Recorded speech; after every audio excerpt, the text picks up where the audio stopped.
Fatherless since birth, with his mother newly deceased, kneeling in the pouring rain by a cold, lonely grave, you think this is the tragic beginning of a loser. You couldn't be more wrong. With a sharp ding, the kill-to-level-up system screen flashes to life, officially paving a heaven-defying, blood-drenched path for a future god of slaughter. Meet Zhao Qi, a man carrying the memories of a modern soul, transmigrated into the chaotic Warring States era. Born without status or backing, he uses his blade to decapitate enemies and seize military merits. With a wave of his hand, Invincible sword Qi claims lives. With a single punch, a deafening tiger's roar tears through enemy lines. From an obscure rookie he tames the legendary Crimson Beast Blood Tiger as his personal mount, treading over tens of thousands of corpses to ascend to the rank of Supreme Commander. This is absolutely not your typical boring leveling up story. This is a brutal exhibition of raw ambition and iron-blooded warfare. He fears no royal authority, nor does he bow to vengeful spirits or divine gods. Welcome back to BALA Manhua Recaps. Today, join us as we follow this absolute madman and witness how he uses his bare fists, a cheat system, and the path of slaughter to rewrite the very wheels of history. Let's get right into it. The story begins in the chaotic Warring States period where endless slaughter rages on. As the most powerful state at the time, Qin has already begun plotting to eliminate the other 6 kingdoms to unify the realm. Yangcheng is one of Qin's most crucial military bases, housing its elite troops. The scene shifts to the back mountain of Li village near Yangcheng, where a young man kneels before a grave, a girl beside him full of worry and concern. Brother Qi, Aunt Shen is gone, she says, struggling to pull him up in the pouring rain, but he stubbornly replies, "You honor, you go back first." "I'm fine." His voice grows more choked, his body trembling as he continues, "I want to stay with mother a little longer." We learn that this young man is named Zhao Qi, who has never known his father since birth, and now his mother has left him too. Hearing this, Yuan'er says, "If you insist on torturing yourself like this, then I'll stay here with you." So the two kneel before the grave in the torrential rain. Seeing she won't leave, Zhao Qi calls out worriedly, "Yuan'er, you," but she cuts him off. "I don't care. If Brother Qi wants to kneel, Yuan'er will kneel with you," she says, grabbing his hand to prove her resolve. Zhao Qi is speechless, can only sigh deeply and kowtows again. "Mother, your son is unfilial." After saying this, he stands up and pulls Yuan'er back. They soon return to their home in Li village. An elderly grandmother speaks up, "Qi, don't be sad. Though your mother is gone, you still have us." A woman in the yard also comforts him. "Qi, good child." An old man from the village adds, "Don't worry, we're all your family. Don't grieve too much." Moved by everyone's care, Zhao Qi responds, "Uncles, aunties, rest assured I'm not the kind of person who falls and can't get back up." Yuan'er quickly says, "Brother Qi, wait a moment, I'll go get you some dry rations."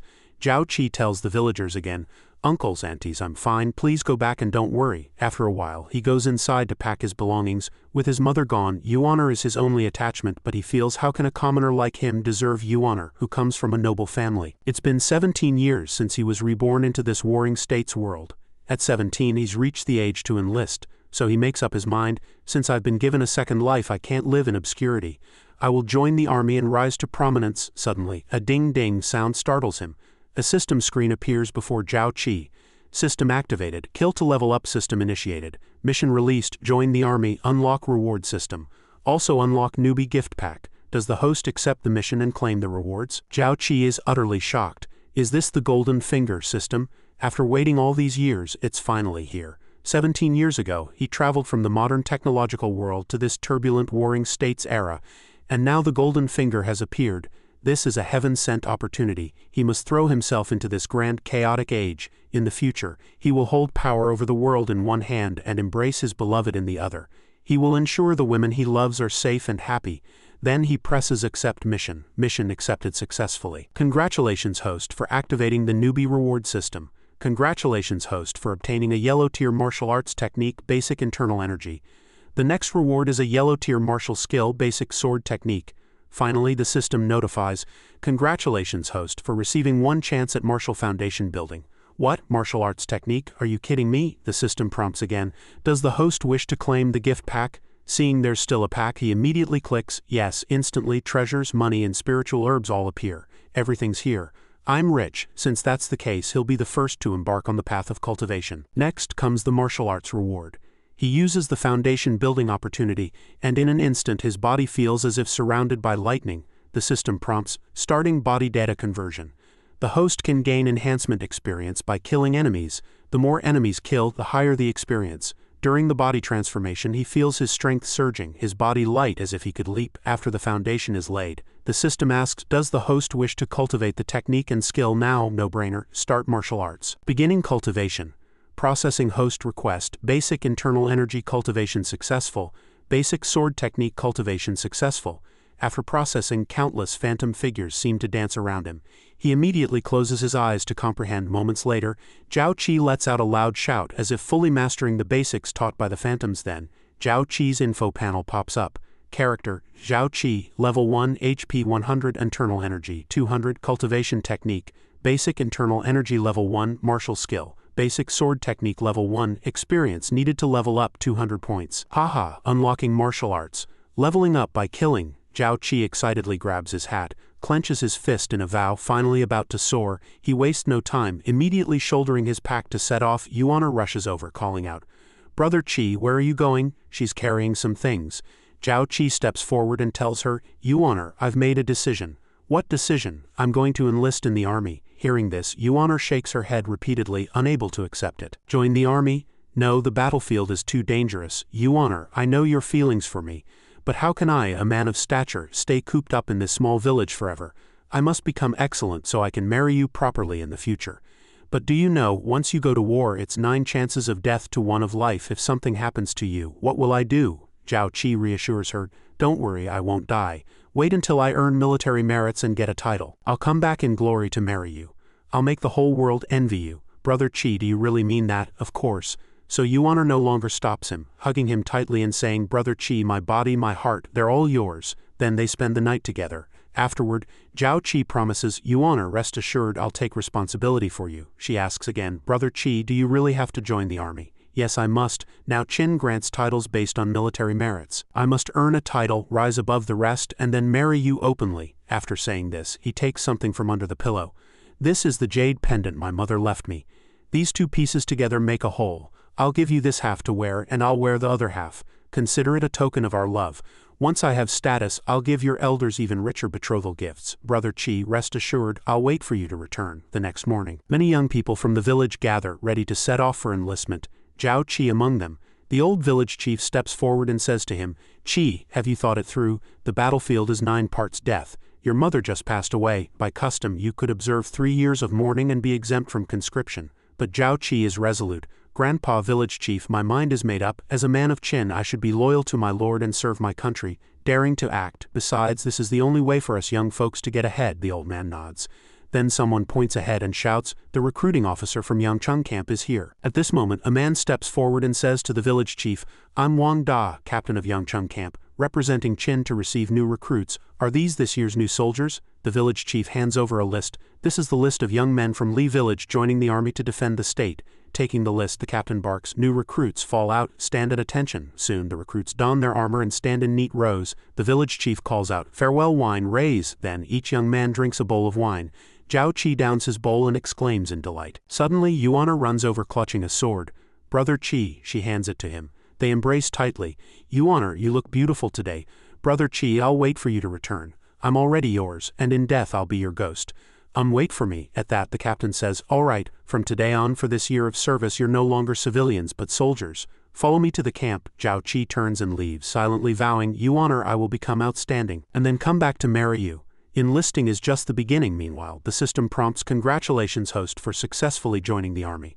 Reward, a storage ring with space size increasing as the host levels up. Soon they arrive at the camp. Along the way, the captain explains, our Qin has various troop types, capital troops, prefectural troops, and border troops, each with their duties. Capital troops guard the safety of the capital Shenyang, prefectural troops defend local lines. Border troops guard the frontiers against external enemies. Additionally, there's a true Qin elite, who actually fight on the battlefield. Hearing this, Zhao Qi says, I really want to become a true Qin elite. Someone nearby remarks, Brother Qi, going to battle could cost you your life.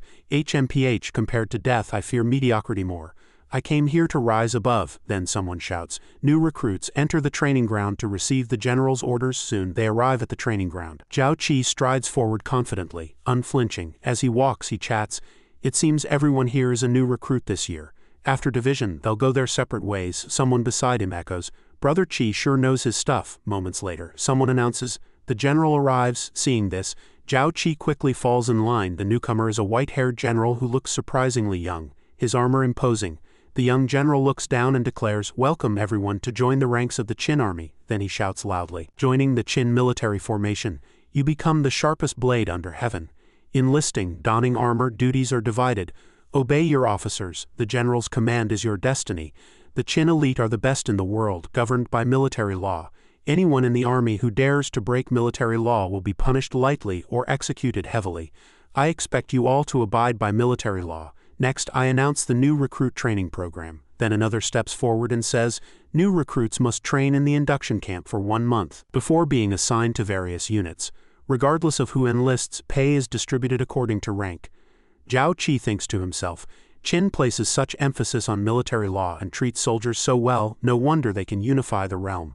Qin's military merit rank system starts with the first level, Gangxi, with an annual salary of only 50 shi, but as rank rises, not only does grain increase, but land is granted and gold and silver are awarded.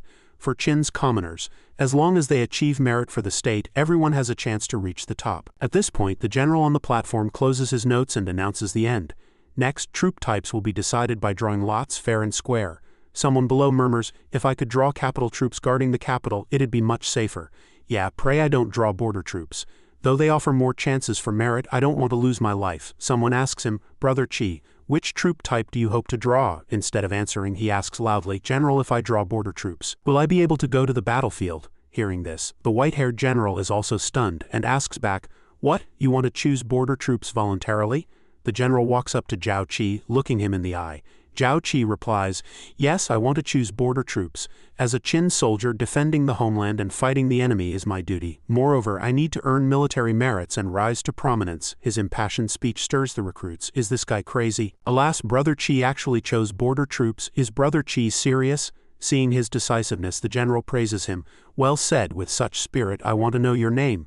He immediately answers, "Li Village, Zhao Qi." "Good, Zhao Qi, I'll remember you." With that, the general turns and goes back to the platform, pointing at him. "Step out, go over there and get your troop token." "Yes," Zhao Qi thinks as he walks.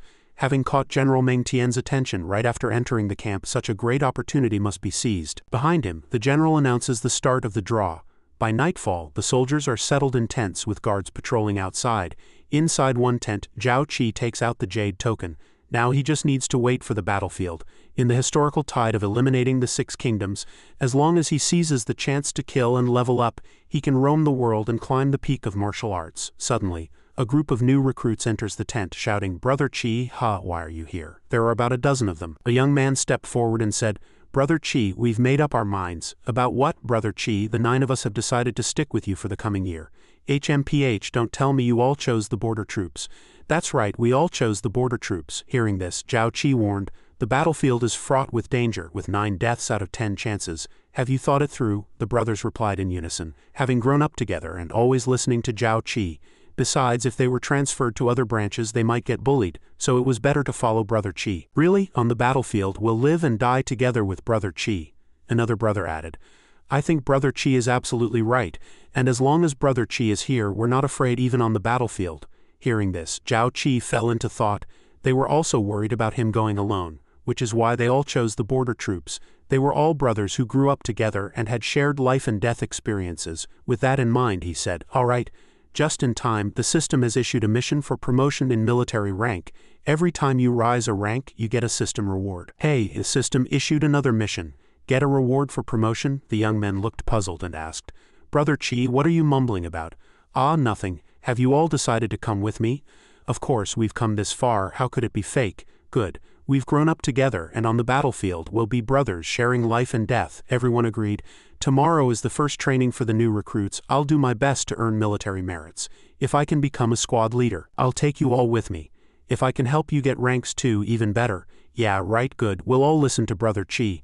"All right, it's getting late. Everyone go back and rest." Then they each returned to their tents. Zhao Qi soon lay on his bed thinking, taking advantage of the quiet night, it's the perfect time to focus on cultivation. Now that his physique was digitized, besides gaining experience from killing enemies, practicing techniques also increased his internal energy. After cultivation, the system panel showed an increase in internal energy points. Phew, running the technique through one cycle feels no different from sleeping. I gained 10 internal energy points overnight. Not much, but still progress. Suddenly, Zhao Qi sensed something wrong and immediately woke the other two.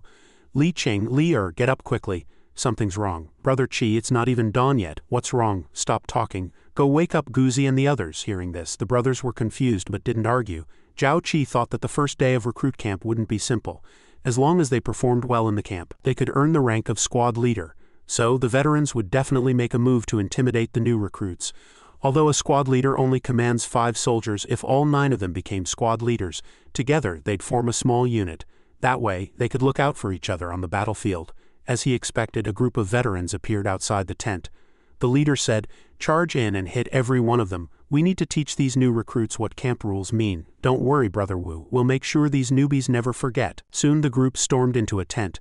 Beat them hard, make them remember. Elsewhere, a general also saw this and asked, "Who's in that camp area?" Reporting to the general, "It's Deputy Wu and his men." "HMPH, those veterans don't know their limits. Go remind them not to hit too hard.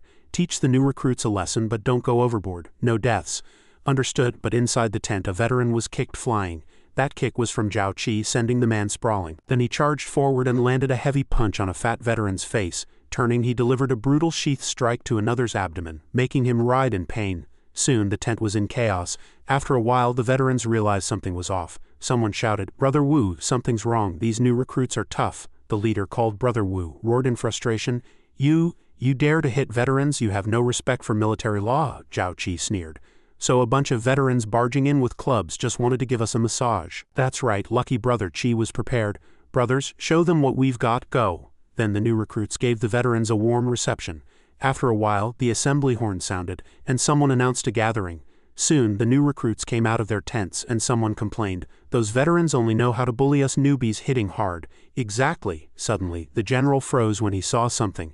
He turned to look at Zhao Qi's tent where a group of people were helping each other out. Seeing this, he asked, "Home, what happened here?" "Oh, so the screams earlier weren't from the new recruits? Haha, those veterans got taught a lesson by a bunch of newbies. First time seeing that." The general cursed. "You disgraceful lot, get back in line." The leader was unwilling. "General, but they quickly helped each other and ran off. After they left, the general barked, "Who started this?" Zhao Qi stepped forward fearlessly. "I did." "HMPH, it's you. I recognize you. You're the one who volunteered for the border troops, right?" "Yes, sir." "Good, tell me, what exactly did you do?" Reporting to the general, "I was resting with my brothers in the tent when a group of enemies charged in and tried to attack us, so I led my brothers to fight back." "How, what did you say?" the onlooking new recruits murmured. "Is this newbie crazy, daring to talk back to General Pang?" But General Pang had other thoughts. "No wonder General Meng thought highly of this kid and privately told me to keep an eye on him. He's no ordinary man." With that, he burst into hearty laughter. "Ha ha ha." Then he turned and said just one word. "Good, a fine enemies charging into the tent. A fine leading brothers to fight back. I am General Pang Zhuang, ordered by General Meng to oversee the recruit camp. Today you've learned the lesson. Survival of the fittest is the rule. As for those veterans who got beaten back, it's their own incompetence. Our great Qin needs capable people like you. On a battlefield where 9 out of 10 die, giving the enemy a chance is asking for death." Hearing this, the young men were excited. "Brother Qi, General Pang is praising you." Zhao Qi replied, "Don't rush, the good stuff is just beginning." Then General Pang shouted, "Zhao Qi, hear my command." He immediately cupped his hands. "At your service. Today you stayed calm under pressure, stayed alert, and fought back against the ambushing veterans. This is a first in our great Qin camp. I hereby appoint you as great squad leader." Others grew jealous. "What? Squad leader? That's an officer in charge of 50 men appointed on the first day? Unheard of." "Brother Qi, as expected, will follow Brother Qi from now on." Seeing Zhao Qi didn't respond, General Pang asked, "Zhao Qi, why don't you accept? Don't you want to be a squad leader?" Zhao Qi countered, "May I ask, General, what's the highest rank a new recruit can achieve?" Everyone was shocked by his words. General Pang was also taken aback. "Zhao Qi, you kid, young but with big ambitions. The squad leader position isn't enough for you," an attendant scolded. "You new recruit, don't be arrogant." Then Zhao Qi stepped forward and said, "Reporting to the general, a soldier who doesn't want to be a general isn't a good soldier. I, Zhao Qi, naturally want to become a general." Hearing his bold words, General Pang couldn't help but laugh.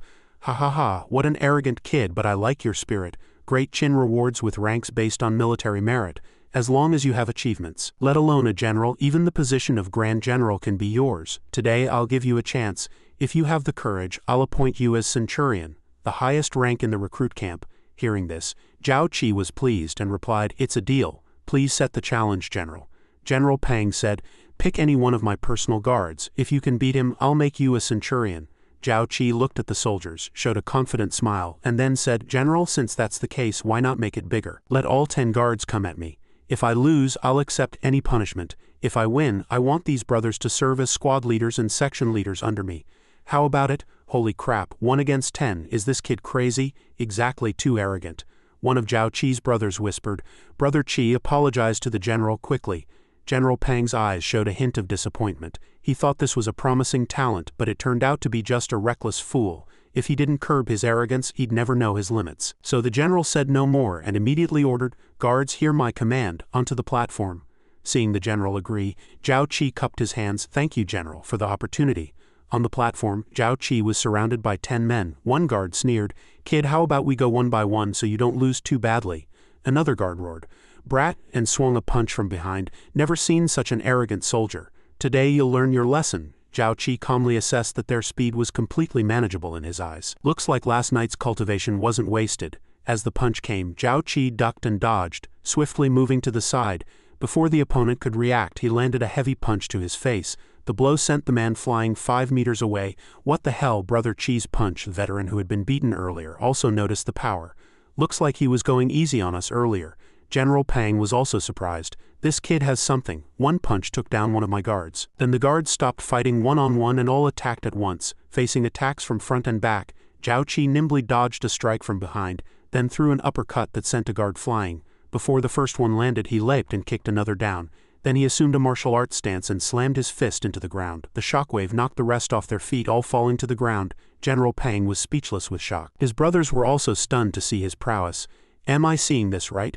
Brother Qi is this strong?" "Yeah, he used to fight a lot, but never this fierce. We should thank Brother Qi for going easy on us earlier." "Those are General Meng's personal guards, veterans of 100 battles. And he took them all down," another adjutant reported. "General, this Zhao Qi has real skill." At that moment, Zhao Qi helped the fallen soldiers up and someone asked, "Kid, where did you learn that move? It's amazing." Zhao Qi politely asked, "Everyone all right? Thanks for holding back." Then General Pang loudly declared, "I keep my word. 1,000 soldiers in the camp have witnessed your strength. Today I officially appoint Zhao Qi as Great Centurion." Any objections? No one objected.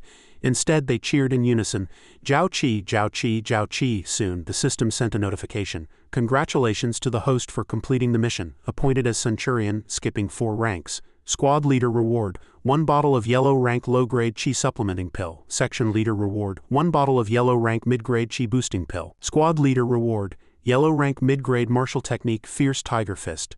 Centurion reward, yellow rank high-grade weapon refined steel sword. Haha, it seems the higher the rank the better the rewards. With these techniques and pills my strength will skyrocket." Seeing the sword in the system space, he couldn't stop grinning. Then General Pang ordered, "Report this to General Meng immediately." After the matter was settled, everyone returned to their tents. The scene shifted to Shenyang's Zhongtai Palace, where a man was studying a war map. At that moment someone hurried in to report, "Your Majesty, a report from General Meng has arrived from Yangcheng camp." Another person stepped forward to receive the seal. This was Meng Tian. The king hadn't seen him in a long time. After reading the memorial, the king of Qin ordered, "Summon Li Si, Wei Liao, Zheng Guo, Feng Qiji, Wang Jian, and Meng Yi to the palace." Understood. Interesting. Since Lord Shang's reforms and the military merit system in our Great Qin, no one has ever broken camp rules like this. This new recruit Zhao Qi not only led men to beat veterans but also single-handedly defeated battle-hardened veterans. Promoted to Centurion, I hope Meng Tian hasn't misjudged him. May this young man achieve great deeds for our Great Qin in the future. After a moment, an inner official reported, "Your Majesty, Wang Jian and the other ministers have arrived." Someone asked, "Your Majesty summons us late at night. What is the matter?" The king of Qin asked, "How are the tasks I assigned you all progressing?" Zheng Guo stood up and reported, "Your Majesty, the Zheng Guo Canal's water flow is stable, drawing from the Yellow River without end. The Guanzhong region has had consecutive bountiful harvests. Truly Great Qin's granary." Feng Qiji also reported, "Your Majesty, in recent years, Great Qin has not been at war with the 6 eastern states. Now our Great Qin has enough grain and supplies for 1 million elite troops to fight continuously for 2 years. The old man Li Si also said, "I report to Your Majesty, in terms of military equipment, there are sufficient new weapons to allow our Great Qin to sweep across the world." Wang Jian also reported to the king, in terms of troops, the Yangcheng camp has 300,000 soldiers, and the Hanggu Pass camp has 300,000 soldiers. As soon as Your Majesty gives the order, our 1 million elite troops can fight for Great Qin. Tonight I suddenly had an idea. Please enlighten me, Your Majesty. I wish to destroy Han. Upon hearing this, Wei Liao the commandant was also startled. I wish to destroy Han? Indeed, only by destroying Han can our great Qin gain a foothold to advance eastward. Your Majesty is wise. Han is the weakest among the 6 states east of the mountains, with only 100,000 troops nationwide. But as for the person to lead this campaign, Your Majesty said, I have been pondering day and night, troubled by the choice of commander for destroying Han. Then I received this report and everything became clear. Does Your Majesty intend to send General Meng Tian to destroy Han? Exactly. Upon hearing this, he said, Does Your Majesty make such a decision based solely on a newly enlisted soldier? I am not joking with you. I simply saw some variables in him. Variables, yes. The land of your fief Tingwei is in Li family village, isn't it? Yes, Your Majesty. And my daughter has always lived in that area. All right, pass my decree. Order Meng Tian to march out immediately and destroy Han. I obey Your Majesty's decree. HMPH. The war to unify the world begins with the destruction of Han. The scene shifts to the Yangcheng camp. Half a month later, General Meng stood on the platform and spoke. Today the half-month training for new recruits has ended. Now you have become the most elite soldiers of our great Qin, enough to strike fear into the hearts of the world. Upon hearing this, the crowd cheered in unison, though they didn't know what they were shouting. Ha ha.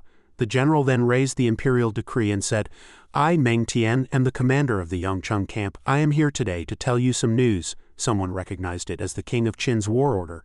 Zhao Qi was overjoyed and thought, Great, is Qin Shi Huang about to attack other states? Over the past half-month, relying on the Qi boosting pills, I have already advanced 2 levels and my strength has increased several times. As long as I go to the battlefield, kill enemies, earn merits and gain experience, my power will surely skyrocket. His current status, 3rd stage of the Hushan realm, level 3. Stamina 300, internal energy 350, cultivation technique, level 3 internal art, martial skill, level 3 sword technique, points needed for upgrade 300. Meng Tian began reading the King of Qin's edict. Since the establishment of feudal states, wars have raged endlessly among the vassal states, causing turmoil among the people of the world. Countless innocent lives have perished in the flames of war. I deeply understand that if the world is not at peace, wars will not cease.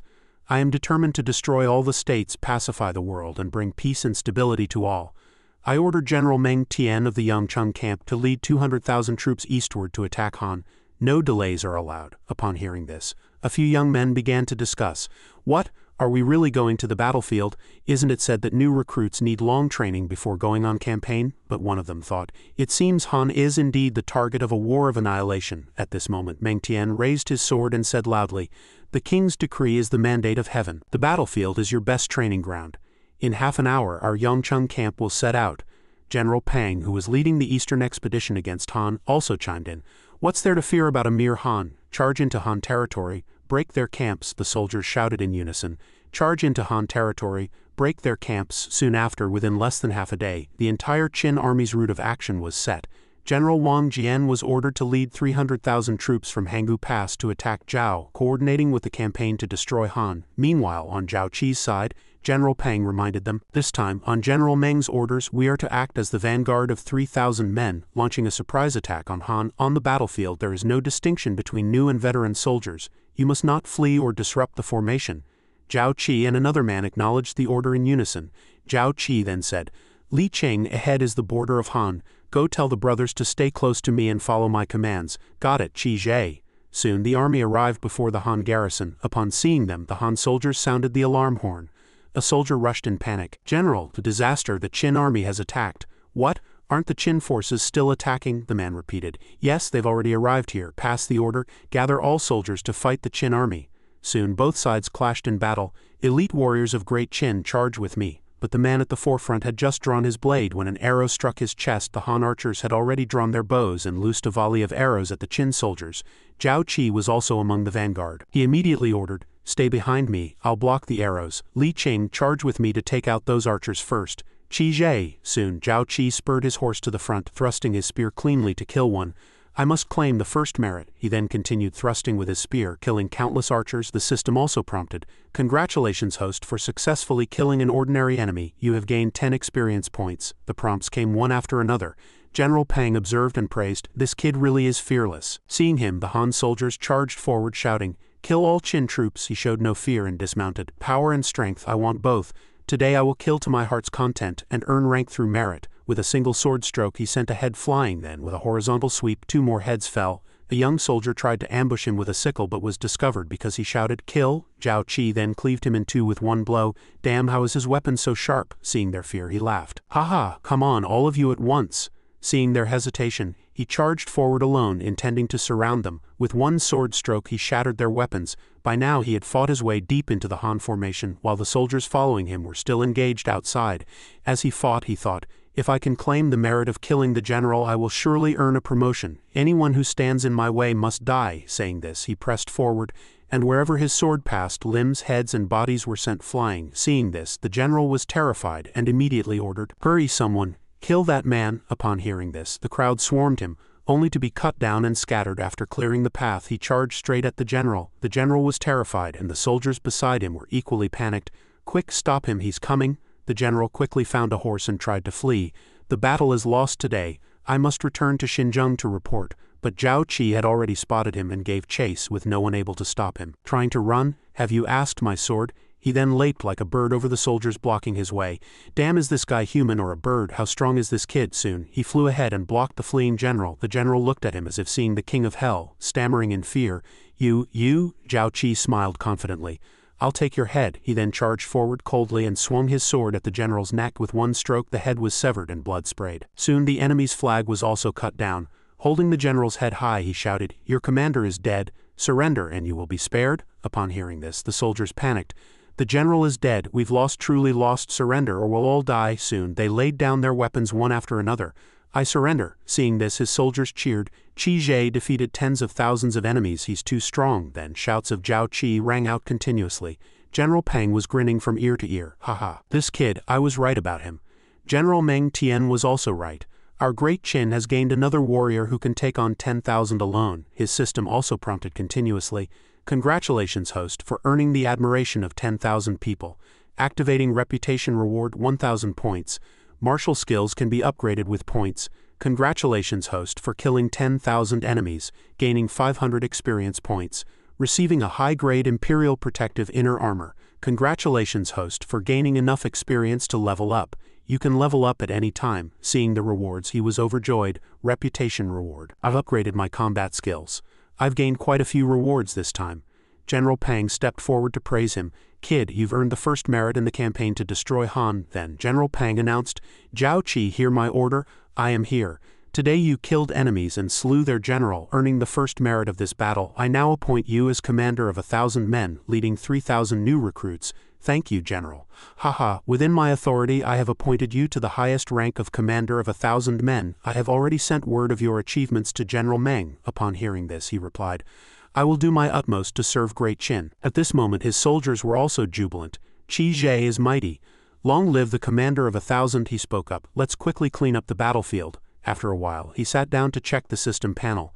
Just by killing one Han general he had gained so much experience. He then clicked to level up. His status now showed, Zhao Qi, level 5, 5th stage of the Hushan realm. Stamina, 500 internal energy, 500, cultivation technique, level 5 basic internal art, martial skills, level 2 basic sword technique, level 1 imperial middle grade martial skill, fierce tiger fist, points needed for upgrade 200. At this point the system further explained, using upgrade points can enhance martial skills. Each level of a martial skill increases its power by 1 tier, and all techniques you use will be greatly enhanced. Oh, so I can upgrade the basic sword technique. Upgrading basic sword technique from level 1 to level 2 costs 100 points, and the cost doubles each time. He immediately upgraded it to level 4 in one go. Even the most basic skills are very powerful. I must cultivate the basics to perfection. Then the sword techniques I learn later will become increasingly formidable. Zhao Qi placed his hand on his sword, his face full of excitement. He thought to himself, even the most basic things are powerful. If I cultivate the basics to perfection, the stronger sword techniques I learn later will also be more formidable. Then he announced resolutely, "On the battlefield I will kill enemies and become a god of war." At this moment the people in the camp began to set out. Sitting in the sedan chair in the distance were Meng Tian and Meng Wu. "Father says that Pang Zhuang's vanguard should have already engaged the enemy," he replied, resting his chin on his hand. Although this surprise attack caught them off guard, it's still a case of the few fighting the many. The outcome is uncertain." At that moment, from outside the city, a soldier galloped in with a battle report. "Military report from the Han border." He was somewhat surprised. "So fast? Bring it here." Meng Wu asked curiously. "Tianer, how is the frontline situation?" His face was full of astonishment, as if in a dream. "We won. Our army broke through the Han border with fewer than 1,000 casualties, captured tens of thousands of Han troops, and achieved a great victory." But he felt it was only natural. "Then why do you have that expression?" What surprised him was probably Zhao Qi. He alone killed 196 enemies and personally slew the Han border commander of 10,000 men. "He is indeed a variable Tianer. Who are you talking about?" he replied. Zhao Qi, a new recruit. In the court, the generals were attending the morning assembly. Qin Shi Huang stood on the high platform and read the edict. "Meng Wu and Meng Tian have not disappointed me." His face showed undisguised joy. "One man killed 196 enemies, personally slew the enemy commander, and forced the enemy to surrender. This Zhao Qi has also not disappointed me." The crowd began to murmur. "What? One man killed 196 enemies? This man is truly extraordinary. He has achieved such merit just a few months after enlisting." Li Si then spoke. "Congratulations, Your Majesty. Our great Qin has gained another warrior who can match 10,000. Qin Shi Huang asked with interest. "Li Si, according to our great Qin's military merit system, how should such achievements be rewarded?" He replied. "I report to Your Majesty, with such merit, his rank can be raised by at least 9 levels to the rank of 5th Grand Master, his official position can be appointed as commander of 5,000 men, and he should be granted 1,000 acres of fertile land. But for a newly enlisted soldier, isn't this reward a bit excessive?" Wei Liao interjected. "Li Si is mistaken. Since the reforms of Shangyang, our great Qin has not granted titles without merit. Zhao Qi has earned military merit, so he must be rewarded according to his achievements. If we do not reward according to military merit, how can we expect our elite soldiers to risk their lives and serve our great Qin with loyalty?" Qin Shi Huang said loudly. "Exactly. The military merit system is the foundation of our great Qin, whether he is a commoner or a noble, whether he is a new recruit or a veteran. As long as he achieves merit for our great Qin, I will reward him. Pass my decree." The ministers immediately bowed and said, "We respectfully await Your Majesty's decree," he said loudly. "The centurion of the Yangcheng camp killed 196 enemies for our great Qin, slew the enemy commander, and earned the first merit in the campaign to destroy Han. Now, I confer upon Zhao Qi the title of Left Chief of the Multitude, appoint him as commander of 10,000 men, and put him in charge of 10,000 troops." He narrowed his eyes and said solemnly, "I proclaim to the world, as long as anyone fights wholeheartedly for our great Qin and kills enemies, they will be rewarded for their merits." The ministers below said in unison, "Your Majesty is wise." Qin Shi Huang flicked his sleeve and turned around. "Additionally, pass the decree to Meng Wu. Within 5 months I want to see the territory of Han completely under our great Qin's control." "Yes." Then the palace doors closed. "You may all withdraw. I need to rest for a while." "Yes." Qin Shi Huang walked over to a portrait of a woman. "Donner, 17 years. He gently stroked the painting. His expression was grave. "Now that I am the king of Qin, on the verge of unifying the realm, no one in this world can stop me from marrying you." Pain filled his eyes. "But where are you now?" At the border of Han, a chaotic battle was erupting. Zhao Qi charged ahead, shouting, "Brothers, follow me and charge in to kill, charge." A massive log was bound to a battering ram, slamming violently against the city gate. Han soldiers on the wall kept drawing their bows and loosing arrows which rained down like a storm. Our troops couldn't dodge, and many fell, struck by arrows. Zhao Qi then galloped forward. "This won't work. Watch me break the gate, brothers, clear out." He charged madly forward, his body and horse seemingly shrouded in a layer of cyan energy. "Break!" The city gate shattered into countless fragments. Shouts of terror rang out. "Ah, he's too strong," then he shouted. "Brothers, enter the city quickly and clean up the remaining enemies. Any Han troops who refused to surrender were to be killed without mercy. Do not harass the common people, do not harm them." Li Qingjun acknowledged the order, then the crowd surged in like a tide. "Kill!" Zhao Qi suddenly paused as someone called to him, "Brother Qi, General Meng has summoned you." Zhao Qi had anticipated this, a slight smile curling at the corner of his mouth as he thought, "Looks like good news is coming," he replied. "All right, I'll go immediately." Now back in the tent, he knelt on one knee before Meng Tian and the other generals. "Your subordinate Zhao Qi pays respects to General Meng and all the generals," Pang Zhuang said cheerfully. "Good lad, I heard you broke the gate with one strike just now." Meng Tian walked straight up to him, beaming brightly. "You truly haven't disappointed me. In this campaign against Han you've repeatedly rendered great service to great Qin," he replied. "The general flatters me." Then he raised his hand high. "Zhao Qi received the imperial decree." Zhao Qi's heart skipped a beat. An imperial decree? Could it be that Qin Shi Huang is about to reward me with a title? Just then the system panel appeared. Zhao Qi reached out and tapped it, and a golden radiant imperial decree materialized. About to issue a military rank reward to the protagonist. Congratulations, protagonist. You have been granted the rank of 10,000-man commander, a Qin military rank, and awarded the title of 5,000 commander. You are granted the advanced battle formation learnable, used to train troops in formation tactics, enhancing army combat effectiveness. Then a crimson heart appeared. Awarded 10,000-man commander, reward. General's Heart Dharma Treasure, grade Zon, rank. By integrating the General's Heart, you can gain attributes for commanding a large army. It can enhance army combat effectiveness and strengthen the protagonist's power. A promotion in military rank in the General's Heart can increase influence. Specific attributes can be viewed after fusing the treasure. He was ecstatic. This is a huge prize. With the attribute boost from this General's Heart treasure, the combat power of the army under my command will skyrocket. A cyan light now flickered in his hand. Now I'm a 10,000-man commander. When I become a 100,000-man commander or a 1,000,000-man commander, I'll be unstoppable. He strode toward the light, thinking to himself, if killing a Han Supreme General earned me so many rewards, I wonder what I'd get for killing the King of Han. Yanner and Mother just wait and see. At home, Li Yanner was arguing stubbornly, her neck stiff. I won't marry, I won't. No matter what, I won't marry, she shouted excitedly. You've never cared about me all these years. Why do you come back now and want to marry me off to someone I don't even know? Li Si said angrily. A parent's command, a matchmaker's word, he said solemnly.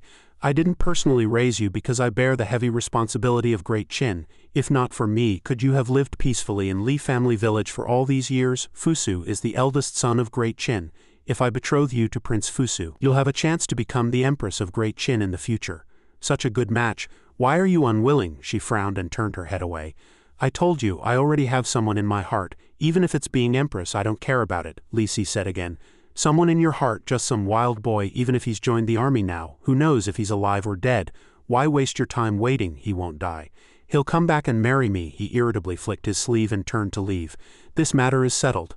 No more discussion. When you turn 17, I'll take you back to Shenyang. Once you marry into the royal family, you'll understand my intentions. Li Yanner's face darkened, and she had to reveal the secret. Impossible. I'm already his. She untied the cloth around her abdomen, revealing her increasingly prominent pregnant belly. Seeing this, Li Si was stunned speechless. You unfilial daughter, before even marrying you did that with that boy. Her eyes brimmed with tears. Father, kill me if you must. In life I'm his, in death I'm his ghost. He was furious but helpless. You're really something. He spun around abruptly. Guards, from today the entire family moves to Shenyang. Leave her here alone. Let's see if your beloved comes back. Li Yanner collapsed to the ground, sobbing uncontrollably, thinking, Brother Qi, I'm waiting for you. You have to come back soon. Zhao Qi was now immersed in cultivation. His technique was as fierce as a tiger. He took a deep breath and a powerful aura burst from within him. The system panel now displayed. Character: Zhao Qi, level 5, postnatal 5th realm, stamina, 500 internal energy, 560 cultivation technique, basic internal arts level 5, skill, basic sword technique mastered 1 sword strike, invisible sword Qi, martial skill. Fierce Tiger Fist mid-grade yellow mastered 1 punch accompanied by a tiger's roar, can concentrate 10 times the body's full power in a single strike. Martial skill, Divine Archery Zone grade 50 comprehension at Nanling, perfect accuracy within 200 Zhang, 5 arrow burst.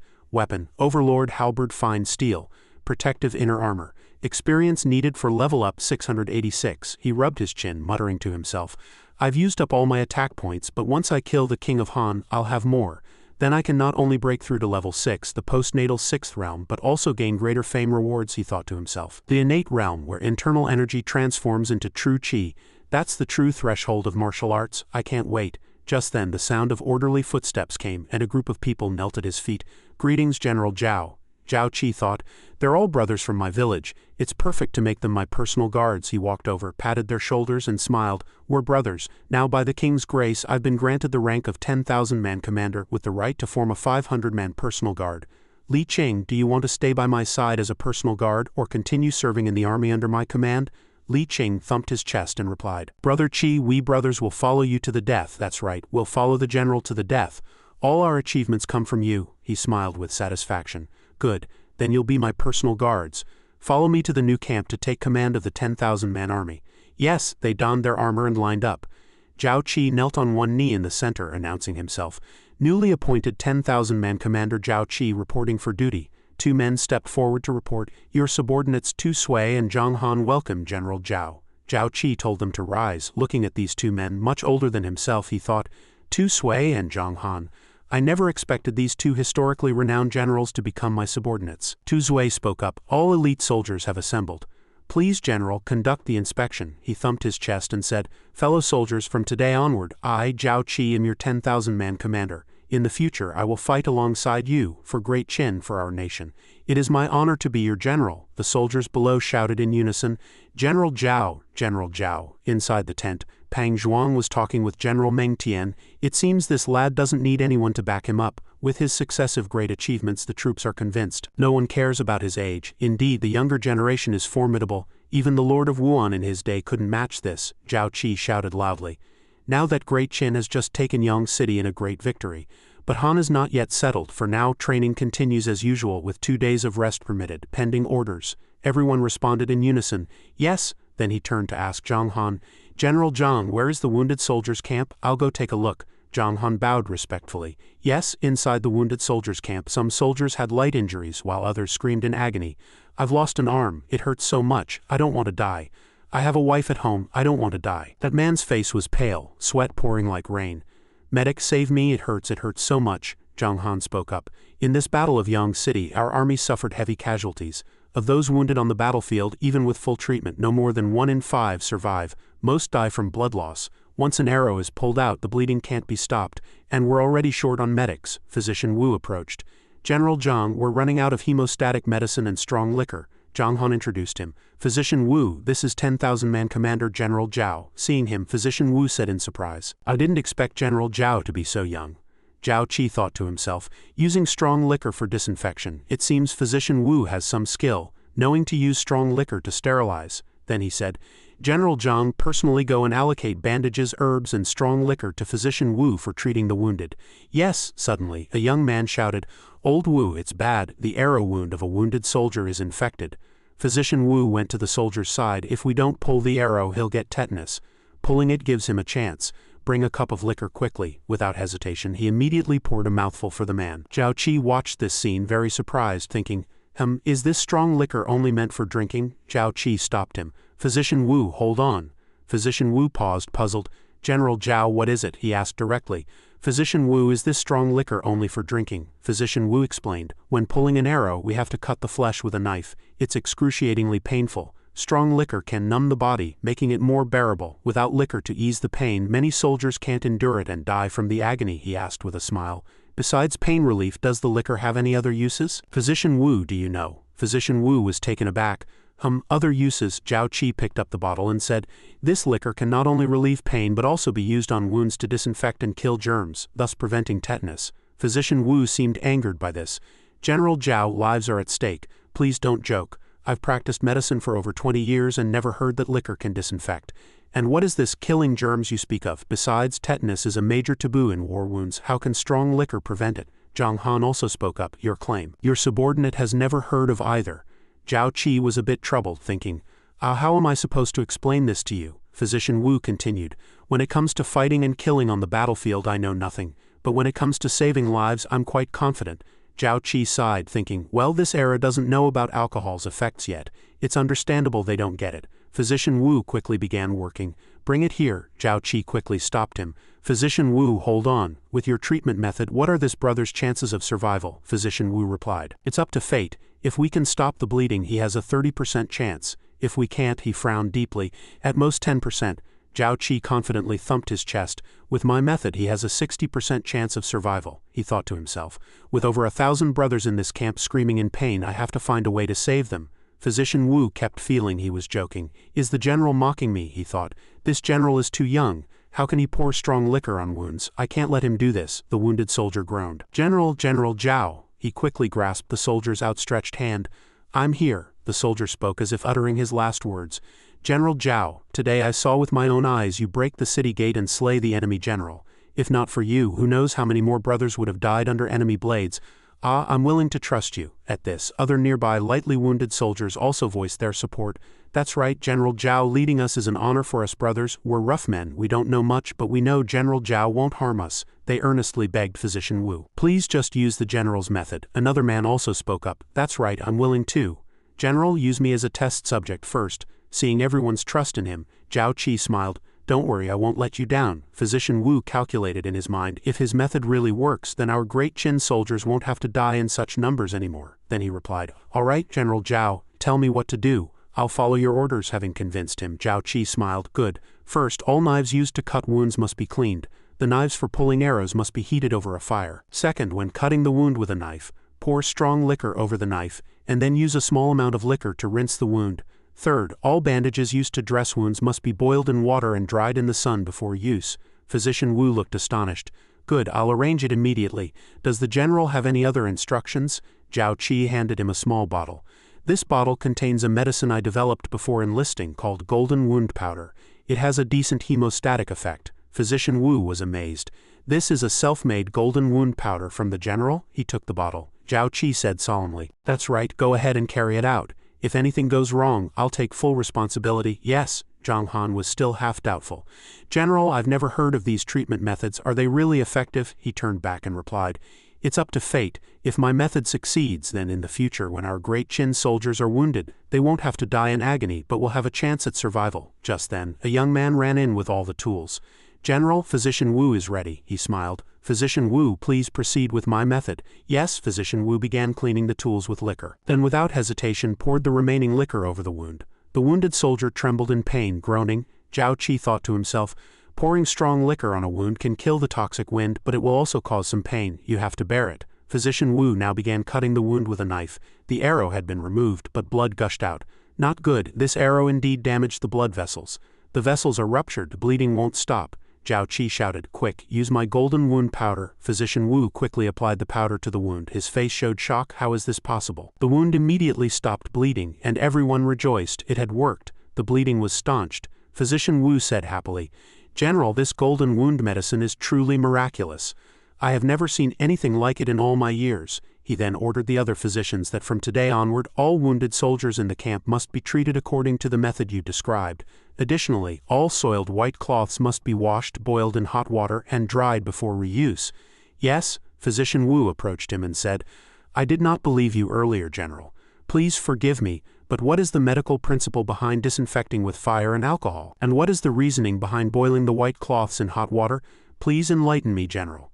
Zhao Qi replied, Physician Wu, you are too kind. The 7-day wind you mentioned is not a term of despair but is caused by infection from rust and dirt on arrows and blades. The survival rate of wounded soldiers is low. Some die not from severe injuries but from cross-infection. The root cause of infection is the lack of disinfection. Physician Wu admitted frankly, I have practiced medicine for many years, yet I still do not understand your words, General. Zhao Qi responded understandingly.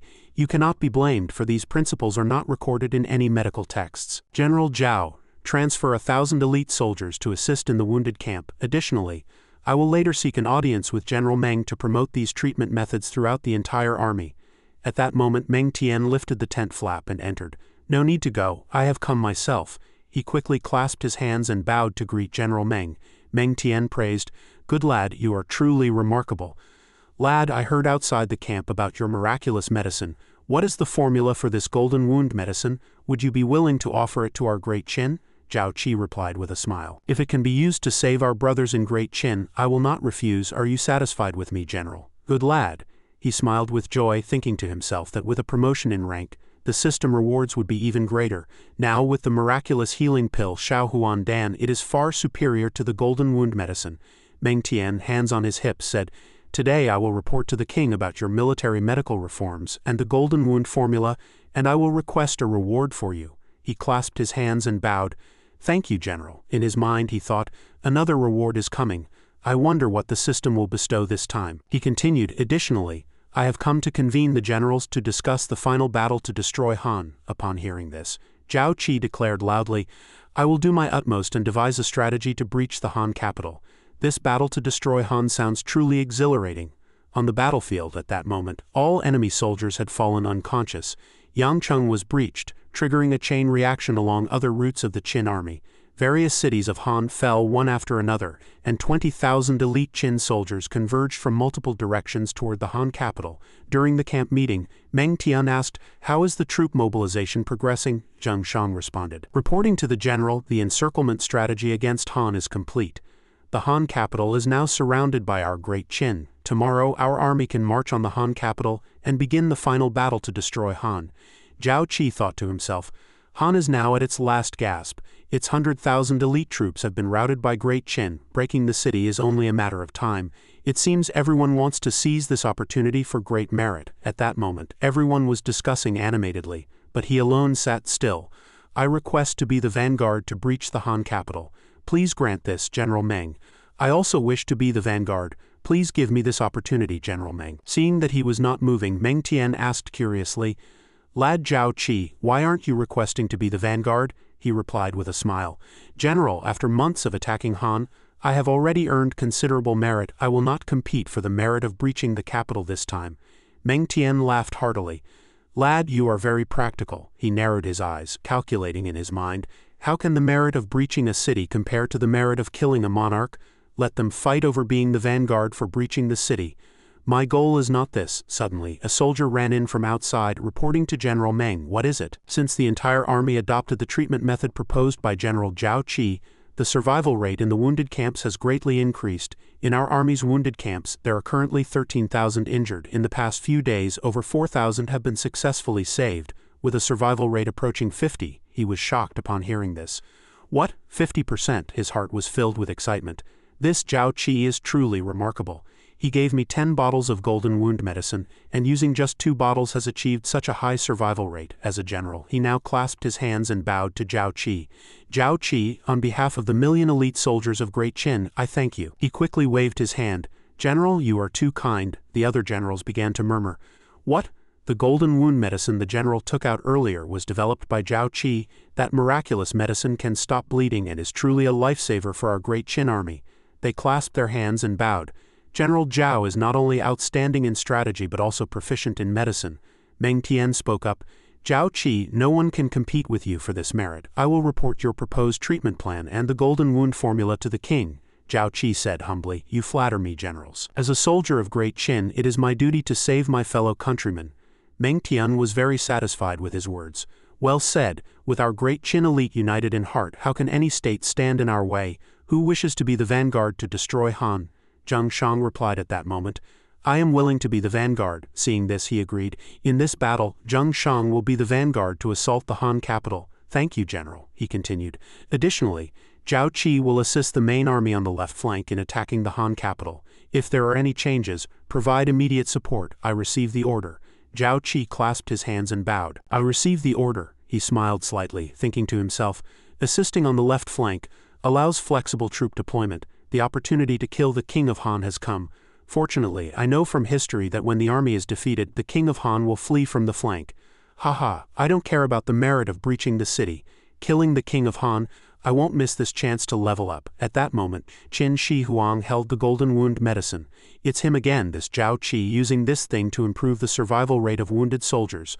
Our Great Qin's medical reform has increased it by 50. Li Si asked admiringly, Your Majesty, do you know what this is? He replied. Golden wound medicine.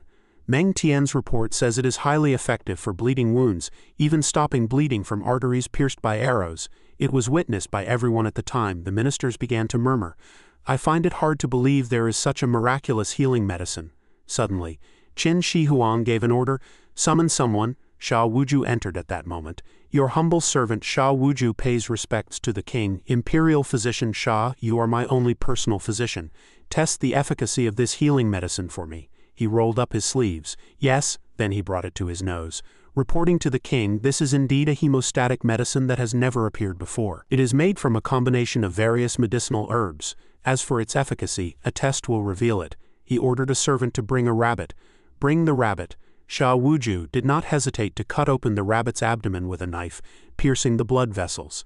The abdomen of this rabbit will show whether this golden wound medicine is truly miraculous. He quickly sprinkled the powder, and all the fluid accumulated in the abdomen immediately stopped bleeding. He was extremely surprised. Miraculous medicine, truly miraculous. It is more than 10 times, even 100 times stronger than the hemostatic medicine I make. All the ministers praised.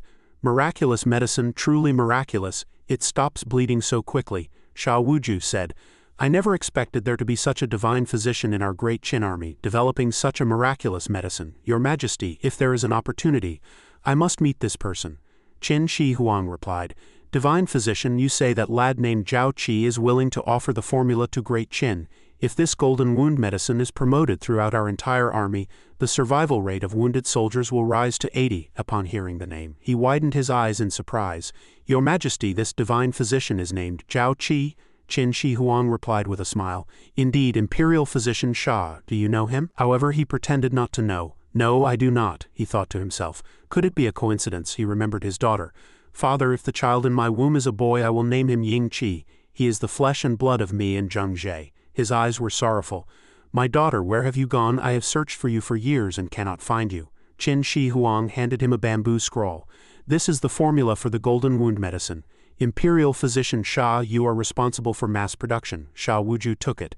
Yes, then Qin Shi Huang asked, what do you all think should be the reward for Zhao Qi? Li Si quickly replied, this merit deserves a heavy reward and I agree.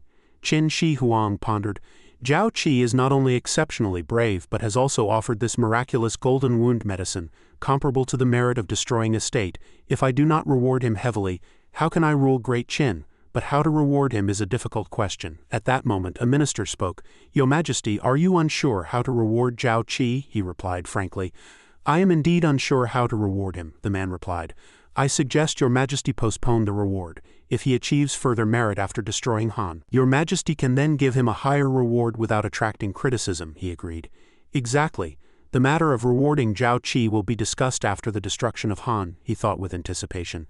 I hope this lad Zhao Qi can surprise me again. On the battlefield at that moment our army was using trebuchets to breach the city gates. Meng Wu raised his sword and ordered, attack. The soldiers began to swarm forward on horseback.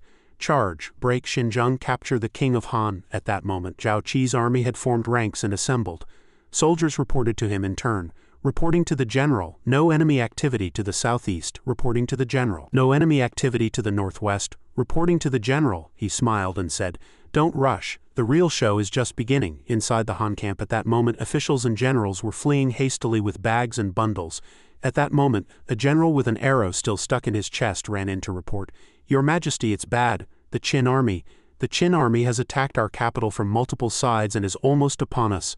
Lu Heng was so frightened that cold sweat broke out. What should I do? Can I only surrender to Qin? No, I cannot let Han fall, he ordered. I sent someone to secretly contact Zhao. How is it going? A man respectfully said. Reporting to Your Majesty, he slowly said. Zhao has sent word back. General Pang Nuan of Zhao has led 1,000 elite soldiers into Xinjiang, waiting only for Your Majesty to leave the capital. Lu Heng was overjoyed. Good, as long as I live, Great Han can be rebuilt. There is no time to lose.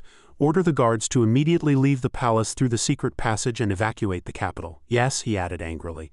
King Ying Zheng of Qin, you wait, I will remember this. On the outskirts, Zhang Han said, General Zhao, the Han army is putting up fierce resistance inside the city right now. We should not encounter any more enemies today. Zhao Qi asked with a smile. Generals, are you disappointed to accompany me on this mission? Tu Sui replied seriously. A soldier's duty is to obey. Zhang Han sighed helplessly. Watching them fight and earn merit ahead, he comforted them. Rest assured, generals. I guarantee that this time we will achieve the greatest merit. Tu Sui naturally did not believe him and said, The general is joking again. Suddenly, a soldier rode up to report, enemy traces found in the southern woods. I secretly investigated and found they are not Han troops, but Zhao troops. Zhao Qi seemed to have foreseen this, smirking. Haha, just as I expected, he declared loudly. Zhang Han, Tu Sui, hear my command. We are here. The two exchanged puzzled glances, thinking the same. Could there really be a formidable enemy? At nightfall, a group of people gathered near the capital. A general knelt and said, Your Majesty, your subject Pan Nuan has been waiting for some time. Lu Heng helped him up. I trouble you, General. Today the King of Zhao's rescue is a great kindness I will never forget. When I later unite the states to reclaim our territory, I will surely repay the King of Zhao's great favor. He urged, Your Majesty, you are too kind. There is no time to lose. Please, Your Majesty and the princes, board the carriage. I will escort you all out of Xinjiang first. This time, I will safely escort the entire royal family of Han to Handan. Lu Heng said as he got into the carriage. With you here, General, I am at ease. He mounted his horse and raised his arm to signal departure. Suddenly from somewhere an arrow flew out and struck straight into his palm. He cried out in pain. The one who arrived was Zhao Qi. A large force then descended with a roar. Kill, Tu Sui shouted. General Zhao is truly a prophet. There really are enemies here. Zhang Han also spurred his horse forward and charged. Pang Nuan raised his long sword high, shouting fiercely to rally the soldiers. Prepare for battle. The two fully armed soldiers behind him obeyed, ready to fight at any moment to protect the carriage of the King of Han. Cold sweat dripped from his brow, and he frowned in disbelief. How is this possible? This operation was carried out under the general's orders, infiltrating Han territory in secret. There is no way we could have been discovered. Zhao Qi pointed ahead and inspired them passionately. Generals, the greatest merit in destroying Han lies in that carriage. We must capture it alive. Inside that carriage, Lu Hang nervously lifted the curtain to see the situation. Zhang Han saw Lu Hang and exclaimed in surprise, "Could it be the King of Han?" Tu Zuai looked at Zhao Qi, stunned. "He escaped from Xinjiang?" Zhao Qi replied affirmatively. "This is the ultimate merit in destroying Han." Zhang Han looked ahead and said admiringly, "No wonder the general did not compete with others for the merit of attacking the Han capital earlier. It turns out the general had already anticipated that the King of Han would flee, so he sent scouts to search the outskirts of Xinjiang early on." Tu Zuai was amazed by Zhao Qi's abilities. The general's divine calculations are admirable. Zhao Qi frowned, extended his hand forward and ordered loudly, "Archers, prepare." The soldiers formed ranks, raising their crossbows and aiming at the enemy. "Release!" Pang Nuan was extremely tense and turned to warn, "Not good. The Qin army is about to shoot." He quickly ordered his troops, "Soldiers of Great Zhao, hear my command, protect the King of Han and follow me to break out of the encirclement." He led his troops charging toward the enemy. "Charge!" The Zhao army also followed fiercely in the charge. Though their momentum was strong, Pang Nuan could not help but worry about the disparity in strength. "The Qin crossbowmen are too powerful. We cannot resist. Forcing a breakout is the only way out." Zhao Qi frowned at the army before him, but he wasn't about to let the prize slip away. He shouted orders, commanding his soldiers to urgently fire arrows at the enemy. The Qin crossbowmen released their arrows in unison, raining down on the Zhao troops and blotting out the night sky. Under that hail of arrows, many Zhao soldiers were struck. Crying out in pain, Pang Zon loudly commanded his army, ordering the Zhao soldiers to prepare a counterattack. At his command, the crossbowmen quickly drew their bows, squinting to aim at the enemy. A group of mounted crossbowmen charged into battle, drawing and firing as they rode. Zhao Qi was astonished by the power displayed by the army before him. This was the most formidable cavalry in his kingdom, the Hu-style mounted archers. Xiao Bozan waved his hand, fixed his gaze on the enemy, and loudly ordered the release of arrows. At the command, the cavalry drew their bowstrings taut, poised to fire. Sharp arrows flew from their hands straight toward the Qin army. Zhao Qi, tense, quickly ordered his soldiers to switch to defense, raising shields to meet the attack. The soldiers followed his words, pulling out massive iron shields to block their front. The arrows came crashing against the shields, producing a harsh clatter, clang clang. Protected by the large shields, Tu Zuai looked excitedly at those around him, full of admiration for his general. "The general is mighty. Thanks to your timely order, we wouldn't have lost so many men." Zhang Han echoed his sentiment. "The Hu-style mounted archers live up to their reputation. If the forces were evenly matched, our army would surely lose." Seeing Zhao Qi leave, Tu Zuai asked in surprise, "General, where are you going?" Zhao Qi frowned and declared with authority, "To kill the enemy, the King of Han cannot escape, and such a fierce Zhao general cannot be left alive." Pang Zon and Duanjun were already charging forward on horseback, and he didn't forget to shout, "Don't stop attacking, suppress the Qin army and follow me to break through the encirclement." The Zhao soldiers followed orders, continuing to draw and aim their bows while riding. Zhao Qi calmly drew his bow, aiming at the leader. He released his hand and an arrow flew straight toward Pang Zon. Caught off guard, Pang Zon was struck, losing his balance and falling from his horse. He winced in pain, spitting out a mouthful of blood. Confused by the sudden event, he wondered, how did this arrow fly so fast? Before closing his eyes, he looked toward a figure standing on a large tree nearby, hidden over 100 zhang away. Heaven is unfair. Why are all the fierce generals from Qin? Han has fallen and Zhao is in danger. Standing on a tree branch, Zhao Qi watched his opponent fall, exhilarated. Excellent, a perfect hit within 200 zhang, unaffected even at night. This bow suits me well. The system displayed a prompt about the large bow in his hand. System weapon 10-stone bow. After completing his goal, Zhao Qi leaped down from the branch, landing on a nearby horse. He tightened the reins and the warhorse neighed loudly. Turning to his army, Zhao Qi commanded with authority, "The Zhao general is dead. Follow me to press the advantage." Hearing this, the army's morale soared. The soldiers advanced fiercely, determined to annihilate the enemy. Zhao Qi thrust his spear forward. As if a flash of light burst forth with his strike, he shouted, "Kill!" At his command, the two armies plunged into a frenzied battle. They clashed fiercely, each side resolved to fight to the death. Zhao Qi charged into the heart of the formation, his spear sweeping through enemies, dropping them on the spot. He cut down Zhao soldiers one by one, charging toward the king's chariot with his spear. He struck the chariot directly, splitting it in half. Inside, Lu Hang panicked, shrinking back and begging humbly, "Don't kill me, I am the King of Han." I am willing to surrender to Great Qin, don't kill me. Hearing the king's humble plea, Zhao Qi hesitated, then frowned and rejected it loudly. If I spare you, how will I claim the reward for killing a king? And besides, Lu Heng, sweating and tearful, seized on the key point and tried to bribe Zhao Qi. If you want a reward, just spare me. But before he could finish, Zhao Qi's spear thrust straight through his body. Zhao Qi frowned and declared, spare you? A cowardly, two-faced man like you would surely rebel after surrendering. If I let you live, how can Great Qin govern the land of Han? Seeing this, the Qin soldiers were ecstatic. They raised their fists and shouted at their mighty general. The general killed the king of Han. The general killed the king of Han. Amid the cheers, Zhao Qi returned to the army. He raised his spear again and rallied the troops. Surrender and live, resist and die without mercy. Moments later, a heavy boot kicked open the gate before them. The gate burst open, revealing the inner palace of Xinjiang. The officials inside stared in panic at the intruders. Two men strode in menacingly. The leader was the Qin Supreme General Meng Wu, followed by another Qin general, his son Meng Tian. Meng Wu looked at the crowd and threatened loudly. Where is the king of Han? Come out and surrender immediately. An elderly official quickly replied. The king has fled. His whereabouts are unknown. If you want to kill us, go ahead. It would fulfill our loyalty to our lord. Hearing this, some officials looked away nervously, likely unwilling to die with him. A soldier rushed to the door and reported, Supreme General, we've searched the entire palace. The king of Han is nowhere to be found. What they say may be true. Meng Wu reacted with shock. What? Meng Tian looked at him and reminded him loudly. Father, if we can't find the king of Han, what use is taking the city?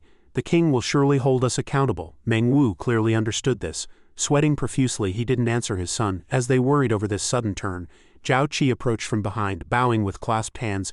Your subordinate Zhao Qi pays respects to the Supreme General and General Meng. Meng Tian looked at him in surprise and asked, Zhao Qi, weren't you patrolling the outskirts? Why are you back? Zhao Qi laughed heartily and replied, while patrolling the southern outskirts I killed a Zhao cavalry unit and also slew the king of Han who was trying to flee to Zhao. Pausing, he threw the two corpses he had taken in the battle before them, then continued in detail. I guess that after taking the city, the Supreme General and General Meng would be anxious about not finding the king of Han, so I brought the Zhao generals and the king of Han's bodies here. Seeing Lu Heng's corpse, the Han officials collapsed to the ground, wailing and mourning their ruler. Your Majesty, Wu Wu, our Han has no hope of restoration. Meng Dian looked at the two bodies, marveling at Zhao Qi's achievement. It really is the king of Han. Wait, you said you set up defenses. Did you know Zhao would send troops to escort the king? Meng Dian was amazed by Zhao Qi's ability. He lightly punched Zhao Qi's chest and praised him. Well done, kid. No wonder you gave up the credit for taking the city. You were waiting for the greater merit of killing the king of Han. Meng Tian added, but thanks to you, otherwise my father and I would have faced punishment upon returning home. Meng Wu also looked at Zhao Qi with admiration. Echoing his son, he said, Zhao Qi, I've heard of you. From the border battles to the capture of Xinjiang, you've earned merit every step of the way. Now, foreseeing the situation, killing a Zhao general and the king of Han, the entire army is proud of you. Accepting the praise, Zhao Qi humbly clasped his hands in response. Serving Great Qin is my duty. Hearing the young man's humility in the face of his achievements, Meng Wu was thrilled. He excitedly patted Zhao Qi's shoulder and laughed. Haha, no need to be modest. We'll write to the king personally, detailing your great merit in pacifying Han. Just wait for your reward. With that, he enthusiastically put his arm around Zhao Qi's shoulder and pulled him along. Come with me. The thick arm resting heavily on his shoulder caught Zhao Qi off guard. Standing before the entire army, Meng Wu with his arm around Zhao Qi announced loudly, Soldiers, the king of Han has been killed by our general Zhao Qi and his troops. Han has been destroyed by Great Qin. From now on, the path eastward for Great Qin is clear. Hearing Meng Wu's words, the soldiers were ecstatic. They raised their arms and cheered loudly, responding to the achievements of these outstanding generals. Great Qin, Great Qin, Great Qin. Meng Wu looked at Zhao Qi and encouraged him. Do you hear that, Zhao Qi? This roaring cheer is for Great Qin and for you. Zhao Qi watched in awe as the soldiers celebrated his deeds. Meng Wu confidently affirmed his talent. Great Qin may have another war god on its hands. Hearing this praise, Zhao Qi was delighted. He looked at Meng Wu and replied humbly, I am honored by the general's regard. I will not let Great Qin down. After a long and turbulent night, Zhao Qi entered his tent and reminded those nearby, Li Qing, without my order, no one is to enter. I need to rest. Li Qing respectfully acknowledged. Understood. Inside the tent, Zhao Qi massaged his tired shoulders. System, settle the rewards. A series of prompts appeared in response to his request. Instruction received. Beginning settlement. Army kill reward settled. Host receives 1-5 experience points. Killing major enemies 300 points. Host kill reward settled. Host kills Zhao commander. 500 experience points. Host kills a sovereign, 1,000 experience points. Zhao Qi lay leisurely on the bed, browsing the rewards, thrilled. Indeed, to earn experience points, I need to kill more generals and kings. Killing ordinary soldiers gives almost nothing except the army share. The rewards didn't stop.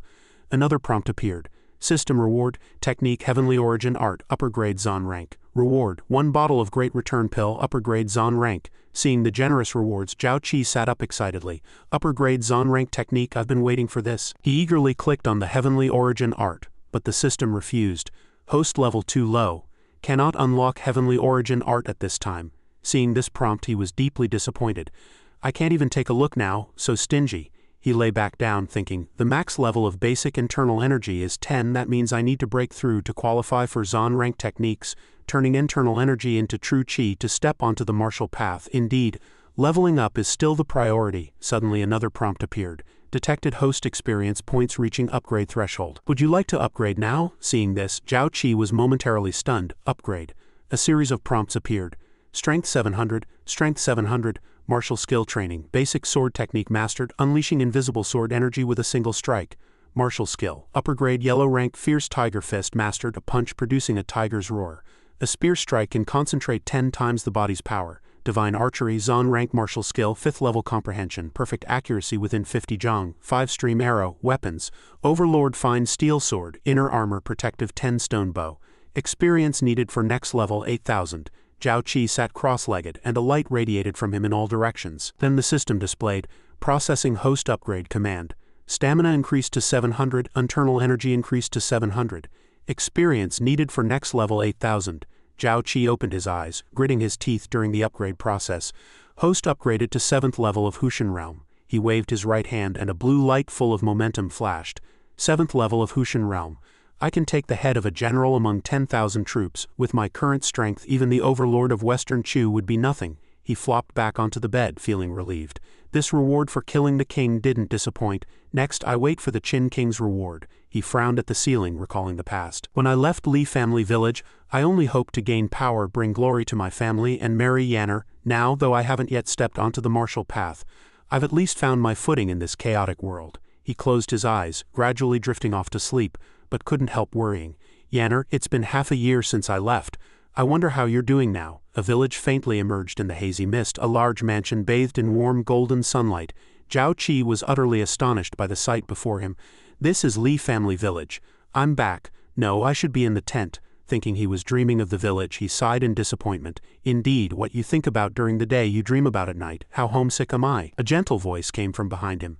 Qi Zhe. Hearing this voice, Zhao Qi was overjoyed and nervously turned to see the approaching figure. Yanner? Li Yanner greeted him with a bright smile. Qi Gerger, you're finally back, I've missed you so much. Zhao Qi immediately approached her excitedly. Yanner, I've missed you too. You? He looked in surprise at her swollen belly. Yanner replied, it's our child. The two embraced deeply. And Yanner leaned on Zhao Qi's shoulder. Qi Zhe, you've had no news for half a year. Now we're finally reunited. Zhao Qi savored the reunion, feeling immense warmth. Though he knew it was a dream, he wished it could last forever. Suddenly a strong wind arose, swirling around them like a massive vortex. Yanner clung to Zhao Qi in worry.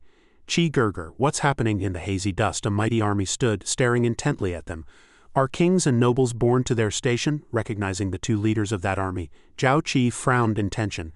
Chen Shang Wu Guang, the two generals charged forward on horseback, shouting, when the sun perishes we will perish with it. Though Chu has but 3 clans, its destruction of Qin is certain. Zhao Qi recognized 2 more. Lu Bang Shang Yu. A black mist appeared, enveloping the space behind Zhao Qi, making him panic and turn to check in alarm. He rushed toward Yanner, desperately trying to grab her hand. Yanner, Yanner. Yanner seemed to be dragged away by something, reaching out her weak arm toward him. Qi Zhe. But Zhao Qi couldn't stop it. Yanner was swallowed by the black mist. Zhao Qi's face turned pale and he was in extreme panic. He woke from the nightmare with a start. Yanner, he gasped, sweating profusely. Filled with worry, he ran his hands through his hair, extremely tense. Is this dream a warning?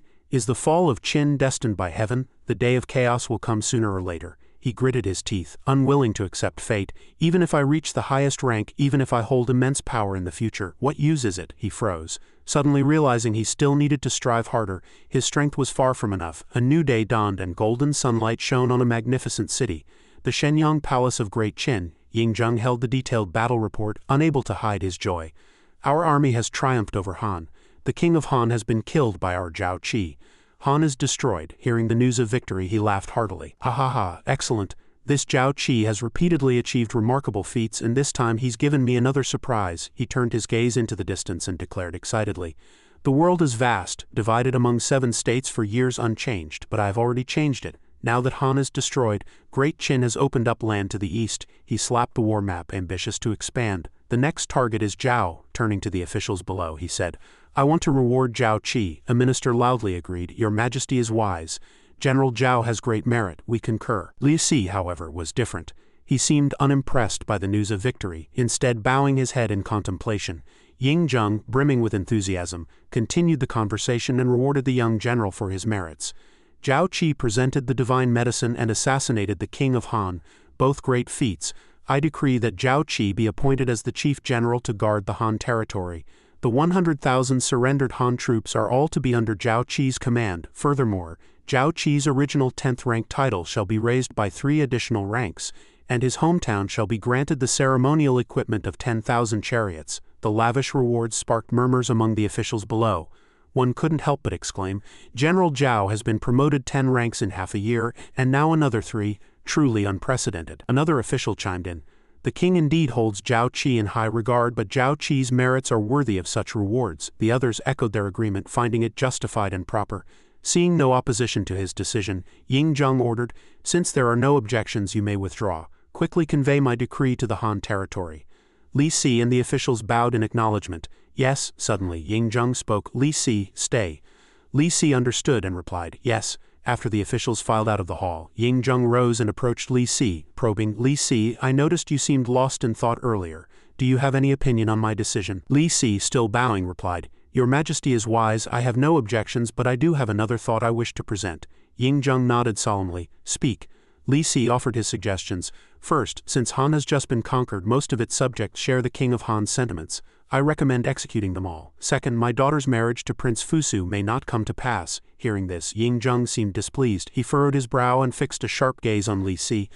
Li Si lowered himself further and explained loudly, "I have a young daughter raised in my fiefdom. Unexpectedly, she privately pledged herself to someone and is now with child, so, contrary to his fears." Ying Zheng seemed unconcerned. He patted Li Si's shoulder reassuringly. "Marriage cannot be forced. I have no interest in tearing apart lovers." Li Si expressed gratitude. "Thank you, Your Majesty."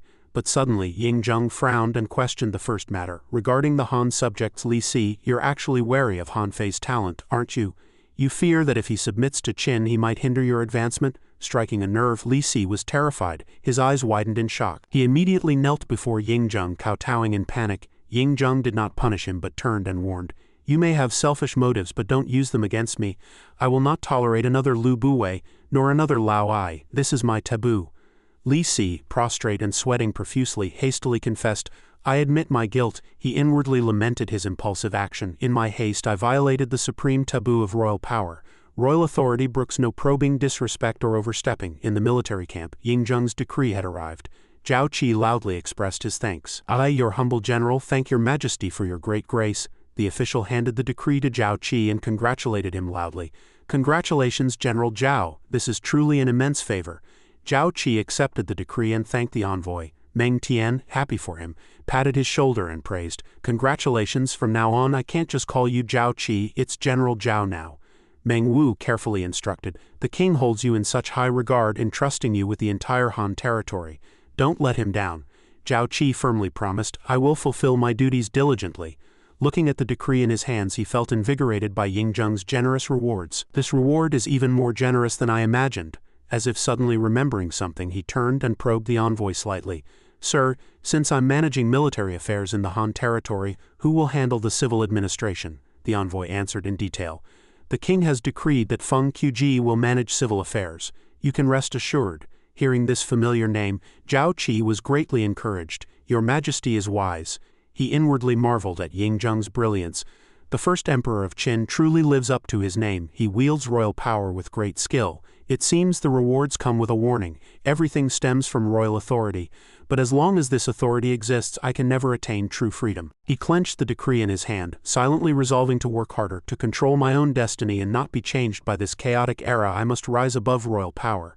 Outside the tent, Meng Wu and Meng Tian bowed in farewell.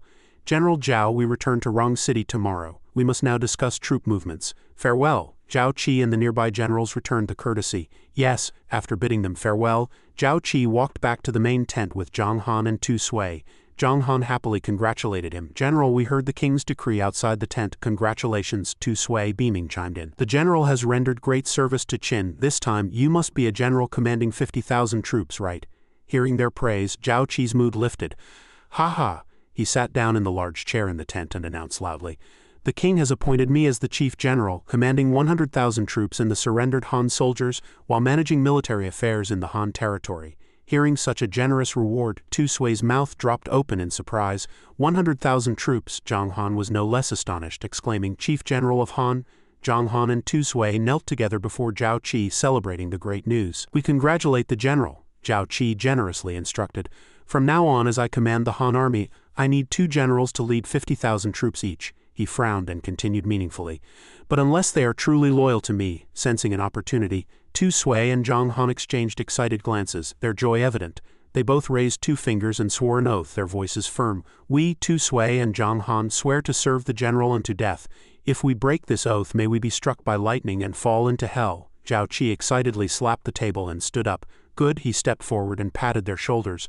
"I understand your loyalty and I accept it." He inwardly marveled at trusting the 2 generals before him. Throughout history, people have believed in gods and spirits. Such a solemn oath shows their true loyalty. The system suddenly prompted, "Congratulations, host, on officially recruiting your subordinates. The loyalty system is now activated. This system allows you to view your subordinates' loyalty. If a subordinate's loyalty approaches disloyalty, the system will automatically alert you." Seeing the system's remarkable capability, Zhao Qi was astonished. He lowered his head and laughed. "Ha ha," he inwardly rejoiced. "There's actually a system function like this?" His unusual expression left Tu Sui and Zhang Han momentarily stunned. "General, did we say something wrong?" Zhao Qi composed himself and smiled. "No, I'm just happy about your loyalty. From now on, you are my 50,000 troop generals and my trusted confidants. Now withdraw and call Li Qing over." Tu Sui loudly acknowledged, reaffirming his loyalty. "I swear to serve the general unto death." The two left the tent together. Suddenly, Zhang Han inexplicably punched Tu Sui in the face. Tu Sui was left with a red swollen mark, wincing in pain. He demanded angrily, "What are you doing?" Zhang Han, cold and expressionless, spoke as if nothing excessive had happened. "Does it hurt? That means I'm not dreaming. We're really going to be 50,000 troop generals." Hearing this absurd reason, Tu Sui was furious. He covered his swollen cheek and pointed at Zhang Han, cursing, "If you wanted to know if it hurts, why didn't you hit yourself?" Zhang Han ignored his agitation and instead sniffled emotionally. "Don't worry, we've truly risen to become 50,000 troop generals. This time, even with our achievements, we'd at most become 10,000 troop generals on our own. It's all thanks to General Zhao." Tu Sui, forgetting the blow he'd just taken, excitedly agreed. "I calculated that even if I killed enemies on the battlefield, I'd be at least 30 before becoming a 50,000 troop general. But now the general has given us such great favor," Tu Sui declared loudly. "From now on I will serve General Zhao unto death to repay his kindness." Zhang Han also expressed his loyalty. He clenched his fist, his gaze fixed firmly into the distance. "I feel the same. From this day forward I, Zhang Han, will follow the general without regret, even unto death." Inside the tent, Zhao Qi opened the system to check the new feature, activating the loyalty system. He inwardly mused, "In any world, the human heart is the hardest to fathom. Loyalty and betrayal can shift in an instant, but now I can see through people's hearts. The loyal I will use to the end. The disloyal I will eliminate." He opened the loyalty system and scanned the names on the screen. Li Qing, loyalty 90, utterly loyal. Li Da, loyalty 85, utterly loyal. Li Liang, loyalty 86, utterly loyal. Tu Sui, loyalty 74. Zhang Han, loyalty 72. He was very satisfied with the displayed scores. "Indeed, those from my village are the most loyal. Based on these scores, above 80 is utterly loyal. Above 60 is highly loyal. Tu Sui and Zhang Han are both above 70. Using them was the right choice." He stroked his chin contentedly. "The personal guard was established not long ago and hasn't had time to build loyalty. But they can all achieve scores above 50, which is already good." He looked up and let out a long, difficult breath. "As the only cultivator in this era, strength is no issue for me. So from now on, when employing people, ability can be cultivated. But loyalty is essential. Only then, when I truly govern a region, can I take bold action and create a new era." Li Jing entered the tent, puzzled. "General, you called for me." Zhao Qi adjusted his posture and replied seriously, "Yes, sit down." Li Jing sat nearby. "Thank you, General." He recalled the strange, joyful expressions of the two generals and remarked, Tu Sui and Zhang Han were acting oddly. They wouldn't tell me anything when I asked. I thought they were joking. Li Jing inquired, May I ask why the general summoned me? Zhao Qi waved his hand happily and announced, I've just received the king's decree. I've been promoted to chief general with a 13th rank title, and my personal guard can be expanded to 1,000. He looked at Li Qing with trust. I want you to personally select elite soldiers and guards from the army with only one requirement, loyalty to me. He inwardly considered his decision. Li Qing has the highest loyalty. Entrusting him with building my own forces is the best choice. Hearing this, Li Qing was overjoyed and quickly stood up delighted. Congratulations, General. Rest assured, I will select loyal men who will serve you unto death. Zhao Qi then instructed. Also, go tell the brothers from our village that once the guard is established, everyone's positions will be elevated. Don't let me down. Li Qing wasted no time and swiftly left the tent to carry out Zhao Qi's orders. Yes, I'll see to it immediately. Zhao Qi happily dismissed him. He inwardly calculated what he needed to do. Though the Han territory isn't large, it has 1 million people. The 1,000 guards I select from them will be the foundation of my power. He opened the system to check. It's time to think about my strength. System, settle the promotion rewards. The system displayed a series of prompts processing the host's commands. Congratulations, host, on your rank promotion. Host promoted to Zhuo Zhang, reward, 5 minor rejuvenation pills. Host promoted to Yu Zhang, reward, 50,000 gold. Host promoted to Zhuo Zhang, reward, fine iron smelting technique. Congratulations, host, on 2 military rank promotions. Host promoted to 50,000 troop general, reward, acupoint strike martial art high yellow grade. Host promoted to 100,000 troop chief general, reward, shadow technique, low Zon grade. Seeing the series of rewards, Zhao Qi grew excited. Acupoint strike, low Zon grade technique. He couldn't wait, and immediately selected acupoint strike. Interesting. I didn't expect to get this reward. Learn acupoint strike. The system promptly executed the host command. He sat cross-legged, ready to learn the new technique. His eyes lit up as the details of the technique emerged before him. According to the novel's description, using internal energy to seal a person's acupoints can immobilize them for a short time. Those with deep internal energy can even kill with a point. I wonder if it's true. Images of human acupoints appeared in Zhao Qi's mind, along with the method of circulating internal energy and the locations of all acupoints. A glow enveloped his body, and the system prompted. Learning acupoint strike complete. Current level 1, he happily gestured with his fingers, full of enthusiasm. So fast. I wonder what level 1's power is like. I need to find someone to test it on. Then he remembered there was another reward to explore, and a low Zon grade technique, claim shadow technique. He quickly operated the system to process the host's command. Looking at the strange characters on the system, he pondered, chin in hand. It's far inferior to the heavenly origin technique, but it's immeasurably more profound than basic internal energy techniques. And it doesn't require mastering basic internal energy to practice. He inwardly calculated, plus this is a technique for training assassins and spies, staying in the shadows doing covert work. It's exactly what I need now. Thinking this, Zhao Qi grew excited. Truly worthy of the system. It gives me a pillow just when I want to sleep. He touched the system, hesitating. Since I can practice Zon grade techniques, the earlier Earth grade technique seems a bit redundant, doesn't it? Plus, with the previous rewards, the spatial storage has been upgraded to 7 cubic meters, but it's still not enough. An idea struck him, and his eyes widened. I can split the martial arts techniques formula into multiple layers, and grant them as rewards to loyal subordinates. This way I gain loyalty and boost my overall strength. He clenched his fist, thrilled by his idea. And without the support of subsequent techniques, the earlier cultivation becomes useless. It can also serve as a check. I'll do it. Thinking of his loyal troops, he sighed. If it were before, I'd never dare to reveal martial arts techniques. After all, it's the biggest secret in this world, and carelessness could bring disaster. But now it's different. I have the loyalty system. As long as someone's loyalty reaches utterly loyal, there's someone who would die for me and never betray me. He sat cross-legged again, excited to try the new technique. System, learn shadow. A glow enveloped him as the system processed the host's command. He looked forward to the future. From tomorrow, this Han territory will be my sky for development. I can see through people's hearts. Once I integrate the heart method, treasures, and Zon grade technique, I'll win over the army's loyalty. But royal authority can take it all away with a single word. The path ahead is still unstable. Standing before rows of soldiers, Zhao Qi, clad in imposing general's armor, rallied them passionately. The Han territory is secured. All of you, my great Qin soldiers, have worked hard. The king has decreed that all who contributed to the Han campaign will be rewarded according to their merits. Hearing this, the soldiers were greatly inspired, raising their arms in response to his words. Zhao Qi smiled slightly, satisfied with the soldiers' reaction. Meng Wu stepped forward and loudly praised Zhao Qi's contributions again. In this great battle, thanks to General Zhao Qi's wound-healing medicine, our losses were no more than 10,000. The king has promoted you to Chief General of Han, commanding 100,000 troops to guard the territory. After the troop inspection, the other generals will return with me to Rong City.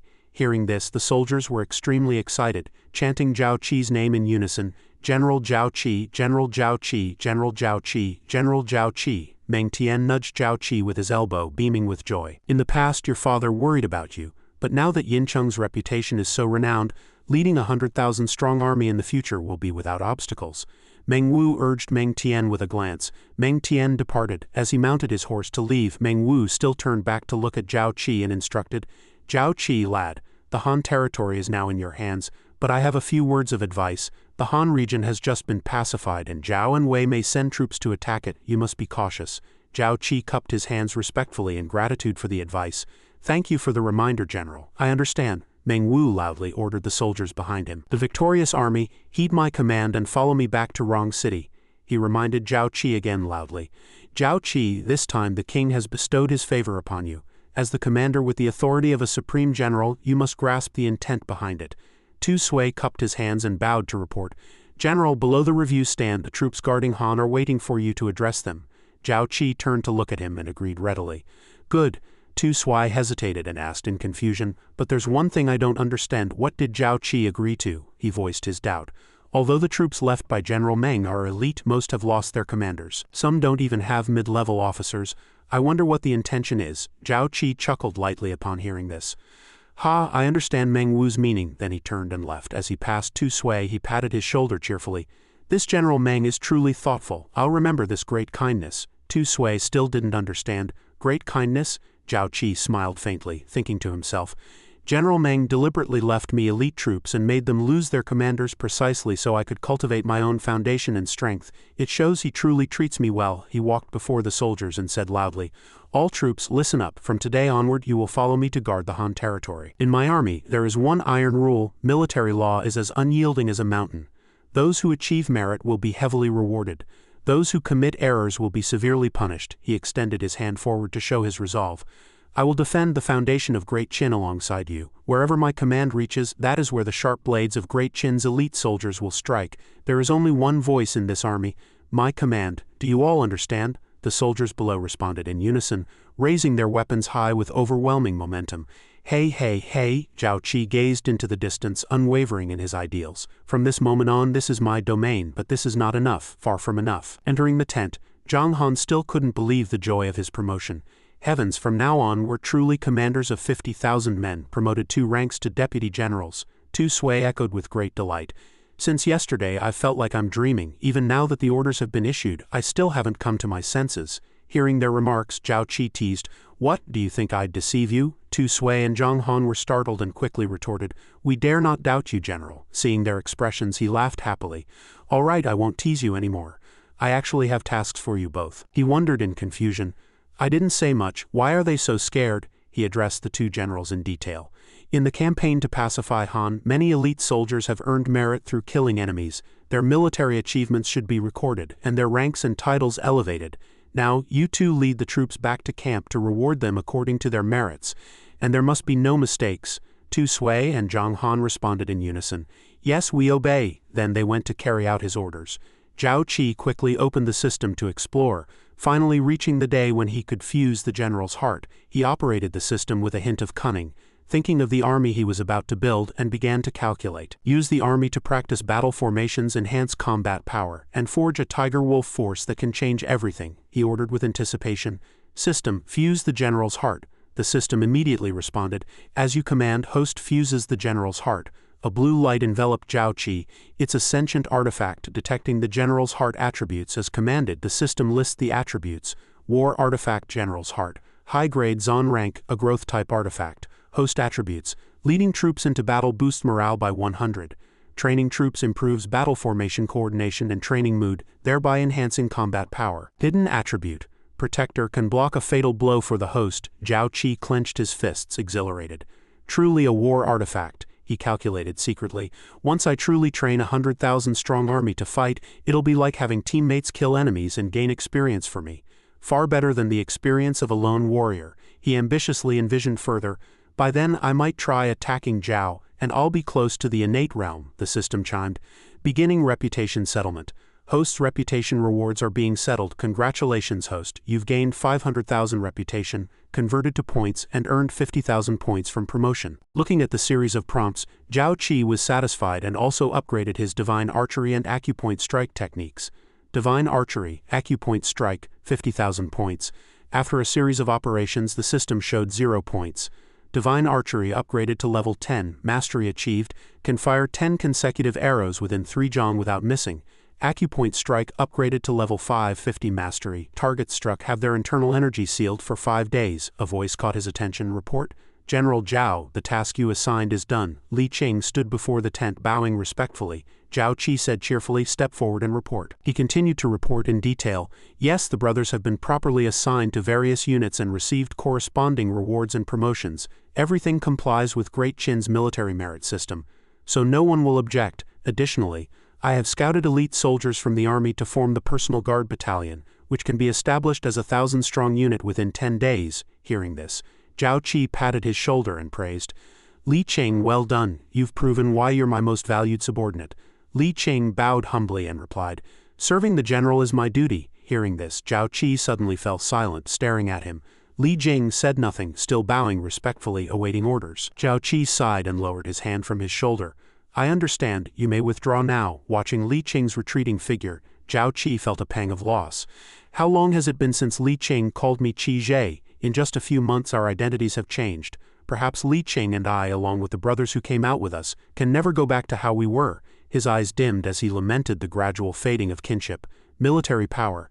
Such is military power. Thinking of the scene of soldiers submitting to him, he sighed. And the lofty royal power, how lonely it must be. No wonder royal power is rife with schemes, for all other emotional bonds fade away and even loyalty becomes uncertain. He looked up and let out a long sigh. Perhaps I'm luckier than others, since I have the loyalty system, but I can't avoid walking the path of power. He stroked his chin in thought. Speaking of wielding power and governing, I as a military man am not skilled in that. The governance of Han territory is handled by Feng Qiji, appointed by the Qin king. Though I have no interest in it, I still need to cultivate my own talent, he blurted out. And that person is the best choice. Without further hesitation he acted immediately and entered Yao An's residence. A soldier asked respectfully, General Zhao, why have you come to such a filthy place in person? Zhao Qi looked at him and replied, I'm looking for someone. Aren't the priests from various states who refused to surrender to Qin all imprisoned here? The man quickly smiled and answered, yes, but they only refused at first. After a few days they couldn't bear it, and now they want to surrender but have no chance. A filthy hand reached out from the prison cell toward Zhao Qi. Spare me, sir. Zhao Qi reacted and quickly stepped back from the trembling hand. A gaunt man looked at him and begged, Sir, I really can't take it anymore. I don't want to die. I'm willing to submit to Great Qin and serve it. Following his action, a series of arms and pleas arose. Spare me, sir. I'm willing to surrender to Qin. Save me. The faces screamed in extreme terror. Someone directly revealed the secrets of the fallen state. I know the king of Han's secrets and am willing to tell the Qin king. The guard, annoyed by the commotion, angrily took out a whip and lashed at the arms. HMPH, you worthless creatures, worse than dogs. Pull your hands back, don't dirty General Zhao's armor. Suddenly a hand reached out from the cell. Spare me, sir. Zhao Qi looked down in surprise. Then a sudden laugh startled him. Ha ha ha, indeed. Look at the situation now. The state is no longer a state. Ministers no longer ministers. Loyalty no longer loyalty. A long-haired man sat in the corner. Ha ha ha. Today Han is destroyed. How long until the other states fall? The one who will rule the world must be Qin. Seeing him, Zhao Qi looked delighted. Found him, that's him. He stood before the cell and said, Young Master Han Fei lives up to his reputation, unlike those who fear death and only seek fame. Han Fei was somewhat surprised. General knows me, he revealed a bright smile. Han Fei, the great synthesizer of legalism. I've come for you, he thought to himself. Han Fei is the only one in the world who can contend with Li Si in the court. But in history he was feared by Li Si for his great talent, and was eventually poisoned to death in prison. But today he's met me. If he's willing to serve me, I'll watch him turn the tide. Zhao Qi introduced himself. I am Zhao Qi. I wonder if I might have the honor of speaking with you, sir. Perhaps I can open a new path for your future. Han Fei smiled and said, So you're the Zhao Qi who broke Han? What new path? You're just trying to persuade me to surrender, aren't you? Spare me the words. My state is destroyed, my family lost, I only seek a quick death, a laugh rang out. Ha ha ha, he looked up hollowly and asked. Why does the general laugh? Do you think I'm speaking nonsense?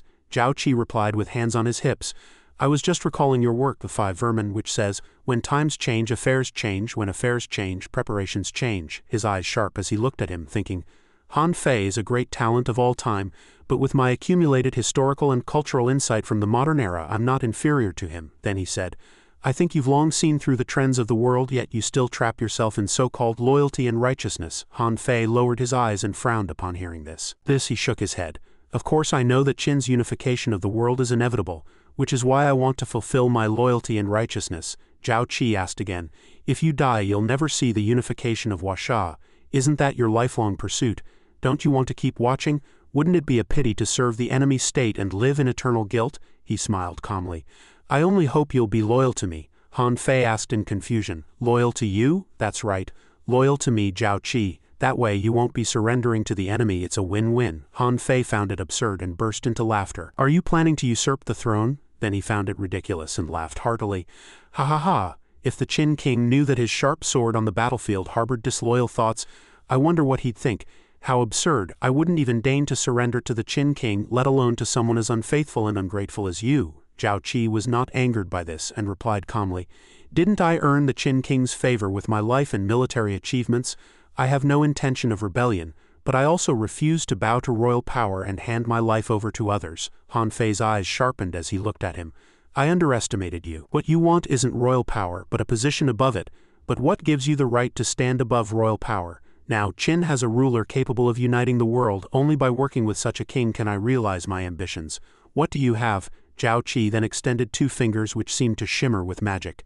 I have this, he then pointed at Han Fei's shoulder. Instantly, Han Fei felt as if an electric current surged through his body, puzzled. I can't move. What kind of sorcery is this? He asked angrily. What did you do to me? Zhao Qi replied proudly. This is the power of martial arts, and I am one who wields this transcendent strength, he continued with a smile. Subduing enemies is just child's play. Cultivate to the highest realm and even immortality isn't impossible. Do you think with such power I'm qualified to stand above that petty royal power? Then he infused martial energy into him again. If you offer me your complete loyalty, I can grant you this power too. He then drew his sword and held it before Han Fei. In that case, you could not only witness the unification of the world, but even see the world 5,000 years from now. Now I ask you again, will you be loyal to me? Han Fei's eyes widened in shock. Then he turned away skeptically. HMPH, I've never heard of this so-called martial arts. It's just a paralysis technique. How do I know you're not deceiving me? Zhao Qi thought to himself. This man is stubborn, but from his tone he's already wavering. I'll make him fully convinced. He then drew his sword, which was enveloped in a dazzling light. Then let me show you this move. Without hesitation he slashed at the wall, and in Han Fei's astonished gaze the wall shattered. This, Zhao Qi then flashed him a bright smile. After all, it's a dungeon, so I could only use this much force, but I believe it's beyond mortal capability. Do you believe me now? Han Fei stared wide-eyed at the scene. I believe, with such power no one in the world can stand against you. No wonder you fear no royal power, but if you want my loyalty you must answer one more question. Zhao Qi found it troublesome and turned around saying, Go ahead, Han Fei asked. You don't want to be controlled by royal power, but if the Qin king always treats you well, would you still rebel? He closed his eyes and replied, In this chaotic world I only seek freedom and safety. As long as the Qin king has no intention of harming me I will never rebel against him, he added. But that only applies to Ying Zheng. If his incompetent and unvirtuous son takes the throne later, I can't guarantee what will happen. Han Fei replied, You see more clearly than I do. Even with such power you haven't lost your sense of loyalty and righteousness. He suddenly knelt and cupped his hands. A fine bird chooses its tree to perch. Han Fei is willing to follow you, General, and serve you. Zhao Qi, having achieved his goal, said joyfully, Young Master Han Fei, you will never regret today's choice. He thought to himself, If you serve me I will surely protect you and pull you from the mire. Zhao Qi walked out of the prison slightly weary, greeted by bright sunlight. Winning over Han Fei, it wasn't in vain. He then operated the system. Check Han Fei's loyalty. The system displayed, Loyalty 75.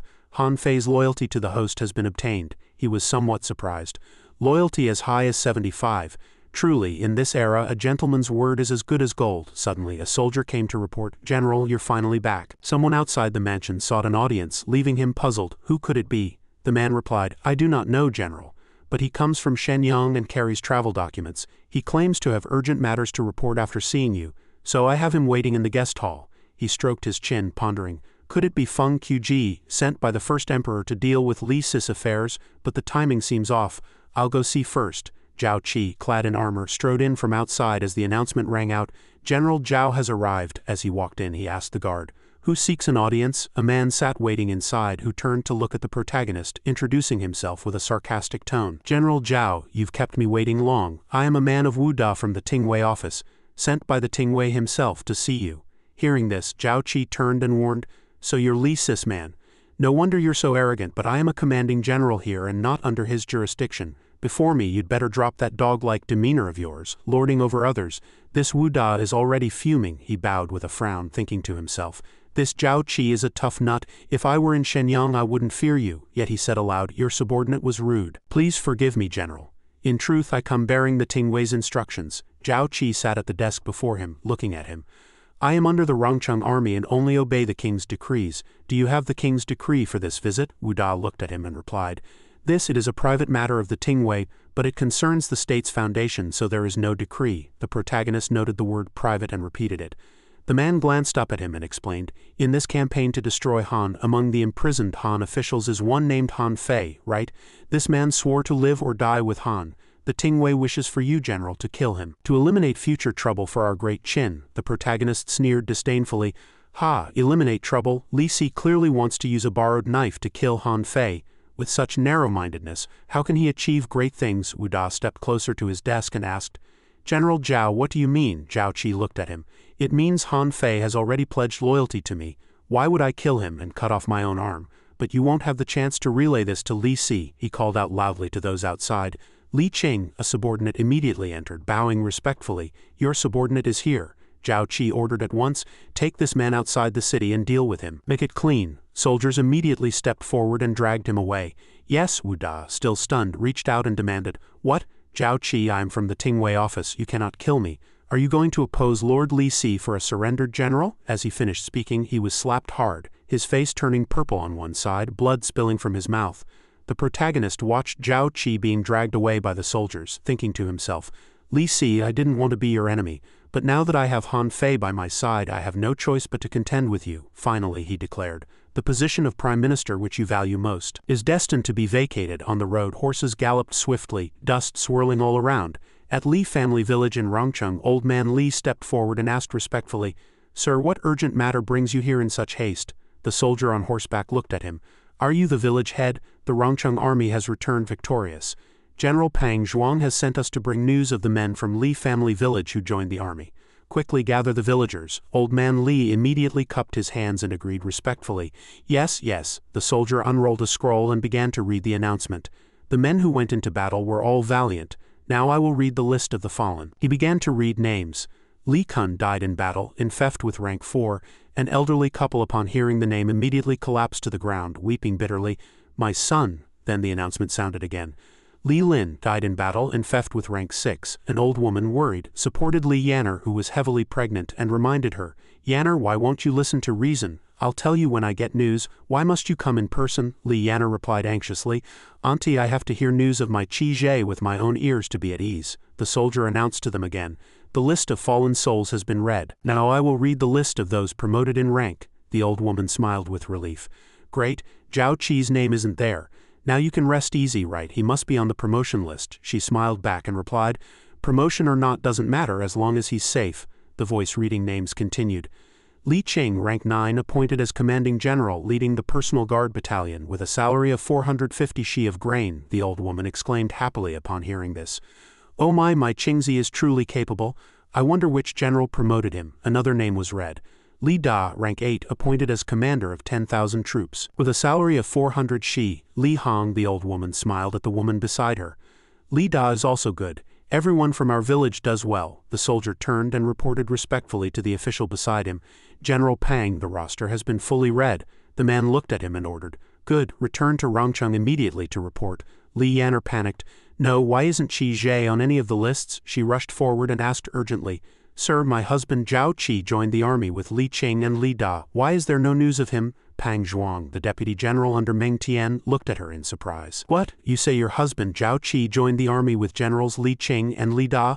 Li Yan'er looked up at him and replied, yes. He reined in his horse and said loudly, impossible. As far as I know, when General Zhao Qi joined the army he had no family left, he thought to himself. But Li family village has produced so many infeft generals. Could it really be General Zhao's hometown? An old man cupped his hands respectfully and said, Sir, Yan'er is indeed carrying Zhao Qi's child, they just haven't married yet. Zhao Qi joined the army so he could return and marry Yan'er. The old woman supporting the weeping Yan'er also vouched, everyone in our village can testify. General Pang was silent for a moment, then suddenly dismounted. Li Yan'er's eyes widened as she looked at him worriedly. Sir, why are you suddenly like this? Has something happened to my husband? Then came the surprise. All the soldiers knelt respectfully before her. Pang Zhuang began to explain everything. General Zhao Qi is a great benefactor to our million-strong Qin elite troops. Please, madam, accept our bow. Because General Zhao never reported his family, we nearly missed the news. Please forgive us, madam. He bowed his head respectfully. General Zhao presented the wound-healing ointment, saving the entire army in a critical moment. After breaking through Xinjiang and beheading the king of Han, General Zhao, by royal decree, commands 100,000 troops as the commanding general guarding the Han lands. Li Qing and Li Da are the great generals under General Zhao. The old man beside her looked happily at Li Yan'er. Heavens, Zhao Qi is a commanding general. Yan'er, you can rest easy now, the auntie beside her also praised. No wonder Li Qing and Li Da rose so quickly. It's all thanks to Zhao Qi. She was in tears, secretly overjoyed. Qi Zhe is fine, Qi Zhe is fine, great, Qi Zhe. Suddenly her eyes closed tightly, her teeth clenched, her face contorted, and she was drenched in sweat. It hurts, auntie, my stomach hurts so much. Everyone gathered around worriedly to support her. The auntie beside her shouted loudly, oh no, she's going into labor, call the midwife. In Rongcheng, at the Supreme General's mansion, a voice came from the courtyard. Supreme General, General Meng. The Supreme General turned to look at the door, sizing him up. After all these years, still so impatient, Pang Zhuang knelt and reported with cupped hands, reporting to the Supreme General. Your subordinate was rude, but I have urgent matters to report. Meng Wu calmly picked up his teacup and asked, what urgent matter? Speak slowly. A general should remain calm even when the enemy is at the gates. Pang Zhuang immediately said, your subordinate went to Li family village to deliver news and encountered General Zhao Qi's betrothed. Moreover, as I was leaving, Madame Zhao had already gone into labor. Upon hearing this, the Supreme General spat out a mouthful of tea onto Meng Yi's face, who was sitting opposite. He rushed over in a panic. What did you say? Zhao Qi has a wife and she's giving birth? Meng Yi, sitting behind him, could only look on speechlessly. Father, you really? Pang Zhuang replied. Yes, because General Zhao Qi hadn't reported it before. His salary is still with the army. Should it be given to Madame Zhao, please instruct Supreme General. Meng Wu, walking out, turned back and ordered him. What are you waiting for? Prepare luggage, 500 taels of silver, guards and maidservants, and head to Li family village immediately. In the dead of night, a bright moon in the high sky appeared and disappeared behind the clouds. Old man Li bowed respectfully to greet the approaching man. Supreme General, this old man leads the entire village in welcoming you. Meng Wu waved his hand at him. No need for formalities. Where is Zhao Qi's wife? Was the delivery smooth? Take me to see her quickly. Old man Li looked at him respectfully and replied, reporting to the Supreme General, General Zhao's wife Li Yan'er is ahead. She has just given birth to twins, a boy and a girl, and both mother and children are well. Meng Wu laughed heartily, patting the old man's shoulder. Ha ha ha, good, good, good. Thank you for taking care of her all this time, the old man quickly replied. I dare not, it is our duty. The Supreme General glared at Meng Tian, who had been silently following behind.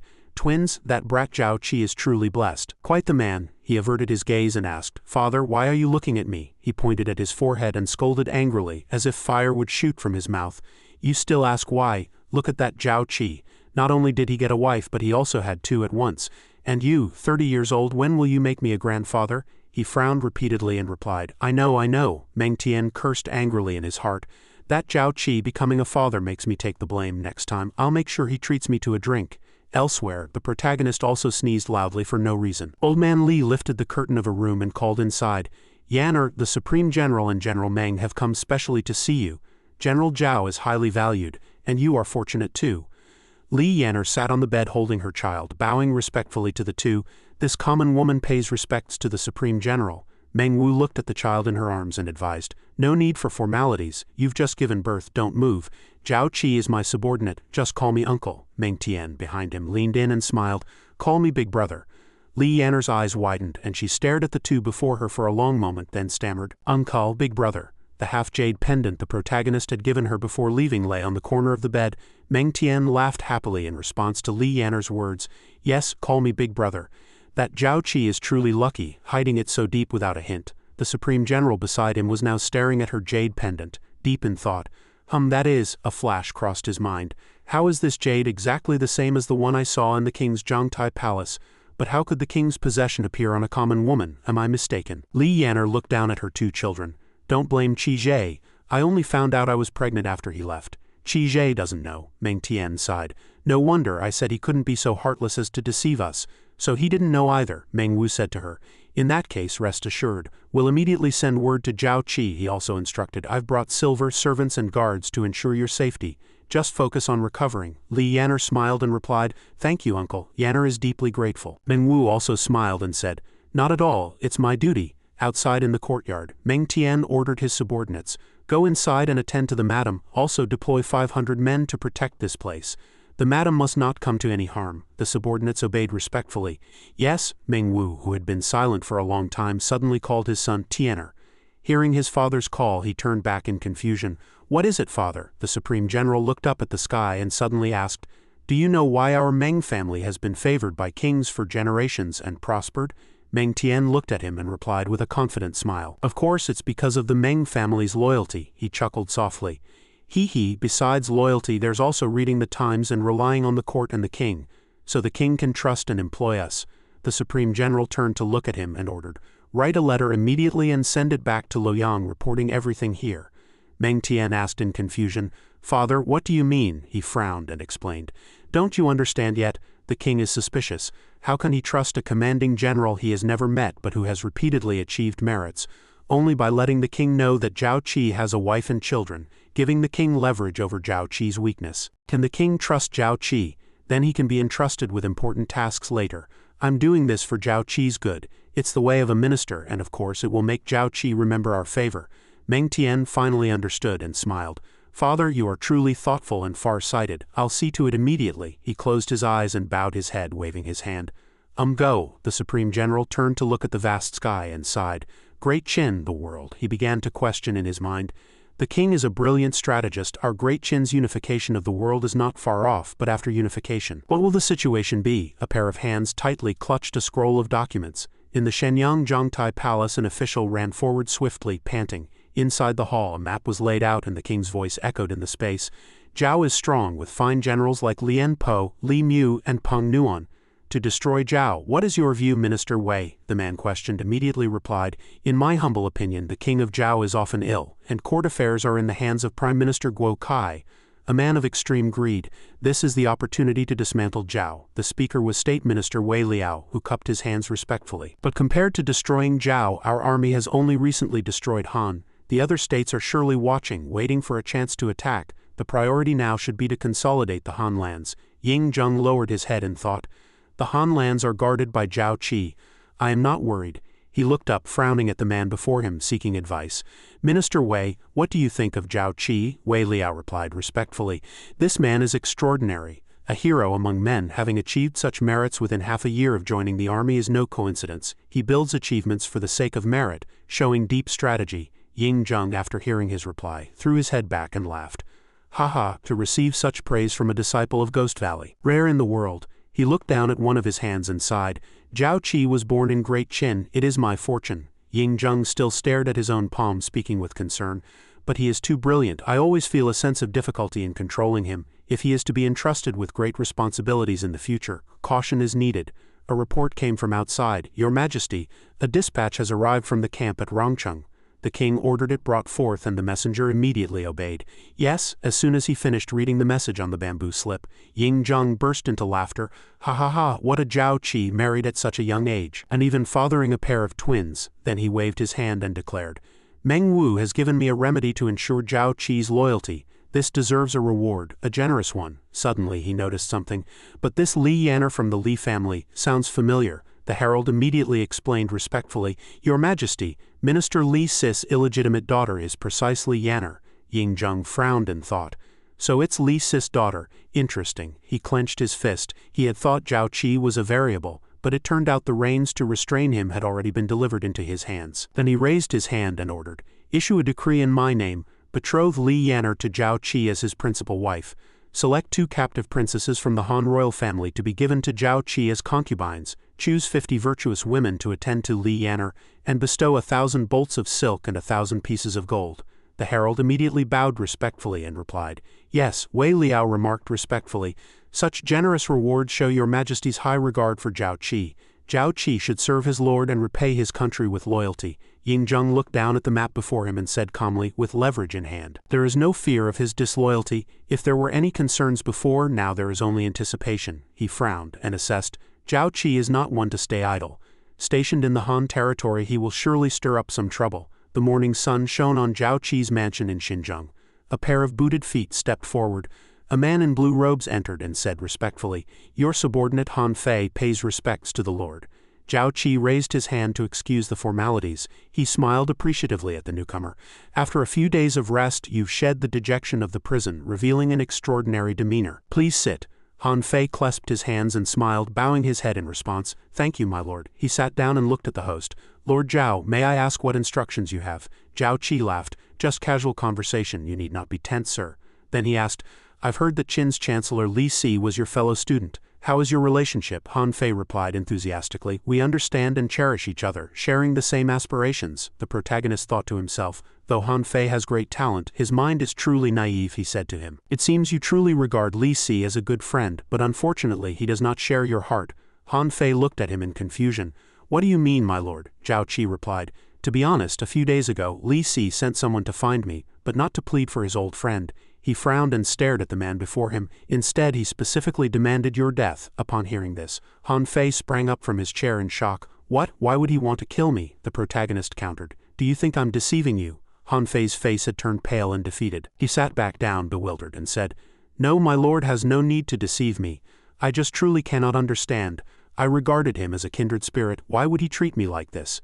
Zhao Qi stood up from his chair and answered him, "For the sake of profit, of course. You are wise in many things, sir. But you do not understand the human heart." He walked over to him. "Li Si knows your talents best, so he fears that once you enter Qin you will compete with him for power and profit. Only by killing you can he secure his position as the leader of the legalist school." Han Fei touched his forehead and laughed bitterly. "Ha ha ha, so it's for this reason. You are right, my lord. I truly do not understand the human heart, nor did I ever imagine it could be so terrifying." The protagonist looked at him and said, "It's not too late to know now. I tell you this to warn you. In this world the most terrifying thing is not royal power nor weapons, but the human heart." Han Fei clasped his hands and bowed respectfully. "Thank you for the reminder, my lord. I understand. As for this good friend Li Si, I will keep my distance and stay away."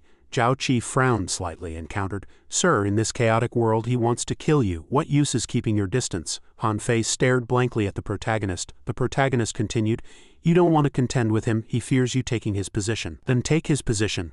That is the greatest punishment and warning to him, and the best way to protect yourself."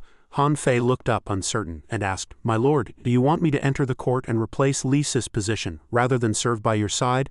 Zhao Qi did not answer, only asked him, "Do you dare to take the gamble?" Han Fei immediately knelt down and declared loudly, "Han Fei accepts the command, as you say, my lord. Since he fears me and avoids me, wanting me dead, then I will contend with him to the end." Han Fei looked up worried at the protagonist. "My lord, are you not afraid? Are you not afraid that I might feign loyalty and later rebel against you?" Zhao Qi replied calmly, "Everyone fears the human heart, but I do not. Do you know why?" The protagonist placed a hand on his shoulder. "Because I can see through the human heart." A threatening glint shone in his eyes. "Those with ill intentions I will eliminate before they can rebel. If you doubt this ability, you may test it." Han Fei lowered his head, intimidated by his presence. "If it were anyone else I would not believe it, but since you possess martial and mystical abilities, my lord, Han Fei dares not doubt." Zhao Qi turned to look at the text on the information panel. Han Fei's loyalty 80. He smiled to himself, thinking, as always, strength is the best persuasion. Han Fei's loyalty has reached the level of devoted allegiance. He can be trusted. Just then a soldier appeared at the door and said respectfully, "General, Lord Feng Qiji, in charge of Han territory governance, has arrived and is waiting outside the hall." Zhao Qi asked him, "So soon? Let him in." The soldier immediately replied respectfully, "Yes." He turned to look at the man beside him. "Sir, the first step on your path to advancement has arrived." Han Fei turned to look at him. "Are you referring to Feng Qiji?" "Feng Qiji, one of the 9 ministers?" the protagonist instructed him. "Exactly. He is now the king's appointed minister for Han territory governance. If you assist him and earn merits, you will surely gain the king's favor in the future. But one thing must be remembered, our relationship must never be revealed. Han Fei lowered his head and promised, I will follow all your instructions, my lord. Feng Qiji, one of Great Qin's 9 ministers and the Han territory governor, entered and greeted Zhao Qi warmly. Feng Qiji, Han territory governor, pays respects to General Zhao. The protagonist returned the greeting. Lord Feng, I failed to welcome you from afar, please forgive me. Feng Qiji immediately offered flattery. How dare I in Shenyang, I have long heard of General Zhao's reputation. Meeting you today, I see you are indeed valiant and imposing, living up to your name. I hope you will look after me in our future collaboration. The protagonist smiled in response. Having your assistance, Lord Feng, is my honor. Let us support each other from now on, he thought to himself. These pleasantries are well spoken, but with my 2 lifetimes of experience, can I be fooled by you? Feng Qiji noticed the man who had been silently standing behind Zhao Qi. This gentleman has an extraordinary demeanor. Might I ask who he is? The protagonist pointed behind him and introduced him. How forgetful of me. This is Han Fei, a disciple of Xunji from the Jisha Academy, who has now pledged allegiance to Great Qin. Upon hearing the name, Feng Qiji immediately greeted him joyfully. So it's Master Han Fei, I am Feng Qiji, it is an honor to meet you. Han Fei took his hand. You are too kind, Lord Feng, I am no longer a master, only Han Fei, a subject of Qin. Feng Qiji continued to praise him. You are too modest, sir, I have read your writings countless times and have long admired you. To see you today, knowing you serve our Great Qin, is truly a blessing for Great Qin and for the king. Zhao Qi extended his hand to invite them both. Please both of you sit. Feng Qiji thought to himself at that moment. Before I came to Han territory, Li Si asserted that Han Fei would surely die. I also thought that a man of his caliber would rather die than submit, yet here he is, pledging allegiance to our Great Qin. He smiled at them on the surface, but inwardly he pondered, judging from the previous military reports, as long as Zhao Qi is involved, something always happens. Could this submission of Han Fei to Great Qin also be his doing? Feng Qiji calculated in his mind, if Zhao Qi can persuade Han Fei to surrender and serve Great Qin, then he is truly a fortunate general. But if he intends to make Han Fei serve him personally, that is another matter. Zhao Qi's intentions need to be tested. He looked at the protagonist and said, General Zhao, on behalf of the king, I am governing Han territory and have a request. The protagonist stopped him. Lord Feng, let me say something first, shall I? He looked at him and continued. With Han Fei's talent and high prestige among the people, he is capable of governing a region.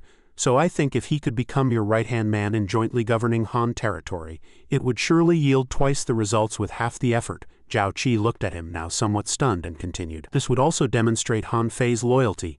What do you think, Lord Feng? Feng Qiji finally answered loudly. General Zhao's words align perfectly with my thoughts. He had now reached a conclusion. By voluntarily offering up Han Fei, Zhao Qi shows no selfish motives. The king can rest assured. He smiled at the man seated in the chair. But I wonder if Master Han Fei would be willing to serve as my assistant. If you agree, I will surely report your merits to the king in the future. Han Fei replied politely. You are too kind, Lord Feng. I am willing to serve you with all my effort. Zhao Qi watched them both, calculating in his mind. The first step for Han Fei to gain power in Qin is complete. In the future, as he rises to high positions in Great Qin, he will be my most important hidden chess piece, my most capable assistant, and the most crucial link. He thought of this prospect. This way I can free up my hands to focus on handling these 100,000 surrendered troops in Han territory. All Qin soldiers assembled on the towering city walls, the Qin banners fluttering proudly. They drew their bows and knocked their arrows, poised and ready, aiming at the targets below. The defeated Han soldiers, having fallen into a trap, were all gathered in a huge earthen pit. Tu Sui stood on high, with a wooden chair beside him, his gaze threatening as he looked down at the soldiers below. You surrendered troops, behave yourselves. Anyone who dares to act rashly will be killed without mercy. Zhang Han looked ahead and asked the man beside him, What do you think General Zhao intends to do by ordering us to gather all the surrendered troops from various parts of Han territory here? Tu Sui replied, What else could it be? According to Qin law, either they become slaves, or they are formed into penal labor troops, or, Zhang Han pressed him when he fell silent, or what? A wild image flashed through Tu Sui's mind, or like General Bai Qi of old. But General Zhao probably wouldn't do that, would he? He asked himself in confusion and panic, but if not, why gather 100,000 surrendered troops in one place? Zhang Han waited for a long time, then turned to look at him. Go on or what? Tu Sui could only force a smile and reply. In any case, we'll wait for General Zhao's decision. Suddenly, A Han soldier stepped forward and looked up at them, asking, "May I ask, General, is the General Zhao you speak of the same Zhao Qi who killed the king of Han?" Tu Sui's eyes widened and he shouted at them, "Nonsense, General Zhao is in command of Han territory. You will all be dealt with by him." The soldiers below, upon hearing his words, turned ashen-faced and looked at each other in terror. "Oh heavens, it's Zhao Qi. We've fallen into Zhao Qi's hands, brothers, we're finished. That little demon Zhao Qi, we have no chance of survival." Zhang Han immediately drew his sword to suppress them. "Do you want to die? Don't move. Move again and we'll loose arrows." The soldiers below seemed to have lost all fear and shouted back at him, "Falling into Zhao Qi's hands, what difference is there from death? It's better to—" A voice suddenly interrupted his next words. "Better to what?" All the Han soldiers froze, staring at the newcomer. Zhao Qi walked forward, smiling. "How rare. When your state was destroyed you weren't this brave. I thought the Han army was full of incompetence, but now you show this defiant spirit." Tu Sui and Zhang Han bowed respectfully to him. "General Zhao," the protagonist calmly sat down on the wooden chair. "Who was causing trouble just now? Step forward, I have questions to ask." A soldier mustered his courage, stepped forward and looked him straight in the eye. It was me." Zhao Qi looked at him and laughed twice in praise. "Ha ha, you've got guts," he thought to himself. "They almost rioted, which means they're desperate. This is the perfect time to win them over." The protagonist began to question them. "Since you are surrendered soldiers, you should follow orders. Why such a strong reaction upon hearing my name? Afraid I'll kill you. Afraid I'll follow the example of General Bai Qi." He curled his lip and looked at them. "You're not speaking, so I take it I'm right, but you're wrong. Today I've gathered you not to kill you, but to give you a new life." All the soldiers below opened their mouths wide and looked up at him. "You're not going to kill us?" Zhao Qi leaned back in his chair and said casually. "Of course not, but if you want to live well, you'll have to answer my questions honestly." The soldiers immediately replied, "Please ask, General." The protagonist began, "When you served Han, how did they select soldiers? What were the pay and allowances? Were there opportunities for promotion?" Upon hearing his questions, the other soldiers lowered their heads. Only the leading soldier frowned at him. "We were conscripted by the court's mandatory levy.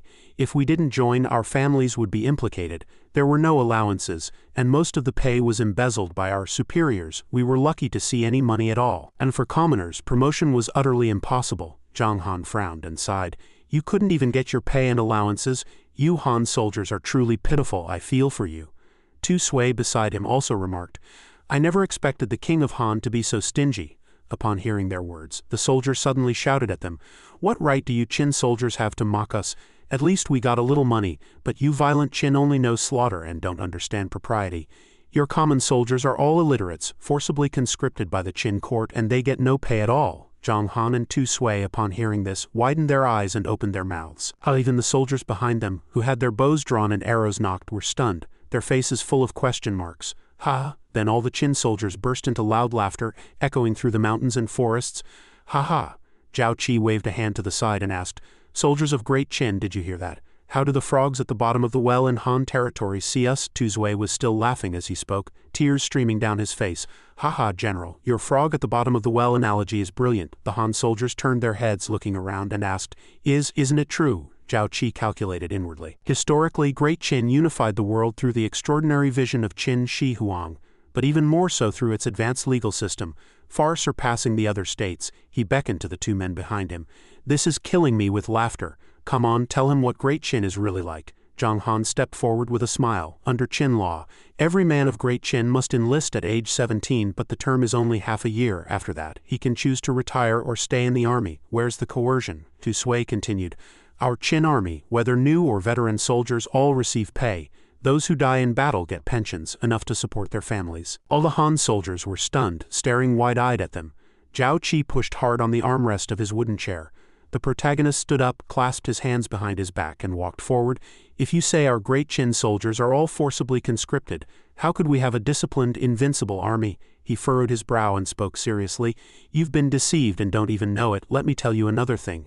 In our Great Qin army, there is no distinction between rich and poor, noble and lowly. Everyone has the chance to become a marquis or a general. Kill the enemy and earn merit, and you'll be in theft. Under the protection of Great Qin's legal system, everyone is equal." The Han soldiers looked up, unable to believe it, and retorted, "None of the other states have ever heard of such laws. This is utter nonsense. You're mocking us, trying to toy with us before killing us, aren't you?" Zhao Qi raised his sword high, declaring powerfully to the sky, "So you are frogs at the bottom of the well. Great Qin is invincible because it does what other states cannot. And when you hear of Great Qin's laws, you don't even dare to envy them. Ah, Zhao Qi was valued by the king and appointed as the chief general to pacify Han, commanding 100,000 troops. But just a year ago, I was just an ordinary lad from a poor mountain village. All the Qin soldiers cheered in support upon hearing the protagonist's words. I rely on no connections, no powerful figures. My current position is earned entirely through military merit. Through this sword I wield to kill the enemy. Throughout Great Qin, every soldier is the same. He curled his lip, pointing his sword tip at them. This is something you, as people of Han, dare not even imagine. It is a grace only enjoyed by the subjects of Great Qin. The leading Han soldier slumped to the ground. We've been deceived by the Han court. No wonder the Qin soldiers are so brave. The other soldiers sighed, heads bowed. If I had the chance to fight for my own future, I'd gladly risk my life to kill the enemy. I only regret being born in Han. I want to join the Qin army too, Zhao Qi calculated inwardly. The psychological warfare was complete. The protagonist smiled and extended a hand. If you want to join the Qin army, isn't the opportunity right before you? Han has been destroyed. If you sincerely submit to Great Qin, won't you become our soldiers? He had already planned it. Though the glow of a firefly is faint in darkness, even the slightest glimmer makes people follow it, seeing it as hope. Dawn was relentless. Now 100,000 surrendered Han soldiers were in dire straits facing the Qin army, and he was the one bringing them the lamp of light in the darkness. Zhao Qi announced from the high platform, according to Great Qin law, there are only two ways to handle surrendered soldiers. One is to make them slaves assigned to labor in our cities. The other is to form a penal army at the front, providing cover for our main forces. Both paths lead to death, but today I offer you a brand new opportunity. The Han soldiers looked at each other, frowning in discussion. Can we become regular Qin soldiers, not slaves? Is that true or false? Tu Sui stared wide-eyed at the general. This approach had never been heard of. Should he reconsider? If someone with ill intent reported this to Shenyang, the king might hold him accountable. The protagonist glanced sideways at him. I am entrusted by the king to guard Han territory and manage its military affairs. Of course I have full authority to decide. He was still worried and wanted to say more. But after all, they were subjects of an enemy state. He raised a hand to cut him off. The 7 states are all descendants of Yan and Huang.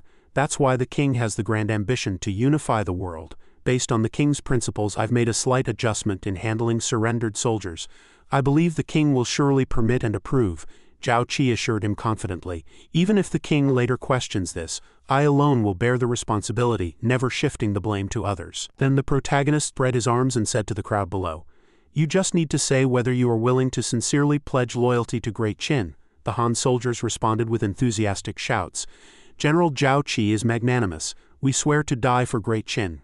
To die following the general. He stood high, arms crossed, looking at them with satisfaction. The hearts of 100,000 troops are now in my grasp. Next, the protagonist raised a hand to signal for silence. Instantly, all the soldiers fell silent, looking up at him. Zhao Qi announced another message. I grant you amnesty and the chance to become soldiers of Great Qin. This is a risk I've taken. I hope you cherish this opportunity, for it comes only once. As soon as he finished, all the soldiers placed their hands on their chests and replied in unison, We are one with Great Qin. If we harbor rebellious thoughts, may our entire clan be wiped out with no amnesty. We will never betray. Loyal to Great Qin, loyal to the general. Rest assured, General Zhao. The protagonist turned and gave orders to the 2 generals behind him. They immediately began registering all the surrendered troops, incorporating them into his army. But they must be careful to mix up the units, not letting them form their own separate groups. The 2 bowed respectfully and replied, We obey the general's orders, Tu Sui said excitedly. General, this move is brilliant and bold. Just like that, you've taken in 100,000 surrendered soldiers. Zhang Han agreed. In the world today, only General Zhao has such audacity. He smiled at the men beside him. Old 2, this time our military strength is no longer just 50,000. The 100,000 surrendered troops are all at our command, he sighed. As long as we swear to die for the general, this is only the beginning. Tu Sui also resolved. Yes, as long as we follow the general's lead, we can reach even higher positions. At this point, Zhao Qi stood ahead while the 2 had already turned to leave. He looked forward, walking and thinking. Taking 100,000 surrendered soldiers as his own private force, his total strength now reached 200,000. On future battlefields, the experience points gained from the army would be countless. The innate realm was within reach. Zhao Qi walked back to the front of his residence and saw a white horse standing there. The protagonist was full of question marks, staring blankly. This was a horse of the Meng family army.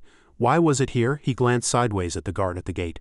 Did General Meng send someone while I was away? Before he could hear an answer, Pang Zhuang had already rushed out of his residence from somewhere. Young Zhao Qi, do you know your crime? Zhao Qi asked in confusion. Old Pang, why are you here? He thought to himself. Could it be that he knows about my amnesty for the surrendered soldiers and has come to question me? No way. Pang Zhuang raised a fist and looked at him. Zhao Qi, this time I'm here on behalf of the 2 Meng generals to teach you a lesson. Do you know your crime? The protagonist smiled and tried to smooth things over. Old Pang, tell me clearly.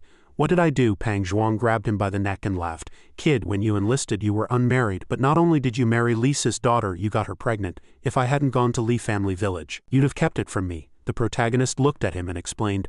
I do have a childhood betrothed, but I haven't sent the betrothal gifts yet, and she's not Li Si's daughter. Pang Zhuang frowned at him. You don't know anything, don't play dumb with me. He handed him a scroll. Then brace yourself. Don't get too excited. This is a letter personally written by General Meng. Read it yourself. Zhao Qi still replied confidently. So mysterious. I wasn't afraid even when killing the king of Han. What could possibly excite me? After a while, the scroll fell to the ground. The protagonist was stunned, asking the man before him in disbelief. I have a child. Yanner gave birth to twins, a boy and a girl. Pang Zhuang laughed heartily in praise. Ha ha ha, kid, you're really blessed. As Zhao Qi read the letter, he recalled her past appearance, murmuring to himself, the dream from before has come true. In this chaotic world, Yanner has borne my child. Yanner, I failed in my duty. I promised to make you happy and safe, but I wasn't by your side in your hardest moment. Suddenly he turned and ran toward the gate. Li Qing, saddle the horse. I'm going back to Li family village. Pang Zhuang chased after him, calling out. Hey, what's the rush? It takes a month to go from Li family village to Xinjiang and back. You need to at least delegate matters in the city, right? What's wrong? The protagonist stopped completely, no longer running forward. Old Pang ran up and asked him what was wrong. Zhao Qi turned back to look at him. Thanks for reminding me. I was foolish. I can't go back. He recalled the current war situation. Han territory had just been pacified and the surrounding states were eyeing it covetously. As the chief general, if I leave now, something big will go wrong. A tragic scene flashed in his mind, a dream not only of happiness but also of pain. The protagonist imagined her holding their children and crying bitterly, thinking, if something goes wrong in Han territory, I'll surely be held accountable. Not only will my previous efforts be wasted, but my wings aren't yet full. I might lose my life. How can I give Yanner a stable life then? Pang Zhuang looked at him and praised. You're really thoughtful. You almost caused a disaster. He patted him on the shoulder and advised, but don't worry too much. After General Meng learned of your wife's childbirth, he arranged everything and reported it to the king. Given your status, the king's rewards will soon arrive. Your wife won't suffer. Zhao Qi turned back to look at him. General Meng was so thorough. He suddenly realized that General Meng's actions not only protected Yanner but also earned him Ying Zheng's trust. The protagonist turned and knelt on one knee. Brother Pang, I will never forget your kindness. Please thank the 2 generals for me. Pang Zhuang, seeing his gesture, quickly said in panic, Get up, we're brothers. That's too formal. He stood up, staring at the man before him, and asked, I just never expected Yanner to be Li Si's daughter. Does Li Si know about Yanner's childbirth this time? When he asked, Pang Zhuang suddenly averted his gaze, looking elsewhere. Well, Pang Zhuang frowned and looked straight at him. Forget it. I didn't want to say it for fear of worrying you, but you'll find out sooner or later. 6 months ago, Li Si kicked your wife out of the house. If it weren't for the villagers' help, your wife might not have survived, let alone given birth safely. Zhao Qi shouted in anger. What? Yanner is his own flesh and blood. How could he be so cruel? Pang Zhuang told him what he had learned. I heard that Li Si was trying to curry favor with Prince Fusu, wanting his daughter to marry him. Even the king had agreed. Who knew you'd beat him to it? Li Yanner resisted with death threats. Finally enraging Li Si, who kicked her out and left her to fend for herself. At this moment, Zhao Qi's eyes were filled with murderous intent. He muttered to himself, Li Si, I originally planned to spare you for Yanner's sake, but I never expected. Pang Zhuang waved his hand worriedly, cautioning him. Hey Zhao kid, you've always been steady. Don't act impulsively on this. Li Si is deeply favored by the king now. If you make an enemy of him, your path to promotion will surely be blocked. Zhao Qi smiled. Thanks, I know my limits, but added in his heart, but I'll remember this grudge. He quickly walked to the desk. I can't go back. Please help me take a letter home to reassure Yanner. Pang Zhuang agreed. That's a good idea. Zhao Qi picked up his brush and wrote, Yanner my wife, you've worked so hard for me. Yanner my wife, you've worked so hard for me. I never imagined you were carrying our child and gave birth safely in this world. What have I, Zhao Qi, done to deserve such fortune? Rest assured, for you and for our children, I will do my utmost for our future. I will also return to you as soon as possible. You must wait for me. Zhao Qi cupped his hands and bowed slightly. Thank you Pang Zhuang. Old Pang, I've troubled you. I should have invited you to stay for a few days, but he mounted his horse and turned back. Ha ha ha, I understand, I get it. You owe me this drink. Pang Zhuang galloped away, and Feng Qiuji's voice sounded nearby. General Zhao, that man just now looked like he was wearing Ming family army armor. Zhao Qi turned back and greeted them happily. Minister Feng, young Master Han. He joyfully shared the good news. That was General Pang Zhuang of the Ming family army. He brought news that my betrothed gave birth safely. Since it's a personal matter, I didn't inform Minister Feng. Feng Qiuji stroked his beard and raised a hand. I see. Congratulations, General Zhao, on becoming a father. By custom, the Meng family army should have returned to Shenyang to report. I thought they might have sent someone to give you instructions before leaving. Zhao Qi replied helplessly. Pang Zhuang didn't mention anything about the Meng family army going to Shenyang. If not for you, Minister Feng, I wouldn't have known, he added in his words. Sighing, truly loyal ministers of Yingzheng. Zhao Qi turned the conversation to their business. May I ask where Minister Feng and young Master Han are headed? Feng Qiuji smiled and replied, I need to regularly submit reports on Han territory to the king, so I was just at the military camp with young Master Han to inspect the surrendered soldiers. Zhao Qi pondered gravely. I just granted amnesty to the surrendered soldiers, and Feng Qiuji immediately submits a report. After all, this violates the law. Could it be that Feng Qiuji doesn't understand the stakes and intends to expose me? Zhao Qi glanced at Han Fei beside him, then relaxed and shook his head. It seemed fine. He had Han Fei as a trump card. Li Si, one day I'll pull you down from power and make you pay for what you've done. Time flew by. A month later, outside the Zhangtai Palace, Li Si laughed excitedly in his carriage. HMPH, daring to alter our great Qin's laws and grant amnesty to surrendered soldiers in Han territory. Zhao Qi, even with your military merits you can't escape death this time. He turned to glance at Wu Da beside him, confirming that Feng Qiuji's report had been sent into the Zhangtai Palace at noon. This is the blade that kills, Wu Da asked in confusion. Yes, but sir, the king has already betrothed Zhao Qi to Miss Yanner, and Miss Yanner has given birth to twins. Are you still going to go after Zhao Qi? Li Si cleared his throat. So what? Not to mention that unfilial daughter Li Yan caused me to lose the marriage alliance with Prince Fusu. Zhao Qi has opposed me time and again. We're already irreconcilable. How can I let him off? Li Si gritted his teeth and ordered. Wu Da, after arriving in Han territory, the missing Han Fei entered service in Great Qin. Most of these things are his doing. If I'm soft-hearted, will there be any place for me in Great Qin in the future? Li Si's carriage approached the court gate. But to bring down Zhao Qi, I must first silence Meng Wu. This time, when he returns to Shenyang to report, if I expose Zhao Qi, he will definitely obstruct me. Meng Wu's veins bulged as he furrowed his brow and roared, Ha, old Huan Yi, aren't you going to admit defeat? Huan Yi, also with bulging veins, shouted back, Whoever admits defeat is a coward. Ha! The two were locked in an intense arm wrestling match, their shouts and struggles making everyone around them deeply worried. Ha! Li Si pushed through the crowd and asked in confusion, Gentlemen, what's going on? The subordinate officials clasped their hands in salute. Greetings, Chief Justice, Wu Da explained helplessly. Generals Meng Wu and Huan Yi have always been like this, at each other's throats the moment they meet. Since the king summoned them today and they couldn't spar, they've resorted to testing their strength. Li Si frowned and said, I see. Soon after, the contest concluded with Meng Wu victorious. HMPH. Meng Wu stood up, rubbing his arm smugly. Ha ha ha, old Huan, you lost. Have you been too comfortable in Lanshan that your strength has waned? Huan Yi snorted defiantly. Meng Wu, don't get cocky. If you've got the guts, challenge me to something else. Meng Wu strode forward calmly. The king has summoned us. I don't want to show up disheveled and get scolded. Besides, you lost, plain and simple. Even if I let you try again, you might not even draw. Feeling great. I'll head off first, Huan Yi shouted in fury. You old bastard, just you wait. Li Si stepped in, smirking slyly as he advised. General Huan, calm your anger. General Meng is just elated. Let him have his moment. Huan Yi shot him a suspicious glance. What? Li Si pretended to be magnanimous. Both of you are top-tier generals of Great Qin, and I've wholeheartedly recommended you. For the sake of the court, the king has always treated you fairly. But after today, the winds may shift. He frowned deeply and said, Now Zhao Ji is gaining favor. He's from Rongcheng and is highly regarded by General Meng Wu. If Zhao Ji gets another promotion at this audience, Meng Wu's influence in the court will become absolute. Li Si feigned profundity. By then, General Huan, your position, Li Si gloated inwardly. In the end, they're just simple-minded warriors. Go ahead and deal with Meng Wu for me. No one Li Si target has ever survived, and Zhao Ji is no exception. Inside the hall, everyone shouted in unison. Your subjects pay homage to the king, Yingzheng replied calmly.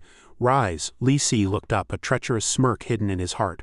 Meng Wu, even if someone protects you, Zhao Ji is doomed this time. Yingzheng glanced at the memorial and asked blandly, What do you all think of Feng Qiuji's report on the Han territory submitted a few days ago? Li Si eagerly reported, Your Majesty, Zhao Ji, the commander stationed in Han, has betrayed your grace, violated the laws of Great Qin, and presumptuously granted a general amnesty to Han soldiers. Utterly audacious. I beg your Majesty to punish him severely, Meng Wu shouted from behind. The Chief Justice is wrong. Zhao Ji's actions may differ from the norm, but our laws also state that slaves who achieve merit for the state can be pardoned.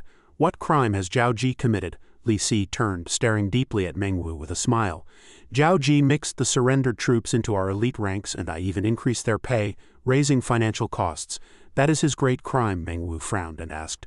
May I ask the Chief Justice, in the months Zhao Ji has served, have you heard of any mismanagement or financial difficulties in the Han territory? If you can't prove Zhao Ji's decisions were wrong, and you don't understand military and state affairs, then spare yourself the embarrassment of speaking further.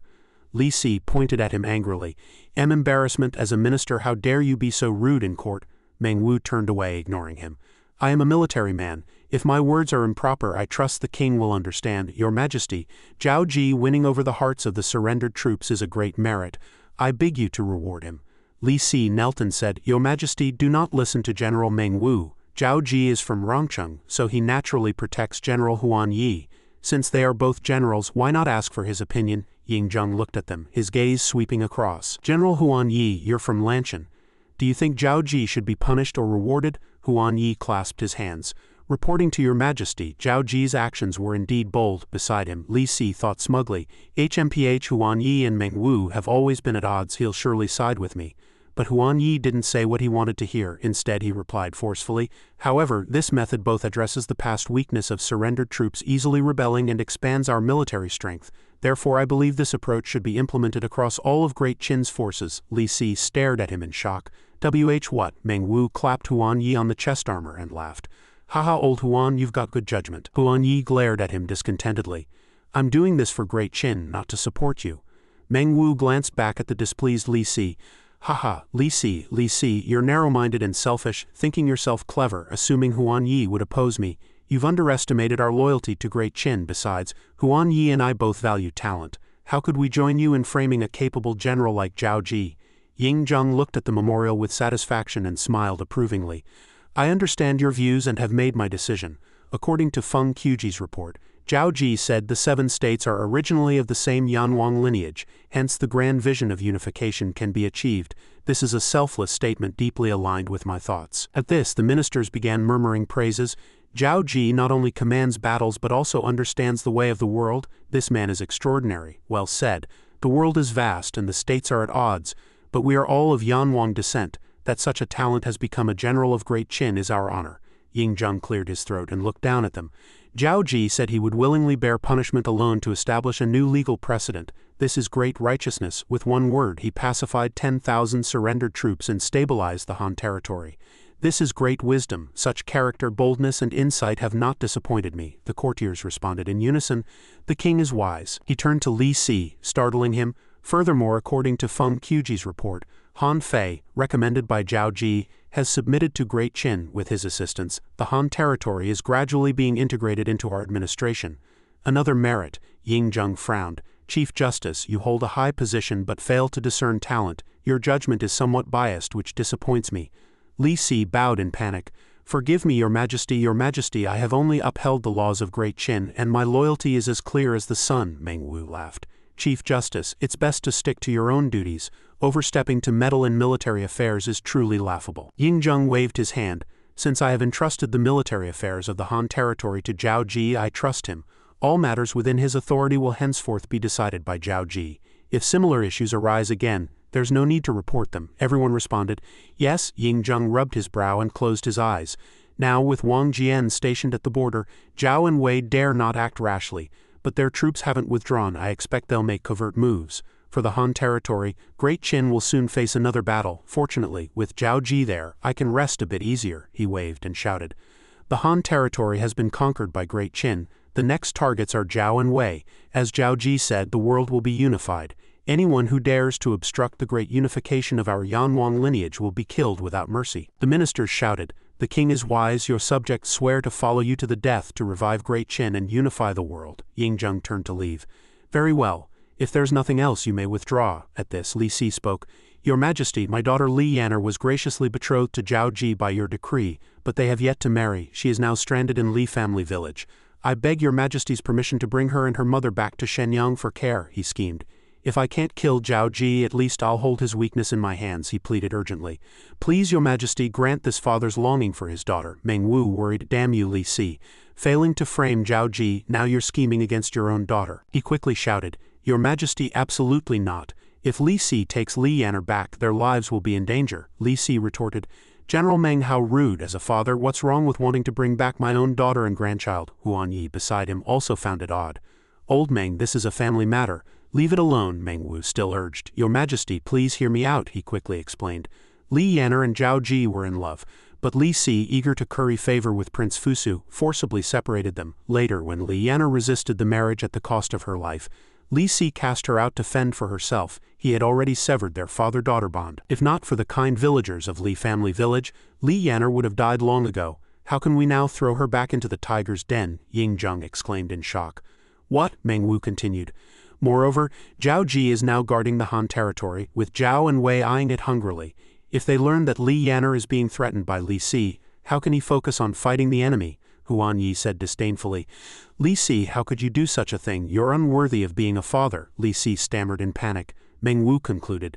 Every word I've said is true. The villagers of Li family village are witnesses. Li Si lost control and accused. Besides, that's still my family matter. General Meng, you're overstepping. Meng Wu shot him a glance. As long as I'm here, no one, including you, will harm Zhao Ji or his family. Ying Zheng interrupted. Enough, stop arguing, he frowned. I have no right to meddle in this, but I despise those who tear lovers apart. Chief Justice, you first forcibly separated Zhao Ji and Li Yanner, then abandoned your daughter.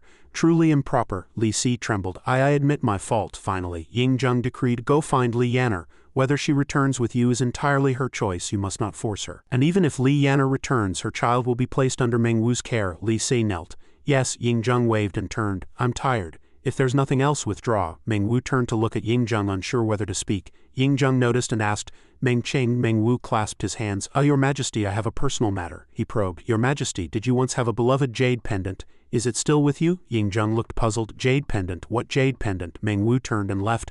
Ahaha, I must have misremembered. Forget I said anything. I take my leave. Ying Zheng was baffled. This Meng Wu, so old and still so careless. Suddenly, Ying Zheng recalled something. Jade pendant.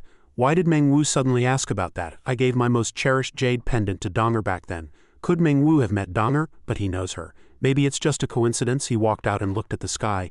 Donger, back then we were forced apart by those ridiculous class prejudices. Now I am the king above all. Where are you? Donger, your brother has grown up and can protect you. Please stop hiding from me and come back to my side. The image of that girl from his memories surfaced. When I unify the world, if you like the splendor of this palace, I'll make you empress and our son the crown prince. If you don't, I'll travel to the ends of the earth with you. Just come back. At the Chief Justice's residence, Li Si was smashing things in a frenzy. Meng Wu, you bastard, and Huan Yi ganging up to humiliate me in court. His subordinate sat uneasily. Master, calm down, Li Si roared. How can I calm down? It's all because of that Zhao Ji. Once I find a handle on him, I'll make sure he dies a miserable death. The subordinate leaned in excitedly. Master, you mentioned finding a handle on Zhao Ji. Now's a perfect opportunity. He glanced and said, I've received intelligence that Zhao and Wei are preparing to strike at the Han territory, targeting Zhao Ji and Han Fei. Why not take this chance? Li Si cut him off. Shut up, it's a good opportunity, but the Han territory was hard won and must not be thrown into chaos. Great Qin cannot afford it either. He smiled sinisterly. I have a plan that will kill two birds with one stone. Outside the city gate, cavalry stood ready. Meng Wu glanced at the wooden sedan beside him and said, Li Si, I advise you not to court trouble. Even if you come back to Rongcheng with me, Yanner won't go with you. Li Si poked his head out of the sedan and asked, I am Li Yanner's father. Would she dare defy me? I only hope that when she agrees to come with me, General Meng won't obstruct our father-daughter reunion. Hearing his arrogant tone, Meng Wu's blood boiled, thinking, you unworthy father, still talking about a reunion? Watch me vent for Yanner with that. He looked at the other and continued, the Chief Justice's intentions move me. I'll help you achieve your wish soon. Then he directly whipped the horse's rump and shouted ahead. All troops hear my command, speed up the march. Cover 30 more li each day and get back to Rongcheng as soon as possible. Hearing this, the entire force spurred their horses forward, racing like the wind. Inside the sedan, Li Si, caught off guard, lurched forward and yelled, Ouch, that old bastard Meng Wu did that on purpose. His servant quickly steadied him. Master, be careful. After sitting up, he cursed angrily. Bastard, if it weren't for the great cause of unifying Great Qin, I wouldn't spare you. Do you really think this trip is just about that rebellious daughter? With that, Li Si turned to his servant and instructed, order the men to scout carefully along the way. Once Zhao and Wei make a move, go with the flow. Zhao Ji and Han Fei's deaths are no loss, but ensure Feng Qiji survives. As long as he's alive, the Han territory won't fall into chaos, the man replied. Rest assured, Master, I'll arrange everything properly. Time flew and night fell, with the moon hanging high at Zhao Ji's residence in Xinjiang. Voices came from inside. In such a short time, the Han army has been fully reorganized, and the Han people haven't rebelled, peacefully focusing on production at this moment. Feng Qiji was sitting and conversing with Han Fei. Looking at the memorial in his hand, he continued, General Zhao Ji deserves great credit for this, and it also owes much to your assistance, Master Han Fei. The king will surely be pleased to learn of the situation in Han territory. Han Fei quickly replied, You flatter me, sir. I've only contributed a small effort. I dare not compare to General Zhao. After chatting for a while, Han Fei stood up, clasped his hands respectfully, and said, It's late. If there's nothing else, I'll take my leave and not disturb your rest. Feng Qiji replied, Very well, go ahead. Receiving the order, Han Fei hurried out and closed the door tightly. As he walked, he looked at the characters on the memorial. In the dead of night, alone, thus he stealthily circled to the rear, avoiding the patrol guard's line of sight. Just as he was tiptoeing along, Han Fei suddenly bumped into Tu Sui and Zhang Han. The three stared at each other, all startled. It turned out they were waiting specifically for him. The two quickly led him to a room. Inside, Li Qing opened the door and smiled. Ahem, the general has been waiting long, let's go in quickly. Once inside, Li Qing, Tu Sui and Zhang Han bowed with clasped hands. We have come as ordered to pay respects to the general, Zhao Ji replied. Rise behind them. Han Fei also bowed and said loudly, I, your subordinate, pay respects to my master. These words startled the others, who exchanged puzzled glances, thinking, Master. Zhao Ji then slightly curled his lips and asked, Master Han, you call me master. Is this address sincere? He thought to himself. Walking with someone who calls me master. Han Fei's move tells everyone that his loyalty is not to the king of Qin, not to Great Qin, but only to me, Zhao Ji. With my loyalty system, I know they are all devoted, but this title is unexpected. Han Fei looked up and replied, Over the past few months, I have witnessed your wisdom and valor with my own eyes. His loyalty was sincere, growing more heartfelt with each passing day. The others also bowed their heads and saluted, saying loudly, We pay our respects to you, my lord. Zhao Qi looked at them with pleasure and said, All right, no need for formalities. But this title is only for private use. In public, use military ranks. At that moment, Han Fei, standing behind, asked, May I ask why you summoned us here late at night? He replied, Do you remember my promise to grant you the power of martial arts? Now is the time to fulfill it. This left Han Fei utterly astonished. He stepped back and stammered, The power of martial arts, my lord, am I worthy of it already? Zhang Han, still confused, turned and asked, What is this power of martial arts? Zhao Qi stood up, smiled, and explained, When one cultivates martial arts to the highest realm, their strength can rival that of immortals, even granting immortality. Zhang Han, startled and uncertain, asked, Rival immortals, immortality, my lord, I've never heard of such a thing. Seeing their disbelief, he drew a sword and said, Words are useless, experience it yourselves. With that, he pinched the blade between two fingers and effortlessly snapped the hard sword in two, without any injury or difficulty. Li Qing, Zhang Han and Tu Su stared in amazement, whispering among themselves, He broke a sword with just 2 fingers, that's beyond human strength. Is our lord an immortal reincarnated? Is this martial arts? Han Fei stepped forward and added, I saw him shatter a prison wall with sword energy. I suspect the power he's shown tonight is but a fraction of his true strength. Li Qing blurted out in shock, What? Zhang Han also looked at Zhao Qi and asked, What divine power is this? My lord, do you intend to teach us this profound technique? Hearing the question, Zhao Qi didn't hide anything. He opened his palm, releasing a blazing flame-like spiritual energy, and replied, This is your reward for loyalty. What I've shown is but a sliver of power. Immortality is the ultimate path. Just then, a mark appeared beneath their feet. At the same time, the system sent a notification. System ready to transmit basic internal energy technique. Processing host command. Transmission complete. 4 targets. Zhao Qi said, Today I will teach you the first 5 levels of the martial arts foundational technique, while also opening your internal energy channels and circulating it through your meridians. Their bodies felt hot as spiritual energy surged in. Li Jing exclaimed joyfully, Is this martial arts? I feel an unprecedented power flowing within me. Zhang Han also felt it, and happily added, This is incredible, it's definitely an immortal technique. Our Lord is truly a god descended to earth. Watching them sit cross-legged in meditation, he explained, The realm I've taught you today is called the Hushan realm. Now relax your minds and I'll open your meridians to circulate energy, allowing you to step into the first level of Hushan. At that point you can use your mind to channel internal energy and unleash terrifying power. But this is just the basic threshold of martial arts. Cultivate diligently and don't slack off. Remember, what I give I can take away. Stay loyal and I'll grant you even stronger techniques in the future. After teaching the technique, Zhao Qi instructed, now you are all martial artists, but unless I permit it no one must know about this, and the technique must not be passed on. They immediately knelt and replied, understood. Thank you, my lord, for your gift. He glanced at Han Fei and smiled. Also there's another matter. Today I received a personal letter from General Meng Wu. Han Fei, take a look at my reforms regarding the Lingang garrison. This matter has stirred quite a commotion in Hanyang. He stepped forward quickly, looked at the letter, and blurted out in shock. How could this happen? Clenching the letter, his gaze firm, he said angrily. That petty man Li Si, I misjudged him. He disregarded the greater good to harm you, my lord, and even tried to use your wife and child as leverage. Treating Han soldiers fairly in Han territory was a good move to unify the Yanwang people and win their hearts. But Li Si used it to undermine you. He couldn't possibly have missed the stakes. He acts solely for his own gain, Zhao Qi added, this time thanks to Generals Meng Wu and Huan Qi's protection, and Feng Qiji's timely report, otherwise the king might have punished me. More importantly, Yanner was protected. I owe General Meng more and more, he thought to himself. General Meng is devoted to Qin, and his family is full of loyalists, but they were wiped out after the second emperor ascended. A pity. With that thought his gaze grew resolute, and a will surged within him. Now that Zhao Qi is here, he must protect his entire family. Suddenly, a shout interrupted his thoughts. My lord, you called for Han Fei. He stepped forward, clasped his hands and said respectfully, my lord, Han Fei is guilty. Li Si's targeting of you is partly because of your protection of me. I've implicated you. Seeing him take the blame, Zhao Qi comforted him softly. You worry too much. I don't take Li Si seriously, and the king is wise. Even if he tries to stir trouble in court, he lacks the ability.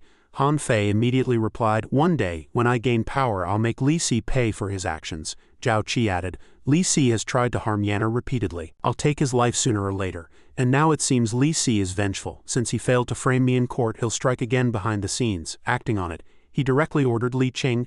Li Qing immediately strengthened the security around Feng Qiji and Han Fei. If he makes a move his targets will be me, Han Fei and Feng Qiji. Li Qing agilely clasped his hands and replied, yes. Then he looked at Zhao Qi and asked, and what about your own security, my lord? He smiled and replied, haha, no one born can kill me, just protect those two. His words carried a deeper meaning. I hope his skills are greater, so I can test my new arrangements. After settling everything, Zhao Qi walked outside, hands behind his back, and said, come, let's go see. Li Qing led the way, replying, yes. The outdoor scene was deep night, with a high moon illuminating everything. From a massive cave a large troop of soldiers was marching out. Li Jing brought Zhao Qi to an open space outside the cave. Pointing at the soldiers, he said, General, these are the 200 elite soldiers you ordered me to select. Awaiting your command, the soldiers immediately knelt, clasped their hands in salute, and shouted in unison, we pay our respects to the general. Zhao Qi looked down at the soldiers and praised, good. Then he asked, do you know why you're gathered here? The soldiers replied in unison, we don't know, but if the general commands we obey. Hearing this, he was somewhat satisfied and continued, no need to pledge loyalty hastily. Answer me one question first. Then Zhao Qi got straight to the point. Are you willing to be loyal to me, not to Qin? Not to the king of Qin, but to follow only my orders, erase your existence in the military in Qin and become my hidden blade? Faced with this abrupt question, all the soldiers fell silent for a moment, their expressions darkening. Then they immediately drew their swords, cut their palms, and blood flowed. They pressed their bloodied hands to their faces as if swearing an oath. We swear by blood loyal to you, my lord, until our blood runs dry and our heads fall for you. Zhao Qi smiled and commanded the system, filter out those with loyalty below 60. After a thorough scan, the system replied, no individuals with loyalty below 60 found. Rest assured, host. This confirmation thrilled him, and he exclaimed loudly, excellent, I'll be up front. If you're loyal to me, I won't treat you poorly. From now on, your salaries and allowances will be 5 times the standard based on rank and military position, with double for meritorious deeds. All the soldiers were overjoyed, clasped their hands respectfully, and replied, thank you, my lord. With that, Zhao Qi closed his eyes slightly and said, also remember your new name. He raised his hand, palm filled with spiritual energy, and shouted, Shadow. The soldiers' morale soared, their eyes bright, and they shouted in unison, Shadow awaits your command, my lord. After handling all the soldiers, Zhao Qi smiled at Li Qing and said, Li Qing, this is the training method for the Shadow Guard. Strictly follow it to train them. He immediately replied, yes. Then Zhao Qi looked at Tu Su and Zhang Han and said, let's go. With Li Qing overseeing things here for now, I can rest easy about the camp. Zhang Han then asked, For now, will you select new members for the Shadow Guard later, my lord? Behind them, Li Jing was still giving orders. Shadow Guard, attention. Hearing the question, Zhao Qi replied, of course, although Li Jing is loyal, he's closely tied to me. If the Shadow Guard's existence is discovered, it will inevitably lead back to me. Han Fei stepped forward with a smile and asked, are you still worried about the King of Qin, my lord? He replied, in this chaotic world, the only one who commands both respect and fear is Ying Zheng. He's treated me well, but I won't stop growing. Unless necessary, I don't want to be his enemy. I still have a great gift for him. Zhao is about to send troops. As a subject, I must share the king's burdens. Surprised, he asked back, my lord, you say Zhao is about to send troops? He replied, within half a year. Han Fei seemed struck by lightning, eyes wide, blurting out, how is that possible? Zhao hasn't recovered from the Yan campaign. They need at least a year to recuperate. Seeing his anxiety, Zhao Qi turned and explained, you're right, but you've forgotten our Qin's greatest war god. With him, Zhao will surely send troops. Han Fei still didn't understand and asked, Qin's greatest war god, who is that? He immediately replied, you know him. Surname Guo, given name Kai. As if recalling something, Han Fei stepped back and stammered, Guo Kai, you mean Zhao's Chancellor Guo Kai? Are you joking, my lord? Zhao Qi then raised his thumb and continued, in all of Zhao aside from Lian Po and Li Mu, who else can single-handedly eliminate two major threats to Qin? Only Guo Kai, the true greatest war god of Qin, deserves that title. With that he turned and left, saying, you'll understand my meaning later. Leaving Han Fei standing there bewildered, Zhao Qi said to Tu Su, Zhang Han, follow me back to camp. We're about to set up a chess game. The two responded, if our lord says Zhao will send troops, then they will. Finally, there's a battle to fight. The next morning in Zhao's Qing County Palace, a loud voice rang out, your majesty, you cannot send troops. Our Zhao has already lost the Yan campaign. The treasury cannot support another attack on Han territory. A man beside the king of Zhao said, raising an army to destroy Han, doesn't that also drain national strength and resources? He continued, I've heard that the one guarding Han territory is just a young upstart. Is the Supreme General afraid? He was Zhao's Chancellor Guo Kai. The old general below, angered by this, replied, Bao Yan, king of Han, and Bai Yu all died at this Zhao Qi's hands, and you call him a young upstart? He's now known as the little god of slaughter of the Qin army. With a reputation rivaling Bai Qi's, how can we underestimate him? He was Zhao's supreme general Pang Nuan. Guo Kai, unafraid, said with utmost confidence, he's just chasing fame. If the supreme general fears him so, let me help. Previously, a Wei envoy came to see me, and we discussed sending assassins to kill Zhao Qi and Feng Qiji. The king of Zhao, invigorated, asked, really, capture the leader first. The chancellor has a good plan. Guo Kai smiled and replied, your majesty flatters me. It's my duty to share your burdens. Besides, there are over 100,000 surrendered soldiers in Han territory. If we attack now, they'll cooperate from within. This is the perfect opportunity for Zhao to seize Han land. After being swayed by Guo Kai's flattery, the king of Zhao looked down at Pang Nuan and said, I think the chancellor is right. I've decided to send troops to Han territory. Does the supreme general have anything to say? Pang Nuan replied, your majesty, think thrice. If we must send troops, give me at least a year to restore national strength. Seeing him still stalling, Guo Kai feigned anger and demanded, the king has given the order. Why are you delaying, supreme general? Do you not wish to achieve merit and expand Zhao's territory for the king? Trapped by Guo Kai's insinuations, Pang Nuan's eyes widened and he blurted out, this? Then he knelt and shouted, I dare not. I am willing to die for the king, he thought to himself. General Lian Po. Pang Nuan is useless, unable to stop the king. Zhao is doomed. Time flew by. Months later, in Han territory Xinjiang, soldiers trained intently for the coming battle. They shouted in unison, fight for Qin's unification, fight for the Yanwang cause. Zhao Qi stood on a high vantage point, looking down. He could feel everyone's fervor and opened the system panel. It showed, Hushin 7th level first stage, stamina 730, internal energy 730, cultivated technique, basic internal energy level 7, cultivated martial skills, basic sword technique, mastered, 1/ unleashes invisible sword energy, yellow grade mid-level technique mastered, fierce tiger fist, a punch with a tiger's roar concentrating tenfold power, Zon grade technique mastered, divine sword art comprehended fully, 10 arrows shot in rapid succession within 3 zhang carrying explosive arrow energy, weapons, overlord halberd, fine steel sword, inner armor, 10 stone bow, artifact, general's heart, experience needed for upgrade, 7,500. Tu Zu then ran up from behind and said, my lord, your military tactics are divine. I've never seen such formations. Its power was abnormally formidable. He responded cheerfully, although this battle formation is rudimentary, only suitable for those who haven't cultivated, it's still enough to sweep through this chaotic world. Looking down at all the soldiers, he thought to himself, the army is divided into formations based on 15 corps of 10,000 men with the 10,000-man commanders at the center, then converging on me. They seem to fight independently, but in reality, they are always under my control. While stroking Zhao Qi's chin, he said, if an ordinary person's battle formation already has such power, once my Qin Mo spreads its wings and I can establish a cultivation legion, it will be an entirely new scene. Having said that, he took out a scroll and handed it to Tusu with instructions. There are 3 formations in this. Now the offensive formation for the army is complete. These are the defensive and retreat formations. The rest of the training methods remain the same. You only need to make me the central point. He replied, yes, my lord, you asked a good question. Is there any news from within the city? Hearing this, Tusu suddenly remembered something, his eyes widening as he blurted out, oh, Zhang Han just sent a message saying those people are about to act. Zhao Qi's face lit up with joy. Ha, finally took the bait. I thought they were just reckless fools who would act immediately, but I didn't expect them to be so proficient in the art of assassination. Let's go see them. Remember to capture the leader alive. I'm very curious, Tusu added. Master, there's one more thing. There were only 2 teams of assassins this time, but another team arrived not long ago. Their intentions haven't been determined yet. He replied, another team, huh? It seems quite a few people want my life, however. Zhao Qi showed no fear, striding forward and saying, then let's go see them. Within the imperial city, Zhao Qi's team rode straight ahead. But at the same time, in a hidden corner, the Zhao state assassin Turuo and his men had already assembled. He said, finally here. It wasn't in vain that I lurked in the Han territory for over a month following behind. He asked, my lord, Zhao Qi is the main general of an army, yet he only has a dozen or so guards. Could this be a trap? He replied. No, I personally investigated for over a month. Zhao Qi goes out like this every day, never changing. Perhaps this is youthful arrogance, overconfidence. Turuo thought he had seen through everything. Unaware that Zhao Qi was already a step ahead, he glanced slightly in their direction and smiled. Still unaware, he looked back at his men and gave the order. The time has come. One person, go notify the Wei state people to prepare to act. The rest of you follow my command, they replied, yes. As he drew his sword, his eyes sharpened. Whether it's killing Zhao Qi or Feng Qiji, there's only one chance. Prepare.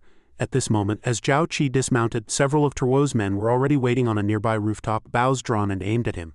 Seeing the Wei assassins charge forward shouting, kill, Zhao Qi showed no fear, standing calmly in place. The archers on the rooftop no longer waited. They stood up, drew their bows and nocked their arrows. A volley of sharp arrows shot towards Zhao Qi's location. Tearing through the air, watching the arrows flying towards him, he thought, you've been secretly watching me for a month, and this is the kind of amateur ambush and assassination attempt you come up with. How disappointing. Li Qing, standing nearby, flashed in front of Zhao Qi like the wind. Swinging his sword to cut down all the incoming arrows, he engaged in combat with the nearby assassins. Several civilians were caught in the crossfire, crying out and fleeing for their lives. Run! Corpses littered the ground, but the assassins showed no sign of stopping. Ignoring the desperate cries, don't kill me, help! Just then, a woman ran panically from in front of Zhao Qi, shouting, help, it's terrifying. Before she could get close to Zhao Qi, Li Qing blocked her path and asked, Miss, you're running the wrong way, this area hasn't been? Before he could finish, she had pulled a sharp dagger from somewhere. Her eyes were now filled with murderous intent as she gripped the dagger and charged forward. Just as she reached close range, Li Qing had already drawn his sword and knocked the dagger away, sending her sprawling to the ground as she cried out loudly. He turned and ordered the soldiers behind him, protect the general. There are assassins disguised as civilians. Be careful. The soldiers immediately complied, acknowledging the order. Zhao Qi stood at the rear, grinning to himself, thinking, first attack with arrows to create chaos, then mix the real with the fake lurking among them, and wait for the right moment to strike. The one who planned this is deeply versed in assassination. If he can survive until the end, I'd very much like to meet him. At the same time, right behind him, Turuo was waiting for his chance. He snorted coldly, thinking, Zhao Qi, even if your dozen or so guards are skilled fighters, they can't hold out. Assassination is like the sea. You're dead. This thought of his was quickly interrupted by Zhao Qi's command, all right, close the net. Hearing this, he still didn't understand what was happening, his eyes wide with confusion and shock. HMPH. At this moment the sound of footsteps was getting closer and more intense from all around. Turuo was so frightened he could barely stand, thinking, this is the sound of armor. An ambush, why? From all directions more and more soldiers appeared, wielding weapons, emerging everywhere, forcing all the assassins into one spot. Seeing this, the assassins also didn't understand what was happening. They shouted in terror, we've been ambushed. General Zhao, spare us, I surrender, I surrender. But Zhao Qi showed no mercy. His gaze was sharper and more decisive than ever as he ordered, leave no one alive. Receiving the order, the soldiers immediately executed the assassins on the spot. Spare me. Watching this scene, Zhao Qi stood with his arms crossed, showing no pity. From behind, Turuo saw that the time had come. He gripped his sword tightly, thinking now with that he thrust his sword straight at Zhao Qi. Zhao Qi, accept your fate, but how could he be a match for Zhao Qi?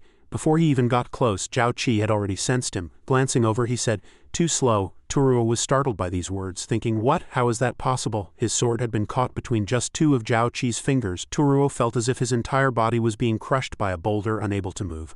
I can't move my blade. What kind of strange power is this? No, looking at the young man before him, he thought, he's a monster. Just as this thought crossed his mind, Zhao Qi threw a punch, saying, my turn. With just one punch, he knocked him to the ground, completely defenseless. After a moment's handling, Li Qing ran to him and reporting to the general, all enemies have been eliminated. He replied.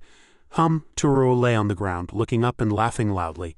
Haha, worthy of the god of slaughter, you are indeed not easy to deal with. But do you think you've won? Let me tell you, just in case we had already split into two groups, do you want to know what happened elsewhere against my men? No, Zhao Qi replied calmly. What you're talking about, is it the other team sent to assassinate Feng Qiji? Seeing that he knew everything, Turuo's laughter died in his throat. He stammered. You know, at the same time, at the Feng residence, the team of assassins Turuo mentioned had all been subdued. Zhao Qi told him one thing. Of course I know. And I can also tell you, not a single one of your assassins survived. With that, he glanced back and gave an order. Li Qing continued to stand guard and clean up the remnants. Take this man to the main hall to see me later, he replied. Yes, a short while later in the main hall, Li Jing had brought Turuo before Zhao Qi.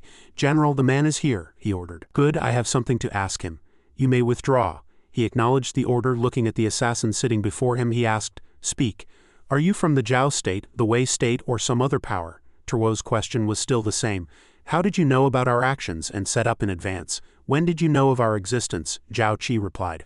I knew from the very beginning. Hearing this, he was struck as if by lightning, shocked. Impossible, I started planning a month ago. You haven't made a move during this time. Zhao Qi, resting his chin on his hand, answered him. Of course you couldn't see my preparations. Because I was already ready 3 months ago, just to lure you all out and catch you in one net. Hearing this explanation, Turuo hung his head and muttered to himself, I thought we had a mole. I never imagined it was your trap from the start. Zhao Qi looked at him and grinned. It wasn't hard to guess. My great Qin occupies the Han territory. How could the other states in the world just sit by? But they dare not attack. So eliminating me and Feng Qiji to throw the Han territory into chaos, waiting for the right moment to act, is the best strategy. Am I right? The more he spoke, the more it opened Turuo's eyes. He smiled bitterly and replied, Haha, completely right. No wonder you gained the King of Qin's favor at such a young age. Zhao Qi's talent is indeed well deserved. I have no regrets about losing. Zhao Qi stood up, walked closer to him, and asked, The assassins outside are all dead. Now only you remain. Are you afraid of death? Turuo looked up and replied, Afraid. But as an assassin, I have long considered my own end. He asked him, Won't you beg for mercy? He replied, I don't have the information you want on me, so I am worthless to you. What's the point of begging for mercy? However, contrary to his expectations, Zhao Qi said, No, you have value, because right now I really want to know your name. Hearing this abrupt question, he was stunned for a moment, thought it over, and then replied, Turuo, without any further doubt. Zhao Qi was secretly delighted. Turuo, it really is him. Turuo is skilled in covert assassination, reconnaissance, enticement, and counter-espionage, proficient in all. He is the very person who directly controls the Great Qin's Haibingtai intelligence organization. From the first Emperor of Qin. First Emperor of Qin, you worry too much. This pawn of yours belongs to me now. Zhao Qi thought, although the Shadow Guard is now formed, even with the support of the Shadow Art, they still need a true expert to train them. Li Qing is not the best candidate to lead the Shadow Guard. I was planning to slowly search for talent, but I didn't expect Turuo to deliver himself to my doorstep. The more he thought about it, the more his joy showed on his face, and he burst into loud laughter. Ha ha, if I can win this man over, once he reaches absolute loyalty, I can hand the Shadow Guard over to him and let him help me train the most powerful legion of assassins. Turuo, sitting nearby, saw Zhao Qi's expression and was secretly alarmed, thinking, why is he showing that creepy smile? Could it be he doesn't believe me and wants to torture me? At this moment, Zhao Qi stepped forward and reached out his hand, saying, Turuo, I haven't. Before he could finish, Turuo turned his head in another direction and replied, An assassin only follows orders, never asks the reason. I truly know nothing about the matters behind the assassination. If you don't believe me, kill me or cut me up as you please. Seeing him like this, Zhao Qi was somewhat satisfied, thinking, as expected of an assassin so full of suspicion and vigilance, he said, With your skills, why are you always thinking about dying? I just want to ask you, are you willing to work with me? This surprised Turuo. He looked up and asked back, "You're not going to kill me," he replied. "Not only will I not kill you, if you are loyal to me, I will give you a great future and the title of the #1 assassin under heaven." Turuo did not answer. He lowered his head, his gaze dark as if in thought, then he threw his head back and laughed wildly. As if insane, he said to him, "If you offered me gold, silver, riches, and honor, I might believe you a little. A great future, the #1 assassin under heaven, an assassin lives forever in the shadows. What great future is there to speak of? Besides, how can you give me the title of the #1 assassin under heaven?" Zhao Qi did not rush to explain. He stepped forward and untied his ropes, causing him to ask in surprise. "What are you doing?" he replied. "I cherish your great talent and sincerely want to take you under my command. So naturally, I need to find a good way to make you believe me." He stood up, pointed in another direction, and said, "The gate is over there. I'll give you a chance to defeat me. With your skills, as long as you step out, you'll be free. And I will use my strength to show you how I can fulfill what I said." This statement completely awakened Turuo. The opportunity was right before him. How could he miss it? He immediately leapt up and replied, "You said it. I won't hold back. Then it's off to the wide world for me." But before he could finish, Zhao Qi had already swung a kick, sending him flying backward, completely defenseless. A short while later, the room was filled with the intense sounds of fists and feet. Bang, crash, HMPH, ah. Li Qing and Tusu, standing outside, listened with their hair standing on end, asking each other, "Is the master personally interrogating that assassin? I don't know, how dare we peek at the master's actions, but that man is really in for a rough time." The sounds of fighting became clearer and clearer, making the two think, how pitiful. Finally, after the time it takes an incense stick to burn, Zhao Qi finally opened the door and walked out, saying, "Haha, what a tough guy." Tusu and Li Qing called out, "Master." He handed a bottle of medicine to Li Qing and ordered, "This is a wound-healing ointment. Treat his injuries. Wait for further arrangements. He's my man now." He acknowledged the order. As he walked, Zhao Qi said to Tusu, "Tusu, immediately seal the city gates. Do not open them without my order. Cut off all communication inside and outside the city." Tusu cupped his hands respectfully and replied, "Rest assured, master, I guarantee not a single fly can get in, nor a single mosquito get out." Having instructed the two, Zhao Qi left directly. "This assassination attempt is just the beginning. I have more important matters to discuss with Feng Qiji." After Zhao Qi left, Li Qing entered the room holding the medicine bottle. Seeing Turuo collapsed on the ground, he was somewhat surprised. Although Turuo was in a sorry state, he still struggled to get up and said, "Cough, cough. Master is definitely the strongest person in the 7 states." Turuo is completely convinced. On the other side, to ensure everything was foolproof, Zhao Qi opened the system panel to check Turuo's loyalty. The system immediately displayed it above, now detecting Turuo's loyalty to the host, currently at 65. Seeing this, he seemed somewhat dissatisfied. Not yet at absolute loyalty, but at least he won't betray easily. There's plenty of time at this moment in Feng Qiji's courtyard. Seeing Zhao Qi arrive, he ran out and shouted, "General Zhao, thanks to you this time, otherwise my life and young Master Han's would be in danger." Then he asked, "The assassins have all been eliminated. For you to trouble yourself to come personally, do you have other arrangements?" He replied, "I do indeed have another confidential matter concerning the safety of the Han territory that I wish to discuss with you, Lord Feng." Feng Qiji replied, "Please speak, General." Zhao Qi stepped forward quickly and said in a low voice, "Assassination. This time, I want to turn the tables on them. I need your cooperation, my lord," he stammered. After hearing it, Feng Qiji blurted out, Isn't it too risky? If there's any mistake, it would be a grave sin." Zhao Qi patted his chest and replied, "If anything goes wrong for our great Qin, I, Zhao, will bear full responsibility." His resolute words eased the elder's mind somewhat. The elder smiled and said, "General, I am willing to observe your loyalty to Great Qin for a month and will certainly cooperate with your actions." Zhao Qi responded, "My only wish is for Great Qin to be peaceful and prosperous, and for the king's ambition to unify the 6 states to be realized soon. Unfortunately, there are always those who obstruct it." Hearing this, the elder asked with some confusion, "General, what do you mean by that?" He replied, "Do you know, sir, that this assassination attempt involved not only Zhao and Wei but also a third party from Shenyang?" Feng Qiji asked in surprise, "Shenyang who?" Zhao Qi's expression turned serious as he replied, "Li Si." Hearing this name, the elder was startled. "Li Si, how is that possible? Although I haven't known Li Si long, he is still an official of our great Qin. How could he conspire with enemy states to assassinate us?" Zhao Qi explained that his target should be Han Fei and himself, not Feng. Moreover, this wasn't his first attempt. He suggested asking Han Fei, noting that Li Si and Han Fei both came from the legalist school, so Li Si had always seen him as a thorn in his side, fearing that one day Han Fei would surpass him. But a man as power-hungry as him, even if he doesn't strike at you today, it's hard to say about the future. You should also be wary of him, Lord Feng. Feng Qiji stroked his beard and replied, I'll remember your warning, General. I'll prepare what you've instructed right away. He thought to himself that Wang Wan was already old, and once he retired and vacated the position of Prime Minister, he and Li Si would inevitably clash. Zhao Qi was certainly not speaking idly. For his own benefit, Li Si had risked the foundation of Great Qin to carry out an assassination. You villain, I won't let you get your hands on the position of Prime Minister. The scene shifted to the Zhongtai Palace in Shenyang. A loud cry rang out, urgent report from Xinjiang. Inside the hall, Qin Shi Huang Yingzhang sat upright, his gaze fixed intently on a memorial in his hand. Seeing the king studying the memorial for so long, Li Si said, Feng Qiji's urgent report has made your majesty's expression so grave. Could something have happened in Han territory? Yingzhang stood up, looked down and said, Assassins have infiltrated Han territory. Zhao Qi and Han Fei are severely wounded, their lives uncertain. Feng Qiji requests instructions on how to proceed. What do you all think? The ministers in the hall stirred with commotion. What? Something happened to General Zhao. Won't Han territory fall into chaos? At that moment one stepped forward and said, Your Majesty, Zhao Qi is the general stationed in Han. Now that he has been assassinated, enemy states will surely seize the opportunity. I suggest sending General Meng Wu to reinforce Han territory immediately. The speaker was the Prime Minister of Qin, Wang Wan. The others echoed in unison, bowing. The old Prime Minister is right. We second the motion. Li Si chuckled inwardly. Ha ha, success. Han Fei, Zhao Qi, this is what happens when you oppose me, Li Si.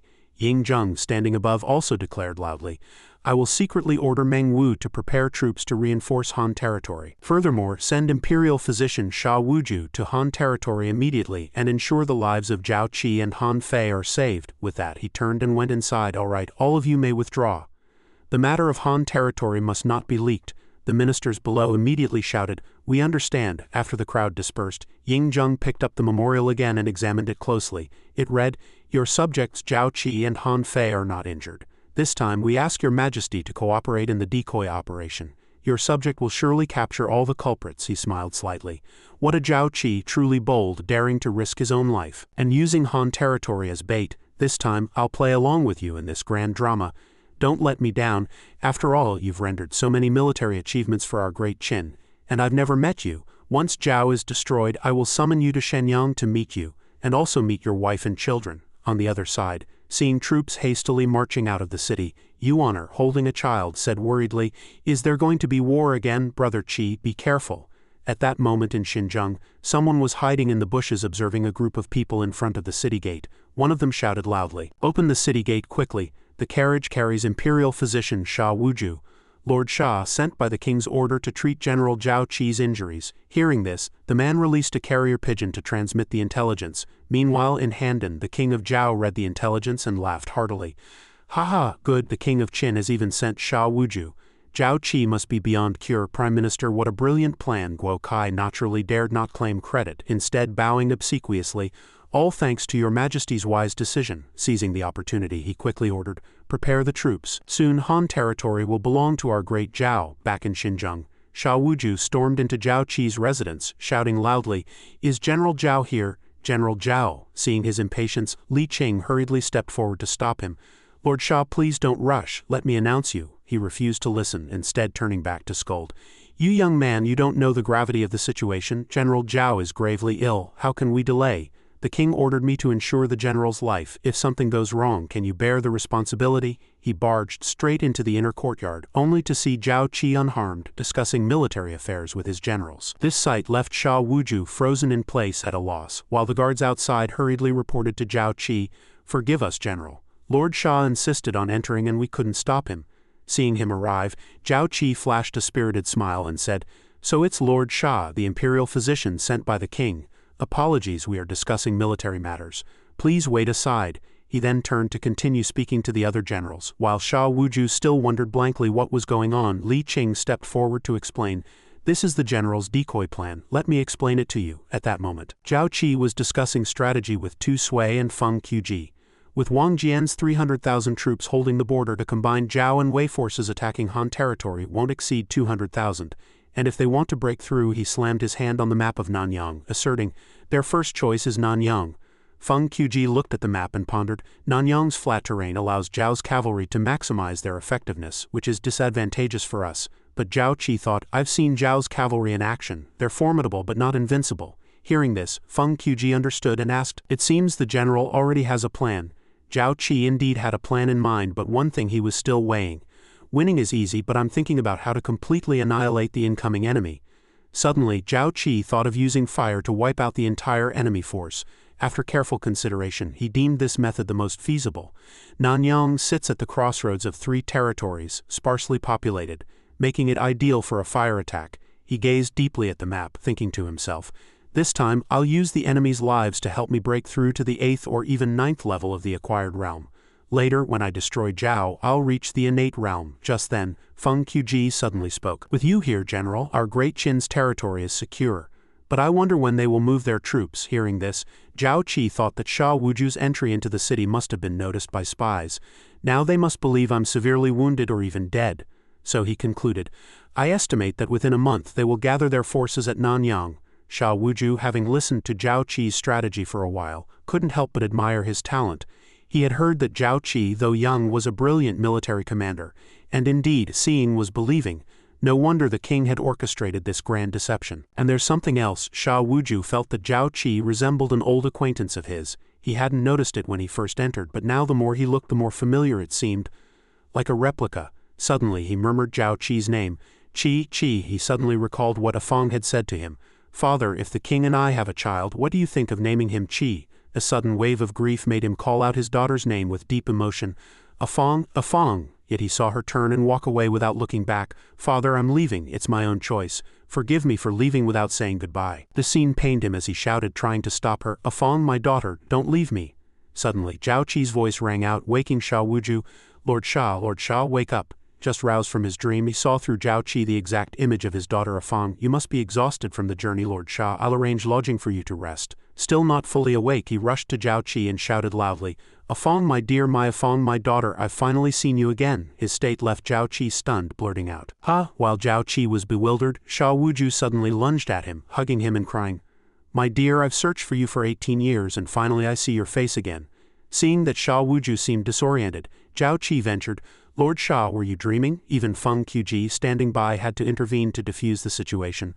Old Sha, look carefully. This is Zhao Qi, General Zhao. At this point, Zhao Qi, feeling uncomfortable with Sha Wuju gripping his shoulders tightly, had to say, Lord Sha, can you let go now? Realizing his rudeness, Sha Wuju awkwardly released his grip and explained, Apologies, I was a bit confused from dreaming, but the general's appearance is indeed very similar to my daughter's. Zhao Qi didn't mind and replied, It's fine. Though Sha Wuju's face had regained composure, doubts about Zhao Qi's background lingered in his mind. Is it a coincidence? If not, calculating the time, then this Zhao Qi. Suddenly, Sha Wuju heard Zhao Qi order, Li Qing will soon march to Nanyang. Before that, arrange for Lord Sha's stay. This startled him. March? Zhao Qi didn't hide it and said bluntly, That's right. Since Lord Sha already knows my injury is a ruse while I'm away, you can stay safely in Xinjiang. However, given Sha Wuju's stubborn nature, he didn't accept this arrangement and stood up to object. No, I was ordered by the king to ensure the general's safety. How can I stay behind in distant Xinjiang while the commander goes to fight? This startled Zhao Qi, who retorted, Then what does Lord Sha mean? Without beating around the bush, he affirmed, I have no right to interfere in military affairs, but since I escorted you here, I must accompany you. Zhao Qi wasn't too keen on this, as he felt bringing Sha Wuju along was unnecessary. I have mountains of wound-healing ointments and elixirs in my space. As long as there's a breath of life, I can save them. What do I need an imperial physician for? I'd have to look after you during battle, too much trouble. So he stammered, This isn't appropriate. Seeing Zhao Qi about to refuse his request, Feng Qiji whispered to him, General Sha Wuju is the king's trusted imperial physician. You can't afford to offend him. Hearing this, Zhao Qi had no choice but to arrange a position for him. Then I'll trouble Lord Sha to accompany me on the campaign to Nanyang. Before that, please rest well. Having obtained Zhao Qi's agreement, Sha Wuju no longer pressed and replied, I accept the order and will withdraw to await the general's arrangements. Besides following the king's command to accompany and assist him, Sha Wuju had another motive. As long as he could stay close to Zhao Qi, he would have the chance to find out the truth. If he really was a Fang's child, wouldn't that make him my grandson?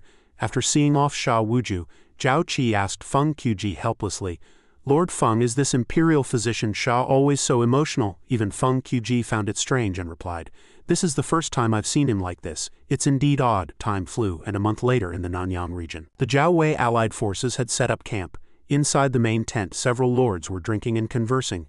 With the assistance of General Wei Tai in this campaign against Nanyang, it's like adding wings to a tiger. Wei Tai, a general of Wei's royal clan, humbly replied, I don't deserve such praise. With General Pang commanding the troops to attack the Qin-Han border, we will surely reclaim the territory where 80,000 of our Wei soldiers were swallowed by Qin, making it submit to Great Wei. Pang Nuon was very pleased with his words, thinking to himself, this Wei Tai knows his manners, willingly yielding command. But then again, Wei is in decline. Aside from Lord Xinling, Wei Wuji, among the 4 lords no one else has the ability. He has no choice but to yield. Suddenly, Wei Tai brought up Zhao Qi, but this attack on Han feels a bit off to me. Is that fierce Zhao Qi really severely wounded? Pang Nuon replied, Prince Wei Tai is so cautious. You've truly inherited Lord Xinling's teachings. Though his face remained calm, he was inwardly pleased with his subordinate Guo Kai. That Guo Kai finally did something good. He then explained, I've confirmed from multiple sources that Sha Wuju was sent to Xinjiang on orders, and the chaotic gathering of Qin troops at Nanyang all point to unstable morale. Zhao Qi must be in trouble. Pang Nuon's decisive words reassured Wei Tai. Then I'm relieved. For this campaign we've prepared 5 years' worth of supplies for a protracted war. Now it seems we'll breach the city in a few months. In this triumphant atmosphere, Pang Nuon loudly declared, taking advantage of the Qin army's loss of their general with internal coordination and surrendered Han troops, we'll attack tomorrow. Zhao and Wei will prevail. This statement immediately garnered support from other generals. Zhao and Wei will prevail. Zhao and Wei will prevail. Pang Nuon calculated inwardly. Once Han territory is reclaimed, Qin will be trapped west of the Hexi region, unable to advance into the Central Plains. Even if Ying Zheng is strategically brilliant, unifying the world will surely be our great Zhao's achievement. That same night, on the walls of Nanyang, a subordinate was reporting on the enemy camp. Lord Intelligence says that tomorrow the Zhao Wei army will attack the city. Nanyang's 50,000 infantry are ready for battle, the Lord replied with satisfaction. Good. For this battle I will only supervise from the city gate without appearing and hand over full command to you, the subordinate immediately replied. Yes, Zhao Qi calmly instructed Tu Sui, you only need to do one thing. Before receiving my order, Nanyang must not fall. Tu Sui respectfully replied, rest assured, Lord. If Nanyang falls before your order, I will offer my head. Zhao Qi then turned to ask Zhang Han, is what I asked you to prepare ready? Zhang Han smiled confidently. Rest assured, Lord, everything is in place, just waiting for the enemy to take the bait, with everything under control. Zhao Qi replied with satisfaction, good, now all is ready. He eagerly anticipated the battle tomorrow. Everything is within my grasp. Zhao Wei army, let your blood pave my path in martial arts. In the silent night, a sudden sound rang out. Master Sha, the general, has ordered that no unauthorized personnel may approach. Yet Sha Wushu insisted, I must tend to General Zhao's health without delay. You cannot stop me. Hearing his voice, Zhao Qi quickly fled but still ordered, Sha Wushu is here. You handle him. His 2 subordinates replied in unison, yes sir. They both thought to themselves that this was the first time they had seen their lord so flustered. Sha Wushu stepped forward, didn't see Zhao Qi, and asked in confusion, oh, where is General Zhao? Whose Wei answered for him. The general had urgent business and left. Master Sha, you've come a step too late. He naturally wouldn't let it go and said, where did he go? I'll find him right now. But Hu Zue and Zhang Han certainly wouldn't let him leave. One chimed in, Master Sha, the general said his health is fine and he doesn't need your acupuncture. The other made an excuse, but I've been feeling a bit weak lately. Since you're here, Master Sha, please take a look at me. Meanwhile, Zhao Qi himself, pale-faced, hid behind a pillar in the corner. He recalled several instances of Sha Wushu's excessive concern, such as during meals when he said generals should eat more vegetables for their health, to when he was discussing military affairs and saw him reminding, General, it's time to rest. Even during training he was meticulously cared for. General, after practicing martial arts, wipe off your sweat promptly to avoid catching a cold. Just recalling these scenes made him flee in terror. He truly couldn't fathom what Sha Wushu was thinking, clinging to him like this. Time passed to the next morning. Hu Zue and Zhang Han stood nervously on the high city wall. Below the wall were thousands of Zhao and Wei enemy troops. Zhao Qi also stood on the wall observing, but he didn't show himself. Meanwhile, Pang Zon stood on his war chariot and shouted, destroy the brutal Qin, restore the 3 Jin, all troops, attack. As his words fell, his soldier spirits soared as they advanced on Nanyang city. Zhao Qi remained composed on the wall, beginning to calculate the distance. The enemy was only 300 zhang from the city. Unaware they were about to fall into a trap, they charged forward with battle cries, while he calmly counted down to 250 zhang. Their feet still pounded heavily on the ground as they advanced. Seeing them about to stumble into the trap, he happily counted down to 200 zhang. Seeing the enemy had entered the trap, he rejoiced inwardly. At 150 zhang they entered firing range. The show was about to begin. At that moment he ordered his soldiers to prepare crossbows and catapults. With the command, thousands of arrows shot out in rapid succession. Not only that, but the orders continued for more volleys. Then, thousands of massive stones were hurled at the advancing enemy. Soldiers struck by stones or arrows fell, letting out only a single scream. Cries of agony echoed through the chaotic space. Seeing this, Zhao Qi laughed triumphantly. "Haha, the Nanyang army is taking a beating. With the Qin crossbow's range improved, trying to force an attack is a pipe dream." Then came the system prompt. "Congratulations, host, your soldiers have killed 800 enemies. Congratulations, host, your soldiers have killed 1,200 enemies. Congratulations, host, your soldiers have killed 2,000 enemies." After reading the prompts he calculated and felt quite satisfied. 10,000 enemies equaled 2 experience points. The experience from subordinates' kills was only a quarter of fighting personally, but with such large numbers it was still considerable, so he thought smugly, "Pang Zan Wei Tai, you'll need to put more effort into the siege and send more men." Meanwhile a soldier hurried to Pang Zan's chariot to report, "General, the Qin army is in high spirits. Each Qin crossbow has a range of 150 zhang. Our forces have suffered heavy casualties and cannot advance." This news startled him, and he asked loudly, "What?" He then panicked inwardly, guessing, "I expected the Qin crossbows to be fine, but for the Qin army to fight so bravely without their general, could it be that besides Zhao Qi they have another extraordinary commander?" Even Wei Tai had the same doubt. There's something strange about the Qin army. If General Zhao Qi were truly out of action, how could their morale remain unaffected? In this situation he still felt complacent, snorting contemptuously. A bunch of ants struggling before death, nothing to worry about. Without hesitation he immediately ordered, "Pass my command. Archers provide cover, catapults move forward to suppress.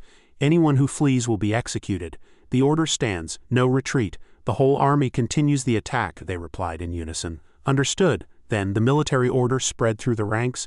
The Supreme General orders, "Anyone who flees will be executed. No retreat, the whole army attacks." After Pang Zan gave the order, the catapults were brought out, and stones flew straight into the city, crushing many Qin soldiers. Seeing this, Tu Sui ordered, "Immediately replenish troops from the rear. We can't let the elite defenders die in vain." The soldiers quickly responded, "Yes."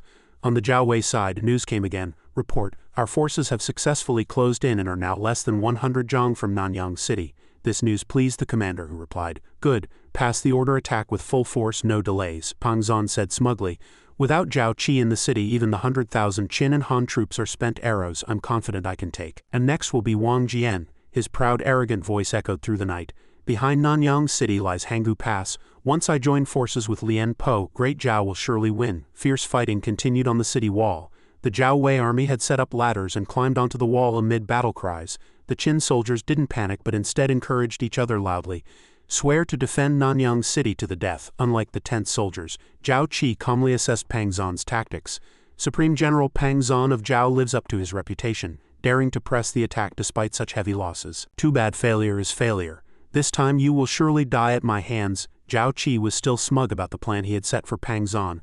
Otherwise, wouldn't all my efforts in setting up this trap be wasted? On the other side, Tu Sui was busy ordering soldiers, fire oil, rolling stones and caltrops, keep them coming. Suddenly, Sha Wushu appeared from nowhere and praised Zhao Qi. "General Zhao, your military genius is unmatched. I've witnessed it today." His appearance startled him, and he asked, "Master Sha, how did you find your way here?" Then he laughed loudly and replied mockingly, "Haha, don't worry, I'm just looking. I've been pestering you, General Zhao, making you hide all over. That was presumptuous of me." These words made him think helplessly.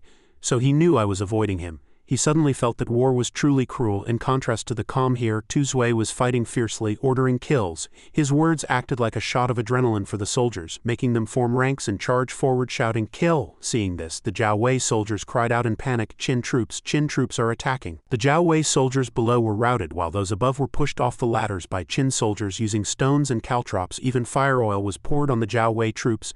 Naturally, this was followed by raging flames, causing the enemy to scream in agony. Beneath Nanyang City, flames engulfed and burned the Zhao Wei soldiers, who scattered and fled, shouting, "Help!" On the high wall, Sha Wushu watched this scene with pity. "As a physician, I can't bear to see such tragedy." Hearing this, Zhao Qi said coldly, "Master Sha, this is war." And his figure declared loudly, just like Yingzheng, "As long as war continues, today's slaughter will repeat endlessly. All sacrifices are for the peace after Qin's unification." His demeanor and tone left him utterly astonished, and he thought, "This aura is too much like the king's." Then he smiled lightly and said, "Our great Qin soldiers are so brave. At this rate it will only take 10 days to drain the Zhao Wei army's morale." then the flames of war will naturally subside. Isn't that a good thing? He suddenly hesitated and called out, General Zhao. He looked a bit flustered as he asked, Actually, I've been trying to get close these past few days because there's something I want to ask you, General.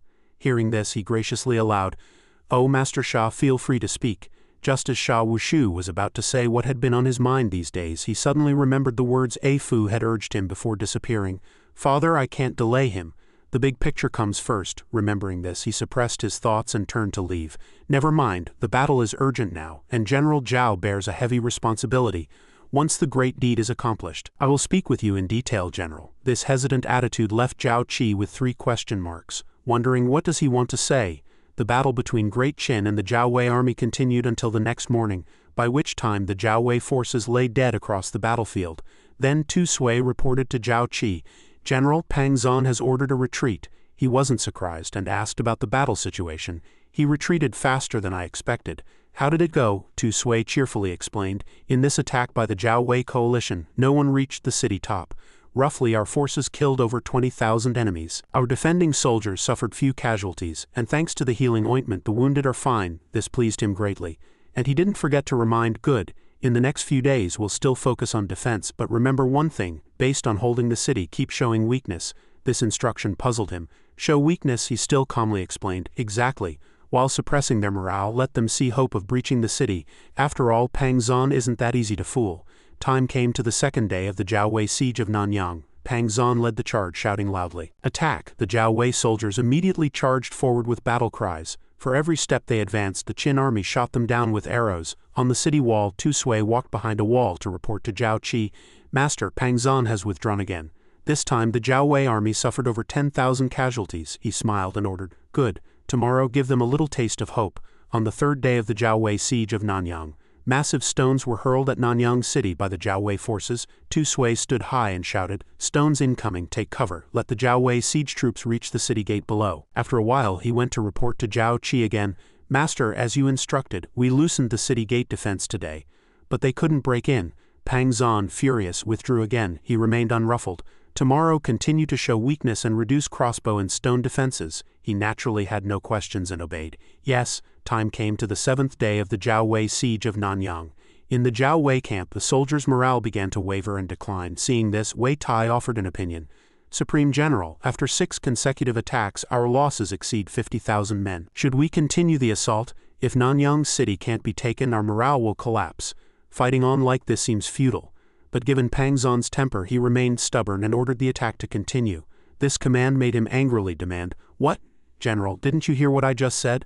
Of course he had heard it, but he argued. A commander must not only lead an army to victory but also be adept at observing the battlefield situation. He then asked, General Wei, think back to the Qin army's performance at Nanyang these past few days. Didn't you notice anything? This question indeed made him ponder. The Qin army these past few days. After thinking for a while, Wei Tai seemed to catch on and then he said, Although the city hasn't fallen these days, the Qin defense has been weakening, especially yesterday when we almost broke through the gate. Hearing that he had guessed his thoughts, Pang Zan laughed heartily. Haha, exactly. Despite our casualties, the Qin army is exhausted. How can we talk about retreat now? Based on this, he firmly ordered, Raise the army and attack. Our Zhao Wei forces will breach the city today. After a while, when he took the field, he shouted loudly, Zhao Wei soldiers, whoever breaches the city first will be promoted 4 ranks, rewarded with 1,000 gold and kill for me. This acted like a shot of adrenaline for the Zhao Wei army, making them rush forward eagerly. Pang Zan stood on his chariot and roared, Charge, he thought smugly. So what if morale is low? Once we take Nanyang, morale will instantly soar again. Watching his forces surge toward Nanyang city like a tide, he was confident that Zhao could not lose this campaign. On Nanyang's city wall, Tu Sui saw Zhao Qi and asked, General, you're here. Pang Zan has launched another attack. Should we still show weakness? He chuckled slyly and ordered, Haha, enough with the illusions. Time to close the net. Then he turned to ask Zhang Han, Is what I asked you to prepare done? He replied with a confident smile. Reporting to the general, everything is ready. We're just waiting for them to enter the city, and then everything will ignite. Seeing that there were no more worries, he reminded Tu Sui before leaving, Now I'm going to flee. Make sure you lose convincingly. Understanding his meaning, he replied, Rest assured, General, I will lose beautifully. And he didn't forget to laugh and joke with his soldiers to lift their spirits. Haha, soldiers, did you hear what General Zhao just said? We're about to lose, one soldier said with a smile. After luring the Zhao Wei army for 7 days, can we win? Winning is a bit rushed. this is finally the end, his companion laughed and replied. Haha, I don't care. I'll do whatever General Zhao says, another said happily. After this battle I'll no longer be a reserve soldier but a true Great Qin soldier. His companion said happily for him. Then you'll have to treat us to a drink. He naturally didn't refuse, no problem. Watching them chat and laugh like this, Tuzure thought happily, after today's battle, many Korean reserve soldiers will become regular Qin troops. What's more precious is seeing them talk so freely without any barriers. They've already pledged their hearts to Great Qin. Without wasting more time, he ordered. Soldiers, focus and prepare to meet the enemy. We need to play the part fully. Later we'll throw away our armor and flee. They immediately replied, yes. But before fleeing, he did not forget to issue one final feigned attack order, allowing us to reap a last volley of arrows. The arrows struck the Zhao Wei allied forces approaching the city gates. Pang Nuan and the Wei Crown Prince, seeing the Qin army's feeble resistance, laughed triumphantly and immediately ordered the catapults to provide cover while the soldiers charged. By then, the Zhao Wei allied forces had already scaled the city walls, joyfully exclaiming to each other, "We've made it, we've made it."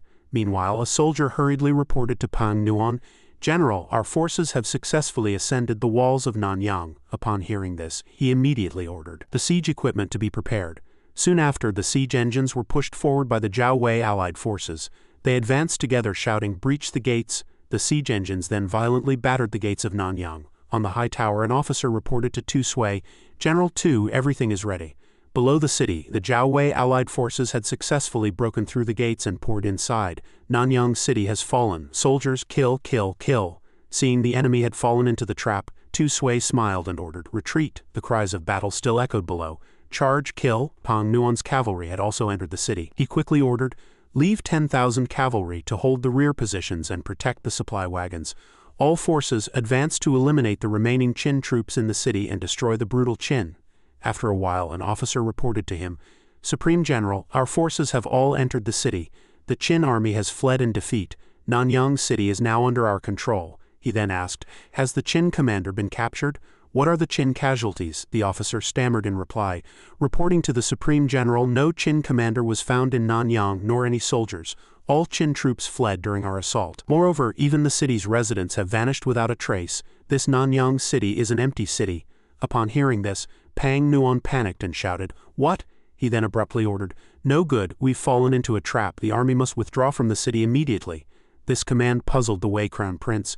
"Supreme General, what do you mean?" However, the chance for the Zhao Wei allied forces to escape had already slipped away. Tens of thousands of flaming arrows rained down from nowhere, burning countless enemies to death, causing them to scream in panic. Ambush! The rooftops of the civilian houses are covered in oil.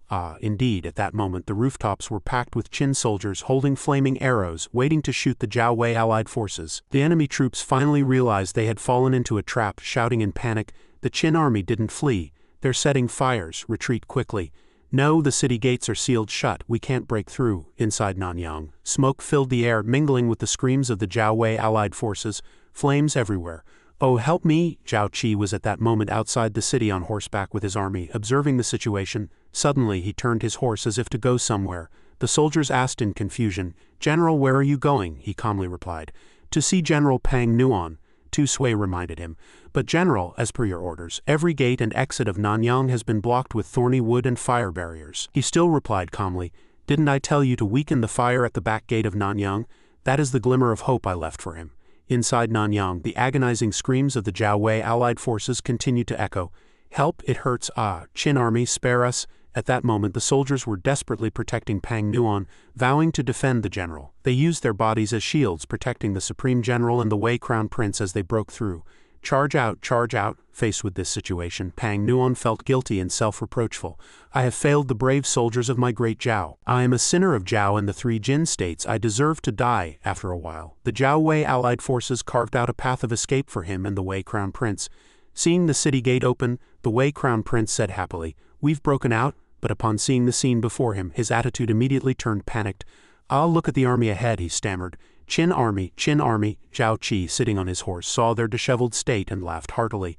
"Pang Nuan, I've been waiting for you for a long time." The Wei Crown Prince, naturally not recognizing Zhao Qi, asked in panic, "Who are you?" Pang Nuan, seeing Zhao Qi, laughed and said, "Haha, how foolish. With such schemes and tactics, who else could it be but the Qin commander Zhao Qi?" The Wei Crown Prince exclaimed in surprise. "But isn't Zhao Qi dead?" As if seeing through everything, Pang Nuan dismounted and explained, That was merely a decoy. Both you and I are like fish on a chopping block. Seeing that he was recognized, Zhao Qi also dismounted and replied, "Does the Supreme General of Zhao know my name? It is truly my honor." Pang Nuan looked at him, both unwilling and admiring, and shouted loudly, "Burning Nanyang! My Zhao Wei army of over 100,000 has been annihilated. Zhao Qi, you truly have good calculations, good strategies, good methods, and great ruthlessness. You truly deserve the name God of Slaughter." This did not shake him. He still replied calmly, "War has always been like this." Then Zhao Qi asked loudly, "I respect you as the Supreme General. Now I ask you only this. Fight or surrender?" Pang Nuan calmly drew his sword and said, "I, Pang Nuan, bear the guilt of a general bringing disaster to the entire army. After months of planning, I only realized the problem upon entering the city. Truly incompetent, death is not enough to atone." He set aside his pride, knelt before Zhao Qi, and offered his sword, begging him to spare his soldiers. "I have heard that General Zhao treats captives well. I, Pang Nuan, am willing to exchange my life for the lives of my men." However, Zhao Qi not only wanted his head but also the lives of the Wei Crown Prince, and Zhao Wei Fan Tianwei, the commander of my great Qin, the Wei general, must also be handed over. Hearing his name mentioned, the Wei Crown Prince cried out in panic, "What? I don't want to die, I don't want to die." Pang Nuan, dissatisfied, reminded him, "Young General Wei, as military officers, you and I have long seen life and death as trivial. Now that we have lost the battle, if our deaths can save the lives of our soldiers, why not?" The Wei Crown Prince refused to listen and spurred his horse to flee. "What trivial life and death? I cannot die. I am a prince of Great Wei. If I die, Great Wei will have no heir." He even issued a fierce order, "Soldiers of Great Wei, hear my command, follow me and break out." The Wei soldiers immediately obeyed and followed him in the breakout. Tu Zui quickly ordered, "Archers ready," but Zhao Qi suddenly stopped him. "Wait, even with a volley of arrows some might slip through." So he picked up his bow and said confidently, "To catch the bandits, first catch the king." At that moment the Wei Crown Prince was still galloping away behind him. Zhao Qi drew his bow and aimed. After aiming, he immediately released the string, and the arrow flew. The arrow pierced the Wei Crown Prince's back, causing him to spit blood. Seeing the arrow hit its mark, Zhao Qi threatened loudly, "Let this arrow be a warning. Anyone among the remaining Zhao Wei forces who dares to run will be killed without mercy." Pang Nuan, seeing the power of Zhao Qi's arrow, was secretly shocked. 100 paces away, one shot kills. Zhao Qi, however, praised his demeanor. "As a member of the royal clan, you lack royal dignity. Pitiful and laughable. In contrast, General Peng has the bearing of a supreme general." Upon hearing this, Pang Nuan no longer resisted and offered his sword to Zhao Qi. "One arrow to subdue the remnants of the army. I, Pang Nuan, am convinced." Then Zhao Qi took his sword and asked, "I accept your surrender and will spare your men before you die. Do you have any last words?" He did not avoid the question, and frankly expressed his regret. "I only lament that heaven is unfair. Why is a talent like General Zhao born in the brutal Qin and not in my great Zhao?" Zhao Qi replied without hesitation, "Even if I were born in Zhao, I would still defect to Qin. With my background, no matter how capable I am in Zhao, I would forever be destined to be a mere soldier. And the king of Zhao lacks the grand vision to unify China and usher in a golden age of Yan and Huang."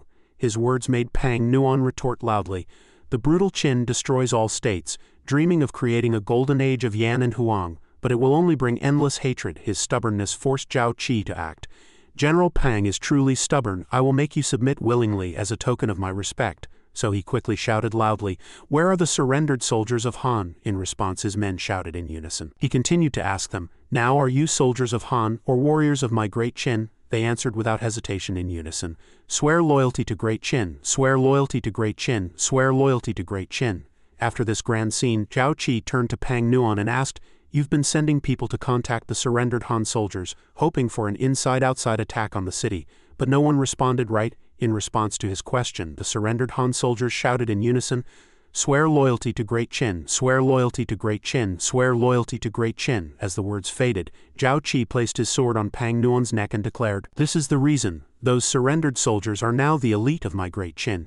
Once the 5 states are destroyed, the soldiers and people of other states will also merge into great Qin, completing the great cause of unification." Faced with what he saw, Pang Nuan still stubbornly asked, "Perhaps you are right, but you have achieved unparalleled merit at a young age. Have you ever considered that your achievements might overshadow your lord, leading to the fate of the hound being cooked once the hare is caught?"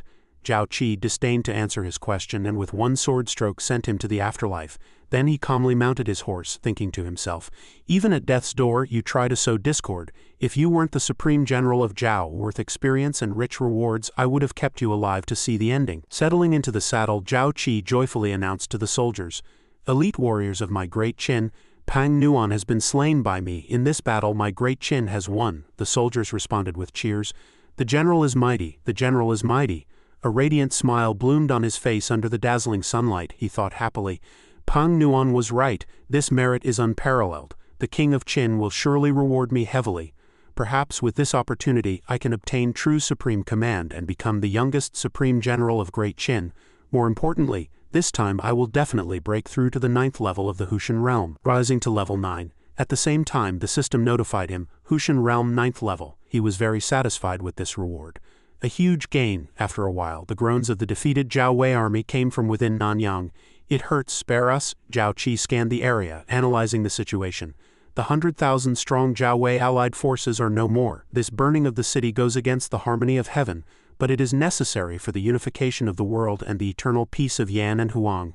He then ordered, Tu Sui, send the signal. Tu Sui acknowledged, and Zhao Qi blew a loud horn as a signal. From the collapsed wooden houses, the Qin soldiers hidden beneath immediately rose. They quickly ran to Zhao Qi, knelt in unison, and shouted in unison, Greetings, General. He looked at them and asked, In this burning of Nanyang, you faced life and death without fear and rendered great service. Were there any casualties?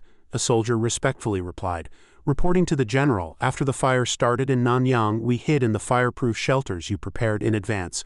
Apart from 2 injured, there were no other casualties. Hearing the good news, Zhao Qi instructed with satisfaction, Very good. Go back and rest and recover from your injuries. I will not forget your rewards. Also reassure the injured elite soldiers. Under my command, regardless of rank, if you are injured in the line of duty, I will do my utmost to treat you and ensure your life. Encouraged by his words, all the soldiers shouted with vigor, Thank you, General. He then turned to the 2 men behind him, Tu Sui and Zhang Han, who immediately responded, At your command, he quickly ordered them. Imprison all Zhao Wei captives within the city. Treat those without burns. Give a quick death to those severely burned. The 2 replied in unison, Yes. Tu Sui silently evaluated him. Treats comrades like brothers, never abandons them, shows no mercy to enemies. With such decisive leadership from our master, it's no wonder that even with generous rewards from Zhao and Wei, no one betrayed during this great battle. At that moment someone galloped from afar. General, urgent report from the front. Li Qing knelt and joyfully reported everything. Li Da carried out a surprise attack on the Zhao Wei camp as ordered and has achieved victory, capturing all military supplies. Zhao Qi exclaimed excitedly, Good, though expected only by eliminating the Zhao Wei camp can the Battle of Nanyang be truly concluded. After speaking, he quickly ordered the soldiers, Spread the word. No information about the Battle of Nanyang is to be leaked. The soldiers have fought hard these past few days. The army will return to camp and rest for a day. Pending my arrangements, he now revealed a calculating smile. As long as the news of the Zhao Wei army's annihilation is sealed, I can proceed with the next step of the plan. While pondering, Zhao Qi returned to his tent. Before that, I can also settle accounts with the system in peace. With that thought, he ordered the guards, No one is to enter without my permission. Understood. He sat down at the table and began to open the system, saying, System, claim rewards. The system's voice rang out in succession. Processing host command. Your forces have killed a total of 98,561 enemy soldiers. Obtained 24,640 experience points. Congratulations, host. Your experience is sufficient for leveling up. Do you wish to level up? Level up. Processing host command. A beam of light immediately enveloped Zhao Qi. The system continued to announce, Congratulations, host, on leveling up. Current level, level 8. Internal energy increased. Basic internal arts improved. All attributes increased. Congratulations, host, on leveling up. Current level, level 9. Internal energy increased. Seeing this prompt, he exclaimed excitedly, Level 9 finally made it. The system then displayed a series of his information. Character, Zhao Qi, level 9, Hushan 9th level. Stamina, 900. Internal energy, 900. Cultivation technique, basic internal arts, level 9. Cultivated martial skills. Basic sword art mastered, 1/ unleashes invisible sword energy. Fierce Tiger Fist Yellow Grade, mid-rank martial skill, mastered, 1 punch unleashes a tiger's roar, can concentrate 10 times the body's full power into a single punch. Divine Archery Mysterious Grade martial skill, mastered, comprehension perfected, 100 hits within 300 paces, 10 arrow chain shot, includes explosive arrow. Possessed weapons, Overlord Halberd, fine steel sword, protective inner armor, 10 stone bow. Possessed artifact, General's Heart. Trait, Commander's Authority, subordinates are in awe. Experience required for next level 1950. Zhao Qi looked at this series of information and exclaimed excitedly, Only a little experience away from the next level. After settling the kill rewards, I wonder if I can break through to the Shanshan realm. the system continued to settle. After his command, the system sounded. Processing host command, continuing to settle kill rewards. Congratulations host for killing Wei Crown Prince, a member of the Wei royal clan. Obtained 300 experience points, obtained 2,000 gold coins. Congratulations host for killing Zhao Supreme General Pang Nuan. Obtained 800 experience points, rewarded with martial skill technique, initiating reputation settlement. Congratulations host for obtaining 100,000 reputation points. Promoting reputation to million people after a while. Zhao Ji rubbed his chin, frowning thoughtfully with interest. He added another 1,100 experience points, needing only over 800 more to reach level 10. Killing one more general would suffice, and he already had 100,000 promotion points. The system upgraded both the acupoint strike technique and riding skill to perfection.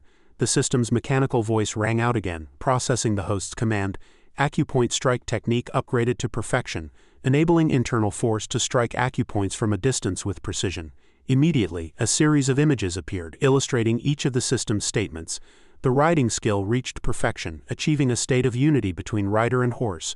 At that moment, Zhao Ji's confident voice rang out. He was just one step away from the 9th level of the postnatal realm, able to enter the innate realm. No mortal could compare to him now, but there was a fundamental difference between the two. Though the postnatal realm was powerful, the body and blood still carried mortal risks. Once in the innate realm, his strength would double, internal force would transform into true qi, and he could cultivate the heavenly origin technique. From then on, he asserted with certainty, at that point, for this world, my existence would be no different from a deity. Even if the throne targeted me, I could turn the tables and strike back. With that, Zhao Ji began to meditate and sense his power. The system's voice reported rhythmically, upgrade complete, remaining promotion points, 55,000. After the upgrade, he stood up and blurted out excitedly, I didn't expect to have leftover promotion points. This time I really made a killing.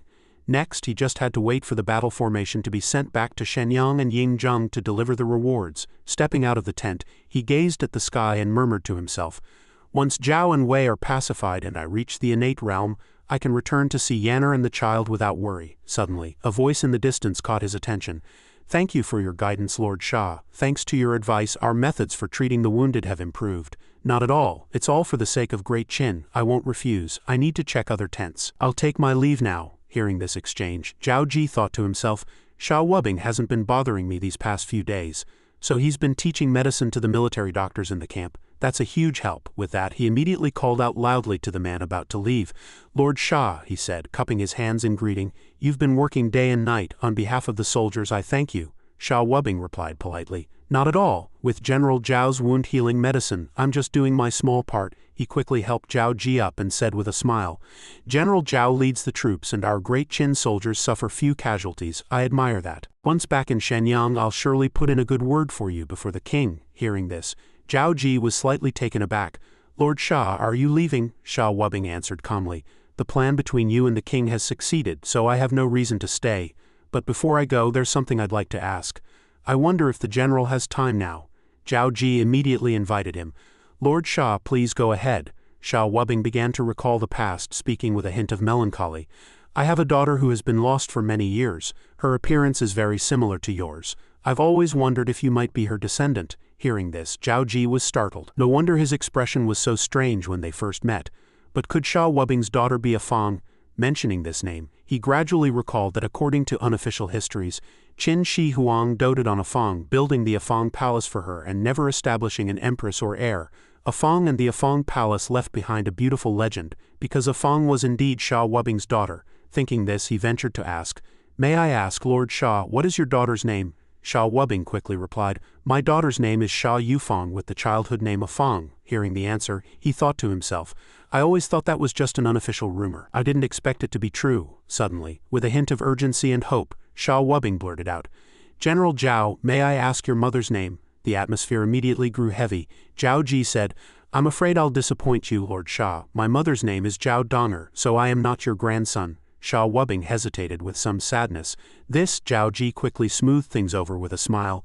It's common for people to resemble each other, but Lord Shah, don't be disheartened. I believe you'll find your daughter. Inwardly, he retorted, No, even if there are many similar people, they can't be identical. Zhao Ji's face was exactly like a Fang's. After so many years and given the impact of that incident back then, It was possible a Fong had gone into hiding. Thinking this, he suggested, "General Zhao, where is your mother now?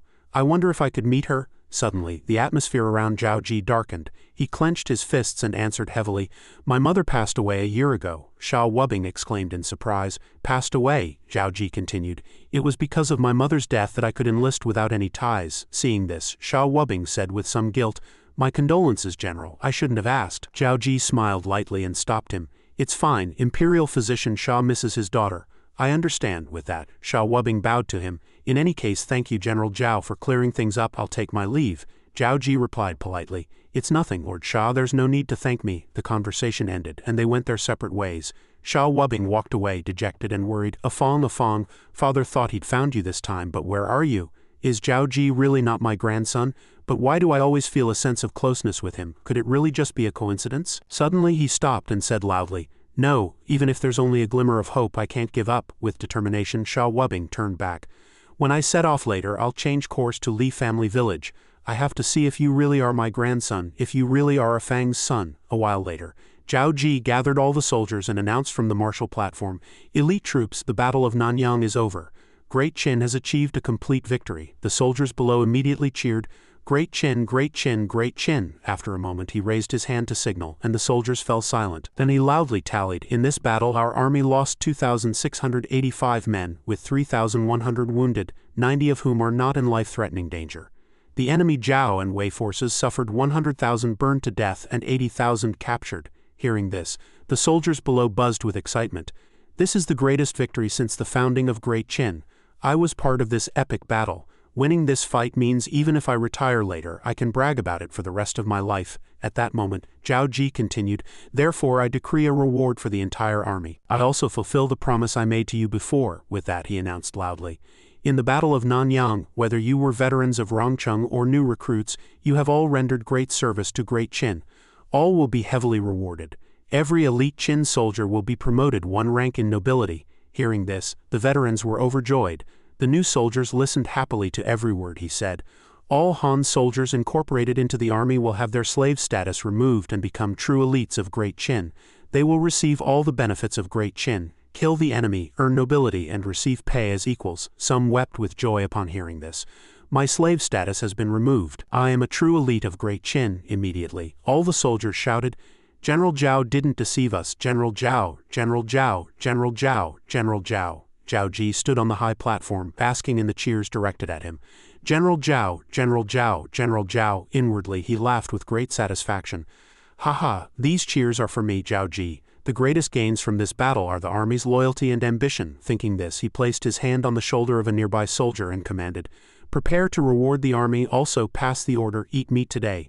Once the enemy states are pacified, there will be wine." The soldier immediately replied respectfully, "Yes." Then he murmured to himself, "The rewards for the Han Territory army are done. Next I wait for the King of Qin's reward." And Zhao Ji paused slightly, and a majestic image emerged, carrying an absolute command, the great Qin Iron Cavalry sweeping through Zhao.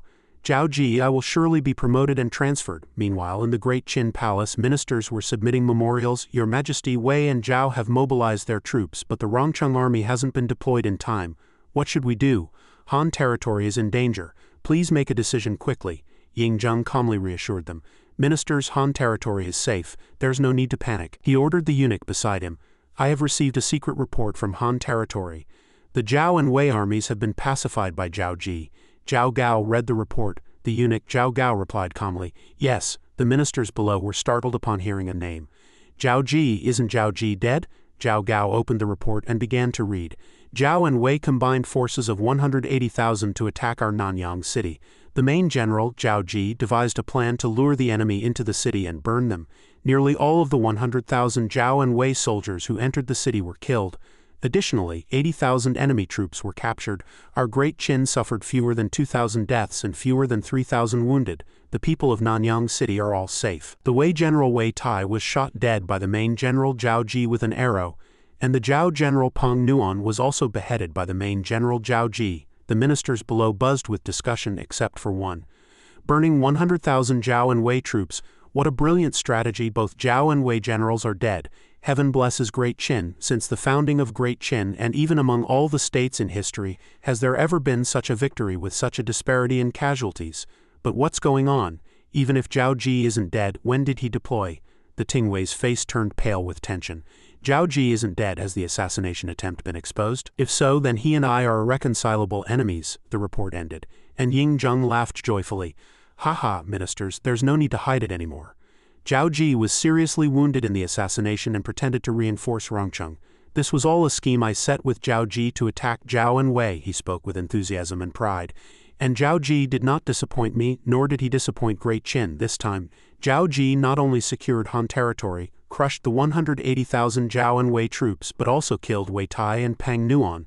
Shaking the foundations of both Zhao and Wei, he walked over to the state model and declared loudly with pride. Han territory is stable. Zhao and Wei are severely weakened, and Great Qin has a just cause for war. I didn't expect the opportunity for Great Qin to swallow the world to come so soon. He slammed his hand heavily on the model and shouted, "Prepare for war immediately. In 2 months, I will have Great Qin's troops march out of Hanggu Pass to attack Zhao's border cities." The ministers below immediately bowed and shouted in unison, "The king is wise. Your subjects swear to follow you to the death and let Great Qin unify the world." Suddenly, Meng Wu and Meng Yi stepped forward to make a request, startling the Tingwei. "Your Majesty, in this battle of Han territory, Zhao Ji has rendered such great merit. Your subject believes he should be heavily rewarded." Finding this reasonable, Ying Zheng smiled with satisfaction. Meng Qing speaks very well. He immediately issued an edict. Reward 3,000 gold, 3,000 bolts of cloth, 500 maidservants, and 1,000 slaves.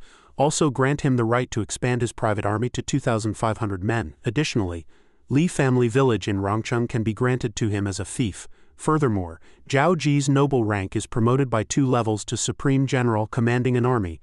From now on, military affairs in Han territory need not be reported to the Rongcheng camp. Everything will be managed by him personally. After the court session, the ministers withdrew. The Tingwei walked behind, his face dark, listening to those ahead. The king's strategies are divine. With a fine general like Zhao Ji, Great Qin's territory will soon expand again. Great Qin is fortunate to have Zhao Ji. Suddenly, Meng Yi leaned in close to his ear, startling him. "Lord Tingwei, why are you so listless, Meng Yi?" He cupped his hands and sneered with narrowed eyes. "Let me guess. You're unhappy that the king granted your fief to Zhao Ji. Didn't the king say he'd choose another fief for you? Why the gloom?" Hearing this, he was taken aback and retorted, "When have I been dissatisfied with the king?" Meng Yi raised an eyebrow and smirked. "You're unhappy, of course, because you've lost your fief. It'll be hard to cause trouble for Lady Zhao now. Besides, you're not happy about Zhao Ji's promotion, are you?" Hitting a nerve, the Tingwei stammered, "You?" Meng Yi turned and walked away, laughing a few times. "Haha, I'm just joking. Don't take it to heart, Lord Tingwei." Hearing this, he cursed inwardly. Meng Yi is so insolent. This must be instigated by Meng Wu. Then he calmed down and thought carefully. But he's right. Now that Zhao Ji is a general, I've lost control over Li Yan'er. With the Meng family's support, it'll be harder than climbing to heaven to move against Zhao Ji in court. A while later, in the inner palace with Ying Zhang, the eunuch reported outside the door. "Your Majesty, Imperial Physician Shah has returned." "Yes." Soon, Shah Wubbing entered the room and bowed to Ying Zhang. "Your old subject pays respects to your Majesty." Ying Zheng quickly helped him up. "Father-in-law, it's just us here. No need for formalities. You've had a hard journey." With that, the two looked at a painting hanging on the wall and sighed. "Serving your Majesty, your old subject doesn't find it hard. Your Majesty, after all these years, you still can't forget a Fang." Qin Shi Huang said with a hint of sadness on his face. "How could I forget my one true love? I only regret that I didn't hold the reins of power back then, which made her hide from me for so many years. One day, when the world is unified, I will surely find her. Then nothing will ever separate us again." Hearing this, Shah Wubbing frowned slightly, recalling the past, and comforted him. "Don't blame yourself. A Fang understood, which is why she left." He looked at this loyal and affectionate man before him, his mind swirling with thoughts. That malicious wet nurse, Zhao Ji, Lu Buwei, the old noble families, countless people stood above the throne, countless obstacles stood between you. This also forged your thirst for power. But the path of kingship is cold and treacherous, yet your feelings for a Fang have never changed. This is your only support on this path. With this love, you have become the king of Qin of today, and Great Qin of today. At that moment, Ying Zheng asked him, "By the way, during your time in Han territory, what was your impression of Zhao Ji?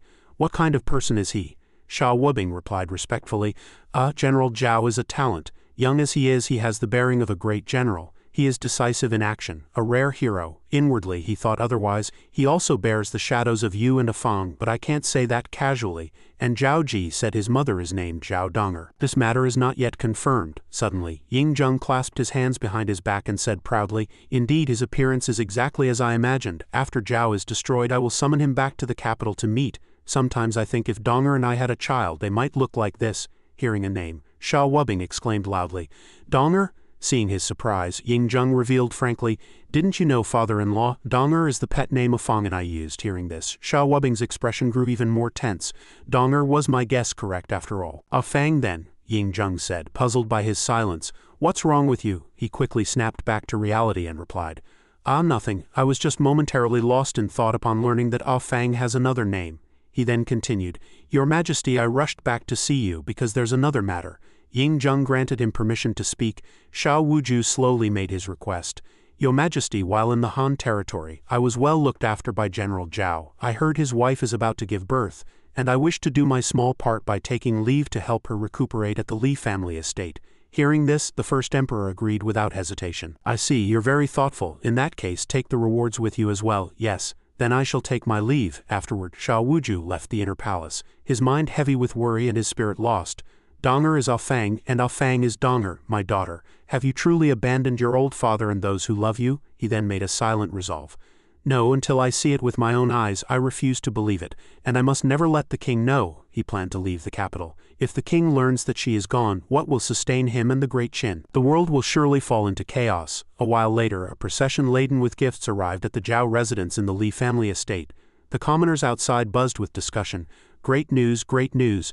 General Zhao Qi has been promoted to general, and those are all the king's rewards. What honor, heaven has eyes. Yanner's hardships have paid off." A rough, large hand gently rested on a slender wrist to take the pulse, and he said, "The lady's body is fine, just a bit unsettled in spirit." Meng Yi stepped forward to explain, "Dr. Sha's skills are superb.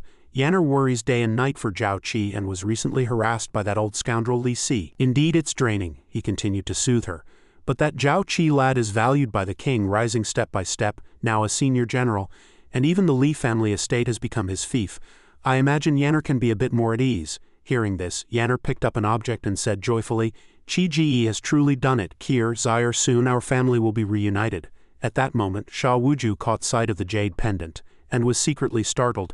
"That jade pendant is," he immediately probed Yanner. "Lady Zhao, that jade pendant is exquisitely crafted. May I ask where it came from?"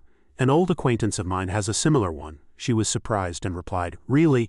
This pendant was my mother-in-law's heirloom, said to be the token of love between her and my father-in-law." She looked at the pendant and revealed, "My mother-in-law still thought of my father-in-law on her deathbed, but he's been missing for years. Sir, if you ever meet the owner of this pendant, perhaps you could help my husband reunite with his father." Sha Wuju reached out to touch the pendant, his heart filled with sorrow. "All my guesses were right. Fang, now your father wishes this were all a misunderstanding." Meng Wu, standing nearby, noticed his expression and understood. From Sha Wuju's reaction, that jade pendant indeed matched the king's. He silently affirmed, "So Zhao Qi is the son of the king and that Fang. This must never be said." Thinking this, he stepped forward and patted Sha Wuju on the shoulder, hinting, "Dr. Sha, look closely. There are many similar jade pendants in the world." Hearing Meng Wu's words, he lowered his head with a grim face and replied, "Yes, at first glance it seemed similar, but on closer look it's not. I'm afraid I can't help Lady Zhao." Yanner, hearing this, smiled gracefully and said, "It's fine. In a vast sea of people, finding someone is no easy task. Dr. Sha, just call me Yanner, not Lady Zhao. Besides, you're an elder by rights. I should call you grandfather." Hearing this, he eagerly leaned in and asked, "Really?" She softly replied, "Of course, grandfather." Sha Wuju held the two children, secretly delighted. Fang, forgive your father for coming too late, not even seeing you one last time. Now I can't even acknowledge Zhao Qi. But hearing my granddaughter-in-law call me grandfather and seeing you have descendants, I have no regrets in this life." A while later, Meng Yi, watching Sha Wuju mourning his daughter, asked in confusion, "Father, is Zhao Qi really the king's son? That's good news, why hide it? Besides, Zhao Qi acknowledging his roots would greatly benefit our Meng family." Meng Wu immediately scolded him loudly. "Foolish boy, keep your voice down." He frowned slightly and explained, "The problem is that Zhao Qi is also the child of Sha Yufang." Then he began to recall the past. Back then, the king was a hostage in Zhao, enduring great humiliation. Only Sha's young daughter Fang cared for him. They grew up together and pledged themselves to each other. Later, when the king returned to Qin, he wanted to marry Fang, but Lu Buwei and his faction blocked it, citing her humble origins, even threatening the throne after that. Fang left for the stability of the king's rule. After she left, the king went mad, climbing to the pinnacle of power, imprisoning Zhao Ji, killing that vicious old woman, implementing Shang Yang's reforms, eliminating the old aristocracy, and seizing power from Lu Buwei. Then Meng Wu posed a hypothesis. "I must say, half of the king's ambition today stems from his obsession with Fang. But if he learns now that Fang is dead, what will become of our great Qin and the great cause of unifying the world? Hearing this, Meng Yi finally understood. No wonder the king hasn't appointed an empress for so many years, it's out of deep love, but you can't hide fire in paper. Hearing this, Meng Wu looked up at the sky and sighed softly. Fortunately, there's still Zhao Qi and his 2 children. Once the realm is stable, we can slowly tell the king. Perhaps seeing the children, he might remain rational. Then Meng Yi, thinking of Zhao Qi's amused chin-stroking manner, added, moreover, given the king's deep love for Fang and Zhao Qi's performance, when the truth comes out, the king might even make him his heir. Meng Yi, pleased, patted his head and praised. That old fool Li Si tried to curry favor with Prince Fusu, but missed the eldest son. What a loss. Kid, you've got a head on your shoulders. I thought our Meng family had just trained a great general for Qin, but now it seems we've backed the true ruler of the world. In the future, this will be a blessing for great Qin and for our Meng family. As dusk fell at the junction of Zhao, Jin, and the 3 Jin regions, a noisy procession advanced. A soldier standing by the city tower shouted to his companion, General, a group is approaching ahead, the general calmly said. What's the panic? Aren't those banners and armor from our Zhao army? General Peng is out on campaign in Nanyang. This must be a suppley convoy. At that moment, the leader arrived at the gate and saluted, shouting, Please, brothers on the wall, open the gate. We are here on orders from the senior general to transport supplies. Someone above lowered a basket and instructed, All right, put the military token in the basket and hoist it up. Once I verify it, I'll open the gate. He took the token, inspected it, and ordered, Token is correct. Open the gate. The gate slowly opened and the general came down to greet them. Brothers, you've worked hard. But once inside, don't disturb the people or Senior General Lien Po will be displeased. How goes the battle at Nanyang today? When will General Pang Huan return victorious? The leader of the entering force, with a sly smile, replied, Ha ha, you're so eager to know? Then stick your head out and I'll tell you. A sharp sword was suddenly drawn, tearing through the banner, and the leading soldier slashed off the gatekeeper general's head. At the Jinyang city gate, he charged inside and ordered his men. General Zhao commands the army enters the city without harming civilians. Quickly seize control of the city officials. Surrender and live, resist and die without mercy. The Qin soldiers immediately stormed the city and began their assault. The enemy was in chaos. Ah, Qin soldiers are here. How is this possible? How did they get in? The 2 sides clashed fiercely, with the Qin soldiers chanting, Surrender and live, resist and no mercy. The terrified civilians huddled together in corners. The Zhao soldiers raised their hands in surrender. I surrender, don't kill me, spare me. The Qin army's morale soared under Zhao Qi's leadership and Jinyang city fell with ease. 50 more li to Handan. Just then a report came. General, the Jinyang city governor is under our control. Most of the Zhao troops have surrendered and only a few stubborn resistors have been subdued. Zhao Qi smiled and instructed, Seal off the news. Don't let the attack be known so we can keep using this method. Using Zhao's armor they could approach Handan unnoticed. Sha Feng replied, Yes. The captured Zhao commander cursed loudly. You Qin dogs, so treacherous, don't think you're so great. When General Pang returns from Nanyang he'll crush you to pieces. Tu Sui laughed heartily. You fool, don't you wonder where we got these Zhao armors? Let me tell you, Pang Huan was killed long ago by General Zhao Qi. Your 100,000 strong Zhao army is dead at Nanyang. Are you going to call their ghosts for help? The enemy general shouted in terror. What? Then he reported to Zhao Qi, General, what should we do with these Zhao troops? Should we incorporate them like the Han captives? The Zhao general kept cursing, Qin dogs, we'd rather die than surrender. Don't think you can force Zhao to bow to you. Zhao Qi sneered mockingly. Quite spirited. Then I'll grant your wish, he turned and said to those behind. Kill those who won't surrender. Han has been destroyed by great Qin. Our soldiers can safely subdue them. These Zhao generals still have a country to back them. If they don't surrender, they cannot be spared. Then he entered the tent, assessing the situation. This battle was so easy. I wonder what the gains are. System, settle the kill rewards. The system quickly displayed the results moments later. Zhao Qi clenched his fist and said firmly, Upgrade. Internal energy and strength are increasing. Level 10, peak of the acquired realm. The system showed a series of information about his accumulation process and experience. Zhao Qi held the memorial in his hand, pondering. This campaign was almost like entering an unguarded land, showing that Zhao is barely holding on. At the same time, someone reported loudly, Master, your subordinate requests your orders. The unyielding Zhao troops have all been executed. What about the remaining surrendered soldiers? Our army is at the junction of the 3 Jin states. Should we seek instructions from Shenyang for the next move? No, Zhao Qi replied. Send 1,000 soldiers to guard the Zhao captives tightly and escort them back to Xinjiang. Kill anyone who disobeys along the way. The army will rest briefly, then attack Zhao's Anyang city. No need to consult Shenyang, Tu Sui added. Master, forgive me for speaking bluntly. Attacking Anyang means deep into Zhao territory. Without consulting Shenyang, our army would be isolated and unsupported. If we fail, the king won't be able to send reinforcements quickly. Zhao Qi countered. Are you saying I'm being reckless and arrogant? He immediately denied it. I wouldn't dare, Zhao Qi reassured him. Don't worry. I won't be reckless enough to risk the lives of Qin soldiers. This attack was extremely fast. The Jinyang command's secret letters and city defense plans hadn't been destroyed or hidden yet, so attacking Zhao now had a high chance of success. He patiently pointed at the map, reiterating in his mind, to catch the bandits, catch the leader first. Zhao is the strongest of the 3 Jin states, so it must be dealt with first. That's my intent, and I bet the king of Qin feels the same. Zhao Qi repeated firmly, to catch the bandits, catch the leader first. Zhao is the strongest of the 3 Jin states, so it must be dealt with first. That's my intent, and I bet the king of Qin feels the same. The next morning in a Zhao city, a soldier galloped out. A subordinate asked in confusion, Master, are you just letting him flee to report to Handan? Zhao Qi replied cunningly, exactly. Panic leaves no path. A chaotic army has no order. Spreading fear among the enemy is key to victory. Now I'll throw their court into chaos, and while they're in disarray, we'll press forward and break the city. Pass the order. The whole army retreats. Remove Qin armor, leave 10,000 troops to guard Anyang, and the remaining 140,000 without preparation. Follow me immediately to attack Handan. Meanwhile, at the Longtai Palace in Handan, the king of Zhao panicked. What? Pang Huan is dead, Jinyang and Anyang have fallen one after another, the combined Zhao Wei army of 150,000 is annihilated? The kneeling soldier trembled as he reported. Your Majesty, Qin is full of tricks, we were all deceived. Now the Qin army is only a few dozen li from Handan. Hearing this, the king spat blood in rage and roared.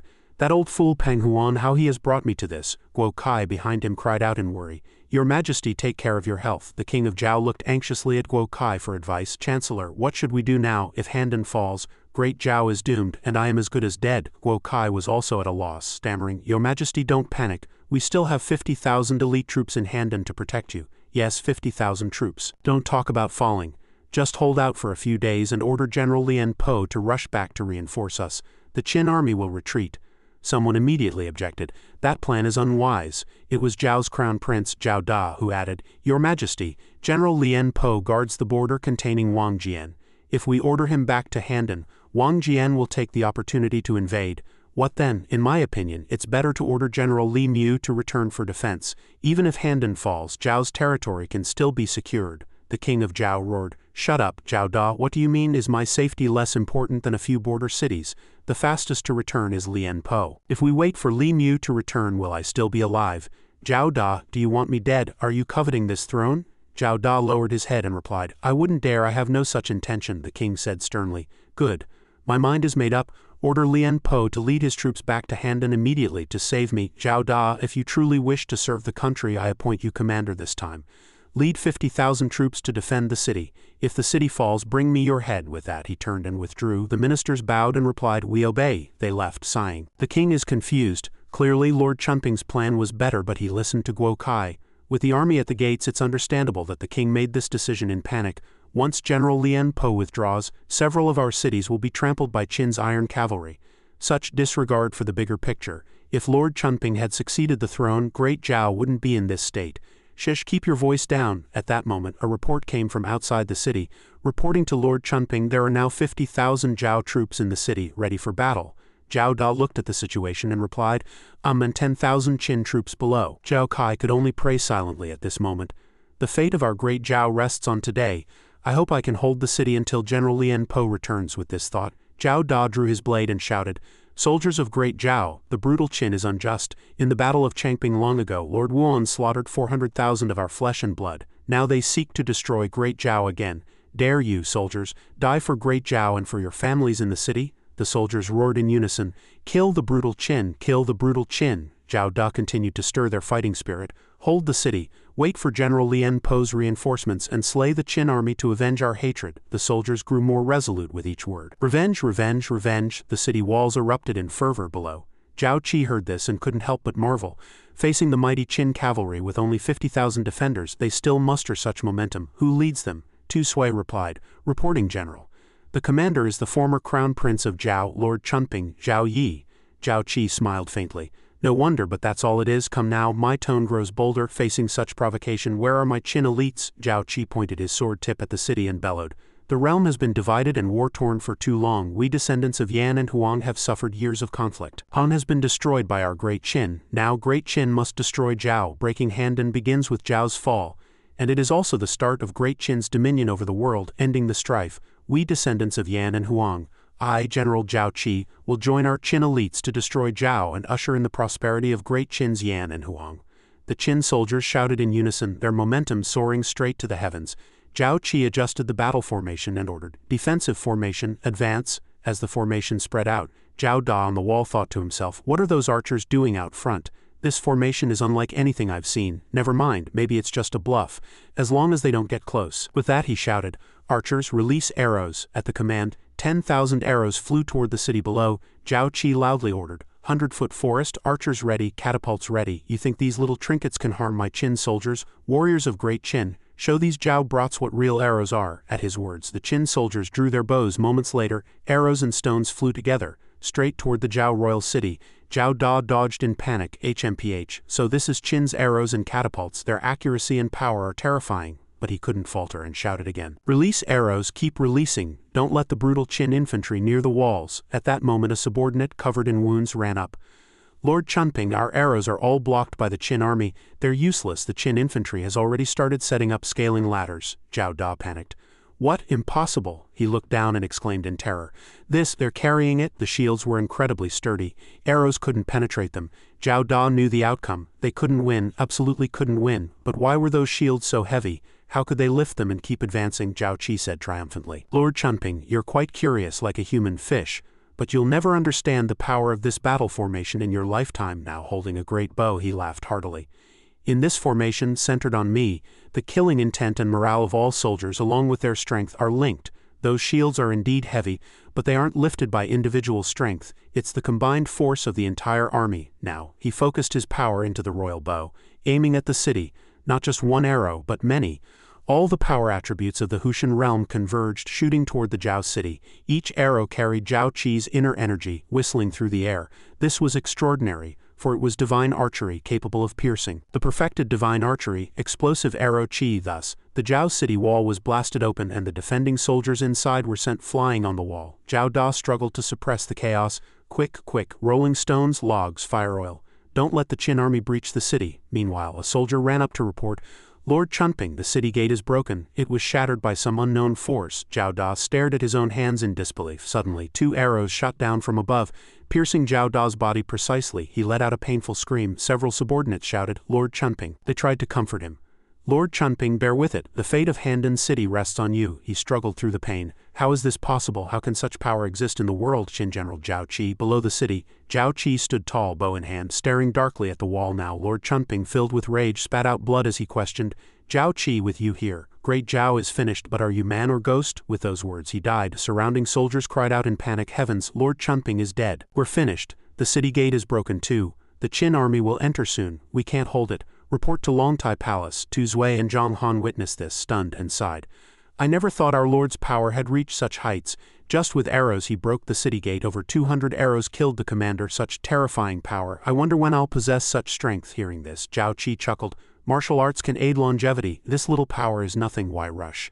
Zhang Han, are the 3 treasures for our cavalry ready? Yes. Zhang Han immediately bowed respectfully and reported. Reporting to my lord, all our cavalry are equipped with saddles, stirrups, and horseshoes. The lord, with far-sighted vision, said, with these 3 treasures our cavalry's combat power will be no less than Zhao's mounted archery. As his words fell, Zhao Qi shouted, good, send a cavalry unit to pursue Zhao Yan. I expect he'll try to flee Handan in the chaos. The rest of the Qin elites, follow me into the city immediately. Kill any Zhao soldiers who refuse to surrender without mercy. With that, he and the mighty soldiers behind him charged forward with roars. Elite soldiers of Great Qin, the general's divine might, 10 arrows break the city and kill the general. Follow the general into Handan and seize Longtai Palace. The soldiers on both sides began to clash. A Qin soldier shouted excitedly, ahead the Longtai Palace soldiers, kill. As his words ended, a sword light came from nowhere. The attacker was a Zhao general. He spurred his horse and charged forward bravely. Just then, Zhao Qi rode up and asked loudly, who are you? He wondered inwardly, is there still such a fierce general in Handan now? How? The newcomer was an old Zhao general, fearless as he met the challenge. I am Zhao Sa, a Zhao general. Zhao Qi, as long as I'm here today you won't take another step into Handan?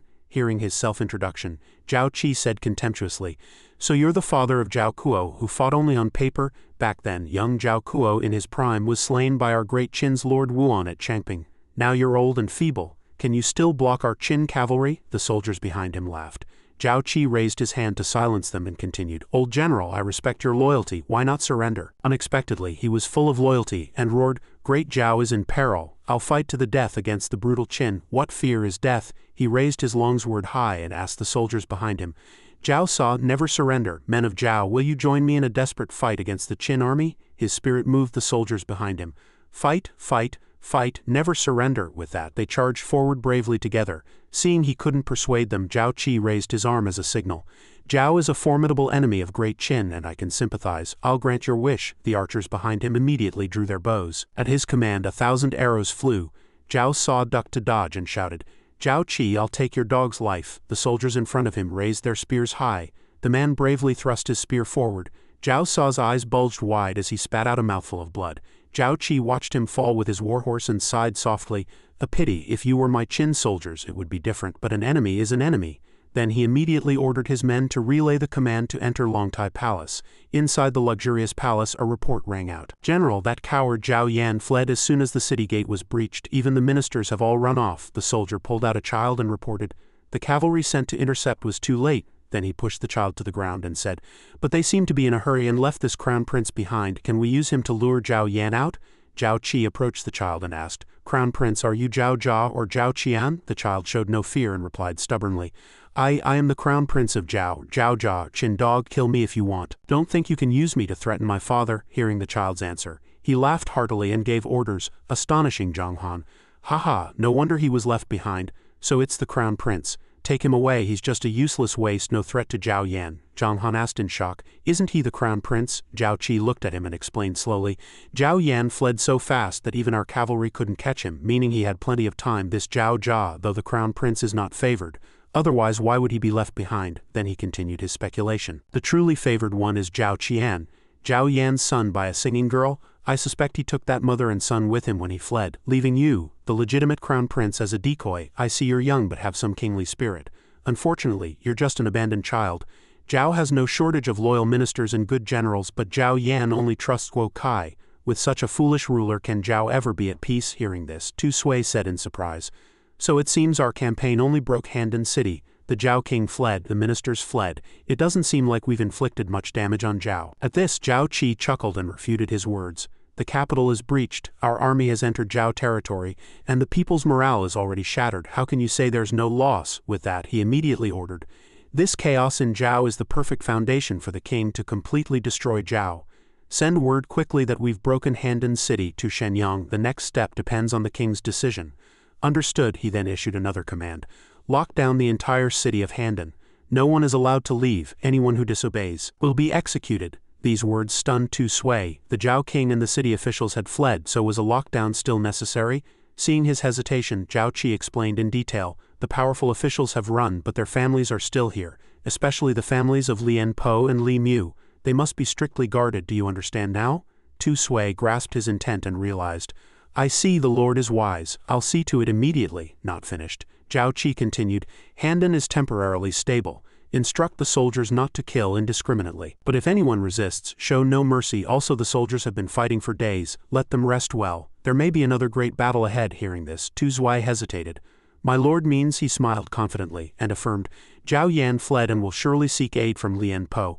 Then he'll try to retake Handan with all his might. That guardian general is no easy opponent." At this, Tu Sui exclaimed, "Indeed, that Zhao Yan's escape will surely leave trouble." Zhao Qi walked step by step toward the Zhao king's throne and said, "Zhao Yan's survival may not be a bad thing. Think about it. If he dies, what happens if Lian Po and Li Mu take power? Compared to those two capable ministers, a foolish ruler is easier to handle." After a moment, he sat on the throne and ordered, "You may withdraw. I need to rest. No one is to enter without my command." "Yes." After Tu Sui left, he activated the system. "System, settle the kill experience points." The system's steady voice sounded. "Request received. Your army has killed a total of 40,532 enemy soldiers. You have gained 10,133 experience points. Congratulations on killing an enemy general. You have obtained 1 bottle of minor rejuvenation pill. You meet the upgrade conditions. Do you wish to upgrade?" Seeing this, he exclaimed joyfully, I can upgrade again, Shanshan Realm upgrade. As his words fell, a light appeared and enveloped him. A prompt sounded, command received, upgrading now. At this moment, Zhao Qi gritted his teeth, struggling to endure the advancement, thinking to himself. Unlike the previous times, all power surged wildly within him. He channeled his energy, feeling this uncomfortable power, and cried out. Inner energy, strength, stamina, countless energies converge and keep rising. Like a dragon trapped inside me, unable to find an outlet. If this continues, my body will shatter from being unable to bear this power. Just then, the system's voice sounded. After advancing to the Shanshan realm, controlling power requires a corresponding technique. Do you wish to cultivate the heavenly origin art to convert your inner power into true qi? Cultivate, command received. Preparing the heavenly origin divine art for you now. Immediately, a flame ignited within him. In an instant the binding chain snapped. Now he called out in relief. First layer of the heavenly origin divine art. The power within is still growing, but it's back to normal. After breaking free, Zhao Qi's inner core felt the power of the Shanshan realm, opening his dantian to accommodate true qi. Only then could he truly step into the martial realm. He opened his eyes, staring straight ahead, his mind now in a wondrous empty space. The dantian was established. The sea of qi formed. Moments later, Zhao Qi felt his power and exclaimed excitedly, "Meridians unobstructed, power freely controlled." So this is the feeling of the Shanshan realm, and this is only the first layer of the basic heavenly origin divine art. I just wonder how powerful it is. With that he began to test his power, successfully condensing true qi. Then he struck a palm straight at the sky. A loud boom sounded above. The roof of Longtai Palace shook and dissipated. He stared at the hole in the ceiling and laughed dazedly. Heh, truly powerful. The Shanshan realm's power is indeed incomparable to the Hushan realm, at least 5 times stronger. At that moment, a system prompt appeared. Congratulations, host, on successfully advancing to level 11. After reaching the first level of the Shanshan realm, you can gain experience points by killing enemies. Combining his cultivation to enhance his true qi, he quickly issued a system command to check his attribute panel. The panel soon appeared. Character Zhao Qi, level 11, first stage of innate realm, stamina 2000, true qi 1000. His cultivation techniques included the perfected basic inner art and the celestial origin divine art, granting vigorous vitality and the ability to recover true qi. His martial skills included the perfected basic sword art, which could unleash an invisible sword aura with a single slash. The mid-grade yellow rank fierce tiger fist, which could concentrate 10 times his full strength into a palm strike, and the Zon rank divine arrow art, which once fully mastered allowed him to shoot arrows over 300 jong. He fired 10 arrows infused with abundant immortal qi. His current weapons were the Overlord halberd, a fine steel sword, body armor, and a 10-stone bow. His current artifact was the General's Heart, and his trait was Commander's Majesty, inspiring awe in every subordinate. The experience required to level up was 20,000. Seeing this information, he rubbed his chin and murmured to himself, "Just entering the innate realm doubles my strength, but the experience needed to level up has also increased." After speaking, he thought to himself, though this was an era of heroes, it was ultimately a mortal world. Based on the system's values and the changes in leveling requirements, even killing all living beings might not achieve the realm of immortality, let alone becoming a god. With this thought, Zhao Qi extrapolated a vision. If so, does there exist a world of cultivators? And can I shatter the void to enter it? Then he sighed and muttered, "Alas, it's all just subjective speculation. Even if that world really exists, I can't go there. Continuing to grow stronger is the right path." Suddenly, the system popped up an unexpected notification. Host has reached level 11 and broken through to the innate realm. Would you like to activate a sub-profession quest? Seeing this, he asked in confusion, "What is a sub-profession?" The system explained to him. This system includes a series of sub-professions such as artifact forging, alchemy, formations, beast taming, inscription, gene forging, etc., for the host to choose from. Currently, the host is in the innate realm and can select one sub-profession to activate a quest. After reading this notification, Zhao Qi laughed and exclaimed, "Going from the Hushan realm to the innate realm lets me choose one profession. Does that mean I can pick another for each realm I reach? That's interesting." Then a series of icons of various shapes appeared. Inscription, formations, alchemy, beast taming, artifact forging. He quickly raised his hand and clicked on one. A series of beast images emerged and a force along with beast taming symbols appeared on him. The system notified, "Host's command accepted. Activating beast taming sub-profession expansion quest. Destroy Zhao, kill the king of Zhao." Completing the quest unlocks this profession. After a moment, Zhao Qi rested his chin in thought. The key now was to see how Yingzheng's strategy was laid out. The battle report from Nanyang must have already reached Shenyang and Hanggu Pass, but they didn't yet know he had breached Handan City. How the battle would unfold next depended on whether he and Ying Zheng were on the same wavelength. At that moment in Hanggu Pass on the Zhao Qin border within Wang Jian's military camp, a burst of joyful laughter rang out. Good, very good, ha ha ha. Wang Jian looked at the memorial with great interest and praised, "This kid Zhao Qi is truly a blessing sent by heaven to my great Qin. That old man Pang Nuan is dead." This battle of Nanyang was exhilarating. Then Wang Jian's son Wang Ben, a Qin general, chimed in. Indeed, now the king has issued a decree ordering Huan Yi to lead 300,000 troops from the Lanchin camp east to the Zhao border, and the Hanggu Pass army will follow suit. As a result, it's clear that my great Qin will destroy Zhao. Another Qin general spoke up to offer advice, but only one remained silent. We've guarded the border for years just waiting for the chance to attack Zhao. Now we can finally send out troops.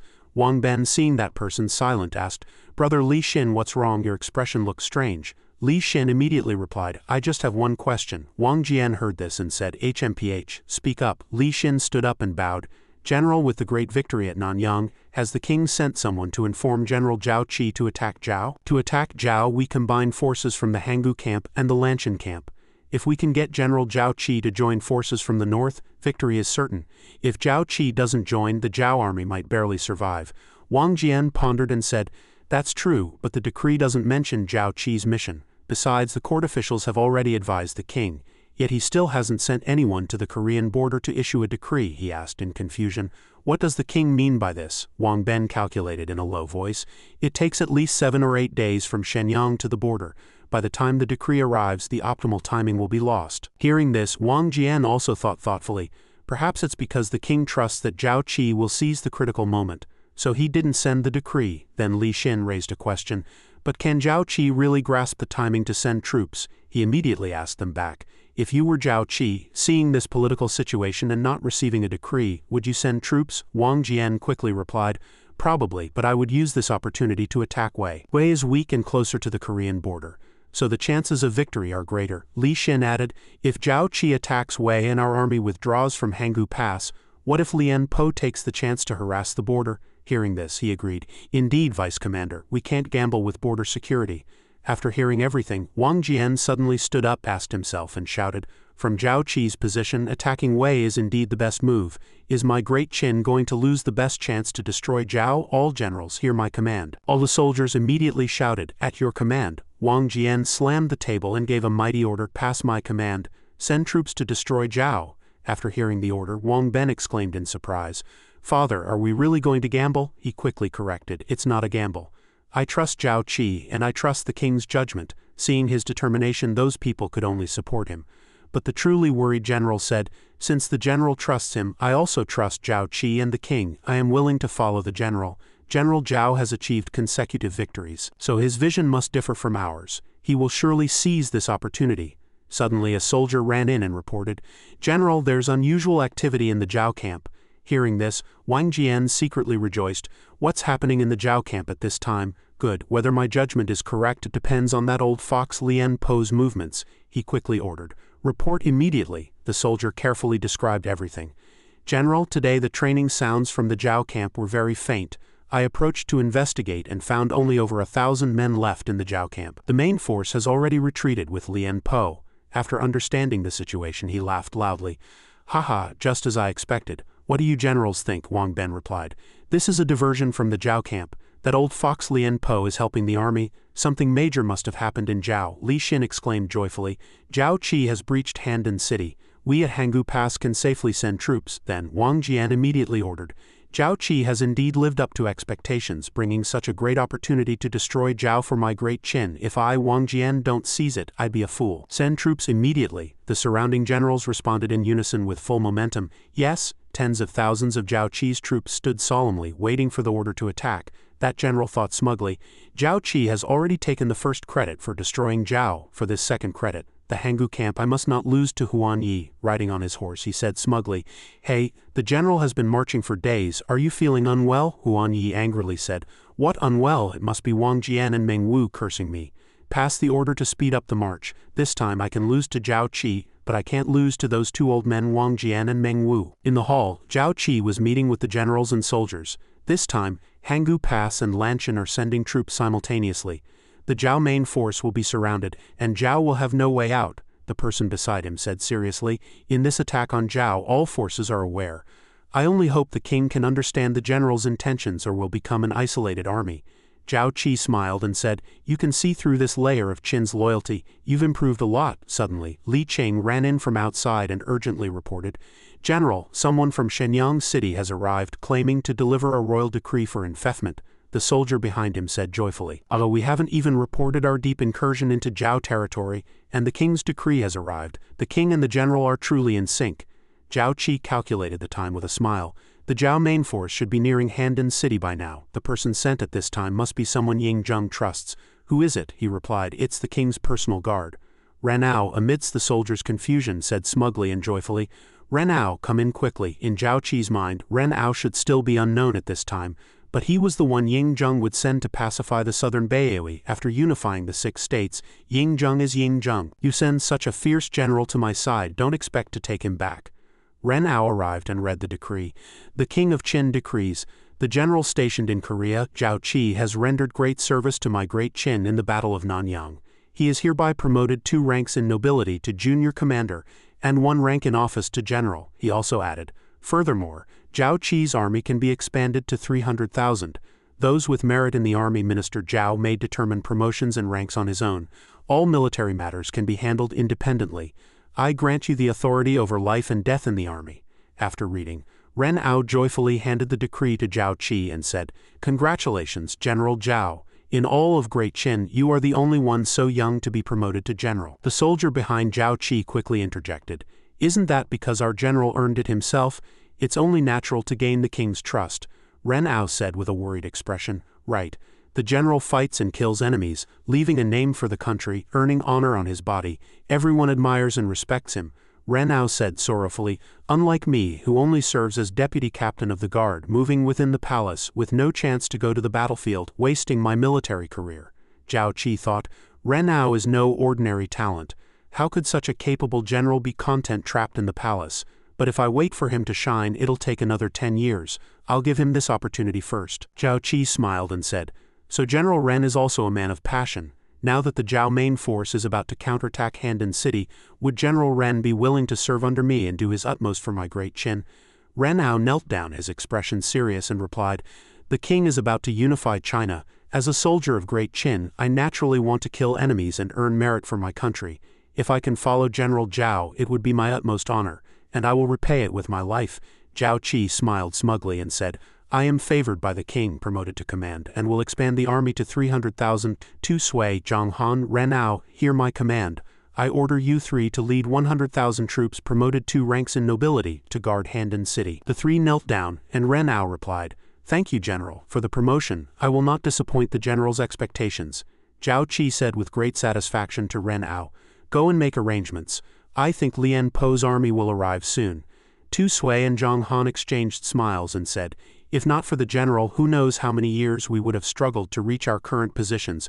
We've been promoted to commanders of 100,000. Who would have thought that 2 years ago we only commanded 5,000? Ren Ao added, In this battle with the Zhao army, I must also earn merit and not disappoint the general's expectations. In the room, Zhao Qi connected to the system and made a request. System, settle the rewards for the promotion in nobility and office. After receiving Zhao Qi's words, the system displayed a few lines on the screen. Host's command received, beginning reward settlement. Congratulations, host, for being promoted to Right Zheng. Reward, mid-grade Zon rank martial killing codex. Congratulations, host, for being promoted to junior commander. Reward, crossbow manufacturing blueprint. Congratulations, host, for being promoted to supreme general. Reward, advanced blood tiger containing a trace of the divine beast White Tiger's killing bloodline. The White Tiger possesses terrifying killing intent. Its tiger might shakes the heavens. The blood tiger feeds on killing intent, accelerating its growth rate. Zhao Qi raised his hand to rest his chin, his eyes full of anticipation. Not bad at all. It seems the higher the nobility and military rank, the better the rewards. I already have the celestial origin, divine art, and this martial killing codex is very suitable. I'll give it to Tu Sui and the others for martial arts training later. The crossbow technology is more advanced than this era and can better complement the shadow. On the system screen appeared a strange egg wrapped in a blood tiger. A few thoughts suddenly flashed through his mind. If I use a tiger as a mount, under its roar, it would be a natural suppression for enemy soldiers.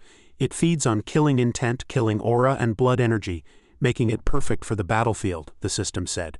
The system immediately hatched the spirit beast egg. Suddenly, a dazzling light emitted from the egg, and the system added, "Command to hatch spirit beast received. Requires host's blood for nourishment. Contract with spirit beast completed." After recognition, the system automatically opens the spirit pet space to store the spirit beast. The egg hatched in an instant, surprising Zhao Qi. "It's already half the size of an ordinary tiger right after hatching. I thought I could use a small tiger as a mount." Zhao Qi cut his hand with a dagger, dripped blood onto the egg and said, "From today you are my mount. Come out and let me see what you look like." The eggshell began to crack, accompanied by light, and the system's voice appeared. "Congratulations, host, for successfully signing a contract with a level 1 blood tiger." A huge claw with sharp toes stomped heavily on the ground. Zhao Qi looked at the blood tiger before him and kept praising. As expected of a spirit beast, very domineering. Suddenly, the blood tiger let out a meow, leaving Zhao Qi stunned. He didn't understand what was happening and said, why did the vibe change?" The blood tiger lay on his lap and he stroked its fur, making it very comfortable. Zhao Qi said, "Ha, this means you also acknowledge this master.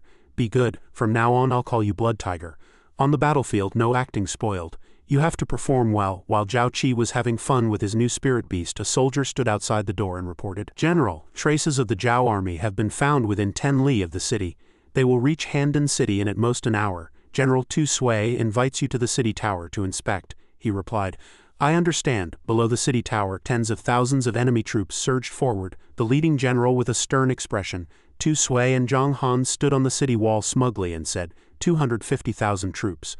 "Lien Po has brought his entire force, with such a grand formation he wants to breach my city. This time Zhao will either die or become a laughingstock for other nations." Suddenly, 2 soldiers ran out and shouted, Help, save me, a monster is coming," he angrily bellowed. "What's the panic? Haven't you woken up yet? Where would a lake come from in Handan City?" The soldier reported in terror, "General, it's true. The Supreme General is coming on a blood-red tiger.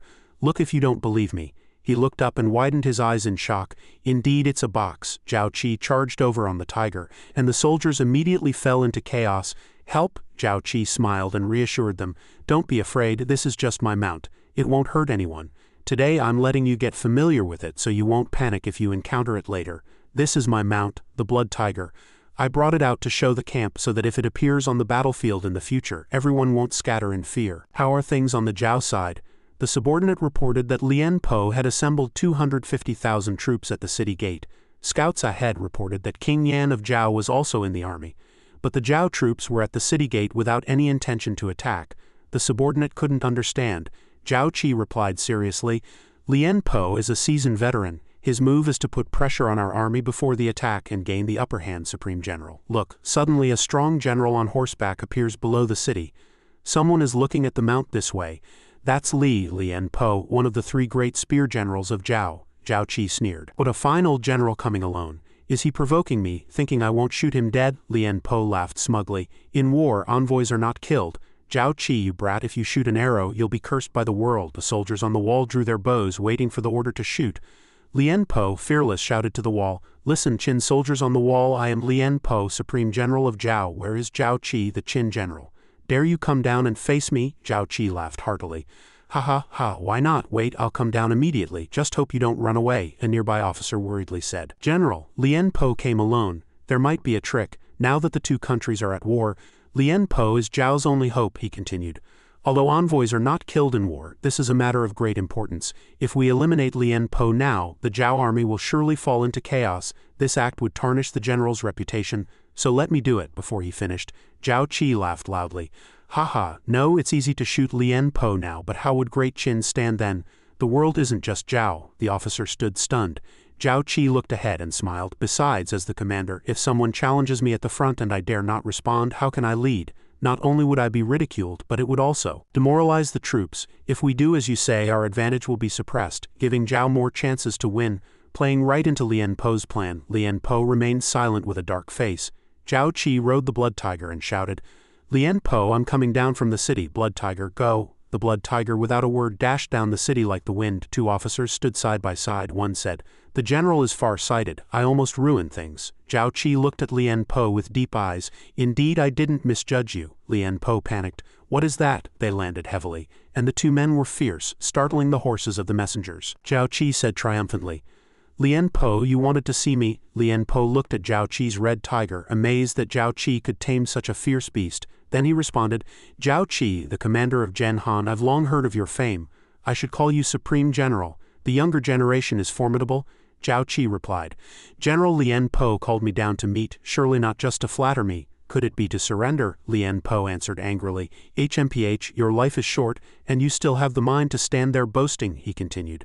Zhao Qi, my 40,000 troops have surrounded Handan. To the north over 10,000 troops are returning to reinforce. You've occupied our capital. But you've also become a trapped beast. If you don't want to die, open the city and surrender quickly. Zhao Qi smiled slightly and replied. General Lien Po is truly merciful, but surrender isn't decided by one person. You have to ask the great Qin soldiers in my city if they agree. Zhao Qi turned to look at the Qin soldiers behind him. Those officers wore proud expressions and shouted earth-shaking slogans. Zhao Qi rode the blood tiger and laughed. It seems they don't agree. Lien Po gritted his teeth and thought, one man can stir such high morale facing a siege without fear. No wonder Pang Nuan died at his hands. Terrible, terrible. No, I can't lose my composure. He gritted his teeth and said angrily, stubborn words. Resisting is just seeking death. Under my Zhao encirclement, taking Handan is only a matter of time. Zhao Qi waved his sword and said, it's you who's stubbornly resisting. Do you have time? He pointed his sword at Lien Po. Lien Po withdrew his plan. I came down to tell you, don't try to disrupt my army's morale. You withdrew from the border, and Supreme General Wang Jian's great Qin Iron Cavalry will occupy Zhao's land, while Li Mu from Dai will take at least 20 days to arrive. If you can't take Handan in 10 days, you'll be surrounded and annihilated by my great Qin army. Lien Po was terrified. Zhao Qi continued, it's you who should surrender. If not, Zhao Qi looked at Lien Po with icy eyes and said, kill. Zhao Qi taunted contemptuously. Oh, by the way, General Lien Po, though you know I'm a martial artist, you probably don't know I have some literary talent. In my spare time I wrote a poem. I'll give it to your Zhao, please critique it. Lien Po looked confused. Zhao Qi began to recite. The capital falls, the nation must perish. The king of Zhao flees far away. The ministers scramble for clothes, laughable, pitiful, lamentable. Lien Po angrily turned his horse back. Though far away, the poem still echoed in his ears. The capital falls, the nation must perish. The king of Zhao flees far away. The ministers scramble for clothes, laughable, pitiful, lamentable. Lien Po, surrender. It's not worth fighting so hard for Zhao. Lien Po galloped away on the city wall. The Qin soldiers loudly recited Zhao Qi's poem. The capital falls, the nation must perish. The king of Zhao flees far away. The ministers scramble for clothes, laughable, pitiful, lamentable. On the other hand, the king of Zhao angrily threw his wine cup to the ground and said, the Qin army is too arrogant. They dare. When I return to Handan, I'll cut out his tongue. Guo Kai followed, stammering. Your Majesty, calm down. The Qin army only has over 10,000 men. They're just boasting now. Suddenly a soldier ran in and reported, Your Majesty, the Supreme General has returned. The king of Zhao rushed out angrily and said, Lien Po, you went to the city and let Zhao Qi humiliate me like this. Why didn't you kill him? Guo Kai added, Exactly. I said we could secretly shoot an arrow to kill Zhao Qi, but you refused. Now we've missed the chance, and you've humiliated the king. Are you still the Supreme General? Where do you put the face of our Zhao? Lien Po angrily shouted. Enough. The king and the official were startled. Lien Po said, Isn't this shameful enough? In court strategy, I'm not your match, but in military matters, if you don't understand, shut up, he continued. If we break the city in 5 days, Zhao still has a chance. The soldiers will fight to the death for Zhao. The soldiers behind answered in unison, We obey the Supreme General's command, he shouted. Good. The Zhao and Qin armies clashed. Lien Po shouted, Attack, prepare to defend. At this time, an officer beside Zhao Qi on the wall said, General, the Zhao army has started attacking. How should we respond? Zhao Qi said sternly, 2 words. Hold to the death. 7 days later, in Handan City, soldiers' corpses litter the ground. Lien Po's face darkened. A soldier ran to report, Supreme General, this attack has failed again. Our army has lost over 7,000 men. He became even angrier, thinking 8 days. If we can't take it today, Wang Jian's army will soon arrive. The soldier continued, General, why not withdraw to Dai and join General Li Mu? That way our great Zhao's strength can be preserved. Lien Po shouted sternly, How is that different from handing Zhao's territory to the brutal Qin on a silver platter? There's still a way to turn things around. It depends on whether heaven blesses our Zhao. The soldier exclaimed in surprise. Really, the general has a brilliant plan? Great, he drew his sword thinking, Zhao Qi, this old man's last move.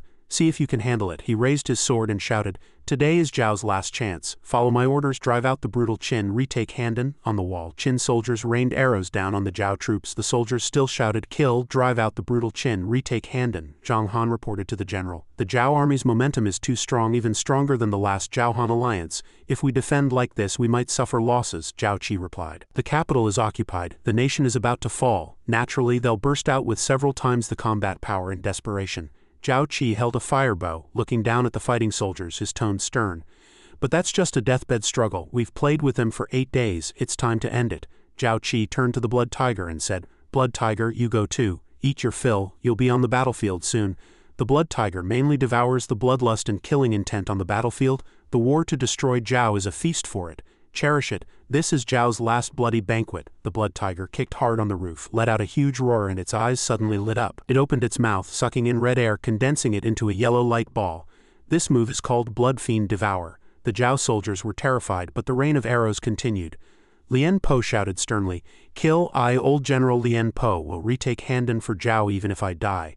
A soldier rushed forward to block arrows for Lien Po and shouted, "Supreme General, be careful." The soldier turned to Lien Po and said, "The Supreme General leads from the front, boosting our army's morale. Many soldiers fearlessly charge into the city." Lien Po replied, "Good, brave," someone on the wall shouted. "Quick, throw rolling logs and stones. Don't let the Zhao army up the wall." Lien Po shouted, "Pass the order. We won't retreat until Handan is taken. If I, old General Lien Po, die in battle, soldiers just step over my corpse and attack the city.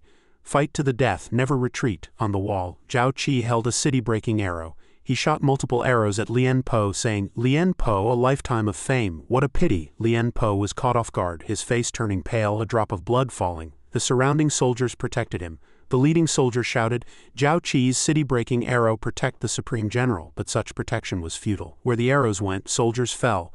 One arrow pierced straight through Lien Po's heart. The soldiers shouted in panic, "Supreme General!" Lien Po fell from his chariot. "Is this Zhao Qi's city-breaking arrow that broke Handan's gate? Truly worthy of its reputation. Such divine strength is not human. It's expected that I die at your hands," he frowned, thinking, "but one man's power on the battlefield is nothing to fear. This old man will trade his life for the destruction of the Qin army and the safety of Zhao." The soldiers, seeing Lien Po fall, shouted in panic, "Supreme General, the Supreme General is dead." He turned and said, "We can't let General Lien Po die in vain." The general ordered before his death, "If he dies, step over his corpse and attack the city. Fight to the death, never retreat." Then, as if gaining momentum, all remaining Zhao troops charged forward, shouting in unison, "Kill, avenge the general, charge to the death, fight the Qin army to the end." They climbed the wall with overwhelming momentum. "Kill, kill, kill, avenge the general." A soldier reported to Zhao Qi, "Master, Lien Po is dead, but the Zhao army's morale is rising. Holding the city might not be sustainable. Please lead the army out of the city." Zhao Qi smiled. "Lien Po knew I had the power to break the city, but he still led from the front. He was ready to die. He just wanted to trade his life for the Zhao army's spirit of facing death. Only then could Zhao find a glimmer of hope in desperation." He turned to the soldier and said, "However, Lien Po overlooked 2 points. All his calculations have failed. Order the infantry and cavalry to prepare. When this Zhao army retreats, I'll open the city and pursue them." The soldier replied, "Master, means the Zhao army is about to retreat, but their momentum is strong." "Yes, please enlighten me, master." "What is Lien Po's scheme?" He smiled and replied, "Haha, of course, it's Wang Jian's marching speed and one key point. King Yan of Zhao is a useless waste." The king of Zhao, holding a beauty, shouted angrily, "What? Lien Po is dead," the official replied. Lien Po, as a general, insisted on leading from the front and was struck in the chest by Zhao Qi's arrow, dying. "I believe the army's morale will collapse. Please, your majesty, issue orders quickly." The king of Zhao shouted, "This old waste dead and leaving a mess for me." The official replied with words that shocked the king, "Your majesty, there's another important matter. Wang Jian's army has entered the heart of Great Zhao, 2 days faster than expected. Only 10 li from Handan." The king of Zhao said, "Once Wang Jian and Zhao Qi form a pincer, I won't be able to escape." The woman beside him trembled and said, "Your majesty, I'm so scared. Let's flee." The official continued, "Your majesty, in my opinion, it's still time to retreat quickly to die. With the king alive, Zhao exists. Let's flee." The king of Zhao hurriedly said, Yes. I can't die. As long as I'm alive, I can join Li Mu and retake Handan later." Order, abandon Handan. Retreat quickly to die, and immediately dispatch 5,000 elite troops to escort me and the queen out first. Yes, the bronze bell rang through heaven and earth. The signal for retreat. The officers were also shocked. Is this the signal to withdraw? How is that possible? We were about to take Handan. How can we retreat? That general ran over, holding a flag, and shouted, "The king orders retreat, the king orders immediate retreat." A soldier stepped forward and pleaded, "We can't retreat now. The current morale and opportunity were bought with General Lien Po's life. One for us, half a day more and we might break the city." The general not only didn't understand but scolded, "Bastard, is this army Lien Po's army or the king's army? The king orders and you dare disobey?" Faced with the reprimand, the soldier couldn't argue. He raised the Zhao flag high and shouted, "The king orders immediate retreat, disobey and you'll be killed without mercy." The Zhao army's morale plummeted. They were about to break the city but had to retreat helplessly. On Zhao Qi's side they were jubilant. "The Supreme General is brilliant, the Zhao army is really retreating." He looked at the soldiers and sneered. "Haha, Lien Po, pitiful that the chance for Zhao's survival you bought with your death is trampled like this. But I won't let the Zhao army retreat so easily. Zhao must fall, the king of Zhao's life is mine, the king orders immediate retreat, immediate retreat." The soldiers could only drop their swords and weep. Tu Zui immediately ordered arrows to be shot. "Don't let these wastes escape easily." Sharp arrows flew at the Zhao army, who turned and ran. "Hua, run, run!" The blood tiger's claws appeared. Zhao Qi gently stroked its head. The blood tiger stopped absorbing killing intent. It seemed the Zhao army's morale had collapsed. "Lien Po, pitiful that the plan you set with your life is ruined by a foolish king." Zhao Qi stood on the wall and ordered, "Tu Sui, Zhang Han, Ren Ao, hear my command." They cupped their hands respectfully and said, "We are here, open the city gates. Tu Sui and Zhang Han will follow me with 50,000 cavalry to pursue all Zhao troops. Until I return, Ren Ao is in charge of defending the city, no mistakes." Zhao Qi held a long blade, rode the blood tiger and charged out. "Sons of Great Qin, follow me to kill the Zhao army and destroy Zhao." The attack began. The long blade flashed, the tiger roared. The attack began. The valiant soldiers followed the general to attack the Zhao army, leading to the fall of Zhao. Pang Nuan resolutely refused to turn back and fought desperately against the Qin forces. "The Qin people have bullied our great Zhao too much. I only obey General Lien Po's orders. I would rather die than retreat. Those of the great Zhao cavalry who are not afraid of death, follow me into battle and show them the might of Zhao's cavalry archery." He charged at Tu Zui with his spear. "Qin general, prepare to die, kill him. Do not flinch." Pang Nuan's eyes were cold and fierce. If he could kill a great Qin general before his death, he would not have let down General Lien Po. Tu Zui kicked his horse, but on horseback he sidestepped to dodge the thrusting spear tip. How is this possible? With just one strike he immediately fell from his horse. "Ha!" Tu Zui laughed loudly. "Ha ha ha! Before General Zhao's 3 treasures of cavalry warfare, even the cavalry archery of Zhao is nothing special." "What are the 3 treasures of cavalry warfare?" Pang Nuan watched as his soldiers were killed one by the Zhao army. The cavalry archery that great Zhao was most proud of had been broken. "General Lien Po, I am incompetent, but we surely cannot win." Zhao Qi charged in on a blood tiger, causing panic among the soldiers. "Ah, a tiger, how is there a tiger? It tramples the Qin army with its powerful claws, killing them all." The remaining soldiers charged forward, but one by one they fell to Zhao Qi and the fierce tiger. The power released from his body and the mighty roar of the blood tiger made everyone wary. Zhao Qi sternly urged the soldiers to surrender.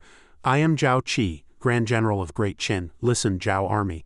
I consider that we are all descendants of the Yellow Emperor. If you surrender, I will spare your lives. Otherwise, no mercy will be shown. Now, King Zhao Yan has fled to the land of Dai. He has not only abandoned General Lien Po, who sacrificed himself for the country, but also abandoned you soldiers and his own capital. Do you still want to be loyal to such a tyrant?" They were stunned in disbelief. Has the king really fled? The king's chariot is approaching. He has long intended to retreat, so it must be true. Although I want to stand with General Lien Po, I want to live even more. Such a ruler is not worth dying for. So they laid down their weapons and surrendered one after another. Kneeling in salute, they said, "We are willing to surrender to Qin. Please spare our lives, General." Zhao Qi excitedly commanded the remaining troops. "Tu Sui, I leave you 40,000 iron cavalry to incorporate the surrendered soldiers. Zhang Han, lead the remaining 10,000 cavalry and follow me north in pursuit." Yes, as for the king, he too was panicking. "Hurry, hurry. Faster, I don't want to stay in Handan for a moment longer. How long until we reach the land of Dai? Only Li Mu can protect my safety." General Zhao Yang said to him, "Rest assured, your majesty.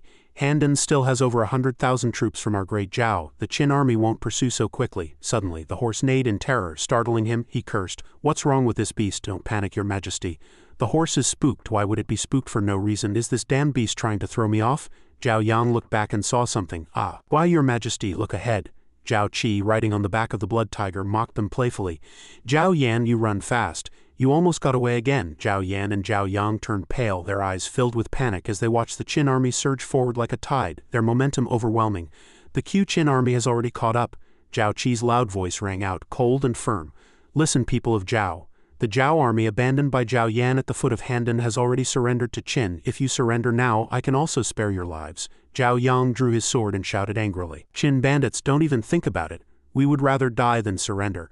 As long as I am here, you won't take a step forward. He charged forward, but before he could reach anyone, he was struck down by a volley of arrows. Zhao Qi stood before him, looking disdainful. His tone was icy as the archers on both sides drew their bows. The opportunity has been given. Is there anyone else who wants to surrender? On the brutal battlefield, blood stained everything.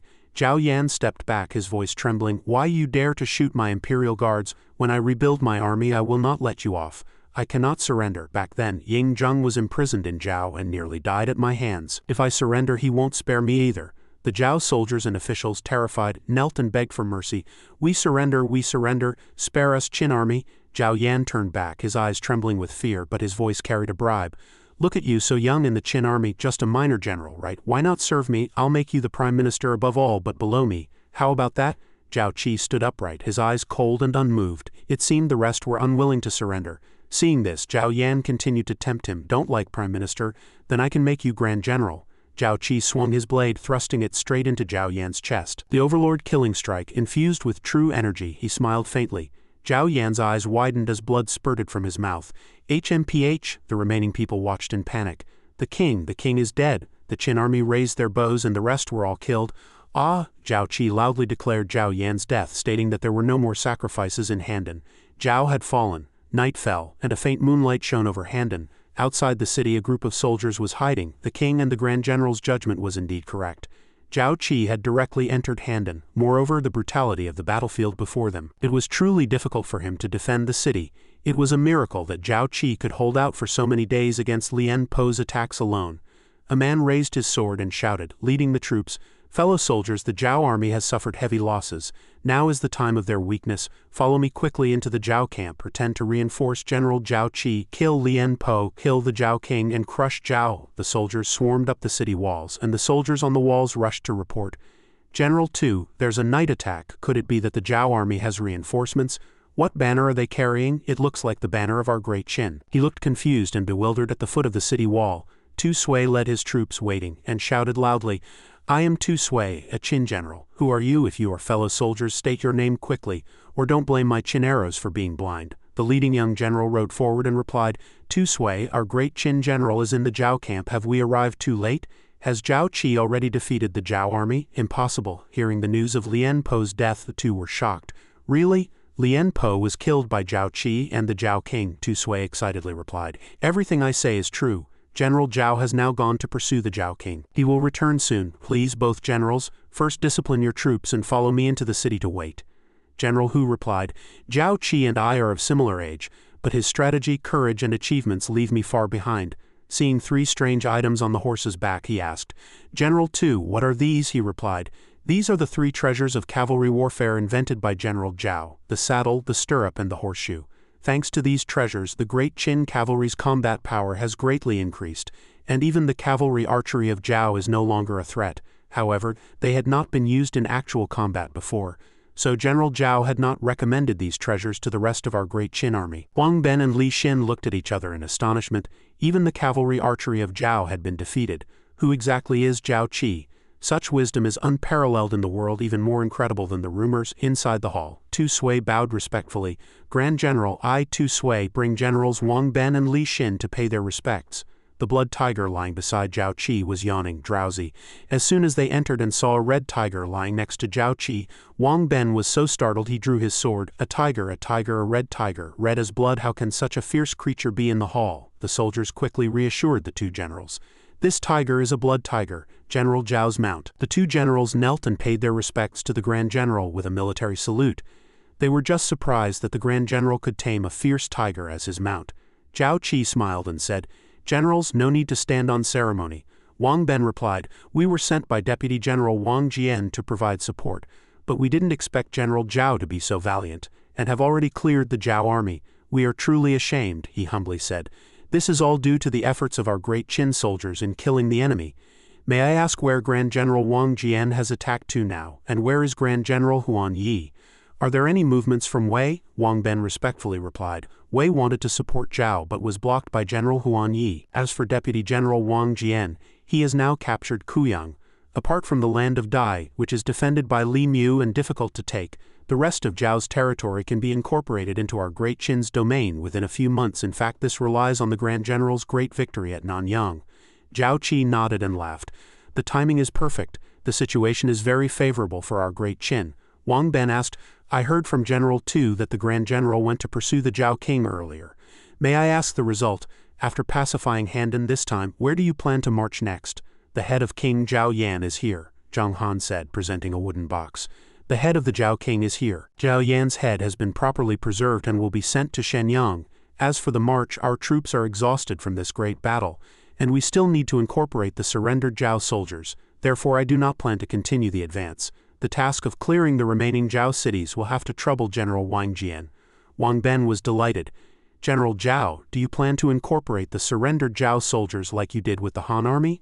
The way you treated the surrendered Han soldiers has become a legend in the army. We are all descendants of the Yellow Emperor, and the 7 states are one. Well said, descendants of the Yellow Emperor. Zhao Qi's face turned cold, and he said in a deep voice, Zhao has fallen. The Zhao army was already ready to surrender. Killing them would go against the will of heaven. I hope that Great Qin will unify the world, that the descendants of the Yellow Emperor will have peace and tranquility, and that there will be no more war among our own people. The two listened with admiration and knelt down. The general's virtue is great. Then Zhang Han took them to rest. Tu Sui stepped forward, cupped his hands respectfully, and said, General, there is one thing I don't understand. Zhao Qi nodded, and he asked, In this battle to defend the city, our casualties were only a little over 10,000, most of them wounded. We have the strength to continue attacking other Zhao cities. Why did you tell Li Shen and Wang Ben that we would not advance? He replied honestly, We have already secured the primary credit for destroying Zhao. Why should we compete for other merits? One should not be too greedy and must leave some face for others. Tu Sui lowered his head. I see, I have learned my lesson. All right, go and rest. There will be many trivial matters ahead that you need to handle. Yes, when no one was around, Zhao Qi stroked the blood tiger while checking the system settlement rewards. The system panel appeared, accepting host command, beginning reward settlement, kill experience. Congratulations, host, for killing Zhao's Grand General Lian Po. You have gained 900 experience points. Reward. Zon rank high-level martial skill, Overlord Halberd technique. Killing the Zhao King. You have gained 1,000 experience points. Reward. Detailed map of the Central Plains. In this battle, your army killed 98,652 enemies, gaining 24,663 experience points. Congratulations, you have reached the experience required for leveling up. Do you wish to level up? Zhao Qi immediately confirmed the level up, accepting command. Preparing to level up for the host, an orange light emanated from his body, startling the blood tiger. He thought to himself, this time the true energy is several times greater than at the first level of the innate realm. The path of martial arts is intoxicating. Zhao Qi happily asked his mount, I'm very happy. Blood tiger, what level have you reached today? It let out a happy, satisfied roar. He looked at the system panel. Mount blood tiger. Level 9, talent, devours negative energy, blood energy. Still possesses the divine beast's main killing bloodline. Divine ability, tear, can tear enemies to pieces. Can evolve into tiger leopard, 4 feet stepping on clouds, strength of 1,000 jun. Can evolve into tiger might, innate prestige, king of all beasts, can suppress ordinary wild animals. Can evolve. After reading, he said, Good fellow, you've reached level 9. With this kind of strength, if you go berserk, even I might not be able to suppress you. Seeing the blood tiger's docile expression, Zhao Qi laughed heartily. Ha ha ha, I know. We've signed a contract, you will never betray me. Suddenly it widened its eyes, alert, as if sensing something. The blood tiger stood up, baring its teeth until its master calmed it down. All right, he's not an enemy. Zhao Qi commanded, Come out. A black shadow appeared as fast as lightning, cupped its hands in salute and paid respects to its master. Zhao Qi asked, How are the things I instructed you going? The assassin took off his mask, a look of joy on his face, and replied, Reporting to my master, after half a year of training, the Shadow Guard has taken initial shape. Now 3,000 Shadow Guards are ready to fight for you at any moment. Zhao Qi secretly checked the system's loyalty detection for Tu Ruo. Tu Ruo loyalty 85, he thought to himself. A loyalty of 85 is already a deathly loyalist. I can trust him. He stood up and praised, You have done well. Now you can be considered a true assistant to me. Seeing that he was valued, Tu Ruo swore to serve his master unto death. Zhao Qi then asked, "Do you know the strength of Li Xin, Tu Sui, Han Fei, and Zhang Han?" Tu Ruo replied, "I know a little. I am no match for them. Their power comes from me. You couldn't beat them before, but you might not be the same in the future." Hearing this, Tu Ruo was astonished. Zhao Qi extended his arm, which was burning with flames, and continued, "Do you want that kind of power? Entering the martial path grants power beyond that of ordinary mortals. Even immortality is not an illusion." Tu Ruo stammered in disbelief. "Martial path, immortality, I see. No wonder I can't even beat a scholar like Han Fei. So this is the power of the martial path. Now am I worthy of having this kind of power too?" Tu Ruo found it hard to believe. "Master," feeling trusted, Tu Ruo bowed his head in gratitude. "Rest assured, Master, if I am granted the divine power of the martial path, Tu Ruo will serve you unto death through fire and water without any hesitation." Zhao Qi smiled and replied, "Very good. You are an assassin. Now I will teach you the shadow art and open your meridians." He raised his hand, transmitting flames. Tu Ruo's body was enveloped in a light full of power. Feeling the abundant power within him, his eyes lit up and he asked in surprise, "So this is the power of the martial path. I feel an unprecedented surge of immense power flowing through my body."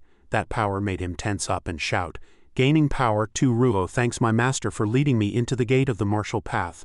To further solidify his loyalty, Zhao Qi said, The art I taught you today is more exquisite than what Tu Sui and the others learned, but they have been training for months and have reached the 4th level of the Hushan realm. You need to work even harder." "Yes," Tu Ruo replied. Then he opened the system panel to check, thinking, now that the 3,000 shadow guards are formed, this is just the beginning. It's not enough for the long term. Zhao Qi took out a roll of bamboo slips and said, "I have a list here. After you return, you can teach them the first 3 layers of the shadow art." Tu Ruo asked in surprise. "Yes, but teaching the art is no small matter. Do I need to verify them?" He affirmed. "No need. I can trust them. They are all deathly loyalists. Once they have learned it, let them blend into various places across the land and continue to cultivate shadow forces for me. What I want is a force that can spy on the entire world." Tu Ruo heard his wish and replied, "Rest assured, my lord, I will do my utmost." Zhao Qi nodded in satisfaction, saying, "I entrust the Shadow Guard to you, with no limits on troops or funds. Also take this bottle of qi-enhancing pills to help boost your cultivation." Tu Ruo, moved by such generous treatment, showed a childlike expression of gratitude, tears streaming, and said, "My lord treats me so well. I will not disappoint your expectations and will do my best not to cause you trouble." Zhao Qi, embarrassed, said, All right. Your nose is running." Afterward, Tu Ruo left. Zhao Qi stood pondering. With Tu Ruo's abilities, within a few years the Shadow Guard would spread across the land. By then, even if Ying Zheng became emperor, he, Zhao Qi, would be the king of shadows with nothing to fear. The scene shifted to a dream where Ying Zheng watched his daughter being beaten. "HMPH, today I'll beat you to death. How dare you still bring food to that Qin bastard," he shouted. "Zhao Yan, you scoundrel, don't you dare touch a fang." His eyes blazed red with fury, teeth clenched. "Zhao Yan, one day I'll tear you apart and make you regret what you've done today." Then he jolted awake, yelling, "Zhao Yan, I'll kill you." But he quickly calmed down, realizing it was just a dream. Was it a dream? Hearing footsteps outside, he thought, "It's not even dawn yet and the king is still asleep, can't you wait?" Though it wasn't urgent military business. It was a message from General Zhao Qi in Handan. Delaying it might not be wise. The king of Qin, thinking it was a letter from Zhao Qi about the Battle of Handan, said, "Zhao Gao, bring them in." Holding a bamboo slip, he laughed heartily. "Well done, Zhao Qi, you personally killed Lian Po and Zhao Yan.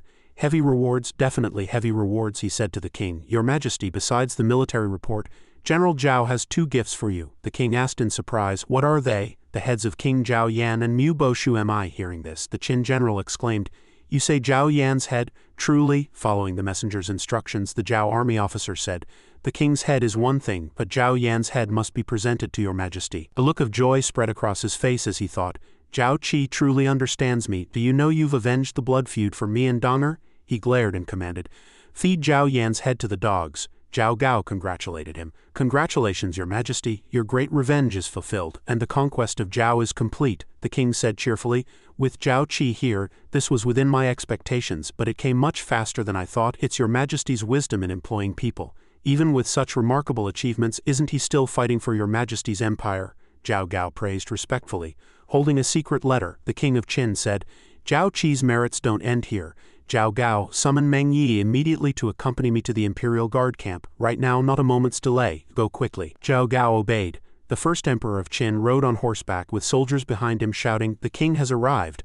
General Sheng Du, commander of the Imperial Guard, bowed and said, "Your Majesty, your humble servant failed to welcome you from afar. Please forgive me."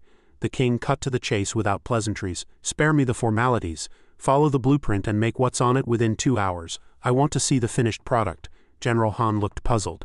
Meng Tian asked, "What is your majesty planning to make? Why such urgency and secrecy, even ordering Lord Han to oversee the construction personally?" The emperor replied, "Wait and see, this is a great gift from Zhao Qi." 2 hours later, General Han returned, leading a fine horse. "Your majesty, the 3 treasures of Qijan have been crafted according to the blueprint and fitted onto the horse." Meng Tian asked in confusion, "What are the 3 treasures of Qijan?" The king walked toward the horse, explaining, "They are Zhao Qi's inventions, the saddle, stirrups and horseshoe." In the clash with Zhao Qi's cavalry relied on these 3 items to defeat Zhao's elite Tiger Guard archers. Meng Dian couldn't stay calm and said skeptically, "What? The Invincible Tiger Guard archers were defeated, is that true or false? We'll find out with a test." The king, seemingly equally amazed, said, "If it's true, Zhao Qi's gift this time is like handing me the entire world." Meng Tian wanted to verify and said, "In that case, let me test the power of these 3 treasures." The king immediately leaped onto the horse and said, "No need, I'll test them myself." He galloped off, bow in hand, while his subordinates shouted worriedly, "Your Majesty, be careful." The king thought excitedly, "Excellent, with this saddle and stirrups my body won't wobble while riding. And even if I let go of the reins I won't fall. The horseshoe has also increased the horse's speed. Both man and beast are swift and fierce." He drew his bow, aimed and fired. An arrow shot out, hitting the bullseye. Everyone present marveled at the sight. "Your Majesty is mighty, with unparalleled riding skills, no less than the Tiger Guard archers. If every Qin cavalryman is equipped with the 3 treasures of Qijan, they will surely conquer all the states for your Majesty." He laughed heartily. "Ha, what a treasure," the king ordered. "Han Sheng, hear my command. Immediately mass-produce the 3 treasures of Qijan and ensure they are issued to the entire Qin army. Meng Yi, once the official military report is announced to the world, go to Rong City. I want to reward Zhao Qi." The 2 generals acknowledged. "As you command." The king looked up and let out a long breath. 5 years had passed. Although the map of Shenlong Terrace had been sent to Zhao Qi, and most of Zhao's territory had been absorbed by Qin, Li Mu still held the Dai region with 300,000 troops. Generals Huan Qi and Wang Jian have made several probing attacks, each time returning in defeat with heavy losses. "General, now that Handin is stable, let's march." Zhao Qi stroked his beard and smiled. "We will march, of course, but we must have a just cause. With the 2 generals using others as pawns, I don't want to bear the blame for seeking glory." Tu Zui asked, "Then how long must we wait?" A soldier rushed in to report, "General, a military dispatch has arrived from Wang Jian at the northern border of Dai. Zhao Qi prepared for battle. When to march? The time has come." At the border of Dai, Zhao Qi's army was marching over mountains and ridges. Tu Sui worried about the numbers and asked, "My lord, we've only brought 50,000 troops to reinforce Dai. Is that really enough?" Recalling Zhao Qi's words from a few days earlier. "Wang Jian's request for reinforcements has arrived. We can march. Tu Sui, you and I will take 50,000 troops to Dai. Hanzhong and Renao will guard Hanzhong City." Tu Sui said, but generals Wang Jian and Huan Qi commanded no fewer than 600,000 troops and still couldn't take Dai. Zhao Qi confidently explained, "Why couldn't 600,000 troops take a small place like Dai? It's simply that Wang Jian and Huan Qi were unwilling to commit easily. I've calculated every step carefully. Dai is the last barrier between Qin and Yan. Whether by storm or siege, Li Mu can always rely on Yan's full support, making it hard to break Dai. But no matter what method we use now, Qin will inevitably waste more manpower and resources, gaining little." Tu Sui asked again, "If that's the case, is Dai an unsolvable problem? For the sake of unification, perhaps the king will order a retreat." He pondered for a moment. Historically, Li Mu held Dai for 6 years, and Ying Zheng was indeed forced to pacify other states first before attacking here. Truly formidable. Then he smiled and said, "So this time troop numbers aren't the key. To break Li Mu we must first break his spirit." A soldier came to report, "General, a small force of barbarians is harassing the northern border of Dai. Li Mu has personally led troops to suppress them." Tu Sui, hearing this, was puzzled. At a time like this, with just a small disturbance, Li Mu goes personally. Could it be a trick? Zhao Qi said, "That's precisely why Li Mu leads personally. Wang Jian and Huan Qi dare not act rashly. Conversely, if he can't quickly quell the border trouble, it gives the enemy an opening. Tu Sui, continue leading the troops forward. I'll go to the northern border of Dai to meet Li Mu." Tu Sui, seeing him alone, asked in surprise, "My lord, do you need troops?" Zhao Qi replied, "No need. Bringing people will only slow down Blood Tiger." With that, he rode away on Blood Tiger. At the northern border of Dai, both armies were locked in fierce combat. Zhao's general Li Mu rode out to command, driving back the barbarians for a quick victory. Soldiers fell, and a report came. General, the barbarians are cunning, skirmishing with us while sending small bands to raid nearby villages. Your orders, sir. Should we drive them off? Li Mu, cornered, said angrily, this barbarian raid is nothing but taking advantage of our plight. With Qin pressing in, we must prioritize the big picture. Order a full assault on the main barbarian force, then clean up the remnants. With that, he charged straight into the melee. Pray to heaven, the northern people await my help after I defeat the main barbarian force. Help, the barbarians are coming. Isn't General Li Mu's army nearby? Why aren't they saving us? The villagers fled in panic, crying for help. Save us, General Li, save us. A mother saw her daughter in danger and rushed to protect her. Daughter, Mama's here. A barbarian cavalryman, murderous, was about to strike when he sensed danger behind him. It was Blood Tiger. Zhao Qi, riding Blood Tiger, struck him down with one blow. He calmly reassured the crowd. I am Qin General Zhao Qi. As long as I'm here, these barbarians won't advance another step. Take your child and hide to avoid being caught in the crossfire. The mother, holding her child, was moved to tears. Thank you, young general. The little boy, admiring Blood Tiger, said fondly, Big cat. The enemy, seeing their man swiftly taken down, was shocked. You can command tigers and leopards. It seems not everyone in the Central Plains is useless. Who are you? Zhao Qi, brandishing his spear with authority, said, Do a bunch of ants deserve to know my name? Just remember that I'm the one who'll take your worthless lives. He and Blood Tiger charged forward majestically. Moments later, Li Mu's army arrived to find all enemies eliminated. A soldier asked in panic, General, it seems we're too late, but what about all these barbarian corpses? How could our northern villagers fight off barbarians? Li Mu examined the enemy bodies, sensing something off. These barbarians' fatal wounds come from military weapons, and there are claw marks from beasts. Definitely not the work of ordinary villagers. And marching here I see few villager corpses. Very suspicious. In the distance, a villager ran out from behind a rock face. Is that General Li Mu? A soldier shouted. Who are you? The villager said fearfully. I'm from this village. 2 hours ago, the barbarians attacked. Luckily, a young general appeared in time to save us and found us temporary shelter. He sent me to invite General Li Mu for a meeting. Li Mu couldn't help but doubt. One man killing a whole barbarian squad, is that possible? Where is he now? Take me there quickly. Moments later, Zhao Qi saw a figure approaching and said, General, you've kept me waiting. Seeing him sitting beside a giant red tiger, Li Mu asked, You're from Qin? Yes, I'm a Qin general, Zhao Qi replied. I've long heard of your reputation, General Li. Would you dismount and talk? Li Mu got off his horse. He seemed to recognize the name. Zhao Qi was the one who had killed Pang Nuan and Lian Po. It made sense that he could single-handedly repel a group of barbarians, but he hadn't expected him to be so young and skilled in tiger taming. He said, Why is a Qin general here? But I must thank you for saving the northern people in their time of need. Zhao Qi affirmed, When barbarians invade, as a descendant of the Yan and Huang, I cannot stand by and watch my compatriots be bullied and slaughtered. Speaking of compatriots, were they originally barbarians? General Li, no need to thank me, recalling the scornful words. A lifetime as a slave, yet daring to call yourself a general? Just a watchdog for our great Zhao. A rustic from the border claiming to be a Zhao native? Unspeakable. Li Mu thought to himself. It's precisely because we're all descendants of Yan and Huang that I guard Dai and fight bravely, yet the court understands nothing. Instead, this Qin general sees clearly. He exclaimed in surprise, Well said, compatriots in danger, barbarians invading. I never thought that after all these years the one who understands me would be in brutal Qin. Enough small talk. Why did you lure me out for a private meeting?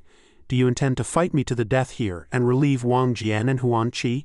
Zhao Qi laughed heartily and explained, Haha, such underhanded tactics as assassination are only for Guo Kai, not my style, he said seriously. General, you know the real trouble isn't the strife among the states but the barbarians. Why stubbornly defend Dai and watch Qin and Zhao compatriots kill each other? The barbarian threat can only be resolved when the world is unified and all people are united. Only Qin can pacify the states, so that we descendants of Yan and Huang will never see war again and enjoy eternal peace. Li Mu replied loudly.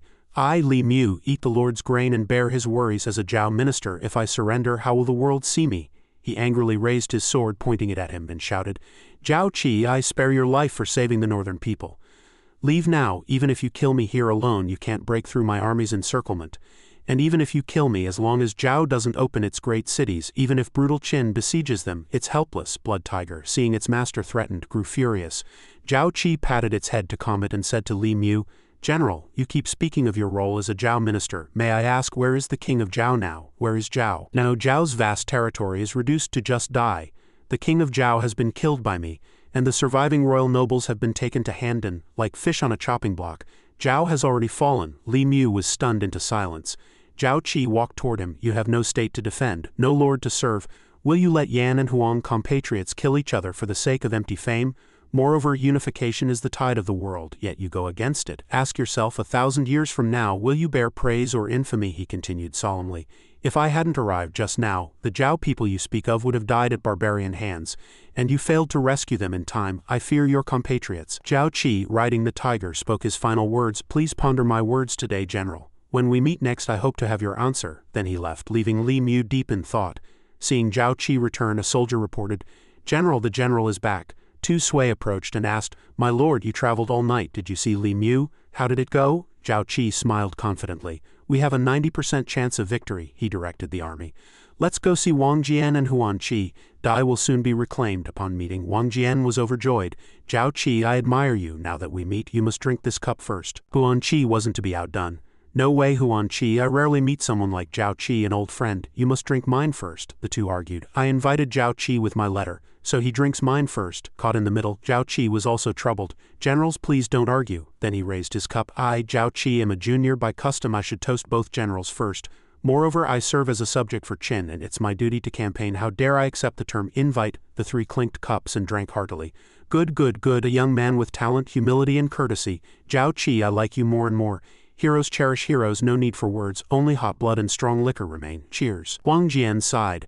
Ah, Zhao Qi, we had no choice but to invite you from Handan this time. We old fellows are truly at our wits' end. Since you joined the army, you've devised many strategies to break the enemy, so we shamelessly called you here. Zhao Qi smiled knowingly. I understand the difficulties of both generals. Facing a great city, whether to attack or not, is no good strategy. So on the way here I've come up with a plan to break their spirit, which will surely surprise you, the two asked in unison, puzzled. Break their spirit, he continued. The Zhao army thinks we won't easily move, so they're fearless, so we must put on a show of fighting to the death to scare them. Only fear will reveal their true nature, throw them into chaos, and force Li Mu to submit. Before the great city, Wang Jian and Huan Qi led their troops, they commanded simultaneously, with siege engines and catapults ready. Today, we must bathe the great city in blood. Victory or death, our Qin sons and daughters are full of hot blood. It's time for a bloody battle. Why drag this out? With overwhelming momentum, catapults and archers were in position, and the cavalry advanced with a mighty roar. From a high vantage point, Li Mu observed, while behind him voices argued, What do we do? Wang Jian and Huan Qi have deployed their full forces. They're going to storm the city. We thought they wouldn't waste troops on a small city like this. Why the sudden change? I heard that Zhao Qi of the violent Qin was summoned to the great earth for a strong attack yesterday. It must have been his idea. That little god of slaughter is said to be bloodthirsty and loves fighting most. It seems the siege is no act. Run quickly. Those big shots are resisting desperately, and the city won't fall anytime soon, giving us enough time to escape to Yan. Hearing this, Li Mu's face darkened, feeling belittled. He turned back angrily and said, What do you mean by big shots? Our brave soldiers of Dacheng are also people flowing with the blood of Zhao, not mere weeds.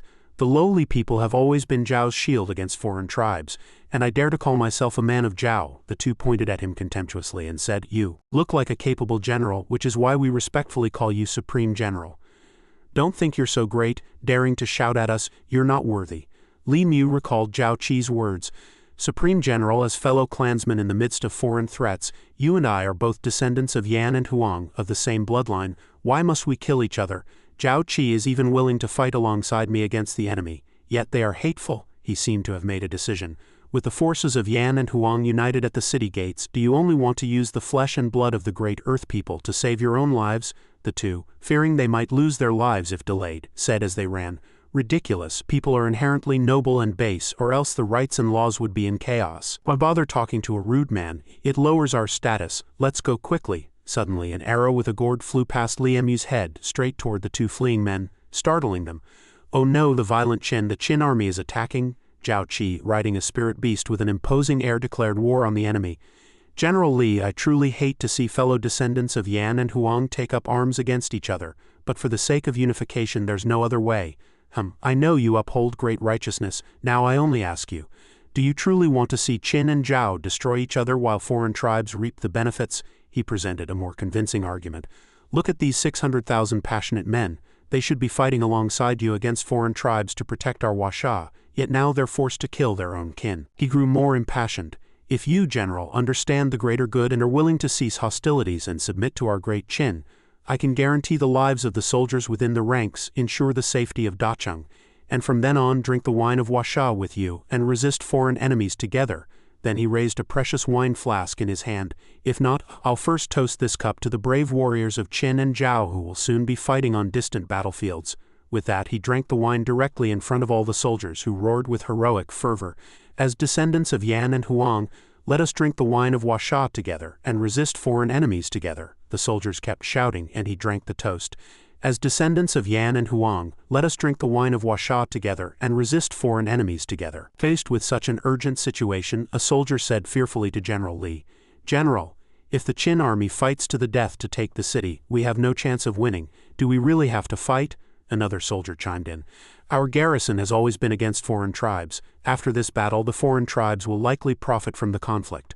But before he could finish, the Prime Minister hurriedly interrupted, shouting angrily, "As generals of Zhao, it's your duty to resist the Qin soldiers. How can you surrender to Li Mu? Send out the troops." These words didn't reach General Li's ears. He snorted and said, "Just now you called us lowly people of the great earth, and now you want us to fight to the death for a Zhao that no longer exists." Despite saying this, General Li drank the entire flask of wine that Zhao Qi had offered earlier. After finishing, he set down the flask and gave a majestic order.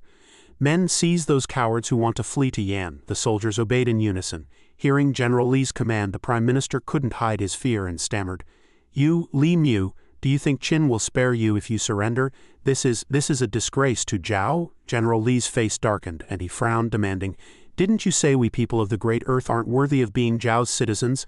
I just don't want 100,000 soldiers and the people of the Great Earth to kill each other because Zhao no longer exists." With that, General Li turned and ordered the soldiers to open the city gates to welcome our fellow clansmen in. The soldiers behind him, receiving the order, quickly bowed in compliance. Then the gates slowly opened. Seeing this, the soldiers cheered joyfully.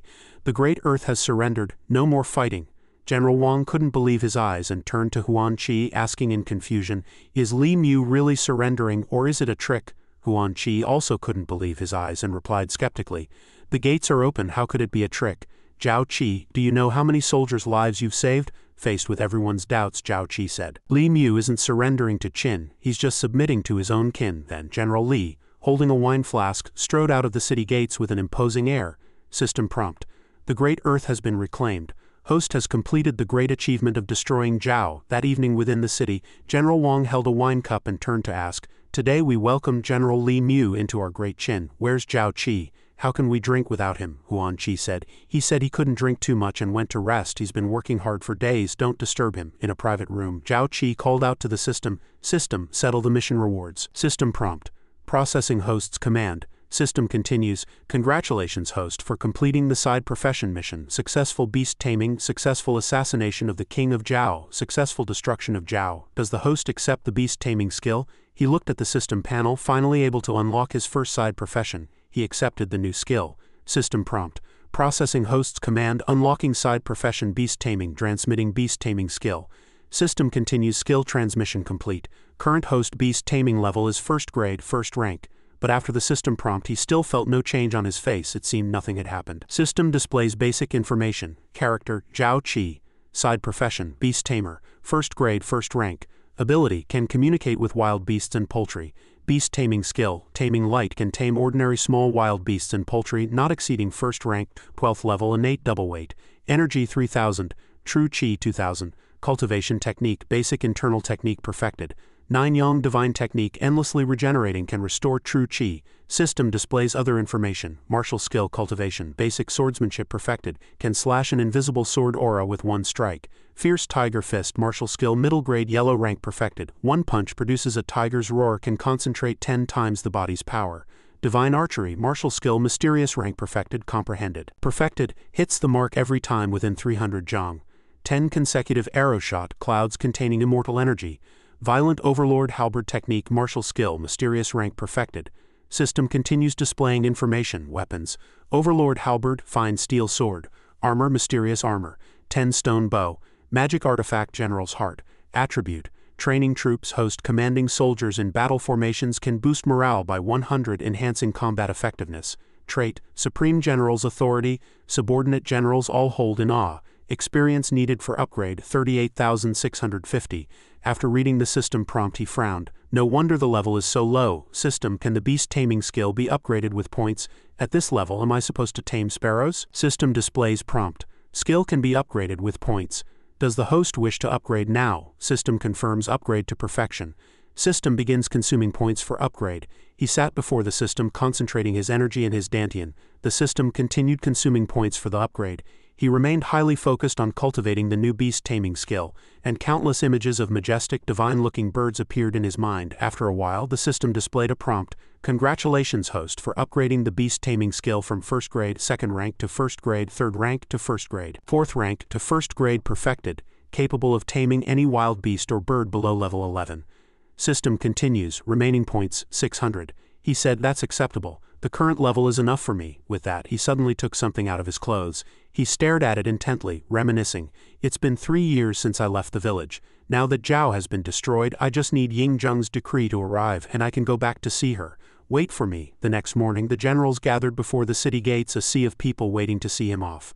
Come, Zhao Qi, drink this cup of wine as a farewell from me. When we meet again in Shenyang, we'll drink until we're drunk. One person said, well said, Huan Qi, I've never been so reluctant to part.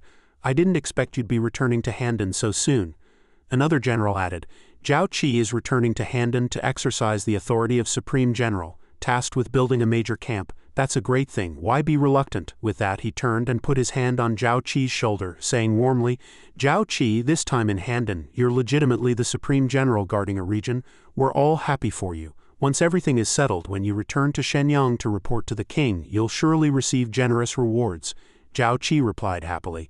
Thank you for your kind words, General Wang. General Wang responded politely. Don't be so formal. With our bond, just call me Uncle Wang. Huan Qi also added, call me Uncle Huan too, Zhao Qi.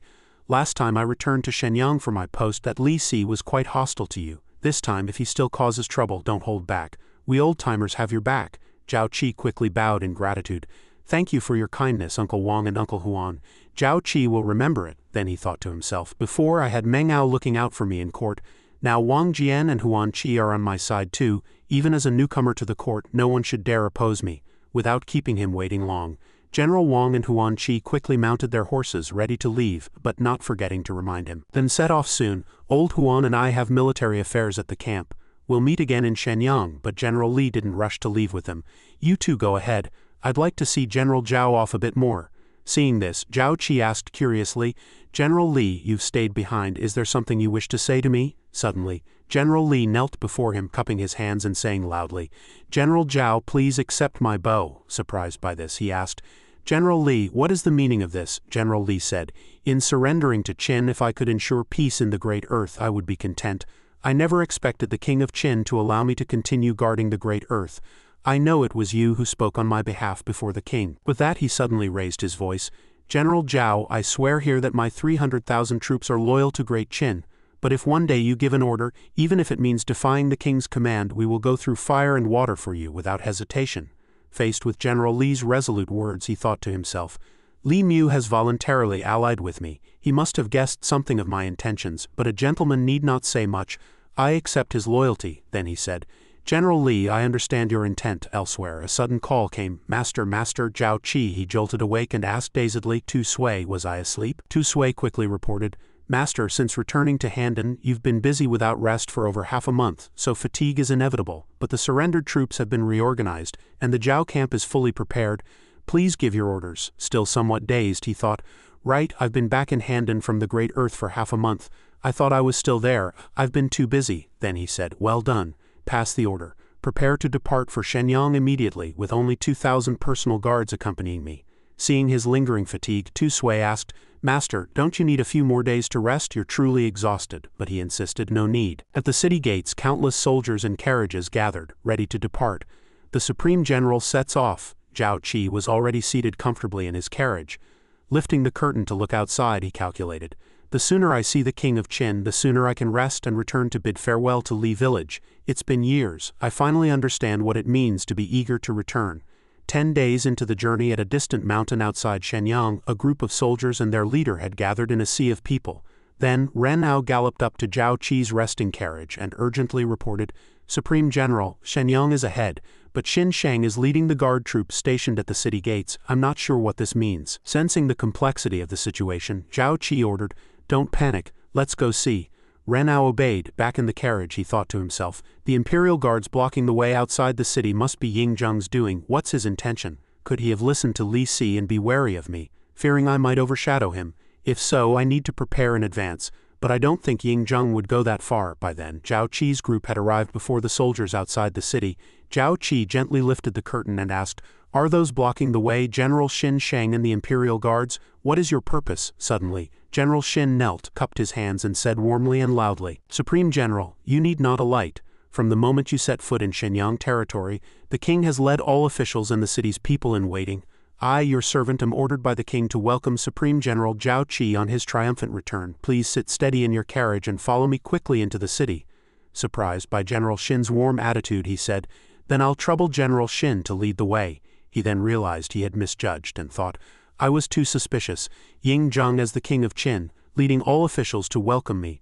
Such great honor, Ying Zheng, if you treat me with such sincerity, I, Zhao Qi, will never betray you. If your sons can also behave themselves, I can help you secure the Qin Empire and preserve the unity of Yan and Huang." Zhao Qi's carriage and soldiers slowly entered the city gates. Inside Shenyang, Ying Zheng had already arrived to welcome the new Supreme General. The attending generals murmured among themselves, Look, Zhao Qi's carriage is here."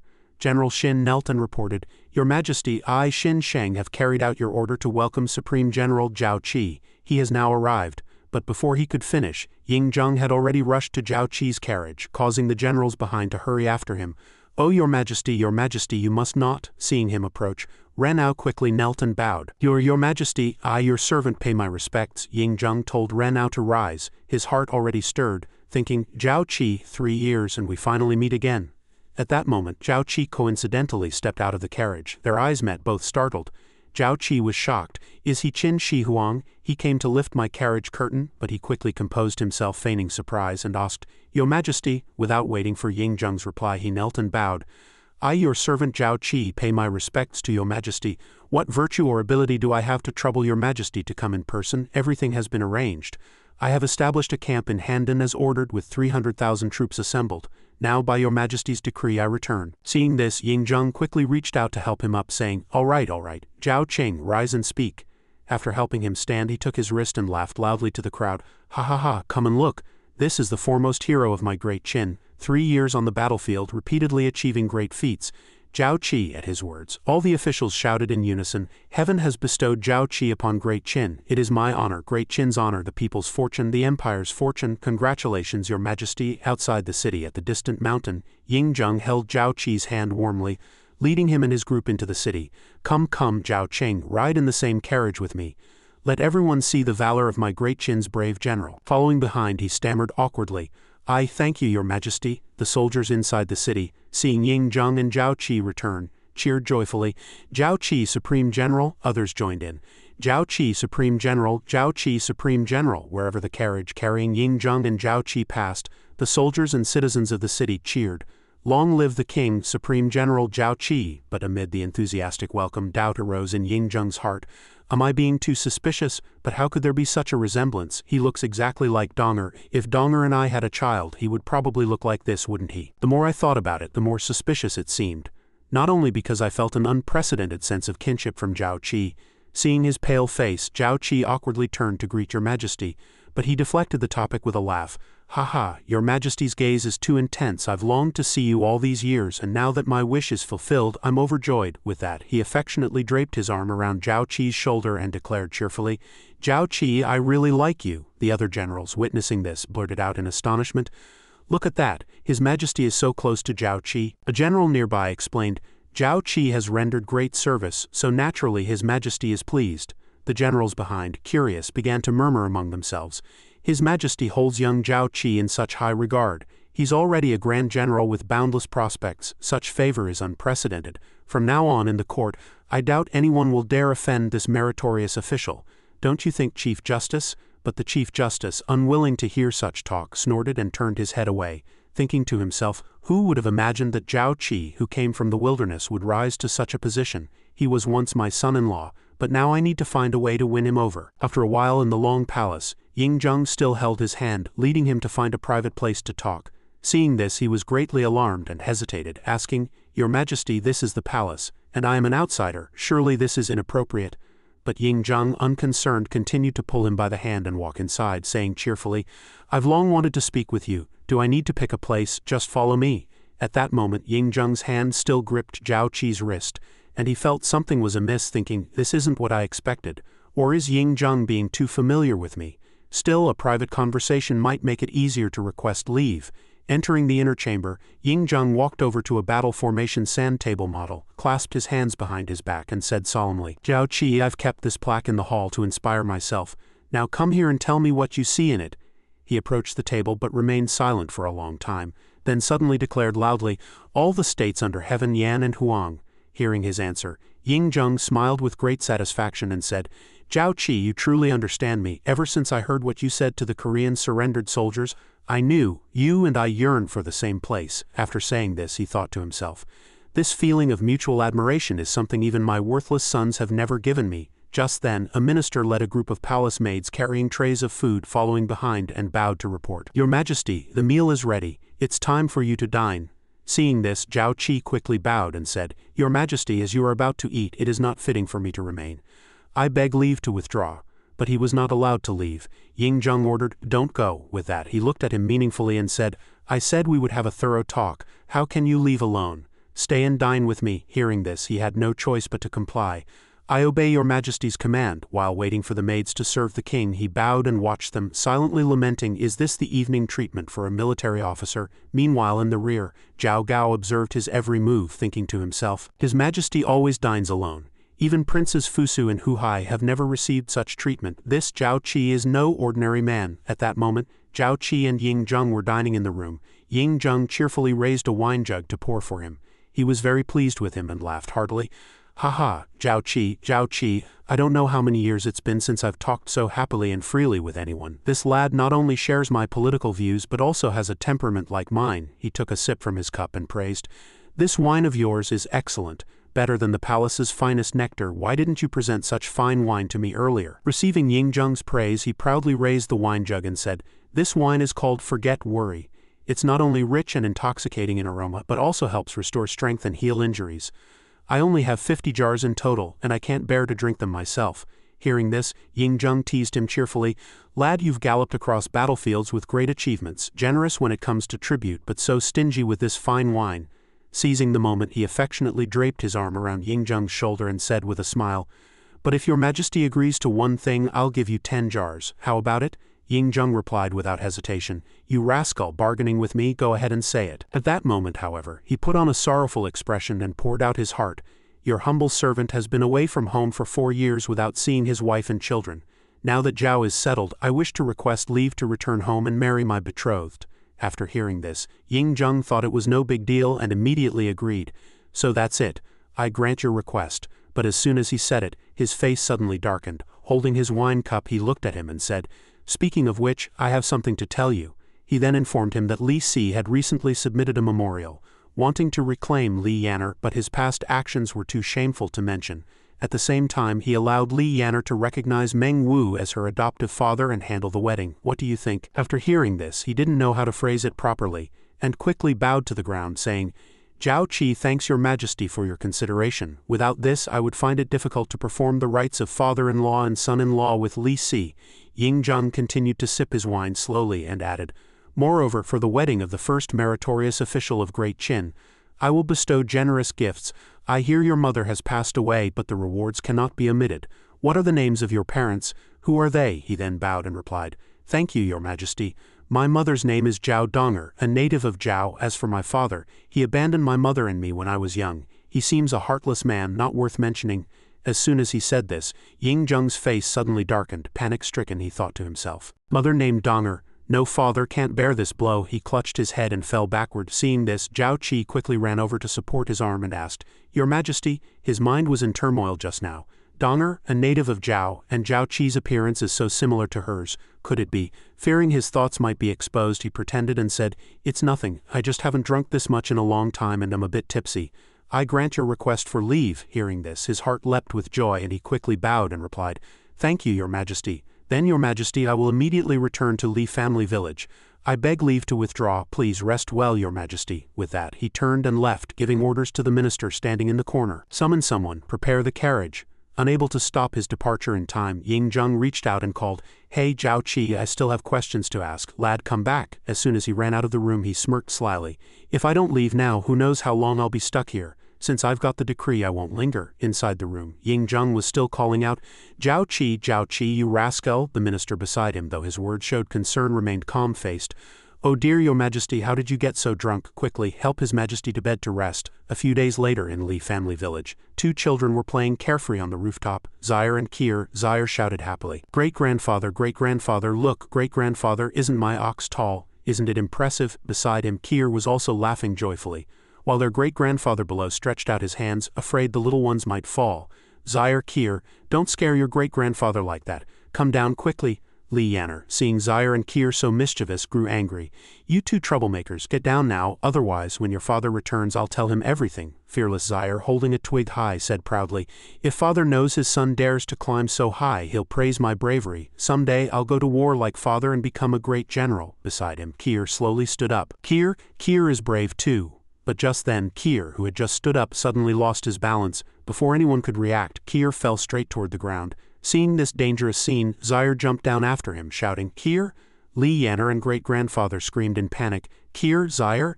But out of nowhere, a hand suddenly caught Kier as he fell from the height, and at the same time another hand grabbed Zaire as he leaped from the rooftop. It was Zhao Qi, who had just returned home. Happening upon the 2 little rascals causing trouble and worrying his wife, he scolded them affectionately.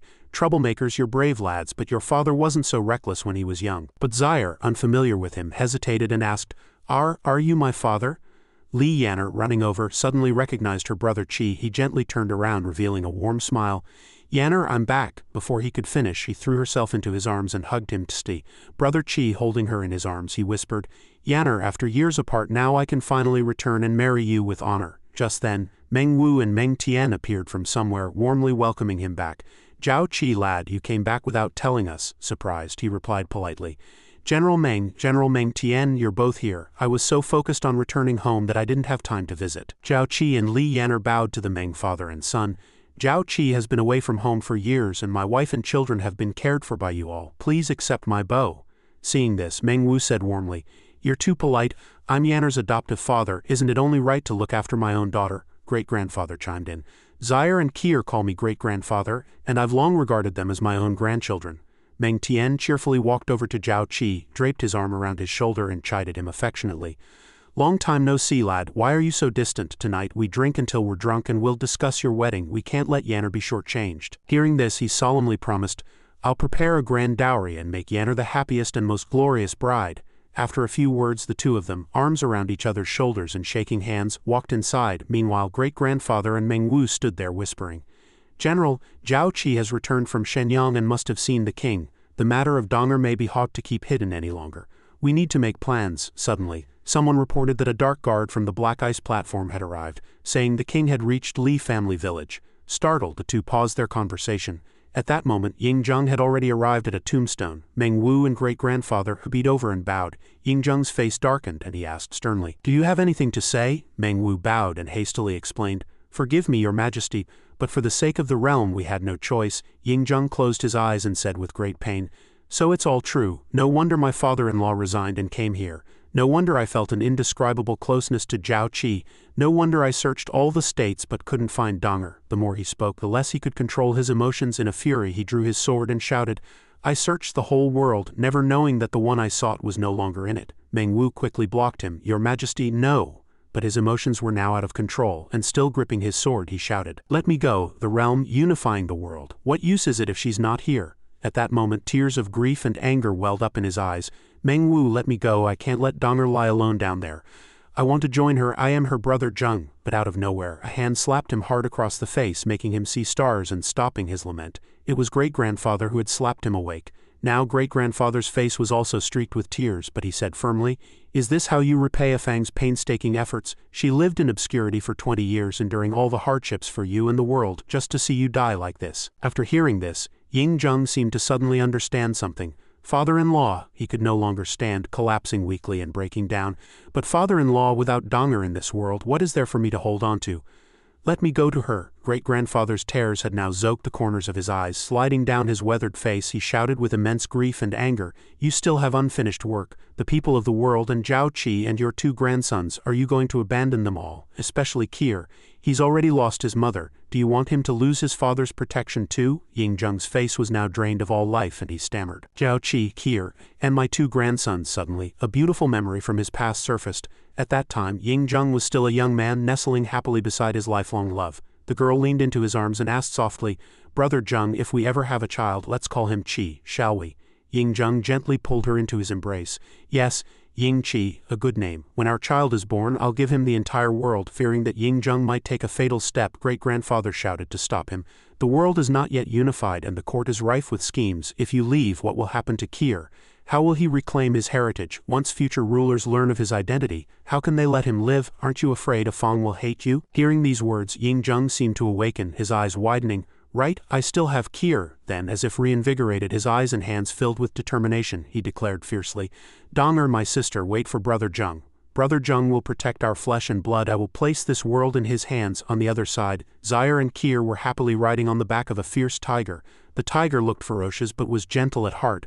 Zaire shouted with delight, "Grandpa, big cat is amazing." Zhao Qi, running frantically behind, warned the blood tiger, "Be careful, don't let them fall." But just then the blood tiger suddenly sensed something and let out a roar, its expression turning extremely fierce. Zhao Qi, walking behind, stepped forward and asked, "What's wrong?" Ahead, Ying Zheng, Meng Wu and great-grandfather had somehow already arrived. Ying Zheng spoke, "I never expected the Grand General of Great Qin could tame a fierce tiger. Truly an eye-opener for me. Grand General, since you're married, I naturally had to come. Besides, you still owe me 10 jars of forget worry wine." Not understanding what was happening, Zaire and Kier widened their eyes and asked innocently, "Who are you? Are you father's friend? You're older than father, can we call you grandpa?"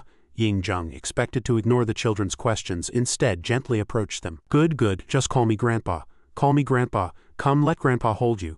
Grandpa will take you to play over there, okay?" Zaire was overjoyed, reaching out his little hands for a hug.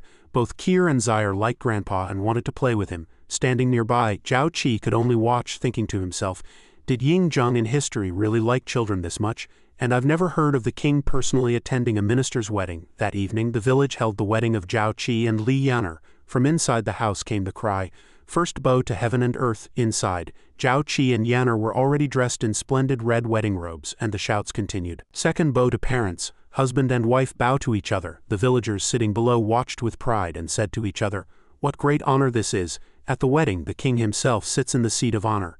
Another person nearby added, "General Zhao has rendered great service. This is something we can only envy." Zhao Qi and Li Yaner gazed deeply at each other, and he proposed, "Yaner, are you willing to be with me for this life and all eternity?" Li Yaner blushed and agreed. "Brother Qi, Yaner is willing to be with you forever." Before Yaner could finish, Meng Wu stood up and shouted excitedly, "The ceremony is complete. Escort the bride to the bridal chamber." The others nearby were also thrilled. Outside, the Chief Justice had arrived with people and carriages to attend his daughter's wedding, but was stopped by soldiers. Furious, he shouted, "My daughter is getting married. I am her father. Why won't you let me in?" Not allowing him to cause trouble, a soldier directly pressed a blade to his throat. "Chief Justice, you know the truth. Why ask? Don't you remember what you did before?" the soldier continued. "You drove away the general's wife and severed the father-daughter bond. Later, you falsely accused the general in court. Now, by the king's decree, the general's wife has been registered into the Meng family. What has it to do with you?" On the ground, countless gold bars were neatly stacked in chests overflowing. "Here's the 2,700 taels of gold the general-in-chief mentioned. You raised the general's wife but failed to support her. This is repayment for your nurturing kindness. From now on, the Zhao and Li families are no longer connected." With that, the soldier added smugly, "The general-in-chief also said that in a few days, by the king's decree, Han Fei will take up residence in Shenyang. You'd better know your place." Upon hearing this, the commandant's face shifted from anger to utter shock, unable to believe his ears. As soon as he finished speaking, the soldier turned and left. "We're off to drink at the general-in-chief's wedding feast, so we won't keep you, Commandant. No need to see us out." He left the commandant, his carriage, and a group of soldiers standing bewildered outside the gate. By now the commandant was seething with rage, plotting inwardly. "Han Fei is moving into Shenyang? Zhao Qi, are you determined to fall out with me? Just wait.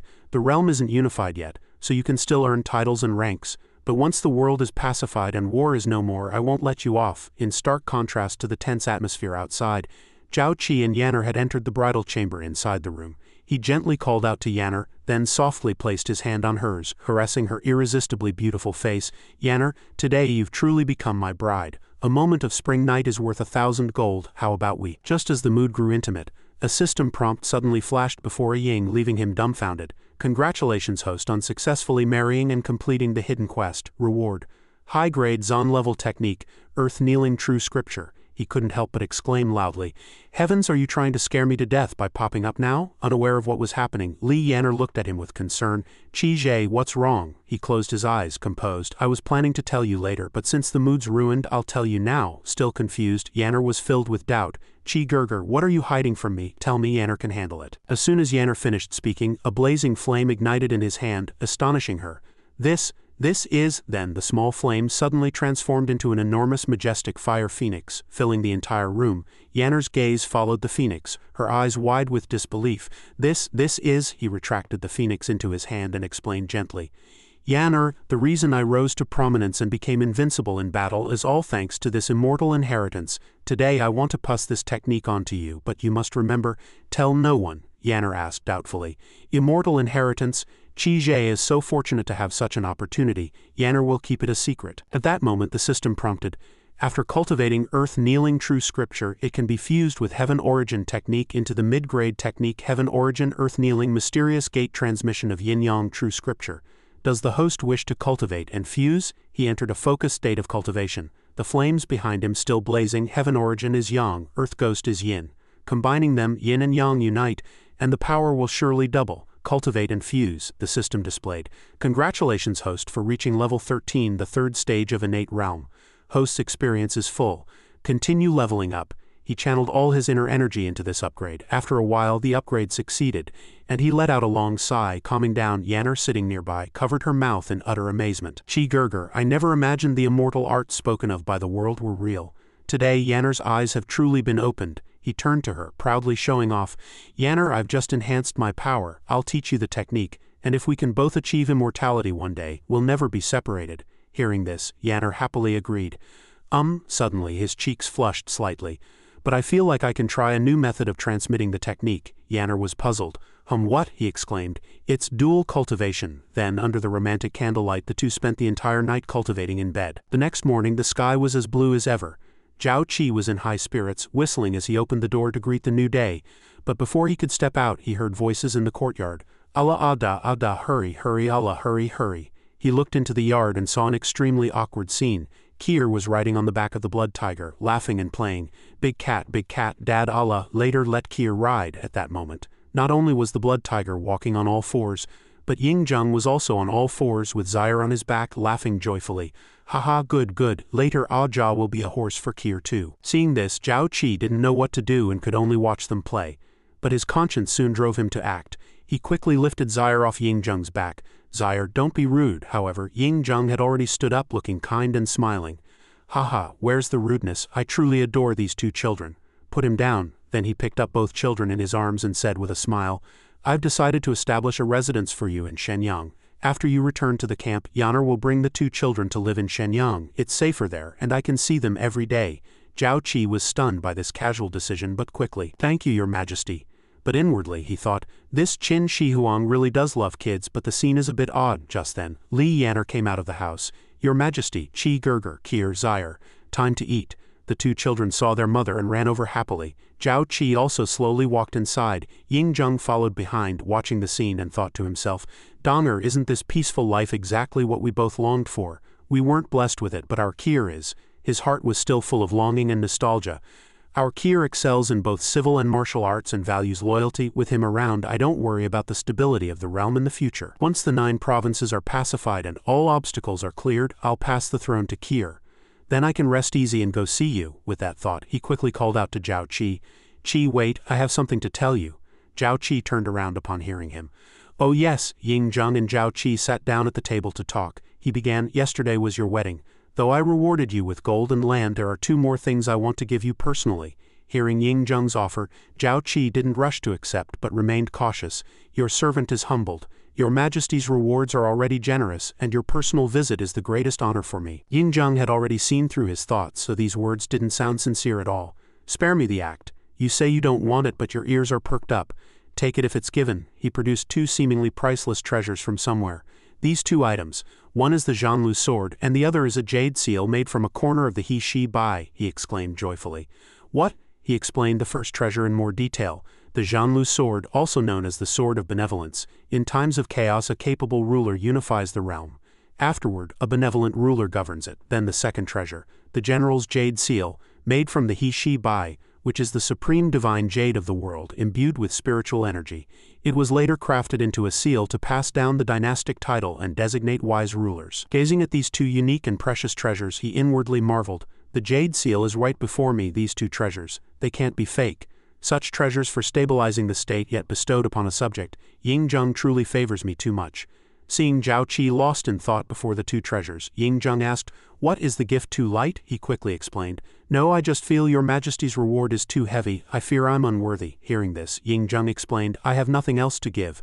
Only these two items are presentable. Take them." But inwardly he thought, now that the four most capable generals and ministers of Great Qin have sided with Old Six, all I can give is this realm. With that he turned to leave but didn't forget to remind him, "You're married now. It's time to return to Shenyang. After the leave, we'll drink together again at Zhangtai Palace." Seeing him leave, Zhao Qi quickly called out, "Your Majesty." Holding the newly acquired treasures, he expressed his respect. "Your Majesty's generous gift leaves me with no way to repay it. I once encountered an immortal and obtained 2 lesser rejuvenation pills. I hope your Majesty will accept them." Ying-jung picked up the treasures, examined them and asked doubtfully, "You believe in immortal arts too? My palace isn't short of these." Seeing that he didn't believe in the pill's efficacy, Zhao Qi quickly explained honestly, "Mine are genuine, not like the poisons in your palace." After hearing his explanation, Ying-jung suddenly exclaimed in panic, "Poison?" To calm him down, Zhao Qi quickly interjected, "Your Majesty, immortal pills aren't so easy to refine. Don't be fooled by the mercury, metals and fire stuff the court alchemists casually offer. If you don't believe me, go back and try feeding one of your palace pills to a rabbit. Rabbits are weak, even a trace of poison will kill them instantly." Recalling the past, Ying-jung at this moment was lying frail in bed. Historically, if Ying-jung hadn't been obsessed with immortality pills, he wouldn't have died so early, causing the hard-won realm to fall apart again. "Today he treats me so well I must not let him walk the path to death." Having made up his mind, he said with great confidence, "Your Majesty, these 2 pills of mine can help cleanse toxins from your body while strengthening it. I hope your Majesty will take care of yourself for the sake of the Yan Huang dynasty. If you still have doubts, you can have the imperial physicians verify the pill's efficacy." Hearing this, Ying-jung focused on the treasures in his hand. "No, I trust you." After his philosophical and credible explanation, Ying-jung had come to believe in the treasures and his abilities. "You developed the wound-healing medicine that saved countless Qin soldiers. Of course, I trust the pills you give me. Zhao Qi, you're truly a genius." At this moment, he was immensely happy, smiling and cupping his hands to accept the praise. Then with his hands behind his back, he prepared to leave. "Zhao Qi, I'll wait for you at Chang Palace, 1 month from now at Zhangtai Palace." At that moment, Ying-jung was practicing sword techniques, his moves appearing majestic and crisp. Zaire and Kier watched from behind, excited. "Wow, Ajah is amazing." After finishing, he sat down to rest. Zaire and Kier ran over happily. "Ajah, are you tired?" "Ajah, sit down. Kier will wipe your sweat. Zaire will massage your back." The children's pure joy dispelled his fatigue, and a kind smile appeared on his face as he replied, "My good grandchildren know how to care for Ajah, so thoughtful." With that, Zaire and Kier climbed onto the bench where he sat, playing and frolicking beside him. He was utterly happy at this moment, thinking to himself, "Kier's lesser rejuvenation pills are truly miraculous. Since taking them, not only have my old ailments vanished, but I also have boundless energy." As the 3 were playing happily, Zhao Gao approached, holding a very eye-catching red box, and reported, "Your Majesty, as much as you love these 2 children, you can't keep them in the palace forever. Yanner misses them." Seeing him approach, Kier turned around and called out with a bright smile, "Zhu Ajah." Hearing Zhao Gao's words, Ying-jung had no choice but to let the 2 children return to their mother. "I remember Kier is still on leave. Let them reunite as a family. When Kier returns to court, let Zhao Yanner and the children come to Zhangtai Palace." Then he turned and instructed Zaire and Kier, "Go play over there." Seeing that Ying-jung was still reluctant to let the 2 children go, Zhao Gao teased again, "You're the king, yet still so willful. How can a subject's family live in the palace?" But seeing this, Zhao Gao felt relieved. "It's been a while since I've seen you in such high spirits. I'm much more at ease now." Hearing this, Ying-jung sighed as he walked. "Thanks to Kier's miraculous pills, my father-in-law's complexion has also improved." Zhao Gao, still holding the red box, walked behind and said, "There were only 2 pills and you gave one to me. What a waste. Speaking of which, I have something I want to show you." With that he opened the box, revealing a pure white rabbit, frozen stiff, lying quietly inside. After showing the pitiful rabbit to Ying-jung, Zhao Gao said, "I fed the rabbit the pills you used to take every day, and soon it ended up like this." The news was shocking. Ying-jung snorted angrily. Thanks to Qir's warning, not a single alchemist in the palace can stay. Zhao Gao also agreed with Zhao Qi's reminder. What's most worrying is that these alchemists might be acting on someone's orders. Your Majesty must be cautious and connect the dots. Ying-jung was deeply concerned, thinking to himself, if someone truly can't resist coveting the throne, I must plan early for Qir's future.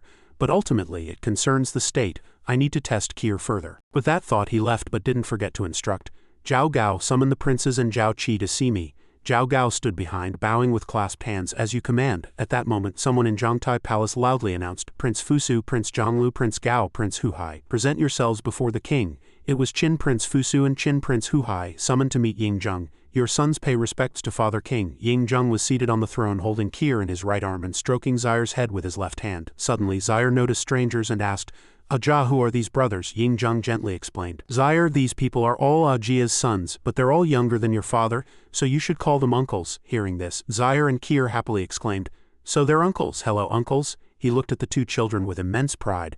"My grandchildren are so smart, just like their father and like me, ha." Suddenly his expression darkened and he said sternly, "Didn't you hear Zaire and Qir calling you? Can't even respond? How disgraceful." Huha quickly explained nervously, "Your son was too happy and forgot to respond. Are these General Zhao's 2 children? How adorable." At that moment Fusu, who had been silent, frowned and questioned, "Father King, according to Qin's laws, foreign officials cannot stay in the palace for more than a day. How can these 2 children live here long term? And they dare to call your sons uncles?" Hearing this, Huhai immediately retorted with displeasure, "Father King values talent and considers himself Zhao Qi's father. Fusu, you're overstepping." Ying-jung frowned angrily at Fusu's question. "Fusu, is this how you speak to me?" Unintimidated by Ying-jung's authority, Fusu quickly countered, "The world is bound by laws and rights. Father King should govern with Confucian principles. That is the right path. Even if Father King doesn't want to hear it, Fusu must speak. If a ruler doesn't uphold rights, how can he win the people's trust?" Just as he was getting heated, a voice spoke from behind. "Prince Fusu's argument is strange. You speak of rights but defy the emperor. What kind of logic is that? Don't you know that rights are subordinate to royal authority?" It was Zhao Qi, entering with an imposing air, bowing with clasped hands. "Forgive me, your Majesty, for daring to interject." Ying-jung relaxed upon seeing Zhao Qi. "No matter, you've come at the right time. Teach this unfilial son a lesson or he'll truly anger me to death." Fusu glanced at Zhao Qi and questioned with displeasure, "So you're Zhao Qi? Don't think your military merits give you the right to spout nonsense. Confucianism is a superior doctrine. How could a mere warrior understand it?" He dismissed Fusu's words like passing clouds, curling his lip in challenge. "Oh, since I have your Majesty's command, I'll debate with Prince Fusu." Then he put on a stern face and retorted, "I'll ask you just 2 questions. Confucianism emphasizes ruling with rights. Now with the states fragmented, where are the rights? In a land without rights, how can there be propriety? Second, you say governance should be based on Confucian principles. Can you, Prince, use rights to unify the world and make all states submit to Great Qin?" Zhao Qi's words struck Fusu like a blow, leaving him stunned as he recalled Ying-jung commanding countless soldiers in endless campaigns to unify the realm. Zhao Qi then presented more compelling arguments. "Your Majesty seeks to pacify the chaotic world and unify the Yanhuang territories. Years of warfare with iron and blood have made all states tremble. What does that have to do with rights? Where does your argument leave our Qin warriors?" Finally he concluded with a powerful statement. "In times of peace, rights can stabilize the state. In times of chaos, talking about rights is laughable." After hearing Zhao Qi's words, Ying-jung felt as if he had found his successor. He laughed heartily and praised, "Haha, excellent, Zhao Qi, you truly understand me best." Appointed as deputy chief, promoted to level 17, Zhao Qi immediately bowed respectfully. "Thank you, your Majesty." Then he turned and shouted, "Fusu, I ordered Chun Yuyue to teach you, but he's turned you into a blockhead. You should learn from Zhao Qi." Fusu couldn't refute this and could only bow reluctantly in submission. Ying-jung's face darkened, his eyes blazing with anger.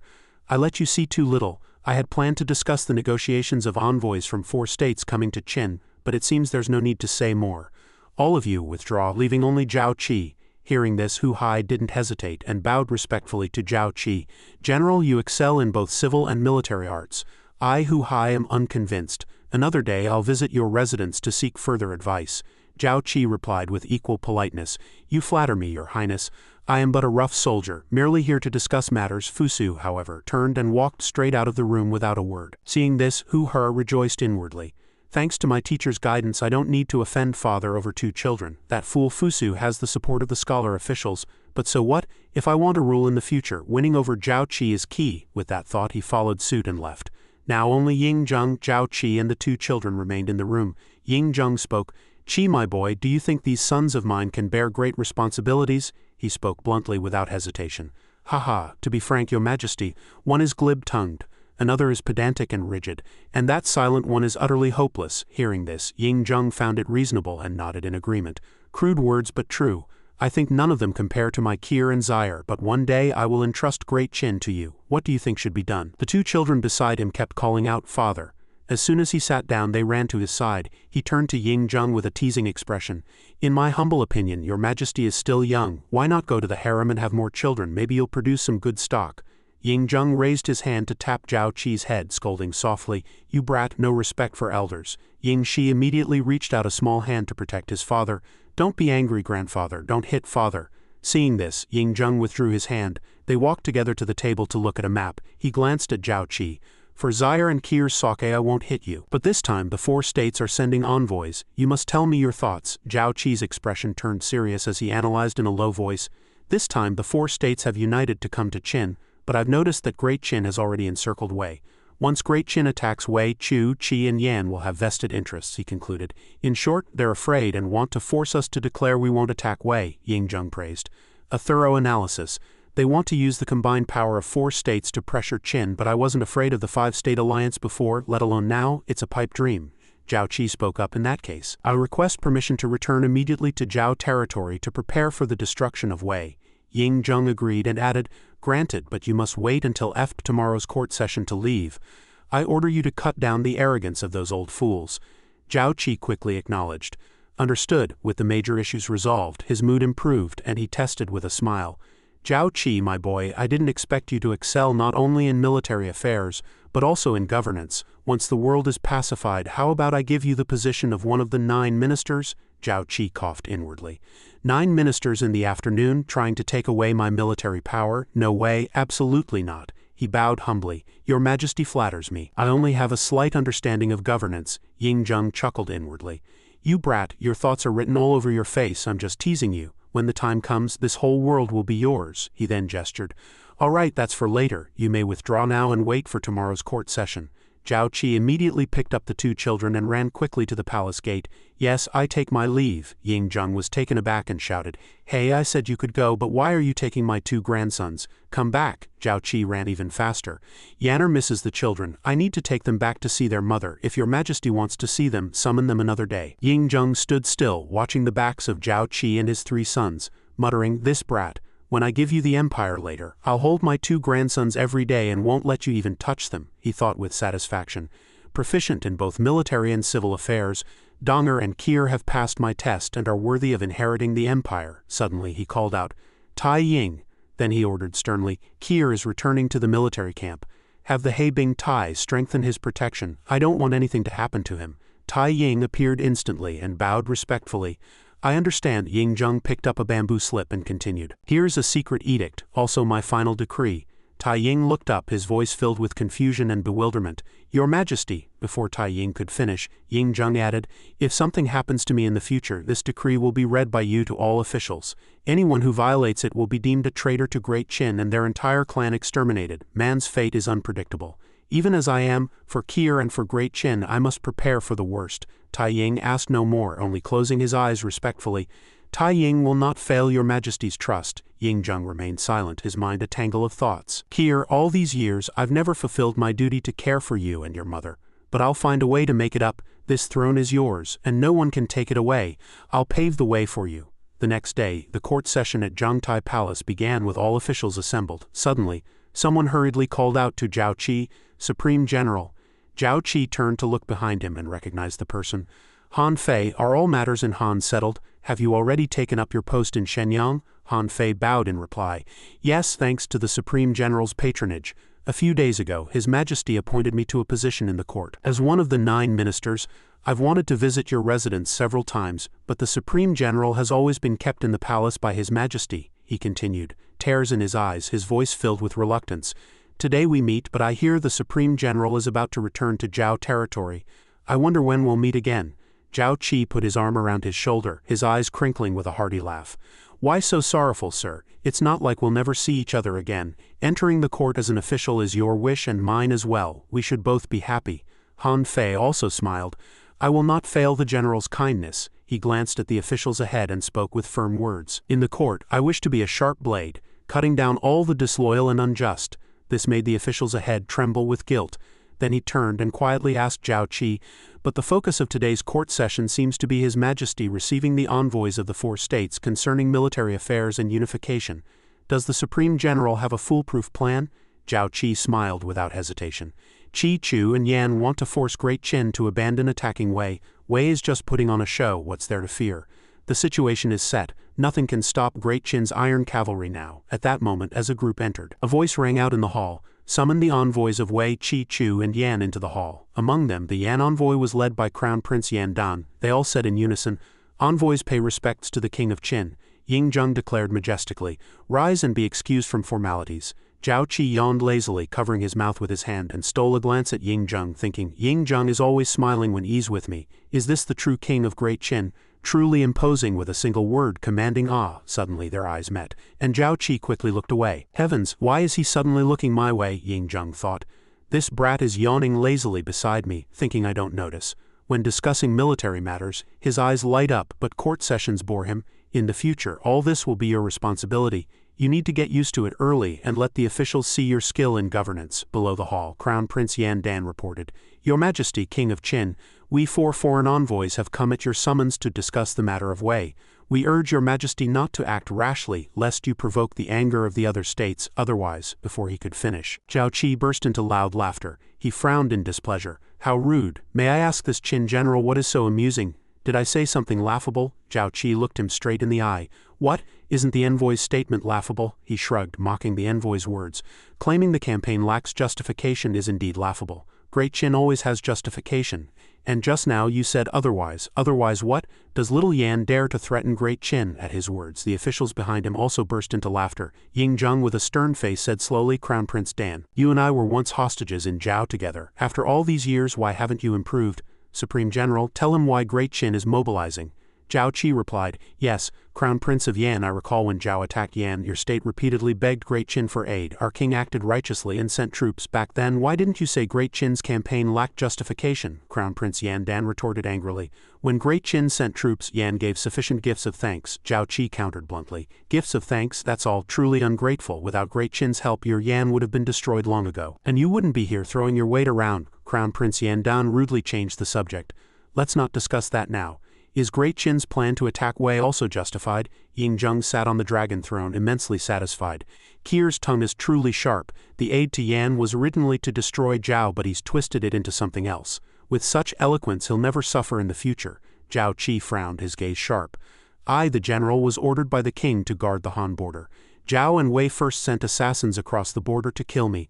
While I was recovering from my wounds, they led 20,000 troops to attack Qin. Was that justified? Or should I say, the righteous and virtuous troops of Zhao and Wei are not worth mentioning. But they attacked Great Qin, violated our majesty, and killed our people. Now the king has ordered an attack on Wei, which is entirely reasonable. The envoys were panicked and dumbfounded. Zhao Qi continued in a deep voice, Furthermore, once Great Qin raises an army against Wei, if your 3 states dare to send troops to aid Wei, you will be enemies of Great Qin. Great Qin can also kill you, and it will be justified. The atmosphere grew tense. Han Fei advised, King of Qin, is the hatred between Qin and Wei truly irreconcilable? For the sake of our shared suffering in Zhao, please don't resort to war. Ying Zheng remained silent, then suddenly waved his hand pointing toward Zhao Qi. Zhao Qi's words are my words. My words are Great Qin's words. The Wei envoy, pale with fear, knelt and crawled forward, pleading repeatedly, King of Qin, King of Qin. When Wei attacked Qin, it was instigated by Zhao, but it was stopped afterward. Please, no disrespect, he scrambled, his demeanor humble. I beg the King of Qin to cease hostilities against Wei. Wei is willing to pay any price, land, cities, gold and silver. All are yours. Ying Zheng did not reply. He picked up and merely ordered, Zhao Qi has said what needed to be said. If there's nothing else, see them out. The eunuch followed, announcing loudly, "The king decrees the envoys of the 4 states shall leave the hall." The Wei envoy refused to leave even as soldiers dragged him away, still pleading desperately, "King of Qin, please reconsider. Wei is willing to pay any price. I beg you to cease hostilities." Zhao Qi sighed softly. "Weak states have no diplomacy, no matter the era." Ying Zheng rose and waved his hand again. "Court is adjourned," the officials said in unison. "Thank you." As Zhao Qi was about to withdraw, Ying Zheng suddenly grabbed his hand. "Boy, you can't leave. You're returning to Zhao tomorrow, but today you must drink with me." Zhao Qi was taken aback. "Ha, drink again, your majesty. With your fondness for wine, my supply won't be enough in the end." Zhao Qi had no choice but to drink with Ying Zheng. As Ying Zheng poured him a cup, he laughed happily. "Come, let me pour you one." Zhao Qi covered the cup with his hand, declining repeatedly. "Your majesty, this won't do." Ying Zheng laughed heartily. "It's just the 2 of us here. Why not? Forget the formalities." Zhao Qi quickly replied, "Thank you, your majesty." Ying Zheng looked at him with reluctance. "Qi, my boy, I'll miss you. Once you're gone, there's no one to drink with me." Zhao Qi asked in confusion, "Your majesty, you have many sons. Why would there be no one to drink with you?" Ying Zheng's face darkened as he murmured, "Sons? Those are the sons of the king of Qin, not the sons of Ying Zheng," he thought firmly. "Ying Zheng has only one son, and that's Zhao Qi." With that, Ying Zheng patted Zhao Qi's shoulder and instructed, "Qi, my boy, for this campaign against Wei, I grant you direct authority as Supreme General. General Wang Jian is closest to you. You can deploy troops at any time. Be cautious and don't take risks alone." Zhao Qi looked at Ying Zheng in surprise and confusion. "Direct authority as Supreme General, but Wang Jian and I are of equal rank. How can this be?" Ying Zheng narrowed his eyes, brooking no argument. "Nothing is impossible. You are like a son to me. I only ask for your safety, understand? As for family matters, rest assured. Yanner and the 2 children are under my protection." Zhao Qi was deeply moved. "Ying Zheng treats me so well," he bowed, his tone resolute. "I will not fail your majesty's trust. Once I return to Zhao, I will strike at the opportune moment to destroy Wei and repay your majesty." He took out a small bottle and 2 rough stones, and continued, "Your majesty, your kindness to me is engraved in my heart, and I have no way to repay it. These 2 items can ensure your majesty's well-being. Please accept them." Ying Zheng looked at them curiously. "Is this the elixir you gave me last time? And what are these 2 stones?" "Night pearls," Zhao Qi explained.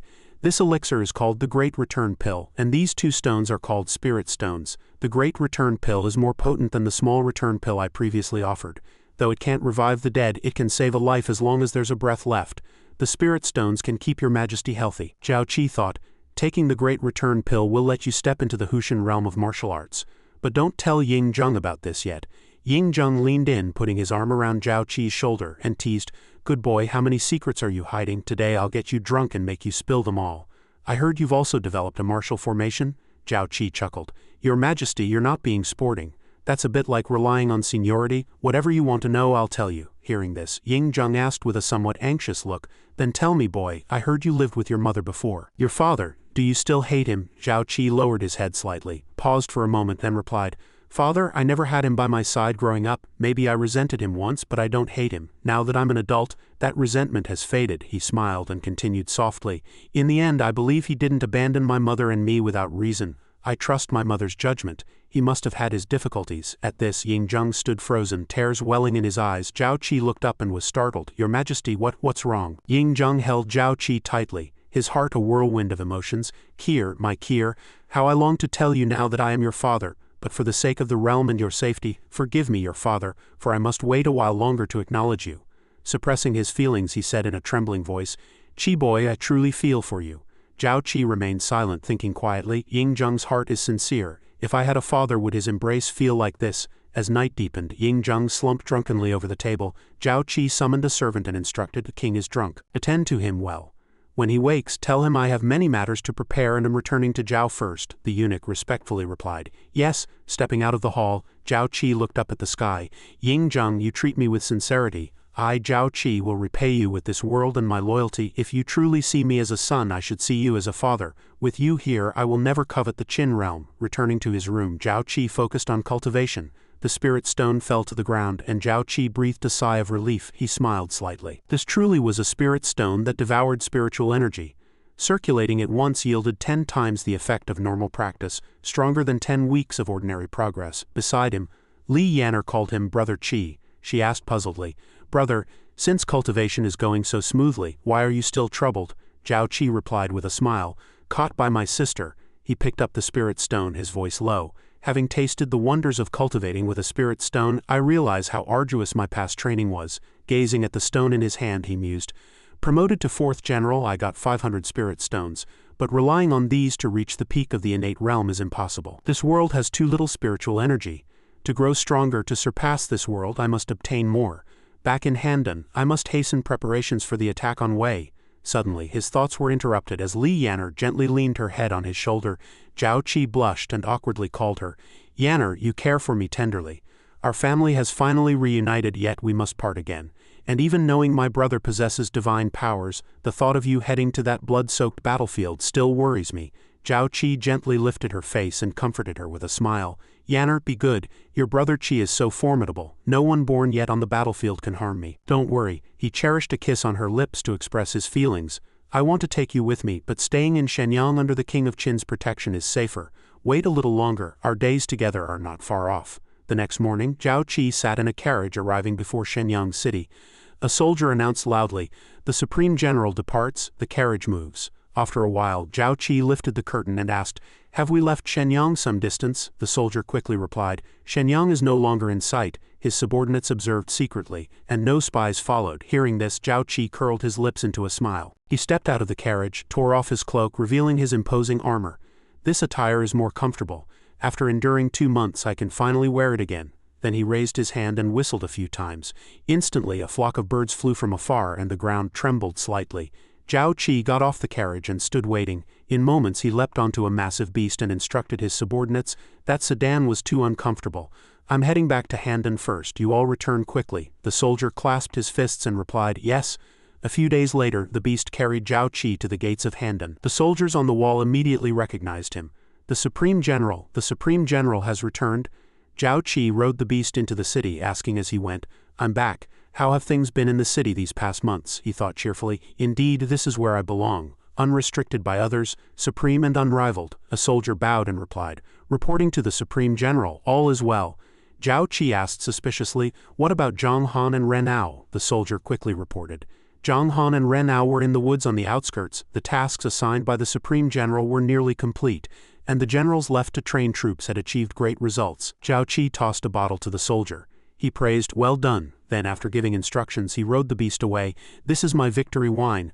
I'll go see Zhang Han and Ren Ao. We'll drink together later." The soldier, seeing the wine, happily replied, "Yes." Meanwhile, in the woods on the outskirts, a fierce beast was roaring madly, its eyes bloodshot with murderous intent. Soldiers surrounded it with weapons, cautiously seeking a strategy.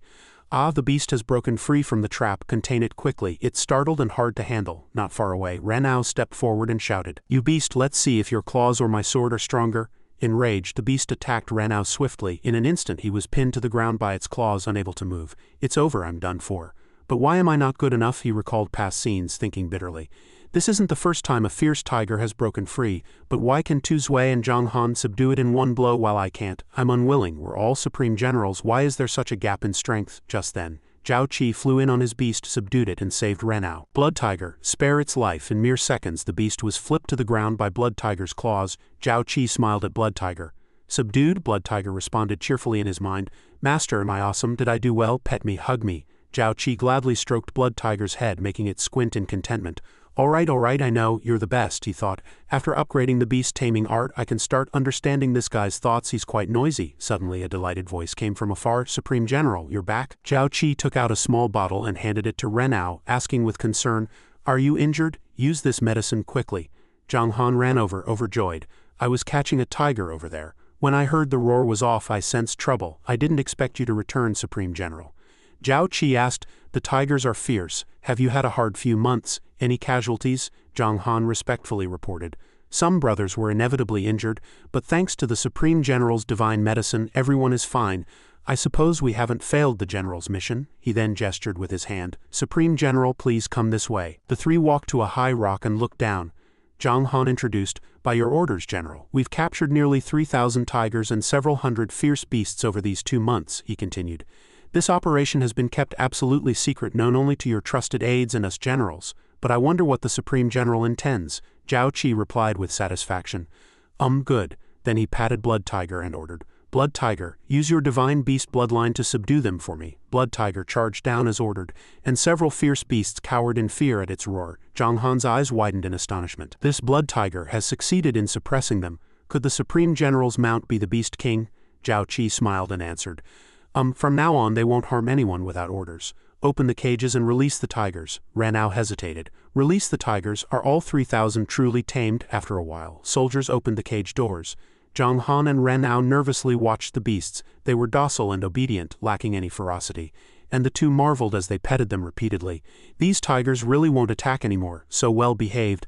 The Supreme General's mount is truly the Beast King. They're all tamed. Zhao Qi smiled contentedly. From now on these tigers will willingly become the mounts of my elite Qin soldiers. Zhang Han, select 3,000 elite cavalry from your ranks and train them with these tigers to form the Fierce Tiger Legion. Zhang Han excitedly replied, yes. Then Zhao Qi instructed Ren Ao, all right, I'll go check on the flying beasts. Ren Ao, return to the city, change your clothes and come back. Ren Ao immediately knelt and said solemnly, Supreme General, this general will not return. He lowered his head, frowning. Since following you, General, I've understood a bit.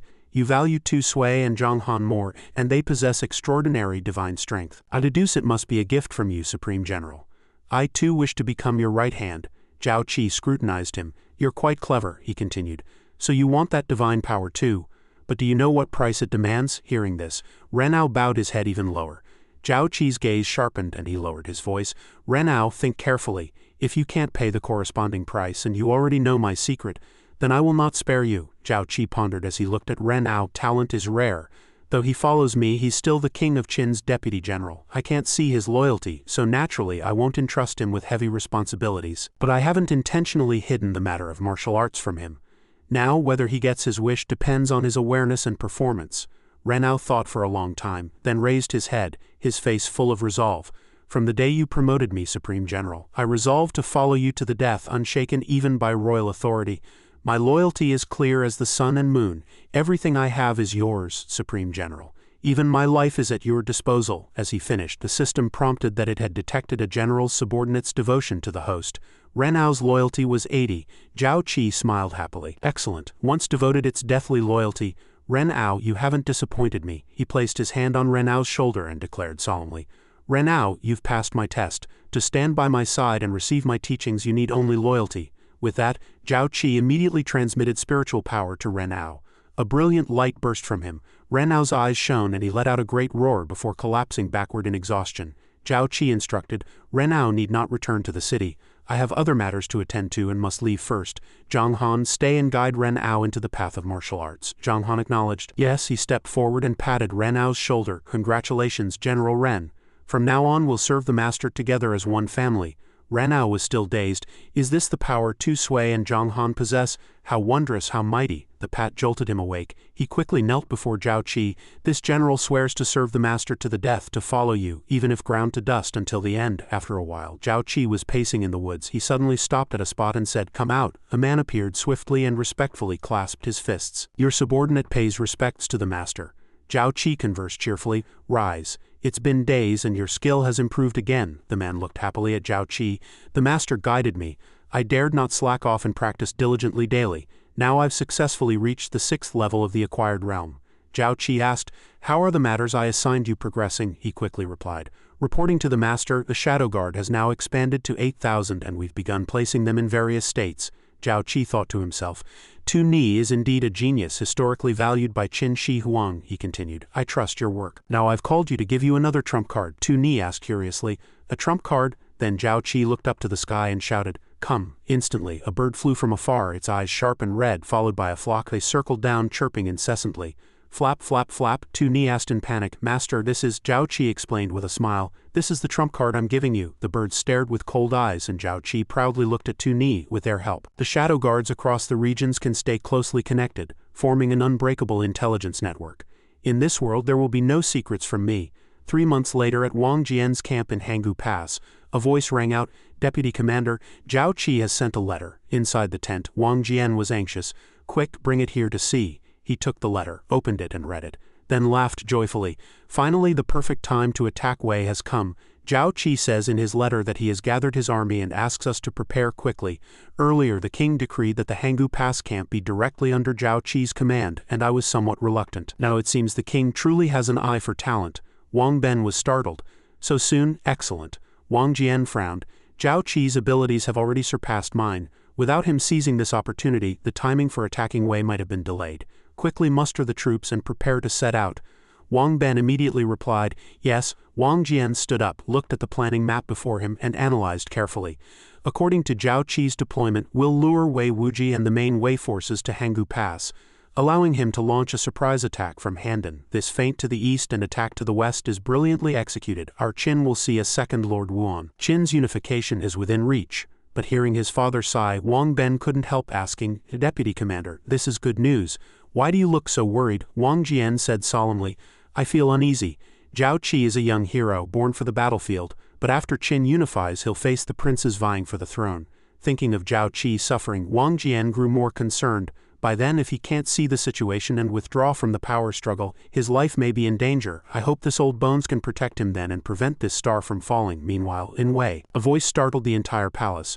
Border emergency, Qin forces are rapidly approaching the northern border. The commander is Qin's supreme general, Zhao Qi. The king of Wei trembled in fear, unable to believe his ears. What? Lord Xinling just went to the western border to confront Wang Jian, and now Zhao Qi comes from the north. What should my ministers do? The ministers discussed. Your Majesty, don't panic. This time Qin attacks our great Wei. When lips are gone, teeth feel cold. The states of Qi, Zhao and Yan won't stand idly by. United, the four states can surely break Qin. The king of Wei hastily stood and ordered. Then send my command immediately, requesting aid from the 3 states. But what if they refuse to send troops? A minister soothed him. Lord Xinling anticipated Zhao Qi's move, so before leaving he devised a foolproof plan. He frowned, his eyes dangerous. Our great Wei's western border is guarded by Lord Xinling, unafraid of Wang Jian. Meanwhile, General Pang Shang has led 200,000 troops to the northern border to attack Zhao Qi. Pang Shang, descendant of our Wei's supreme general Pang Wan, is highly valued by Lord Xinling and will surely stop the brutal Qin cavalry. On the other side of the border, General Pang Shang had already arrayed his troops in readiness. Watching the approaching army, Pang Shang sneered disdainfully. Zhao Qi, this arrogant wretch, dares to offend our great Wei. I'll make sure you never return. Just then a general stepped forward.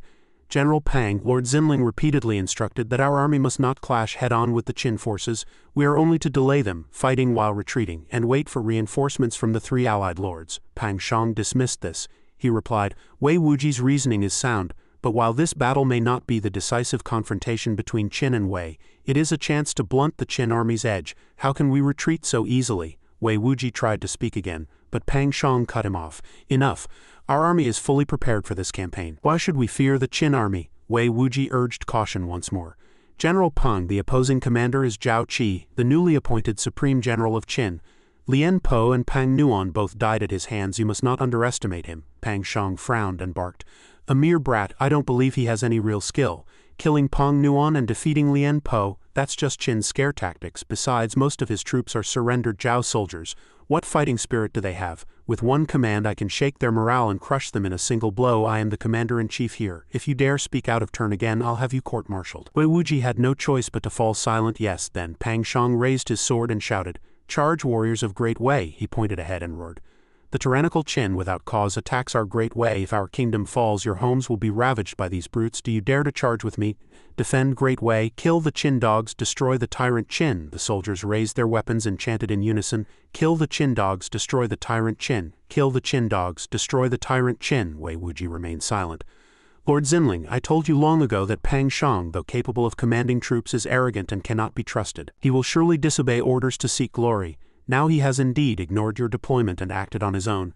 I wonder what chance our great Wei has in this battle. In an instant the soldiers of both sides clashed in a frenzied melee. The Wei soldiers kept shouting, Kill, kill, kill, kill the Qin dogs, destroy the tyrant Qin. Kill the Qin dogs, destroy the tyrant Qin. The battlefield erupted, and the Qin soldiers were equally fierce. My lord, shall we attack? Zhang Han raised his sword, his voice deep and resonant. Elite warriors of Great Qin, hear my command. Just then, Zhao Qi snorted coldly and gave the order. Pass the word, retreat immediately. Zhang Han's eyes widened, but he quickly complied. Ah! Seeing this, Pang Shang laughed heartily. Zhao Qi, you brat, I knew you were all talk. Retreating already, all troops, hear my command, pursue at full force. Do not let the Qin army escape. His heart swelled with elation. Zhao Qi, you incompetent fool, I'm coming for your head after this battle. Your reputation as the little god of slaughter and your prestige among the states will be mine. On the other side, Zhao Qi continued to order, all troops hear my command, withdraw immediately. Zhang Han couldn't help but ask in confusion, my lord, what is the meaning of this? Zhao Qi smiled and explained, naturally it's to annihilate the Wei army, this kind of reckless commander. I don't want to waste time on him. Zhang Han looked bewildered. I still don't understand, my lord. Suddenly, Zhao Qi took out a scroll of bamboo slips and spoke slowly. According to Tusus intelligence, Wei Wuji had already set a delaying tactic before sending troops to the western border. He ordered Pang Shang to use the northern terrain to hold us off and wait for reinforcements from the 3 allied states. Renao suddenly realized.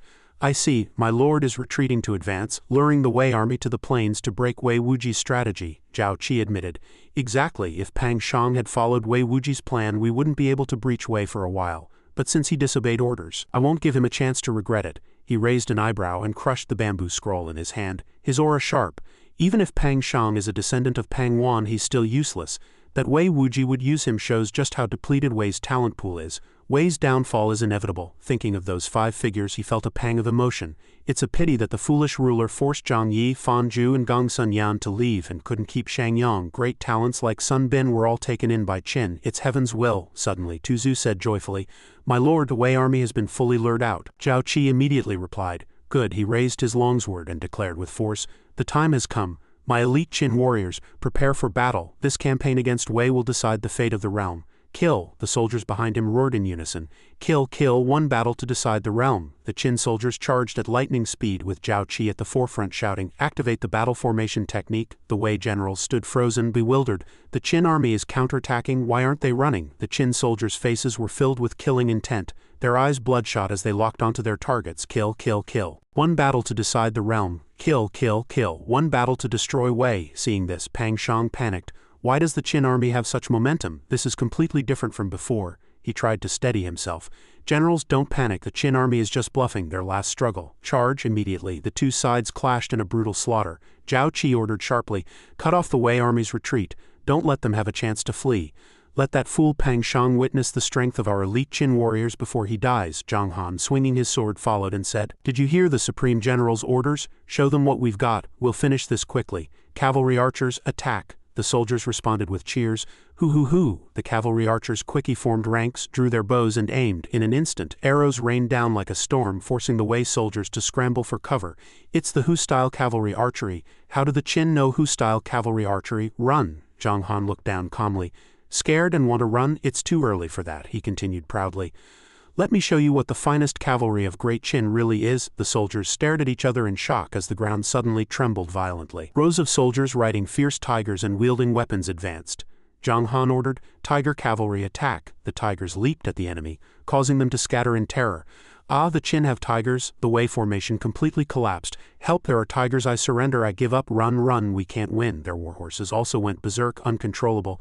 The horses are out of control. As the words fell, Wei soldiers were thrown from their saddles, pinned down by tiger claws, unable to move. Wei soldiers muttered in despair, we can't fight them. Wei can't win. Tu Su looked at Zhao Qi and asked, as my lord said, our army has decided the battle in one stroke. The Wei army has no power to resist and no way to retreat. Should my lord accept surrenders? Zhao Qi replied calmly, the kingdom hasn't fallen yet, so there are no surrendering soldiers. Pass my order.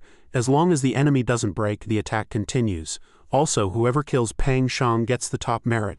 Tu Su quickly charged into the fray and shouted, the Supreme General orders as long as the enemy doesn't break, the attack continues. Whoever kills Pang Shang gets the top merit. The Qin soldiers' morale soared, and they fought even more fiercely. Pang Shang stared blankly as Wei soldiers fell one by one. Why is this happening? Tears welled up as he stood dazed, his voice full of regret. If I had listened to Lord Xinling, would it have been different? But isn't Zhao Qi just a child? How does he have such fighting power? As he was distracted, Zhang Han swiftly approached and swung his sword.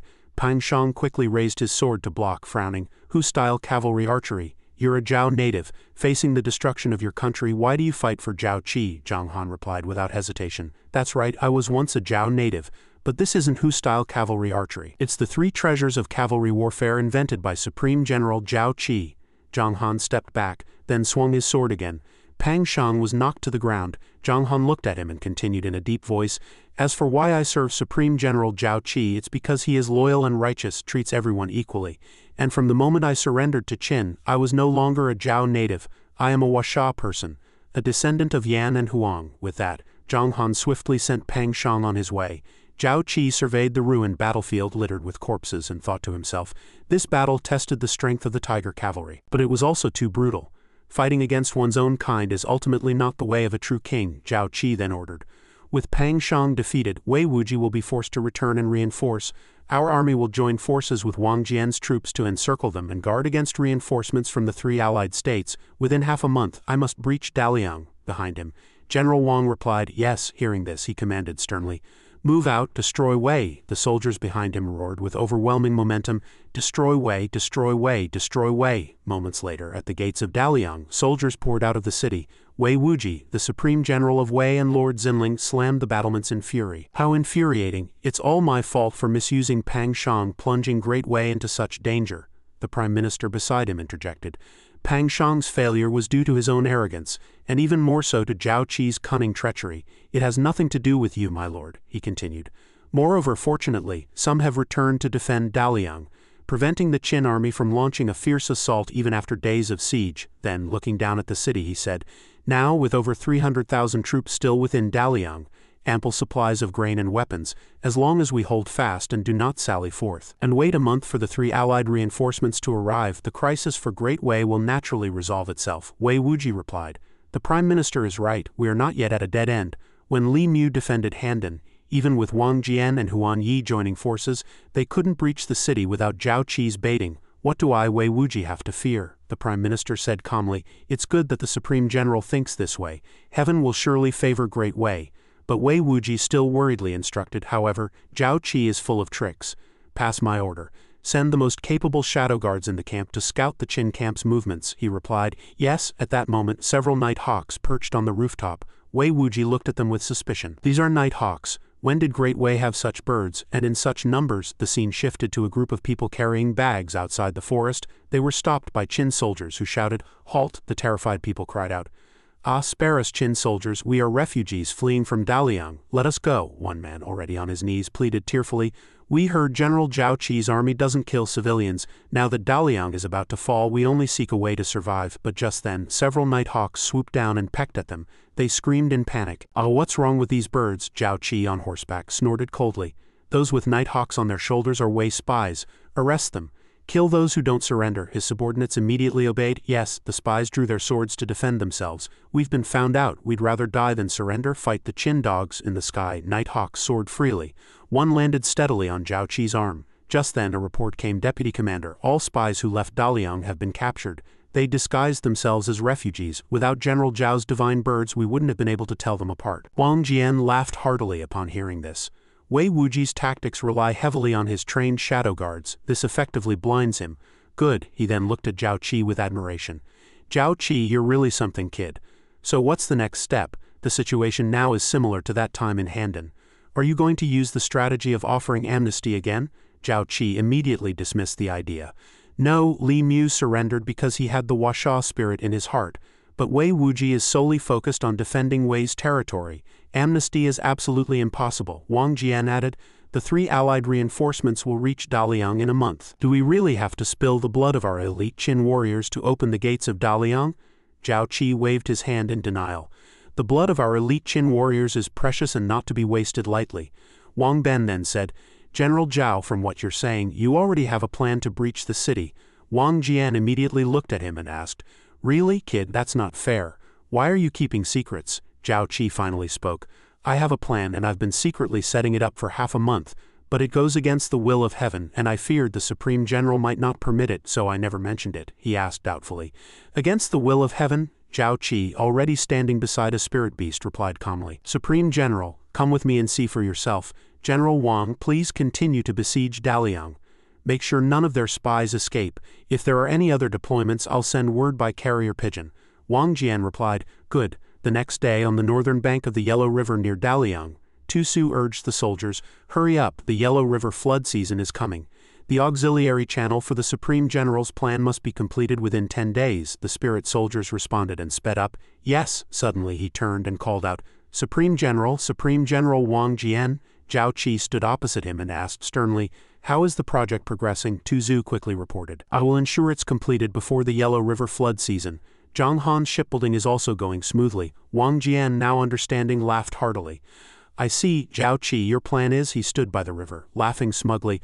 Wang Jian put his hand on his shoulder and praised him endlessly. "Excellent, Zhao Qi, only you among all the states could come up with such a strategy." Zhao Qi asked doubtfully, "General, don't you think this plan is too ruthless?" Wang Jian replied frankly. "The way of war is about winning first and foremost. Besides, using this plan can avoid the casualties of 100,000 of our great Qin soldiers. Why wouldn't we do it? But I want to ask, you kept this from me for so long. If I disagreed, would you have abandoned the plan?" Zhao Qi said calmly. "This is a heinous scheme that could destroy countless lives. But for the sake of our Washa people and to end this chaotic era, I have no choice but to use it," he continued. "If the Supreme General disagreed, I would still carry it out, bearing the blame myself to preserve your honorable reputation. But Wei must be destroyed." Hearing this, Wang Jian was not angry but instead said, "Zhao Qi, I'm very glad you're not an enemy of Great Qin. Otherwise, facing your methods it would be difficult for Great Qin to unify the world." Zhao Qi replied modestly, "The general flatters me. If I were serving another state, I'd be at most a commander of 1,000 men. How could I talk about methods and ambitions?" At that moment, outside Wei Wuji's residence, rain poured heavily. Wuji rubbed his temples in frustration. "The Qin camp has been silent for days. Why, the spies I sent have also disappeared without a trace," the Prime Minister beside him said. "General, it's only natural that the Qin army dares not act rashly while you defend Daliang. Now that the 3 allied reinforcements are approaching, you should be at ease," Wuji added uneasily. "That may be so, but I can't shake the feeling that something major is about to happen. Seeing this rain only makes me more uneasy, yet I can't figure out what I've missed." Just then, a soldier rushed in with an urgent report. "General, the Qin army has withdrawn," the Prime Minister asked in surprise. "Really, that's wonderful. This is our great Wei's fortune." Wuji, however, sensed something was off. "They had us tightly surrounded and now they suddenly withdraw. Tell me quickly, how did they retreat?" the Prime Minister stammered. They packed up camp in a hurry, almost like they were fleeing." Hearing this, Wuji suddenly realized, fleeing. "Rain, it's over, it's over." Then he sprang up in panic and said, "Quickly, send orders throughout the city. Everyone must flee Daliang immediately, or it will be too late," the Prime Minister asked in confusion. "Lord Xinling, what do you mean?" Wuji explained urgently. "I just understood. The Qin army hasn't attacked these past few days to block news. They plan to divert the Yellow River during the flood season." The Prime Minister still didn't grasp it. "Divert the Yellow River? Is that possible?" Wuji looked toward the door in terror. "It's over, too late. The floodwaters are surging in, swallowing everything." The Prime Minister struggles desperately in the torrent. The flood is coming. Help, Wei's soldiers, houses, everything is submerged in the flood." Wuji, as a general, wept bitterly, and wailed in grief, "Heavens above, why couldn't I see through the Qin army's vicious scheme 10 days earlier? How could my great Wei suffer such devastation?" As he spoke, overcome with grief and rage, he spat blood. The Prime Minister beside him shouted in panic, Lord Xinling, wake up. In this moment of crisis for Wei, you cannot fall." On the other side, Zhao Qi of Xinling was focusing his inner arts, observing the overall situation through his eagle eye. After a moment, standing upstream of the Yellow River, he said smugly, "Wei Wuji, you should have waited a little longer. Waited for me to personally take your head and King Wei's. Under the Yellow River's upheaval, I wonder how much experience I'll gain." Hours after the breach, Daliang City was filled with wailing and misery. The people cried out in agony, "Help, help, a child only a few years old suffers such a massive impact," crying heart-wrenchingly. The parents are terrified, soothing him, "Good child, don't be afraid. The flood is receding, Mom and Dad are here." Suddenly, a force lifted him up. The couple nodded and said, "Ah, thank you, but then he shouted angrily, You Qin people, don't hurt my child, please, don't hurt my child." Zhao Qi stood on the boat and replied calmly, "Don't worry, I won't hurt you. Get on the boat quickly." Then he turned and ordered his men to search the city for rescue, relocating survivors to a camp for proper care, distribute supplies. Among the Wei soldiers, those who surrender are to be escorted together. Those who refuse are to be killed on the spot. The man acknowledged, "Yes." A woman nearby asked tentatively, "You only kill those who don't surrender? Our king has abandoned us. Are you this good?" Her husband added, "Will we be sold as slaves? If so, I'd rather die." Zhao Qi looked at them and reassured, "What does war have to do with the people? The Qin army only kills enemies. And from this moment on, you are subjects of Great Qin. As long as you harbor no rebellious intentions, Great Qin will treat you well." The family of 3 knelt and kowtowed in unison. "Thank you, General." Just then, a subordinate reported, "General, most of the remaining Wei forces are trapped in the palace, and Wei Wuji is there too," he said coldly. "Lead the way." After a while, Zhao Qi's boat headed toward the city. Someone inside shouted, "Who goes there?" A soldier on this side answered loudly, "This is our Great Qin's General Zhao Qi. Surrender quickly, defeated Wei generals." Hearing the words Great Qin, Wu Ji's blood boiled with rage and he shouted, "So you're Zhao Qi, a treacherous, venomous villain? Over 100,000 of my Great Wei's soldiers and people have died by your hand.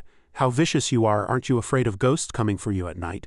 Zhao Qi, still very calm, stepped from the boat onto Wei's city wall. With an imposing demeanor he said coldly, "War is about killing enemies to win. You call me cruel, but why don't you blame yourself for stubbornly resisting Great Qin when you knew defeat was inevitable? If you had surrendered quickly like General Li Mu, how could there have been such devastation? Moreover, I ask you, put yourself in my shoes, would you spare me out of pity?" Wu Ji laughed wildly and retorted, "Well said, my Great Qin's General Zhao Qi, young but well versed in the art of war. Very good, if it were me I wouldn't spare you either." With that, he charged at him with his sword. "A man like you must not be left for the brutal Qin.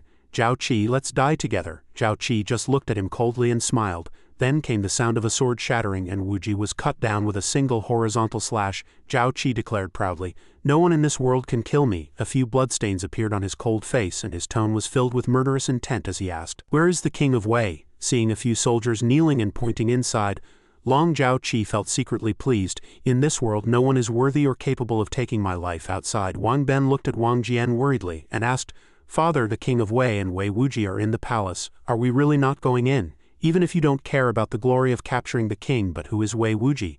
Aren't you afraid Zhao Qi will suffer?" Wang Jian smiled calmly and replied, "I truly don't believe anyone can make Zhao Qi suffer." Just then, Zhao Qi walked out of the palace leaving behind the mournful cries, the king has died, our great Wei is no more." Seeing him come out, Wang Jian said, "See, he's out." As Zhao Qi quickly boarded the boat, Wang Jian said with interest, "From the wailing in the palace, it seems Wei Wuji and the king of Wei have been dealt with by you."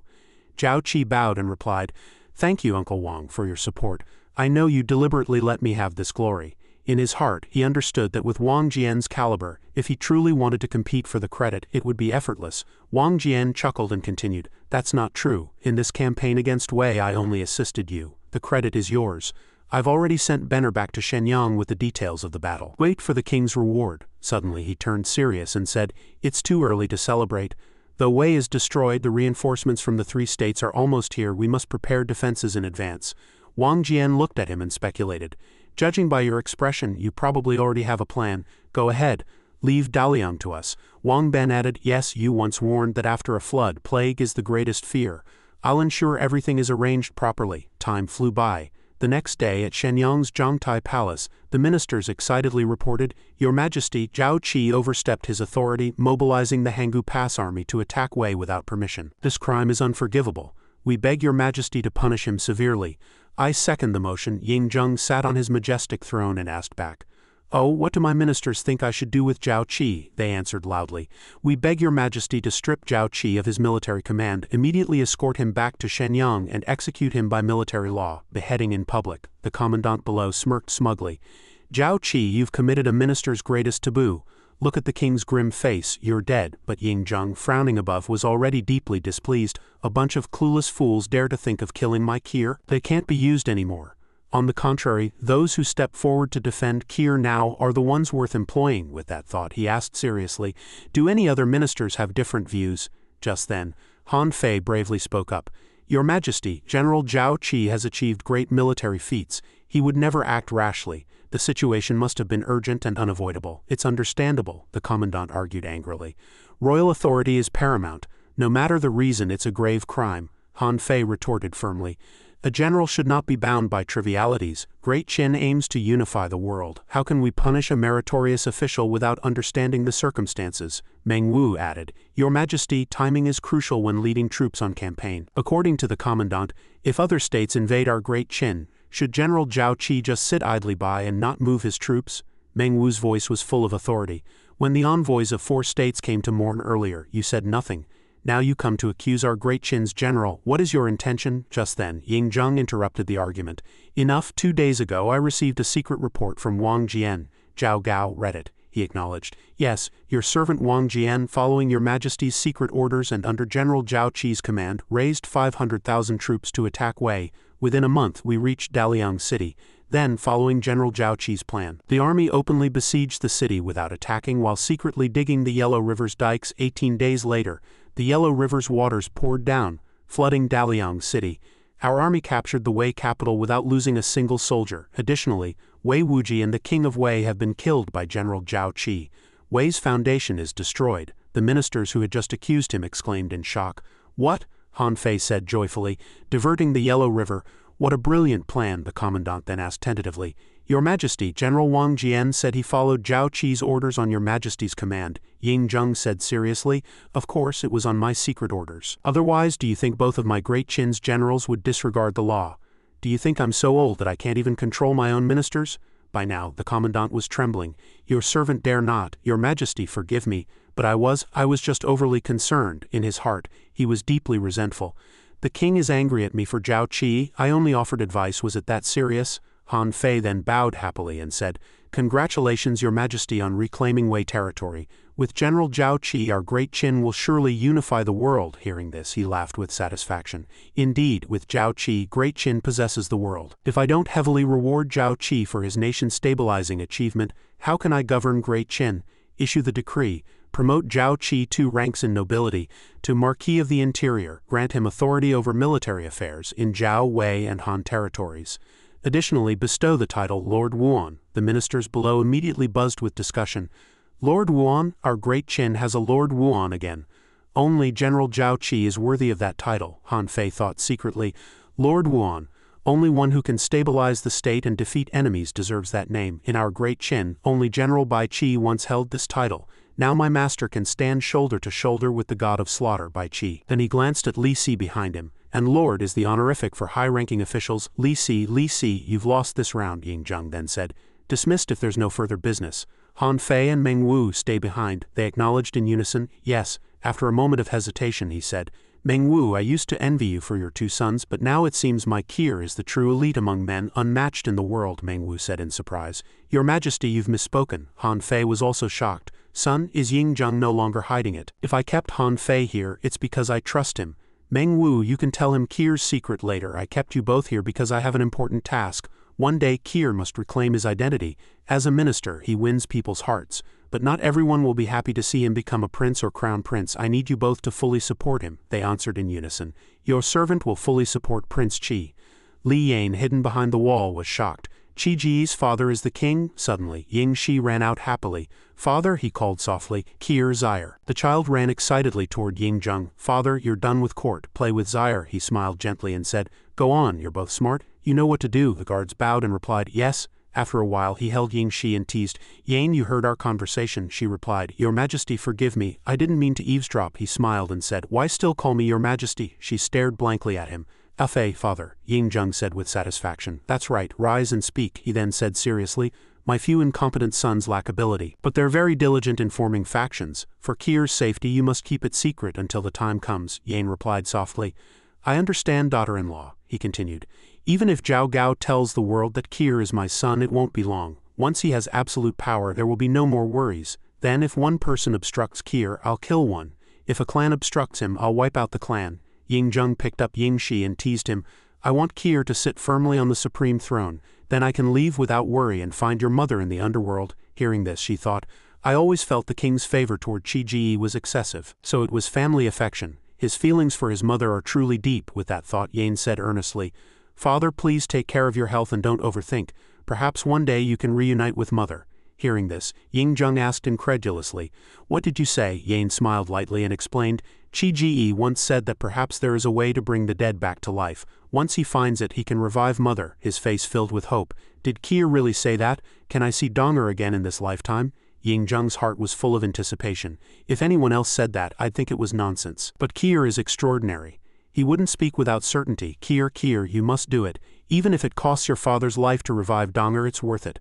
At this time, on the Yanwei border, a subordinate rode up and reported, Your Highness, ahead is Wei, but a group blocks the way, Yan Dan speculated. Probably Wei's defenders. No need to worry. Full speed ahead, he acknowledged. Yes, in the distance, Blood Tiger roared loudly. Yan Dan and his men were terrified. Where's that tiger's roar coming from? Ahead, a formidable force was approaching. Yan Dan was shocked. This is the Yanwei border. If Qin troops are here, has Wei fallen? No, impossible. My Yan state rushed here as fast as possible. Lord Zinling has 500,000 troops. How could he be defeated in just 2 months? Just then, Zhao Qi rode up on Blood Tiger, he said arrogantly. Yan Dan, long time no see. Yan State traveled hundreds of miles to rescue Wei. A good intention, but you're too late. Qi and Chu are also too late, Yan Dan asked irritably. Zhao Qi, you, what do you mean? Zhao Qi's eyes were full of mystery and mockery as he said. How dull. It means Wei is destroyed, you've come for nothing. Get back to Yan and I'll spare your life for now. Yan Dan looked at him and thought smugly.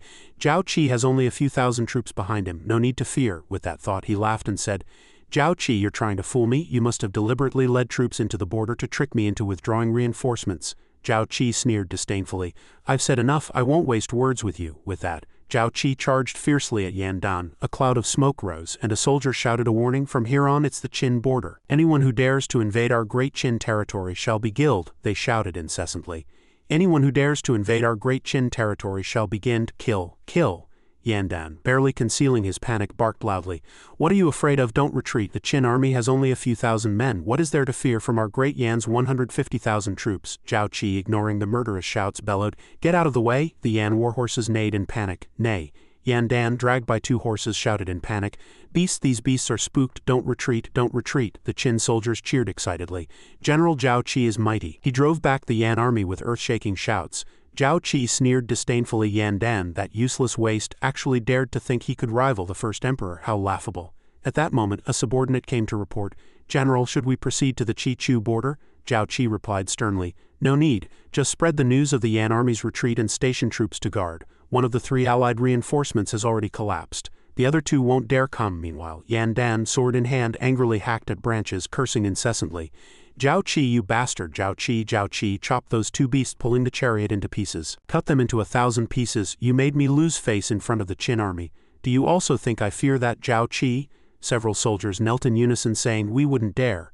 Then they flattered obsequiously, in our view, your highness is deeply wise. If you had truly clashed with Zhao Qi, you could have slain him, but that would have given the Qin army an excuse to invade Great Yan. Your highness endured a temporary humiliation for the peace of Great Yan. Truly a wise ruler, the fortune of the people, the fortune of Great Yan. Hearing this, Yan Dan snorted helplessly. I don't even fear Ying Zhang, let alone a mere Zhao Qi. With that, Yan Dan gritted his teeth in hatred. Zhao Qi, even if you destroyed Wei, so what? If you dare to invade my Great Yan, I'll make sure you never return. A few days later, in Daliang, Tu Sui reported solemnly, General, to prevent a plague, General Wang Jian has ordered Daliang to be burned. Zhao Qi lifted the tent flap and entered, replying, Good, that's a thorough plan. I've been traveling for days and am exhausted. Unless it's urgent, don't disturb me, he acknowledged. Yes, inside the tent he sat on the bed, calmly opened the system panel to check. Finally, he had time. The system settled the kill rewards. It read, Processing host command, beginning kill reward settlement. Congratulations, your army has killed 353,221 enemies, earning 114,000 experience points. Experience points credited. Would you like to level up? After a moment, Zhao Qi gathered his inner energy, trained seriously, and leveled up. After the system activated for a while, it displayed, Congratulations, host has reached level 14, reaching the 4th realm of innate. Congratulations, host has reached level 15, the 5th realm of innate. Seeing this, Zhao Qi marveled at leveling up twice in a row, also opening 2 meridians. Then he said, Open the attribute interface. The system displayed a series of necessary information. After studying it, Zhao Qi concluded that he was just over 10,000 experience points away from a 3rd consecutive level. Indeed, compared to training, killing enemies was the fastest way to improve strength. The Yellow River flooding Daliang, the Wei army and civilians, all counted as experience points. If I were to massacre a city in the future, but thinking this, Zhao Qi shook his head repeatedly. No, no, no, how could I have such a thought? Power corrupts the heart, strength corrupts the soul. Massacring cities goes against heaven's will, especially against my own people. This would sever the roots of my race, but if I deal with foreign tribes in the future, massacring cities and wiping out clans might not be out of the question. That's for later though. With that thought, Zhao Qi said excitedly, System, start settling reputation rewards. The system displayed a series of astonishing rewards, including hidden ones. Seeing this, he blurted out, Hidden rewards? The system showed again. Congratulations, host has obtained the Killing Dao, a passive martial arts divine ability. Zhao Qi was puzzled again. Killing Dao, he analyzed inwardly. The Killing Dao uses killing as a weapon. I wonder if I'm right with that, he said coldly. System, begin learning the Killing Dao. As soon as he spoke, a dark, demonic aura surged from the system panel. The system characters changed. Accepting host command. beginning to learn the killing Tao. The demonic energy wildly enveloped Zhao Qi's body. At a critical moment the system prompted. Killing intent erupts, forming a killing domain. Within the domain everyone is suppressed by the killing intent. His body was now in great discomfort. The stronger the killing intent, the greater the power, ultimately taking lives through it. Finally, Zhao Qi opened his eyes in sudden clarity. This is the killing Tao, just as I thought. Now he harbored an immense amount of killing intent within him. Zhao Qi believed that his strength in this world was already unmatched, but in stronger realms later, the killing Tao would be his final trump card. Outside, the soldiers, sensing just a trace of killing intent, trembled, exchanged glances, and felt uneasy. Why am I suddenly so scared? I feel the same, inside the tent. Zhao Qi said calmly. Feels good. This time my strength has increased too much. At this rate, after destroying Qi, Chu and Yan, I'll be on track to become a Grand Master. The system was still processing host commands. He added, System, continue settling rewards. As expected, rewards piled up. Zhao Qi said cheerfully, Wei's elite warriors. That was the training method Wu Qi used back then. If it hadn't been lost, Wei wouldn't have weakened to this point, yet this brilliant method fell into my hands after I destroyed Wei. How ironic, but now I've renamed it Qin's Elite Warriors. Suddenly someone outside reported, Master. He replied, Come in, what is it? Tu Zui bowed and reported, Master, Xin Sheng has arrived at the camp with the king of Qin's decree and is waiting for you. Zhao Qi responded, Let's go, with no war now. Xin Sheng's personal visit is probably about rewarding military merits. Tonight's been quite fruitful. Arriving at the tent, Xin Sheng loudly read the decree. The king of Qin decrees. Generals Zhao Qi and Wang Jian, leading the army to destroy Wei, have achieved great success. General Wang Jian, for his hard work and repeated merits, is promoted 1 rank in nobility and awarded 1,000 gold pieces. Wang Jian bowed. Your servant Wang Jian thanks your majesty. Then Xin Sheng continued. General Zhao Qi for diverting the Yellow River to flood Daliang, killing Wei Wuji and the king of Wei and achieving the great feat of destroying Wei, is promoted 2 ranks in nobility, in theft as Marquis of Guanay, placed in command of the 3 Jin military, and granted the title Lord Wuan. Hearing this, a flicker of surprise crossed Zhao Qi's eyes. Several generals behind him couldn't contain their excitement, shouting in unison, Lord Wuan, our great Qin has another Lord Wuan. At that he stood up, bowed and accepted the decree. Your servant Zhao Qi thanks your majesty. Wang Jian clapped him on the shoulder with delight.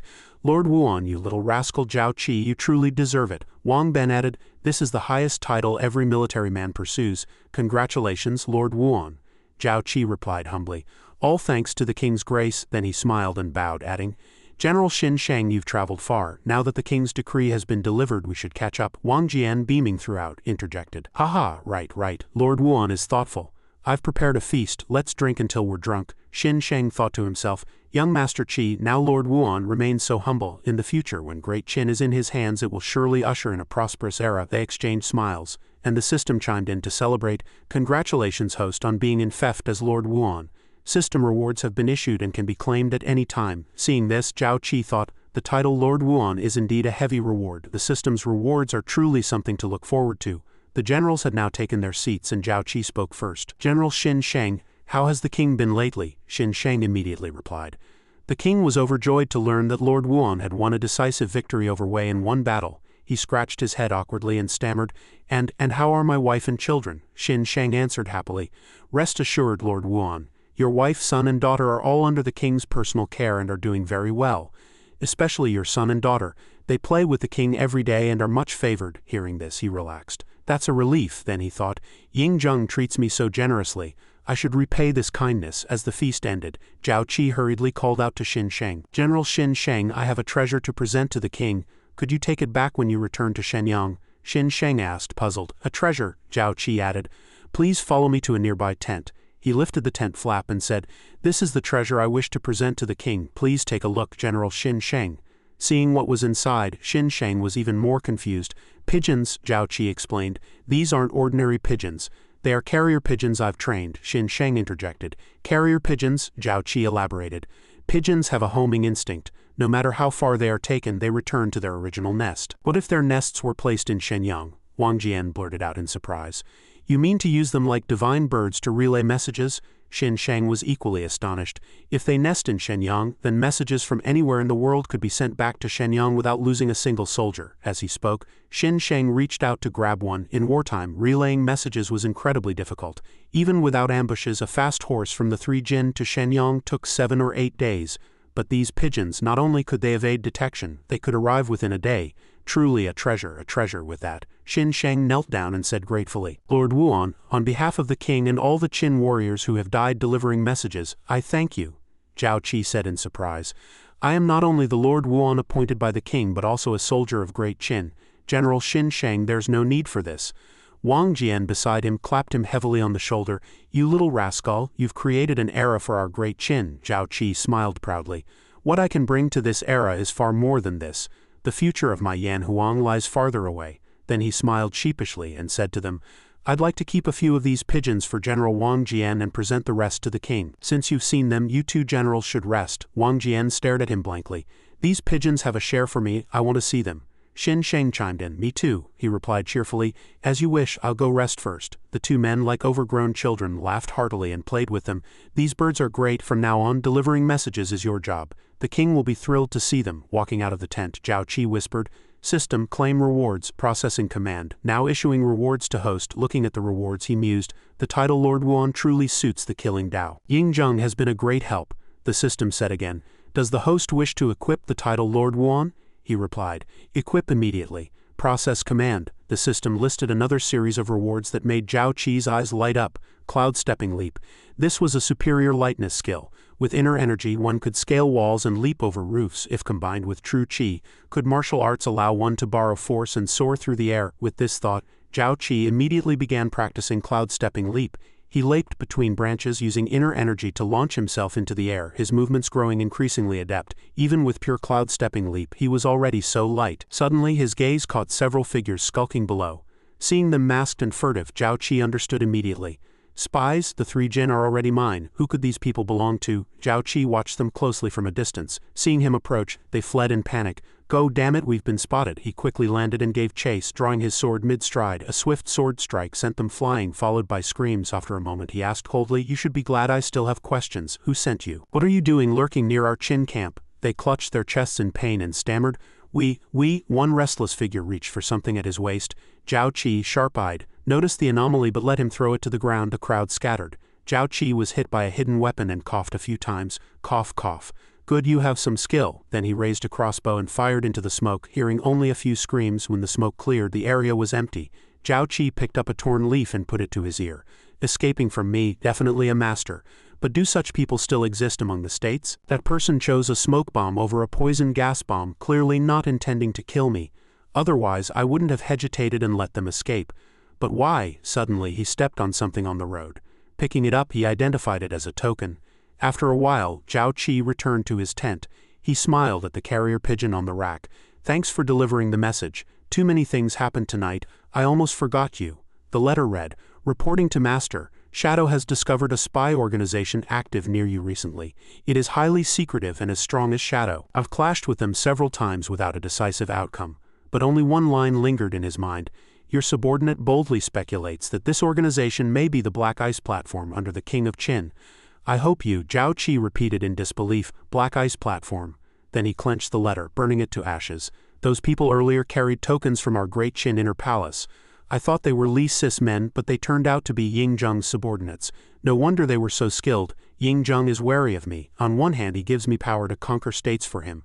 On the other, he fears I might rebel. But then, recalling familiar scenes of Ying Zheng, a strange feeling stirred within him. He felt that Ying Zheng wouldn't go that far. He'd return to Shenyang to see what he had to say. Meanwhile, Ying Zheng was laughing heartily. Good, Kier did well. The shadow guard before him reported, Your Majesty, since its founding, the Black Ice Platform has never suffered such a loss. Young Master Qi is truly formidable, he replied cheerfully. He even made you lose men.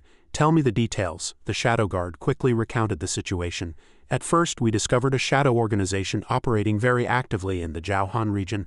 Not only were they powerful, but they also used a very unique repeating crossbow. Though we were concerned for young Master Qi's safety, it took us months to barely break through their blockade to approach him. But before we could go further, we encountered young Master Qi. The Black Ice Platform's best operatives were all lost to him. The weapon young Master Qi used was that repeating crossbow. Only then did I realize that the shadow force we had been clashing with was protecting young Master Qi. Ying-jung took the arrow and mused, "You mean the shadow organization you fought was Kier's men, and they're as strong as the Black Ice platform?" The Shadow Guard affirmed, "Even stronger." My subordinate also discovered that this shadowy organization bears a striking resemblance to the Black Ice platform, which is infiltrating the realm and lurking within the Pig Kingdom. Upon hearing this, Ying-jung cursed, "You little brat, I was still planning to send someone to protect him, yet he's schemed more shrewdly than I have. Not only has he cultivated his own dark forces, but he nearly severed my arm. With his abilities I can rest assured. At least he won't be at anyone's mercy. Even I, the King of Qin, might not be able to rein him in." As he opened the door, the two little ones, Ying-shi and Yu-chi, joyfully shouted, "Father," he responded warmly, "heaven has shown mercy. Ban Kie bestowed upon me, bestowed upon Great Qin. Otherwise, even if I unified all the states, even if my sons who are mired in power struggles day and night, could not hold this realm."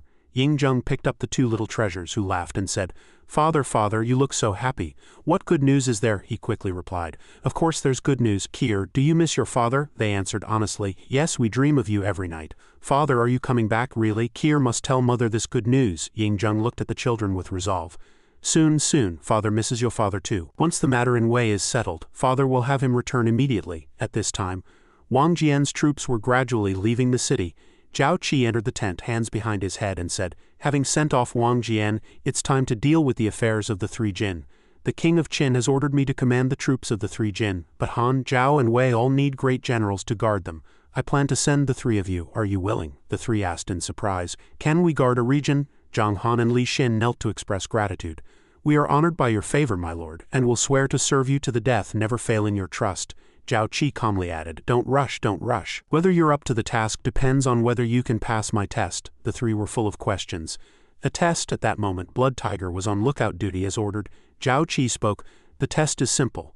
Let me see your current strength. You've been on the martial path for some time now. What are your cultivation levels?" Tu Sui replied, "Reporting to my lord, my cultivation has reached the peak of the 7th level of the Hushan realm." Li Xin chimed in, "I'm the same as General Tu." Zhang Han, somewhat embarrassed, added, "My talent is inferior to Tu Sui and Li Xin. I'm only at the peak of the 4th level of the Hushan realm now, but I will train hard in the future to advance quickly." Zhao Qi wasn't angry. He simply said, "Martial cultivation is beyond ordinary people's reach. You know the levels, but not the true power, and I'm the same, which is why I called you here to test you." With that, he assumed a stance. "Come on, use all your inner strength to strike at me." Then he paused and said, "Do you think you can hurt me?" Hearing this, the three charged at once. "My lord, forgive our offense." Zhao Qi dodged while silently assessing their abilities. They attacked from 3 directions simultaneously. With agile movements he weaved through their attacks effortlessly, then leapt up and struck down several large trees in front of him with a single blow. Zhang Han below shouted, "My lord, Zhang Han takes the liberty." With that, Zhang Han flew toward him, his fighting spirit blazing. Zhao Qi felt a surge of satisfaction. Good. Zhang Han, though his cultivation is inferior to Tu Sui and Li Xin, he knows how to leverage his strengths, maximizing his physical power. He quickly reached out and uttered 2 words. "Pity." Zhao Qi struck Zhang Han on the neck with one move, causing him to fall limply. "You're still far from being a threat to me." As dust filled the air, Zhao Qi landed lightly. Seeing this, the other two attacked simultaneously.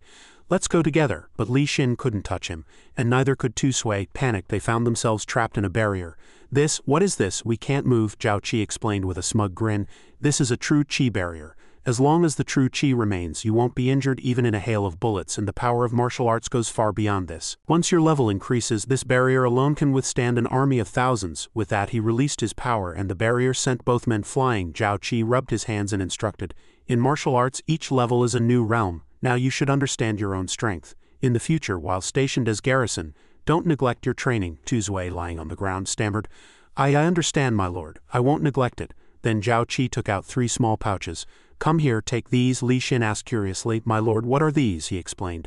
"These are spirit stones containing pure energy, 10 for each of you. Keep them for future cultivation." They immediately knelt in thanks. "Thank you, my lord." Zhao Qi continued, "There's also someone else you should meet. He'll handle all future communications and intelligence. Come out." Suddenly, a light laugh was heard, and a man strode over gracefully. "3 generals, long time no see," the 3 exclaimed in surprise. "Dun Ruo, you're one of my lord's men too?" He bowed happily and replied, "In recent years I've been building the shadow network on my lord's orders. Now we have nearly 20,000 skilled intelligence agents spread across the realm. If you 3 generals ever need any information, you can entrust it to me." Tu Sui turned to look at him in shock.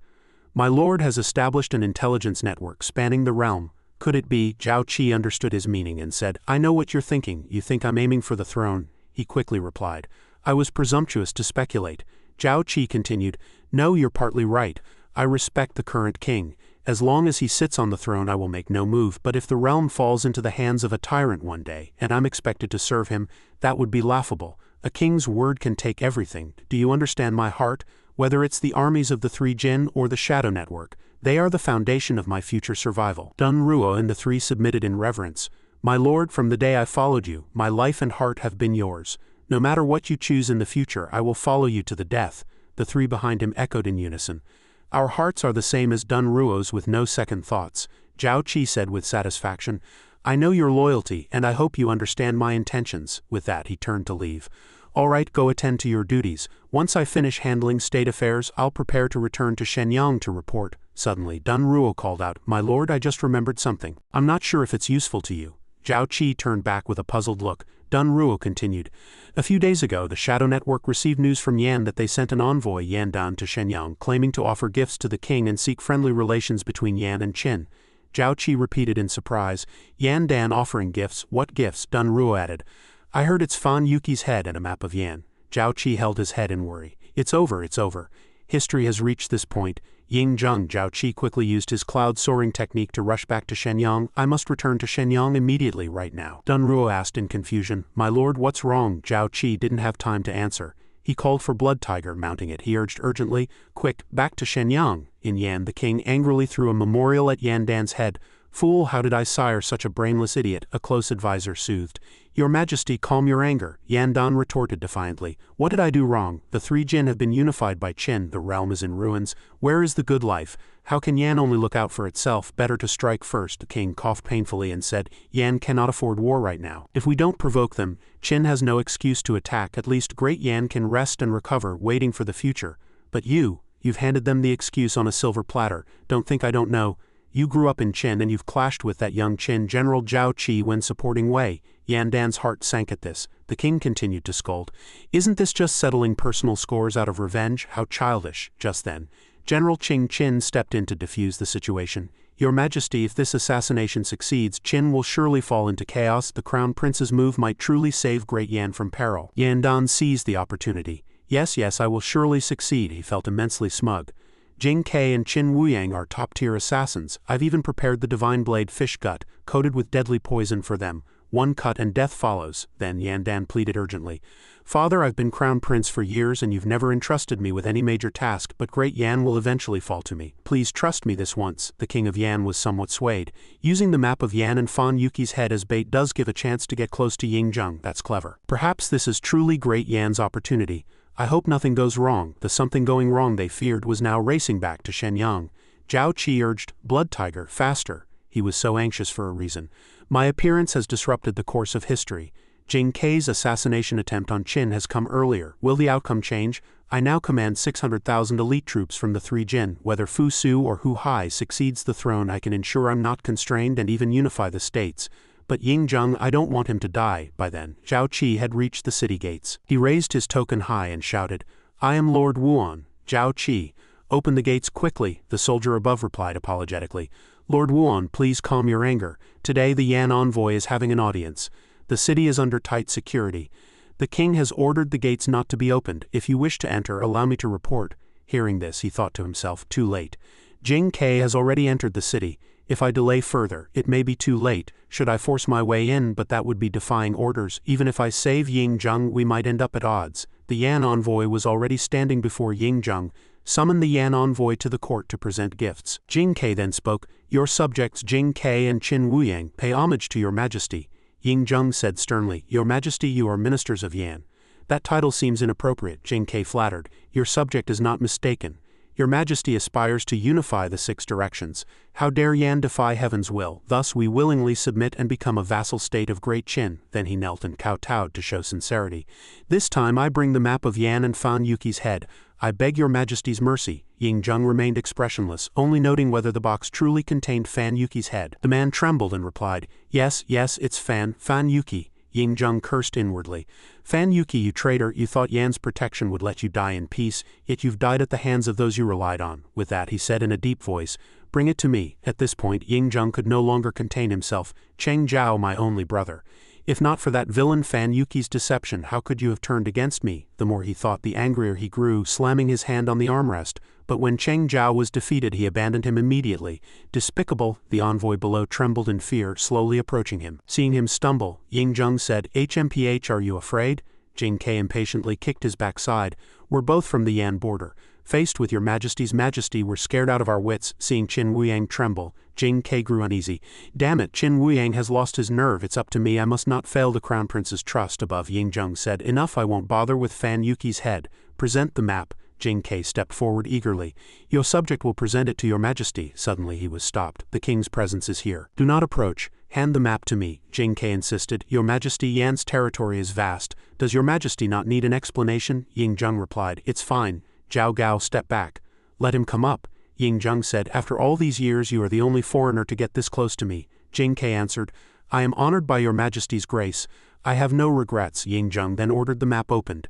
Jing Ke explained as he unrolled it. Your majesty, behold the entire territory of Yan. Jing Ke's murderous intent flickered as he rejoiced inwardly. Ying Dog, your time is up. He said ingratiatingly, your majesty, look here. This is Yan's richest region. Jing Ke finally reached the prepared dagger. Perfect opportunity. Gripping the dagger, he shouted at Ying Zheng, Ying Dog, die. The eunuchs nearby screamed, protect the king. The ministers below were paralyzed with fear. At that moment Zhao Qi's imposing presence bore down and he said each word with force, who dares harm my king? Behind Jing Ke it felt as if countless eyes were fixed on him. He froze, unable to move, his gaze locked on Ying Zheng.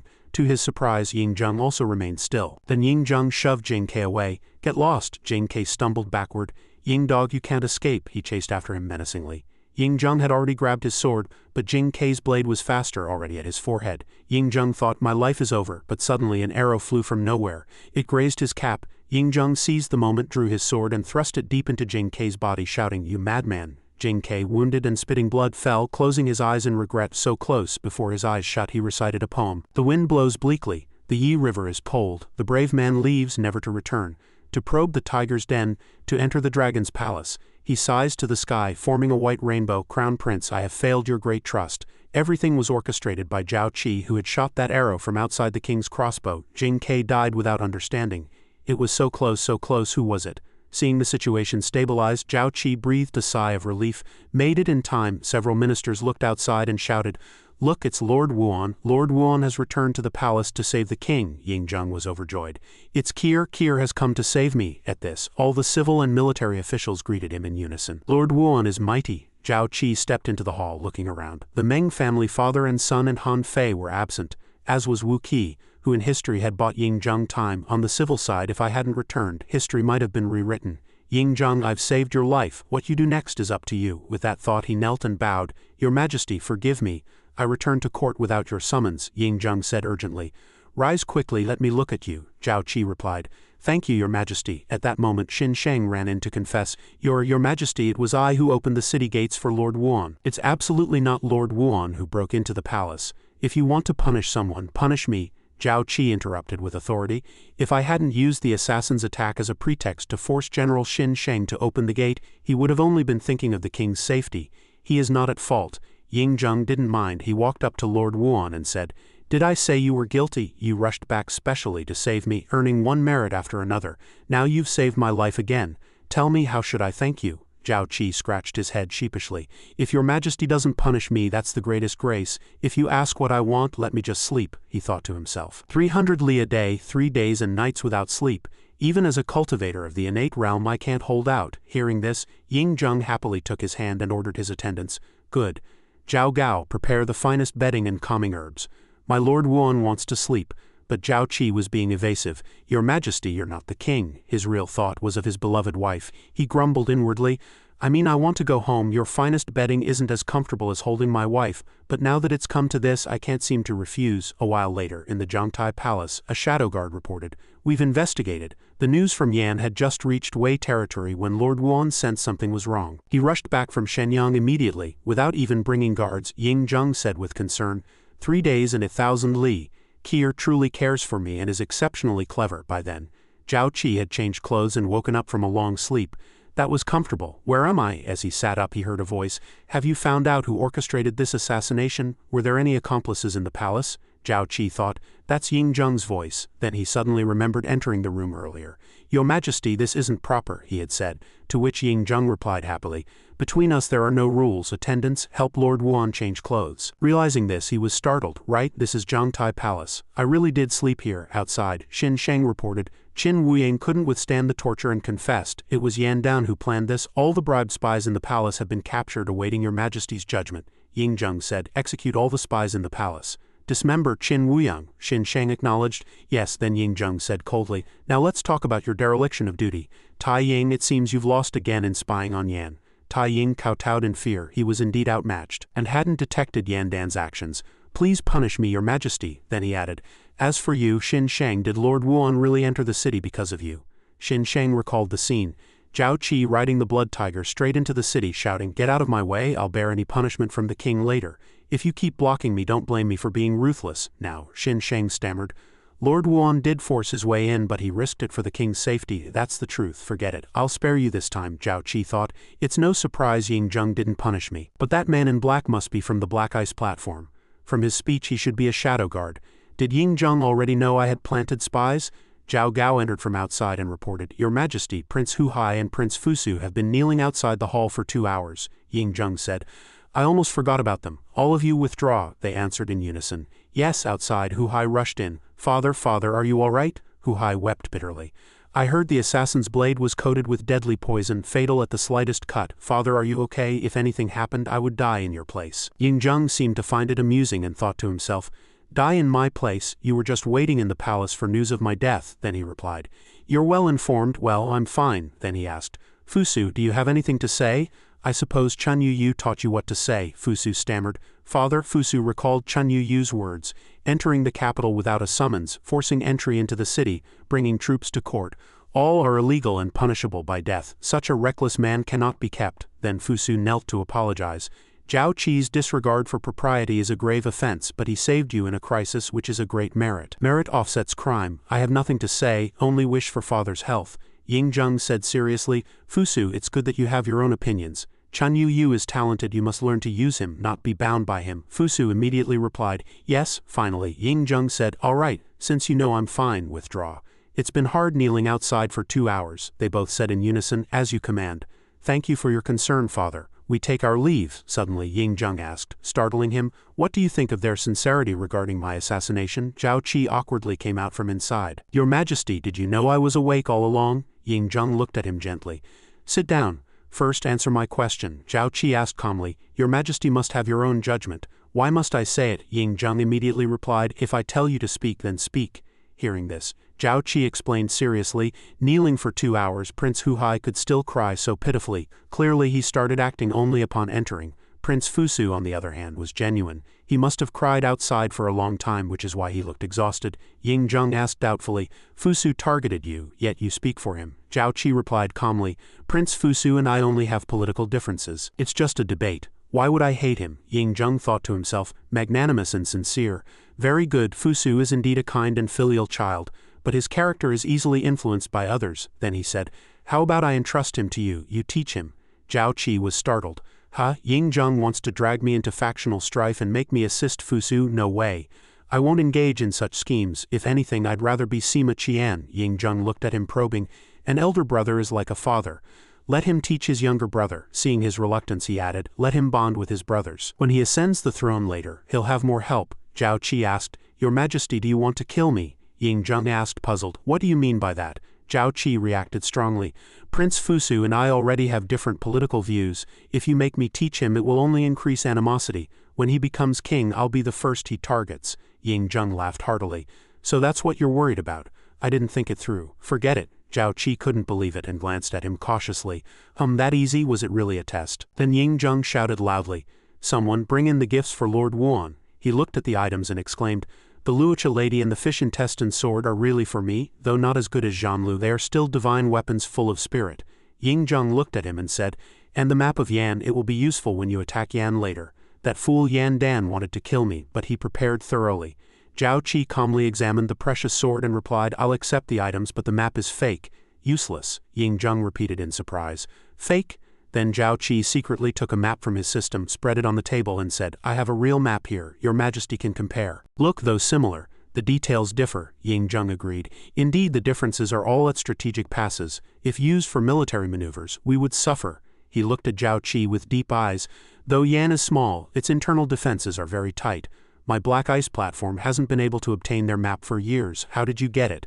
Do you have more capable subordinates? Zhao Qi panicked. I have no subordinates. Your Majesty thinks too much. I got this map by chance. He quickly grabbed the items and left. It's late. An outsider minister shouldn't disturb you further. I'll take my leave, Ying Zheng replied helplessly. All right, go back and rest. Come to court tomorrow. I have other arrangements. Behind him, Ying Zheng smiled to himself as he watched Zhao Qi's retreating figure. This kid thinks he's hiding things well. When I mentioned the Black Ice platform's secret, he didn't even ask, meaning he already knew about the organization. Then he thought, well, it's normal for him to be wary of me now. Having subordinates better than me should make me happy. But with unification imminent, Kier should start preparing to take over court affairs. In his haste, Zhao Qi bumped into someone. How careless of me. I always forget to be wary of him. But Ying Zheng probably won't think much of it. Then he was startled and said gently, Sorry for bumping into you, miss. It was Ying Yingman, Ying Zheng's daughter. She looked at him dazed. It's okay, it was my fault. I happened to bump into Lord Wuan. Seeing the young lady, he thought, so cute. Judging by her clothes, she must be a princess. Then he asked, Do you know me? She replied shyly. Yes, I've seen Lord Wuan from afar during court sessions. I waited here presumptuously to ask you to give this to Kier. Zhao Qi looked at the cat face mask and praised, It's beautiful. Did you make it? Ying Yingman smiled. Yes, Kier likes to play with me when he enters the palace. Last time he said he wanted to play with father's fox, so I made this. Zhao Qi rubbed the cat face mask with interest and said, Thank you, princess, for your trouble. I'll definitely give it to Kier. Suddenly, she covered her face and ran away shyly. I'm disturbing you. Later, he returned to his residence where countless people were waiting at the gate. The steward reminded, Gentlemen, Lord Wuan hasn't returned yet. Please come another day, they said in unison. No hurry, no hurry. We'll wait here, the man replied. Waiting is the same. Lord Wuan never accepts gifts. An official immediately said, It's not a gift. In the carriage is my daughter. I hope Lord Wuan won't mind and just give her a room. Zhao Qi hid behind the wall in panic and asked, What's going on? Han Fei stood behind him and explained quietly, Lord Wuan pacified the 3 jinns and saved the king. These nobles naturally come to form marriage ties. With your current prominence, gold and silver are common and beneath your notice, so they thought of sending women. Zhao Qi turned to look at him and smiled. Han Fei, you've finally shown up. Why weren't you at court today? Han Fei replied seriously. Your Majesty ordered Meng Wu and me to handle matters outside. I only learned of the court's danger upon return. Please forgive me, master. Zhao Qi understood and said, I see. But you're now ranked among the 9 ministers. Why travel with a military officer? The question was too sharp, and Han Fei was flustered. This he recalled drinking with Meng Wu 2 days ago, and fell into thought, I can't say Meng Wu and I went to persuade Meng Ao to help you ascend the throne later. Not now, then he stammered. General Meng Wu knew I once assisted you and invited me to the camp to ask about your military strategies. Zhao Qi didn't mind and waved him off. I see. Tell him whatever he wants to know. Suddenly, Han Fei knelt to apologize. Master, I've made a grave mistake. Please punish me. Zhao Qi asked in confusion. What? Since you used the king's name, you don't need to apologize to me. Han Fei stammered. No, I accidentally revealed the martial arts to General Meng. Zhao Qi blurted out. What? Han Fei continued. You and the Meng family are close. I thought General Meng Wu was also your subordinate, and I forgot myself after drinking too much. Zhao Qi said calmly. Tell me in detail. Han Fei recounted. Meng Wu laughed and said, Our Meng family never forms factions. I didn't expect you to convince my father, with the support of a former dynasty elder. Qi Gong's return is worth anticipating. Drunk, I replied, Much of what I said was what you told me when you persuaded me not to die for Han. Your vision is beyond ours. Meng Wu laughed even harder. So your loyalty to Qin was convinced by Qi Gongzi, I replied emotionally. Of course, you helped me fulfill my lifelong wish and taught me martial arts. I owe you a new lease on life, so naturally I serve you wholeheartedly. When did General Meng Wu start serving you? I didn't know. What's your martial arts cultivation now? Meng Wu clearly didn't know what he was asking. Martial arts? I extended a hand showing my strength and said proudly. He casually shattered a stone beside him with a palm. Then I blurted out, Martial arts, Meng Ao. That woke me up from my drunkenness. Han Fei sighed. That's what happened. Please punish me, master. Zhao Qi wasn't angry and said calmly, The Meng family is loyal. If Meng Wu knows, the king probably does too. Forget it. Just play dumb. Don't worry about it. This martial art can't be traced in the world anyway. Don't dwell on it and don't blame yourself too much. Go back for now. I'll call you if needed. Han Fei replied, "Thank you, master." Zhao Qi agilely leapt onto the roof, using lightness skills, thinking smugly, "You can wait at the gate. I have no time to deal with you. Yanner is waiting for me." But waiting in the front hall was a row of beauties bowing gracefully to welcome the lord home. Zhao Qi jumped down helplessly. "Why are you here?" a representative said. "The lady ordered us to wait here." "The lady understands your heart, knowing you don't want to deal with those at the gate, and has us serve you." Looking at the beauty surrounding him, his heart stirred. Is this the fortune of many wives? Such things are common in this era. Thinking this, Zhao Qi put an arm around two beauties and thought, when good fortune comes, why hide, just enjoy it. A man roughly opened the door, his face dark with murderous intent. Zhao Qi slowly walked toward the girl lying on the bed and eagerly pulled back the curtain. The girl, just waking up, was startled and confused. Who is it?" He quickly embraced her as she was stunned. "Yanner, I missed you so much." Seeing this, she looked at him and blurted out, "Qi Gerger." She pouted, clearly jealous, and complained, "Didn't those beauties serve you well? Why come to me again? Husband is back. Why are you pushing me away? I came to you willingly. Aren't you happy?" Her face instantly turned red, unable to hide her shyness. She covered her face as she spoke, looking adorable. "No, they are all princesses from various states given to you by the king after your conquests. Yanner thinks they are better than me. Besides, continuing the family line is most important. I can't monopolize you." He thought she was right and mused, in this era being with only one person for life is unrealistic and pretentious. He comforted her, placing his hand on her face to soothe her deep feelings. "Of course I want the best, but no one can compare to my Yanner. No matter how well they serve me, my heart is here." He drew closer and she slowly offered a deep, sweet kiss. "Qi Gerger, give me a few more children." In this romantic scene, their child suddenly popped up from nowhere. Father, you're so old. Why are you still sleeping with mother?" "Child, where are the children?" The two of them jolted, panicked. They had forgotten that Kier and Zaire were still in bed. Qi was sweating profusely. A stiff fake smile plastered on his face, inwardly cursing himself. Was it wrong to want some intimacy with his own wife?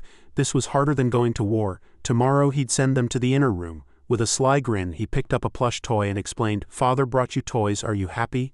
The sight of the children playing melted everyone's hearts. Ying Zheng said to Qi, "It's rare for you, boy, to come to the palace without being summoned, and you even brought my two grandsons." He rested his hands behind his head, answering with a childish air, "Then I'll take them away right now." This earned him a scolding that left his face green. "I'd like to see you try not only them, but you're not leaving today either." Zhao Qi suddenly stopped in his tracks, looking surprised, as if he'd discovered something novel. He glanced back and saw a face lost in infatuation, as if it could steal his soul. Quick-witted, he instantly understood. Wasn't it enough that the king had already taken in princesses from all the surrendered states? Did he also want to give his own daughter to me? My daughter, don't even think about it in this lifetime.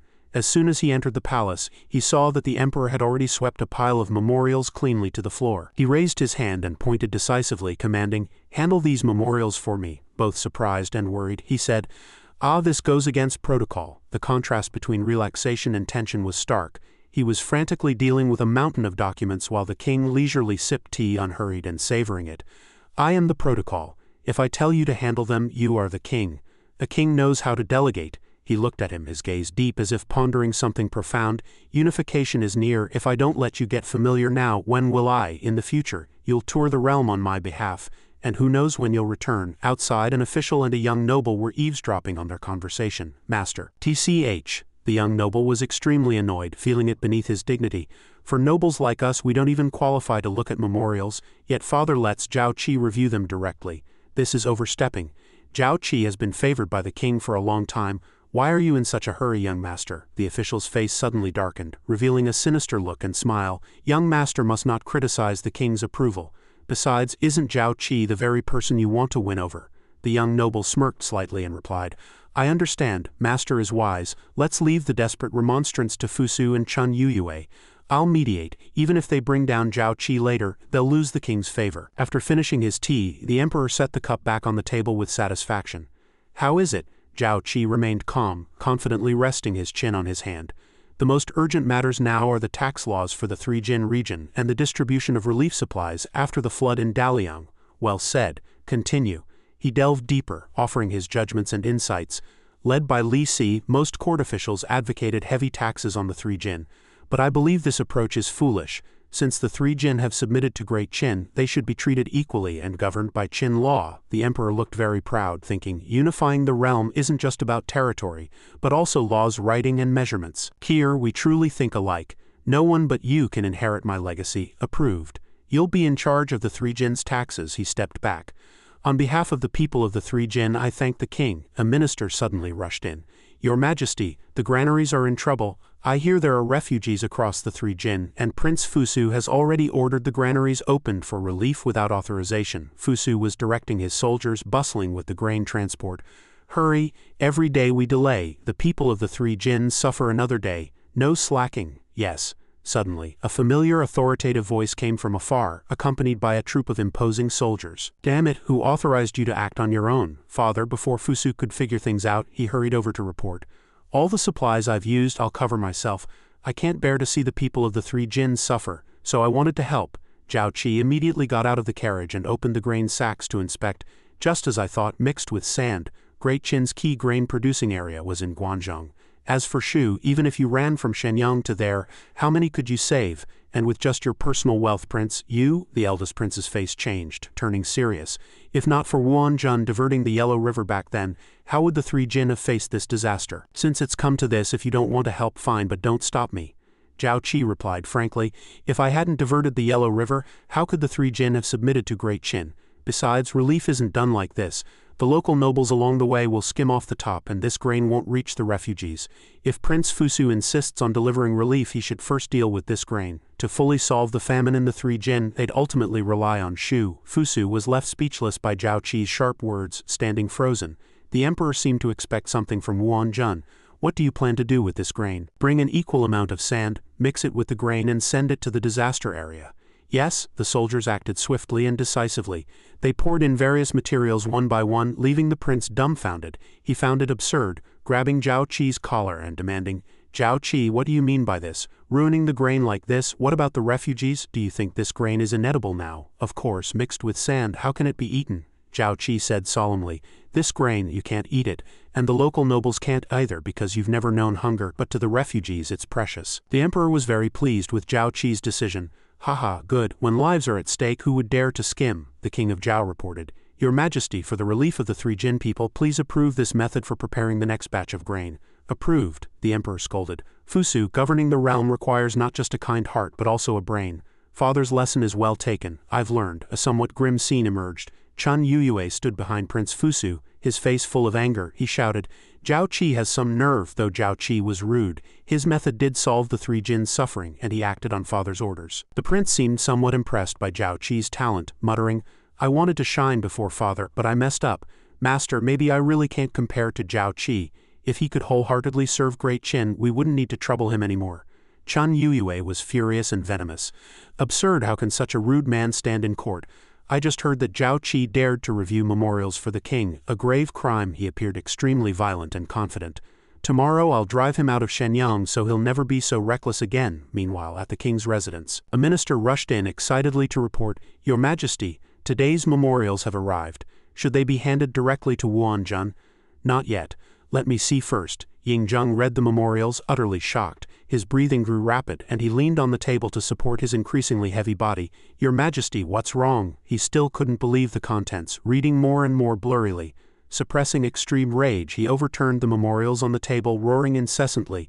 Damn it! The minister, unsure if he had offended the king, hurriedly bowed to beg forgiveness. Hearing the shouts, Zhao Qi rushed in. Your Majesty, is there an enemy? Facing him, the king seemed to calm down, but as if hiding a secret. Nothing. By the way, you're always complaining about working hard in the palace, right? Take the day off today. Go home and spend time with Yanner and the kids. Thank you, Your Majesty. Zhao Qi's sharp mind and keen observation told him something was off in the king's memorials. These must be memorials impeaching me. No wonder he won't let me see them. I'll take my leave. Though things weren't clear yet, as Zhao Qi turned, he could still feel the heavy atmosphere.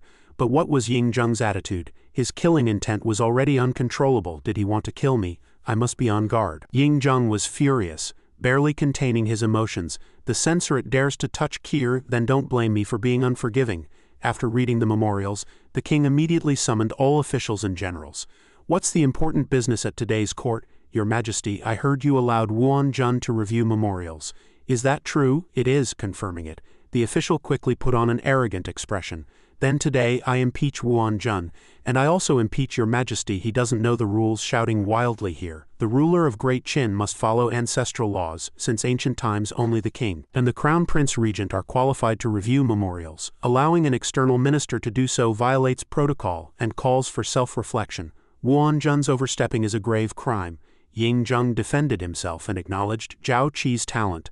I value Wuan-jun's abilities, so I let him work. He was just following orders. What crime is that? If I punish him today, wouldn't it discourage talented people across the realm? Fusu also heard this and responded very firmly.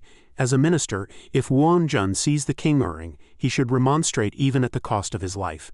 If he relies on imperial favor to cause chaos, he is a great traitor deserving the death penalty. As a censor, I have the right to advise the king. If the king remains obstinate, I am willing to shed blood in court for Great Qin's peace. We concur, but some officials sided with Ying-jung. Absurd. Which law teaches a minister to defy the ruler's will? What right do you have to demand Wuan-jun's death in remonstrance? Exactly. Can a censor just spout nonsense? Meng Wu grabbed the official by the collar. If you're going to criticize Wuan-jun, fine.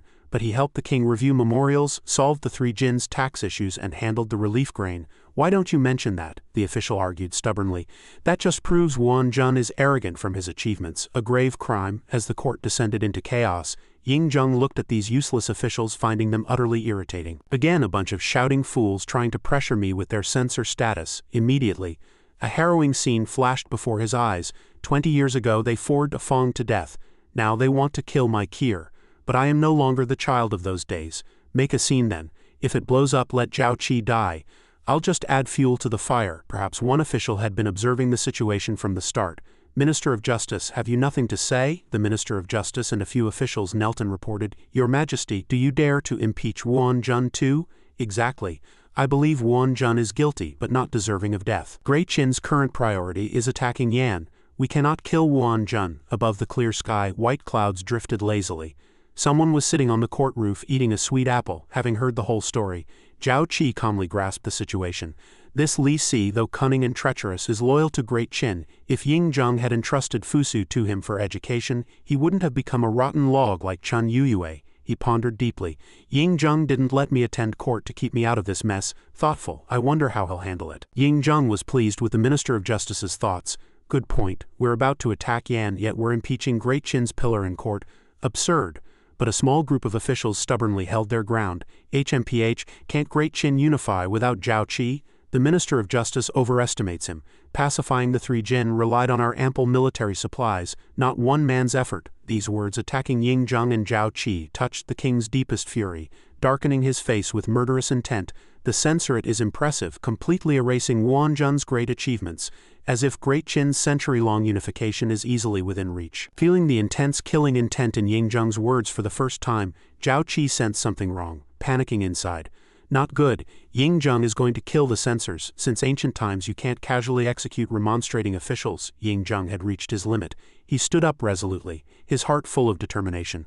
I can't keep these pests any longer. Even if I'm called a tyrant who slaughters officials, I'll clear a clean path for Kier. Guards, take them. Suddenly, Zhao Qi appeared majestically at court. Your Majesty, I'm late. Please punish me. Ying-jung was extremely surprised and puzzled by Zhao Qi's appearance, thinking, Kier, why is he here? He looked confident, frank, and resolute. Just now outside the hall I heard several censor lords discussing me, and I found their words reasonable. The vice-censor thought Zhao Qi had come to confess, so he naturally chimed in. HMPH, good that you admit your guilt. But Zhao Qi retorted forcefully, HMPH censor lord, I have always followed the king's orders. What crime is that? I merely appreciate your line. Pacifying the three Jin was not one man's effort. His sharp, commanding demeanor was intimidating. He confidently laid out his arguments. I have always been loyal and patriotic, earning the king's favor and my current position. If it were someone else, it would be the same. He feigned admiration and submission, publicly humiliating the official. The censor lord, willing to die in remonstrance, is even more loyal and patriotic than I am. If you could trade the pen for the sword, Great Qin might have unified long ago. The official was stunned by Zhao Qi's seemingly flawless logic. He responded calmly and politely, Your Majesty, I dare to request that you send this censor lord and the others behind him to my Handan camp to serve in the army fighting for Great Qin on the battlefield. The official panicked, sweating coldly. What? Zhao Qi seemed utterly fearless. You lords spoke well just now. In the army, everyone and everything will be put to good use. Please grant this, Your Majesty. The official was struck in the heart, rendered speechless and frozen. Your Majesty, Ying Zheng felt as if Zhao Qi had rescued him. He was extremely satisfied, laughing inwardly. Tisk, this is killing without blood. He silenced those ministers perfectly. Well done. For Great Qin's territorial expansion, is the censor lord unwilling? Or do you admit you can't defeat Wuanzhen? Then that kill Wuanzhen talk, wasn't it disregarding Great Qin's safety? The generals on Ying Zheng's side agreed and admired him. Wuanzhen speaks sense. We concur, more and more officials echoed. We concur. The immense pressure on the vice censor was unbelievable, leaving him sweating and torn. In the end, thanks to Zhao Qi's sharpness and wit, Ying Zheng resolved the issue. He calmly approved. Guards, take these censors down and enlist them in the army. The palace guards rushed in and dragged the troublemakers out. As he was dragged away, the censor cried out for mercy. Your Majesty, spare me, Vice Censor, save me. Once in the Handan camp will be worse than dead, Vice Censor. The named Vice Censor shuddered. He quickly distanced himself, rejecting the plea. You've offended the throne with grave sins. How could I save you? Stop your nonsense. Though he tried to distance himself, Ying Zheng could easily see their connection. He frowned and said sternly, HMPH, court dismissed. Zhao Qi was about to leave when one of Ying Zheng's close ministers stopped him. Wuanzhen, please stay. The king wishes to speak with you in the inner palace. Zhao Qi paused in surprise. I can't leave yet. The minister led the way, sighing as he walked. Wuanzhen, what a perilous situation in court just now. This old servant was sweating for you. Zhao Qi followed humbly, replying, Minister Zhao, you flatter me. A just king naturally would not let treacherous ministers succeed. Upon hearing this, Lord Zhao responded respectfully. Lord Wuan is right. Do you know that all of this is because Lord Wuan offended Prince Fusu, which is why he is being targeted? He maintained a polite smile as he advised, if Prince Fusu ascends the throne in the future, today's events might repeat themselves, but if it were Prince Huhai it would be different. Zhao Qi cupped his hands in rebuttal. Lord Zhao, you misspoke. He frowned and loudly declared his loyalty to Ying Zheng. In the future, whoever inherits the throne will be decided by the king. I only serve the king and serve Great Qin. Not far away, Ying Zheng overheard his words and fell into silent contemplation. After a while, Zhao Qi entered Ying Zheng's study. He bowed respectfully with cupped hands. Your Majesty, at this moment, Ying Zheng is ordering a black-clad shadow guard to go quickly. The man immediately acknowledged the order. Yes, watching the black-clad figure, Zhao Qi grew worried. That outfit belongs to the Black Ice platform. Damn it, have I stumbled upon something I shouldn't have? Sensing his concern, Ying Zheng raised a hand to point at the man and said calmly, he is Tai Ying of the Black Ice platform. Ignore him. Come here, Qi. Hearing this, Zhao Qi couldn't help but be surprised. The Black Ice platform are shadow guards and he introduces them to me so openly. Does Ying Zheng trust me that much? Zhao Qi approached the large desk as instructed. A large map was spread out on it, and he couldn't help but wonder. Your Majesty summoned the Black Ice platform for an important matter. I wonder if I can share your burden? Ying Zheng gestured at the map and said, Tai Ying just brought news from Yan. Take a look. Zhao Qi looked at the detailed map of Yan's terrain and exclaimed in surprise, this is Yan's current troop deployment guarding all key routes. They move fast. Unfortunately, Yan's military strength is weak. Even so, this is just a desperate struggle. Ying Zheng was pleased with his analysis and agreed. Exactly. Yan's assassination attempt failed, and now, under the pretext of demanding an explanation, they are already within Great Qin's grasp. Lord Wuan, I entrust you with the task of destroying Yan. Is that acceptable? Zhao Qi immediately cupped his hands and accepted the order. I accept. Receiving the command to go on campaign, Zhao Qi thought he could escape those troublesome matters, and hurried to leave. I will immediately return to Handan, gather the troops and attack Yan. Understanding his thoughts, Ying Zheng grabbed his shoulder. Trying to run again? Did I say you could leave? Zhao Qi held back, broke out in a cold sweat and glanced at him worriedly. Ying Zheng crossed his arms and supervised Zhao Qi as he handled state affairs. You'll handle the government affairs for a while. I want to see if you've improved. Now write a governing outline. Forced to the desk, facing a pile of memorials, Zhao Qi stared blankly, looking dazed. Ha, Ying Zheng said sternly. You're not leaving until it's done. Zhao Qi grumpily picked up a brush and started writing. Fine, I'll write. Ying Zheng leisurely sipped tea, anticipating his results. Suddenly, recalling what he had overheard earlier, he fell into thought. I only serve the king and serve Great Qin. He set the teacup down heavily on the table and asked softly, Lord Wuan. Ying Zheng looked at him seriously and posed the question, serving Great Qin and serving the king. Which would you choose? Zhao Qi was momentarily stunned by the question. Then he answered firmly, the king is Great Qin. They are the same, Ying Zheng pressed on. What if one day I am no longer the king? Hearing this, Zhao Qi stopped writing and thought to himself, if the master of Great Qin is not Ying Zheng, Then Great Qin is no longer Great Qin. He imagined himself wielding a sharp sword, swiftly dealing with those two useless wretches who had sent Fusu and Huhai fleeing in panic, before those wretches could ruin Great Qin and the world. I would naturally take their place, he frowned and thought. If I don't obey the princes, can't I just kill them? But how could I say that to Ying Zheng? Ying Zheng watched Zhao Qi and sighed. Kier is truly the son most like me. Ying Zheng recalled what Tai Ying had just reported. Your Majesty, the Black Ice Platform has investigated Yan's defenses. Additionally, there is news about this court upheaval. Regarding Prince Qi's assistance with the memorials, Prince Huhai intentionally leaked it to Prince Fusu and Chun Yuyue, involving the aim of seizing the throne. Prince Qi has understood the key point. After hearing this, Ying Zheng gave orders. Those worthless ones, rather than dirtying Kier's hands later, I might as well remove the threat for him. A loud commotion came from outside the room, making Zhao Qi wonder, "What's that noise so loud?" Ying Zheng replied calmly, telling him to focus on his work. "Mind your own business. Ignore it." Outside, a carriage was waiting to take someone away. Fusu was forcibly escorted into the carriage by soldiers shouting angrily and threatening. "How dare you? What are you doing? I am a prince of Great Qin. Show some respect." But the soldier didn't care and replied, "Prince Fusu, we are acting on the king's orders to escort you out of Zhangtai Palace. Please cooperate." Not far away, another person was stopped by soldiers and couldn't get close. Fusu looked at the man in confusion and complained, "Teacher, father is driving me out of the palace. Has he abandoned me? Just because I reported Zhao Qi, am I forever barred from the throne?" That Lord Chunyu, held back by soldiers, knelt on the ground and explained loudly, "Prince, I never expected this. How could the king be so heartless for an outsider?" Prince, seeing his reluctance, the soldier urged him to leave. "Lord Chunyu, Prince Fusu has left the palace. Please leave as well." He still knelt on the ground, unable to believe what had happened. The king used such drastic measures against his own son, all for that Zhao Qi, as if Zhao Qi were his own son, isn't it? Could it be true?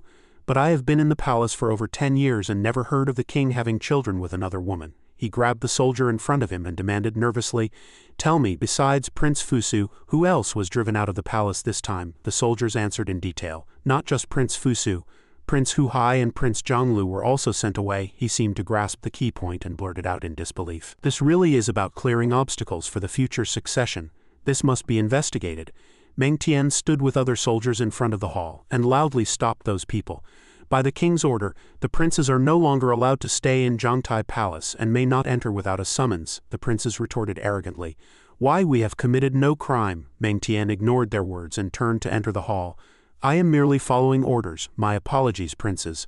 Close the gates." The soldiers immediately shut the palace gates as ordered. Through the gaps in the gates, the princes still shouted inside unwillingly, "Father, why are you so heartless? We are wronged." Even after the palace gates closed, the complaints could still be heard inside. "Father, see me.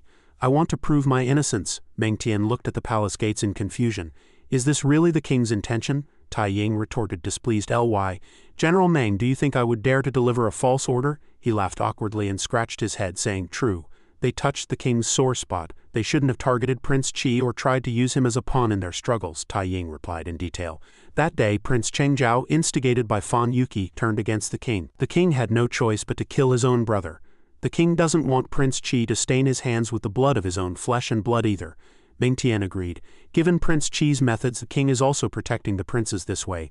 I hope the princes can understand the king's good intentions. Some time later, a carriage and a large troop of soldiers headed grandly toward a certain place. Zhao Qi sat in the carriage and complained, "I finished the outline, so let me go home. Where are you taking me now?" Ying Zheng didn't answer, but said meaningfully, "Less talk. You'll know when we get there." At a certain place, the group stopped. "You announce our arrival. The king is here." Zhao Qi lifted the carriage curtain and looked in surprise at the mansion before him. "The Lu mansion." Ying Zheng got out of the carriage and ordered his men to call at the gate. The man respectfully accepted the order, while Zhao Qi behind him was puzzled.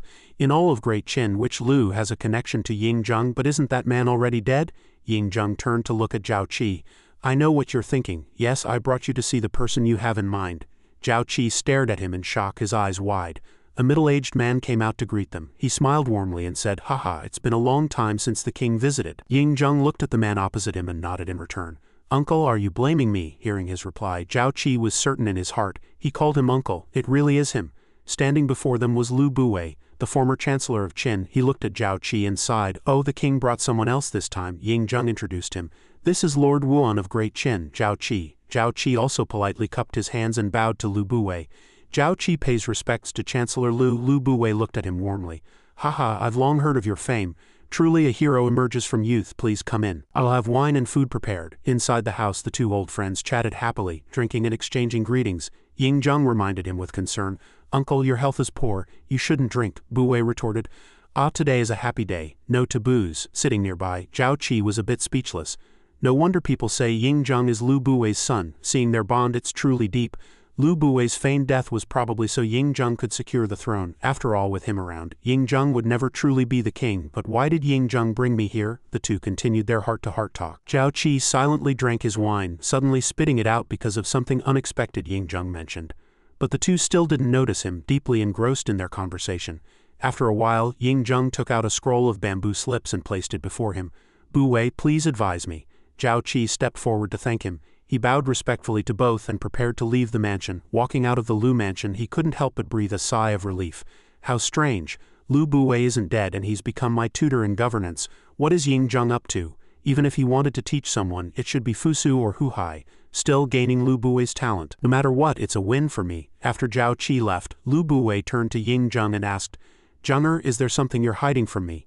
Ying Zheng replied, What do you mean, uncle? He smiled, knowing the man before him too well. Haha, still playing dumb with me. From the first moment I saw that Lord Wuan, I understood. He's your son with the princess of Afang, isn't he? He elaborated on his thoughts. Seeing Lord Wuan reminded me of Afang. They look so alike. Back then there were too many obstacles. Even with my feigned death and relinquishing power, I couldn't keep him by your side. He coughed in frustration. Cough, cough. When we meet in the afterlife, I wonder if she will forgive me. Ying Zheng patted his shoulder to comfort him. Uncle, what happened back then wasn't your fault. Afang was so kind, she wouldn't want to see you so sad. Take care of yourself. These years you've been constantly worried and your health has worsened. Lu Buwei laughed heartily as if it were nothing.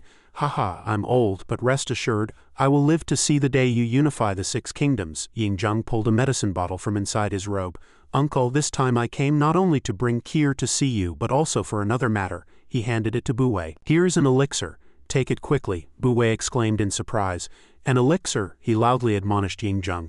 Zhenger, alchemists cannot be trusted. Everyone has a lifespan. Immortality is just an illusion. Don't believe it. Ying Zheng explained in detail. I killed the alchemists in the palace long ago. Uncle, this is truly an elixir. Kier gave it to me. Bu Wei took the bottle, poured out a pill and held it in his hand, still incredulous. Lord Wuan gave it, but Ying Zheng reassured him. Rest assured. Take it. Despite his disbelief, Lu Buwei put the pill into his mouth as instructed. After swallowing it, he felt full of vitality. Ying Zheng, seeing the effect, was very satisfied. That night the sky was clear, the moonlight enchanting, and energy stones were placed in the room. Zhao Qi sat cross-legged in meditation, a crimson aura swirling around him. The system displayed a notification. Congratulations, host, for breaking through to the 7th level of the innate realm. He frowned in disappointment. 3 more levels and I'll reach the Grand Master realm, but it's still too slow. After cultivating for a while, he suddenly stood up, restlessly rotating his wrist. There's been no fighting lately. Luckily, I have spirit stones, so my cultivation hasn't stalled, but this isn't a long-term solution. Once back in Shenyang, I must discuss the campaign against Yan with Ying Zheng as soon as possible. Thinking of his past life's world, he felt pleased. This world's level is too low. One day I'll cross dimensions and try to kill a god. Then will I be able to become a god by killing enemies? As he stepped out, Lu Buwei was already standing outside the room waiting. Did Lord Wuan rest well? Zhao Qi was startled to see him. He broke out in a cold sweat and stammered. Chancellor, I rested very well. Hearing this, Lu Buwei beamed. I am no longer a chancellor. Lord Wuan, you need not call me that. Seeing his vibrant expression, so different from yesterday, Zhao Qi concluded that Lu Buwei's drastic overnight change must be due to Ying Zheng giving him another elixir. He thought for a moment and blurted out, Then I'll call you Marquis Wenxin. Hearing this, Bu Wei turned and adjusted himself. Didn't I say yesterday that I would teach you governance? You should call me teacher instead. Saying this, he pulled Zhao Qi into a room.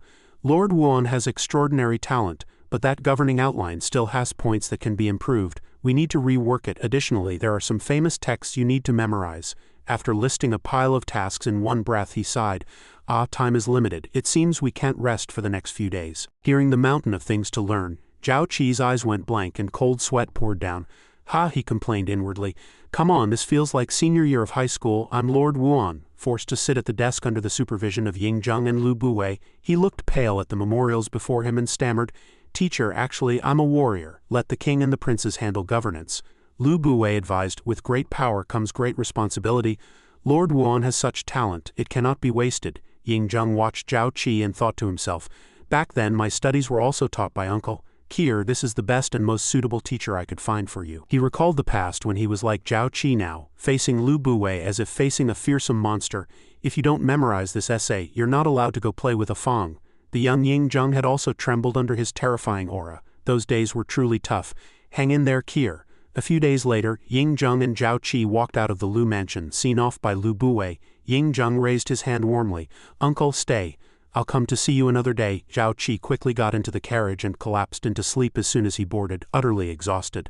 Finally, I can leave. Ying-jung got in after him, and seeing his expression couldn't help but laugh. You never complained about being tired after returning from the front lines, yet look at you after just a few days of studying. Zhao Qi looked drained, his face noticeably thinner. The king joked that having a teacher like Chancellor Lu was more exhausting than going to war. Gazing at the palace, he remarked, "Now I understand why you never sent the princes here. With their frail constitutions, they truly couldn't withstand the teacher's instruction." Lian Quan kept recounting his experiences. "But these past few days I've learned a great deal. Many things I didn't understand about scholarship and governance have become clear under your guidance. Now everyone specializes in one field, but you, teacher, have mastered the strengths of 100 schools. No wonder you could write the annals of Lu Buwei." Ying-jung didn't reply but fell into silent contemplation. Frowning, he sighed. "I didn't let those worthless sons of mine study under Uncle Zhang for 2 reasons. First, they lacked the talent, and second," Ying-jung elaborated further, "Uncle Zhang is in hiding and I dared not let outsiders know, fearing he might be harmed again." Hearing this, Zhao Qi analyzed seriously. To protect Lu Buwei, Ying-jung even kept it from his own sons. "But I'm the outsider here, aren't I? Or perhaps Ying-jung already trusts me unconditionally. How could I not be loyal when treated like this?" Thinking this, he pulled out a medicine bottle. King Ying-jung looked at the bottle in his hand with confusion. This was Zhao Qi's explanation for it. "A great rejuvenation pill, your majesty. I beg you, don't keep judging everything, or what will we do when it's needed?" he thought to himself, judging the man before him. "Ying-jung is perfect except for one thing, he indulges too much." Ying-jung looked at him with silent approval. "You know," Zhao Qi glanced sideways at him and replied confidently. "How could I not? You and the teacher share a deep bond. But even for the sake of the world you should take care of yourself. Besides, a teacher's hidden illness can be cured with a lesser rejuvenation pill." Ying-jung relented. All right, I understand." Zhao Qi continued his nagging. "Unify all under heaven, the first emperor of 1,000 generations. You are that emperor. The world can do without Zhao Qi, without Lu Buwei, without any living being, but not without you." Ying-jung was puzzled. "The first emperor of 1,000 generations."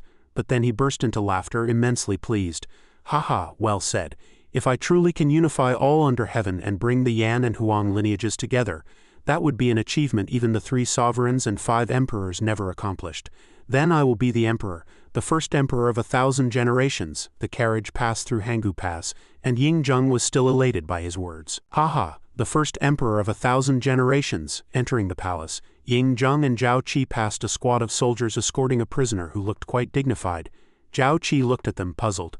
"Your Majesty, after just a few days away from the palace, what's this?" Ying-jung replied calmly. "Cleaning up the inner court," he continued in detail. "There are too many spies around me. I usually don't bother to save face for those useless wretches. Now that they're gone, why should I keep these people?" Zhao Gao, under escort, was forced to kneel in the courtyard and shouted in desperation. "Your Majesty, I beg for mercy. I've served you for over 20 years. What crime have I committed today that you have me escorted out?" Ying-jung interrogated the criminal from on high. "You don't know. Do you think exchanging messages with Hu-her in the palace isn't a crime? And you spread the news about Lord Wuan reviewing memorials, didn't you?" Hearing his faults listed one by one, Zhao Gao was too guilty to speak. "That, your Majesty, I Ying-jung didn't wait for his excuses and turned to leave. "I'll spare your life for your years of service. Leave the palace." "Mercy," the prisoner breathed a sigh of relief as the soldiers hurriedly dragged him away. "Thank you, your Majesty." Zhao Qi followed Ying-jung, still turning back to sigh. "With that petty Zhao Gao gone from Ying-jung's side, I can breathe easier. I was wondering how to get rid of him, but Ying-jung did it himself." As they walked a bit further, Ying Yinmen stepped forward to respectfully bow to Ying-jung. "Father, you've returned safely." Seeing her sudden appearance, Zhao Qi frowned in confusion. "Ying Yinmen?" Ying-jung looked at her and asked, "Yinmen, are you waiting here for me on purpose?" Yinmen hesitated before answering, "No, it's Kier and Zaire who insisted on seeing father when they heard you were back. I brought them." Yinmen looked at Zhao Qi, blushing shyly as she greeted him. "Greetings, Lord Wuan." Zhao Qi replied cheerfully, "Greetings, Princess. May I ask where the 2 children are? I was just about to take them home." Hearing this, Yinmen's eyes widened in shock. Suddenly 2 children ran out from behind her, startling her. Kier ran over, overjoyed. "Father, we're here." Zaire also rushed over. "We ran slowly and couldn't keep up with Auntie Man. Auntie Man must miss Father a lot." The children's words startled Yinmen, turning her face red. Yingjung looked at Yinmen meaningfully. "Is that so?" Yinmen quickly defended herself. "Father has been away from the palace for a long time. Your daughter misses you deeply." The 2 children soon clung to their father. Zhao Qi quickly took his leave. "Your Majesty, I shall take my leave now. Tomorrow I will set out for Handan to prepare the plan to attack Yan." Yingjung approved. "Good, go ahead. I await your report of success." Zhao Qi turned and left, holding his children. Overjoyed, Yinmen watched his retreating figure with some disappointment, looking sadly at their departure. She reached out reluctantly toward them. Seeing this expression, Yingjung shook his head helplessly. Yinmen's infatuation is too obvious. Luckily, Kier hasn't noticed. "I need to get Kier to acknowledge his lineage quickly, or things will get messy." Back in his study, Zhao Qi instructed his subordinates. "It will take over a month to mobilize troops from Handan. Send secret guards disguised as Handan soldiers immediately to deliver my letter to Li Mu in Dai." He clenched his fist, his expression serious. "Yan has little national strength. Only Qing Qin is considered brave. I really don't want to waste time on Yan. This campaign must be swift and decisive." Dunruo took the secret letter. "I will not fail your trust, my lord. The letter will reach General Li Mu within 3 days." Half a month later in Ji City of Yan, a man angrily threw his whip to the ground. The king of Yan, furious, pointed at the kneeling man and cursed, "You unfilial son, what do you have to say for yourself? The foundation of our great Yan is about to be destroyed by you," he continued heavily. "Now, because of that foolish assassination attempt on the king of Qin by Qi and Chu, they refused to send troops to rescue our great Yan. If Qin attacks, Yan is doomed." Yan Dan looked up, clenching his fists, unwilling to accept it. He suddenly stood up and retorted against the king of Yan's words. "Qi and Chu refusing to send troops is their incompetence and fear of Qin. What does it have to do with my assassination?" The king of Yan was enraged by his words. "Unfilial son, even now you don't see your mistake," Yan Dan affirmed boldly. "I am not wrong. Qi and Chu fear Qin, but I do not. I have already deployed 3 million troops at the fortresses, and the map given to Yingjung is fake. If Qin dares to provoke our great Yan, I will annihilate them completely." The king of Yan, shocked by his arrogance, stood up shakily and pointed at him. Yan Dan remained defiant, shouting loudly, "Father, you are old and overly cautious. How can you rule the world?" The king of Yan couldn't speak. Before he could finish, he suddenly froze, his eyes wide with terror, then collapsed in agony. Yan Dan panicked and shouted, "Father?" The king of Yan lay unconscious, his eyes rolling back, mouth agape. Yan Dan shook him frantically. "Father, father, wake up, call someone." He turned and ordered his subordinates urgently. "Summon the imperial physician. Father's old illness has relapsed." The ministers who entered were also in a panic. "Your Majesty." They quickly helped the king of Yan up and took him to rest. Yan Dan stood aside, unable to hide his worry. "Father," but after they left, he turned and smiled sinisterly, extremely excited. "Ha, father, you fainted well. You fell ill well. Heaven is helping me.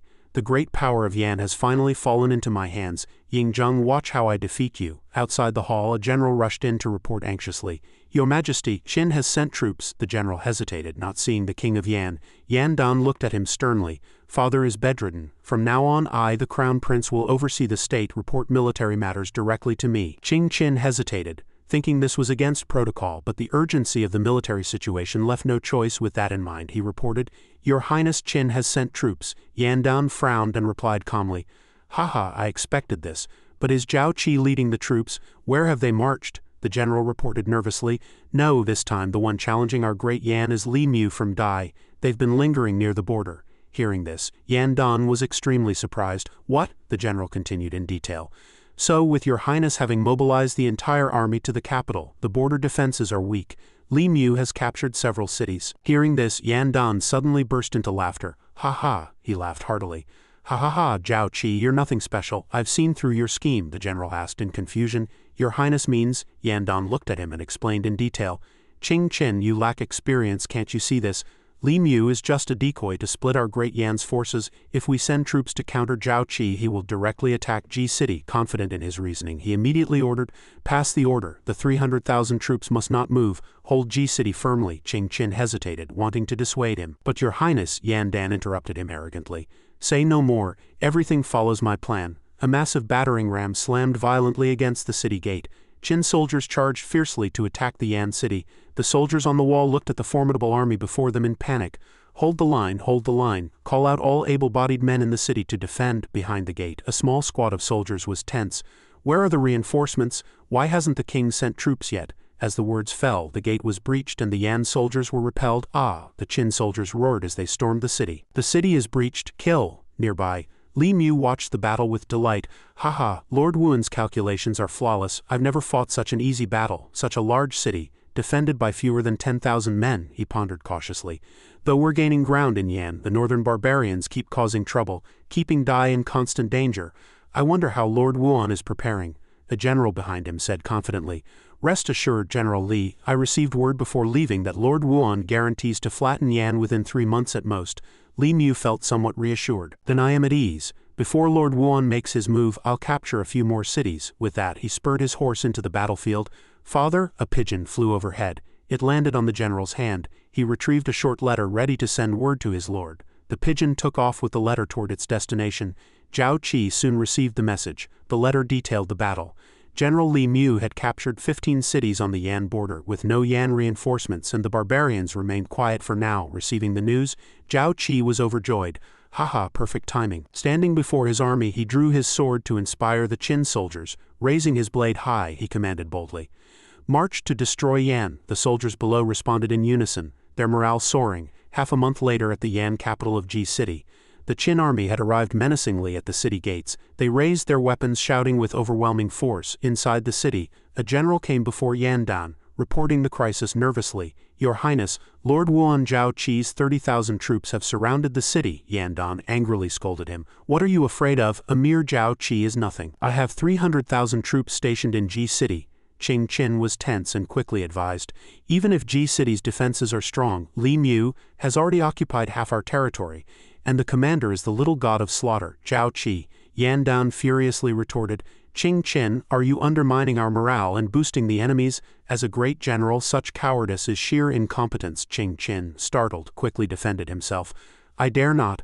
I only believe that Great Yan is in danger and cannot act rashly." Yandan rejected this reasoning and shouted, "Excuses, now I order you to lead the vanguard out of the city to fight immediately. Disobey the order and you'll be charged with treason.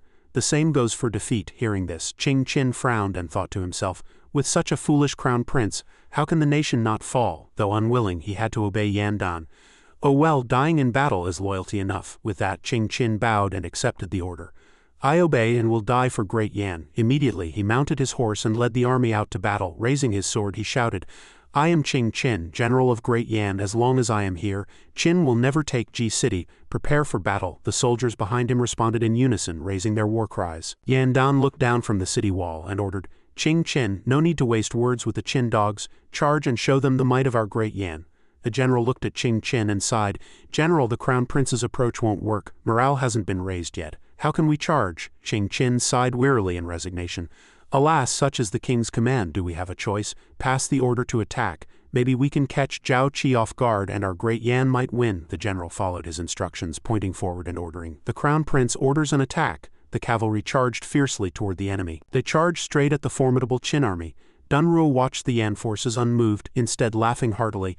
"Haha, this is hilarious. In all my years of fighting, I've never seen such a direct charge. Are they in a hurry to die?" Zhao Qi, riding a large tiger, surveyed calmly. Yandan, a child who never grew up, he raised his sword and said loudly, "This is fine. A quick battle suits me." Zhao Qi commanded loudly, "Qin soldiers, hear my order, attack, kill." The Qin army charged fiercely into battle as ordered and the fight began. The Qin army was like tigers pouncing on prey. While the Yan forces were weak and outnumbered, Qin soldiers plunged into the fight, quickly cutting down rows of Yan troops. "Ah!" Zhao Qi waved his hand and ordered, "Tiger cavalry." A force riding large tigers charged fiercely into the fray. The ferocious tigers, driven by Qin soldiers, terrified the Yan troops, who fled in panic.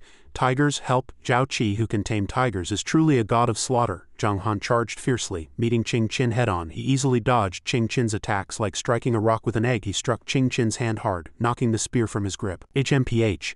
Qing Ke clutched his wounded arm, powerless as he watched his soldiers fall. Zhang Han raised his spear high, and Qing Ke shouted in vain, "As a general, you die for foolish loyalty." Sweating profusely, Qing Ke retorted, "To be a subject is to be loyal. Foolish loyalty is still loyalty." Gritting his teeth, he stared at the formidable army before him, growing tense. He turned to Zhao Qi and said resolutely, But as a warrior, dying as lightly as a feather, how can I accept that? Even in death I must shock the world. Without hesitation, ignoring Zhang Han, he drew his sword and charged straight at Zhao Qi. Zhang Han watched his struggle in surprise. Zhao Qi leaped from his horse and swung his sword at Zhao Qi.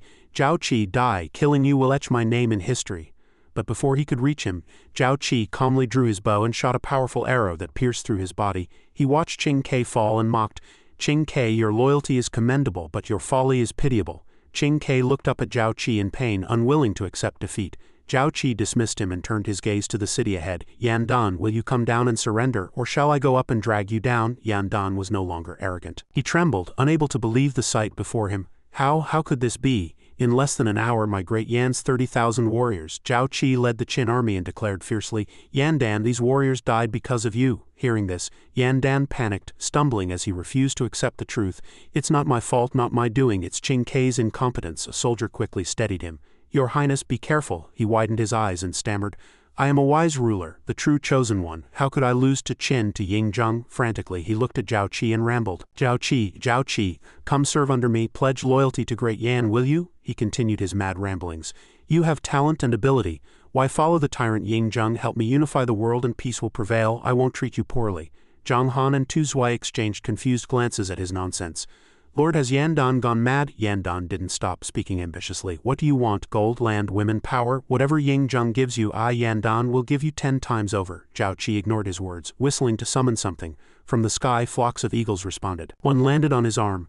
Zhao Qi looked at it and commanded, Go fetch that madman. The eagles, fierce and menacing, obeyed and flew toward Yan Dan. He panicked and shouted at his men, I'll drive away these mad birds, protect me, protect me. The eagles charged and attacked him. They succeeded.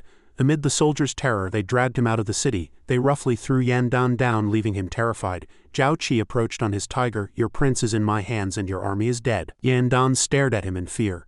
Zhao Qi loudly urged surrender. Open the gates now, and those who surrender will not be killed. The soldiers on the walls looked at each other in confusion. 2 Qin soldiers stepped forward to bind Yan Dan tightly, enraging him. Cough, barbaric Qin, how rude. Zhao Qi mocked calmly. Wake up. Do you still think you're the crown prince of Yan? You're just a prisoner. The soldiers pressed him down, tightening their grip, making him cry out in pain. Yan Dan humbly stammered orders to his men.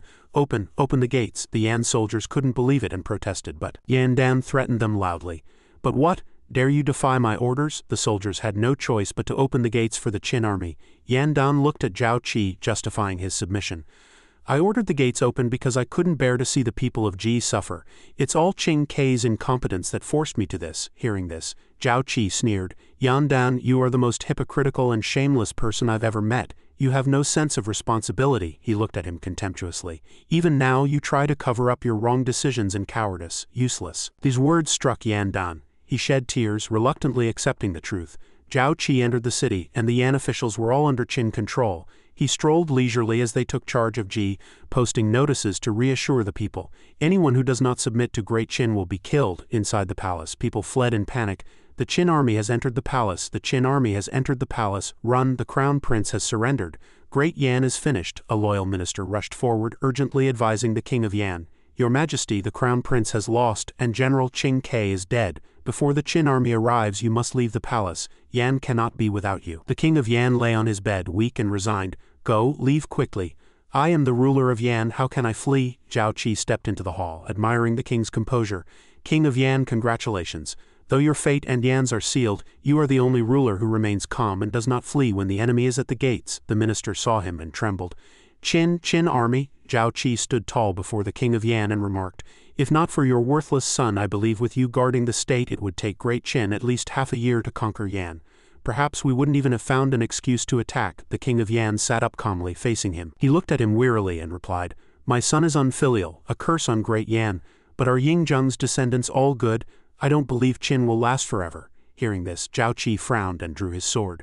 In all the world, only my king can unify the 6 directions. It's normal for later generations to fall short. Perhaps, as you say, Great Qin won't rule forever. But you certainly won't live to see that day. The king of Yan straightened his back and retorted, Is that so? I'll be the judge of that. He quietly pulled a dagger from under his pillow and with his last strength charged at Zhao Qi. Without you, Lord Wuan, can Yingzheng still conquer the world? Zhao Qi sidestepped lightly, dodging the dagger. He turned and calmly swung his sword at the king of Yan. The king was struck, spitting out a mouthful of blood in pain. He fell to the cold floor, still unwilling to accept Yan's decline.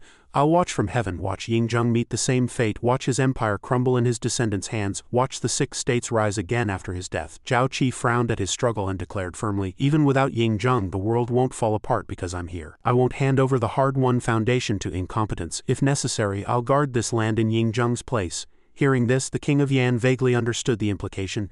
You want to, before he could finish. Zhao Qi ruthlessly ended him with a single sword stroke. The minister sorrowfully embraced his lord. Your Majesty, Your Majesty. Zhao Qi turned and left decisively, instructing the man, bury the king of Yan properly. I grant him the rights of a ruler. As he exited the hall, he sighed. The king of Yan is dead. Yan has fallen. Only Qi and Chu remain. Tu Sui was below, quickly reporting. Lord, Ji City and the Yan Palace are all under Great Qin's control. Additionally, General Li Mu reports that all 32 passes around Yan have been taken.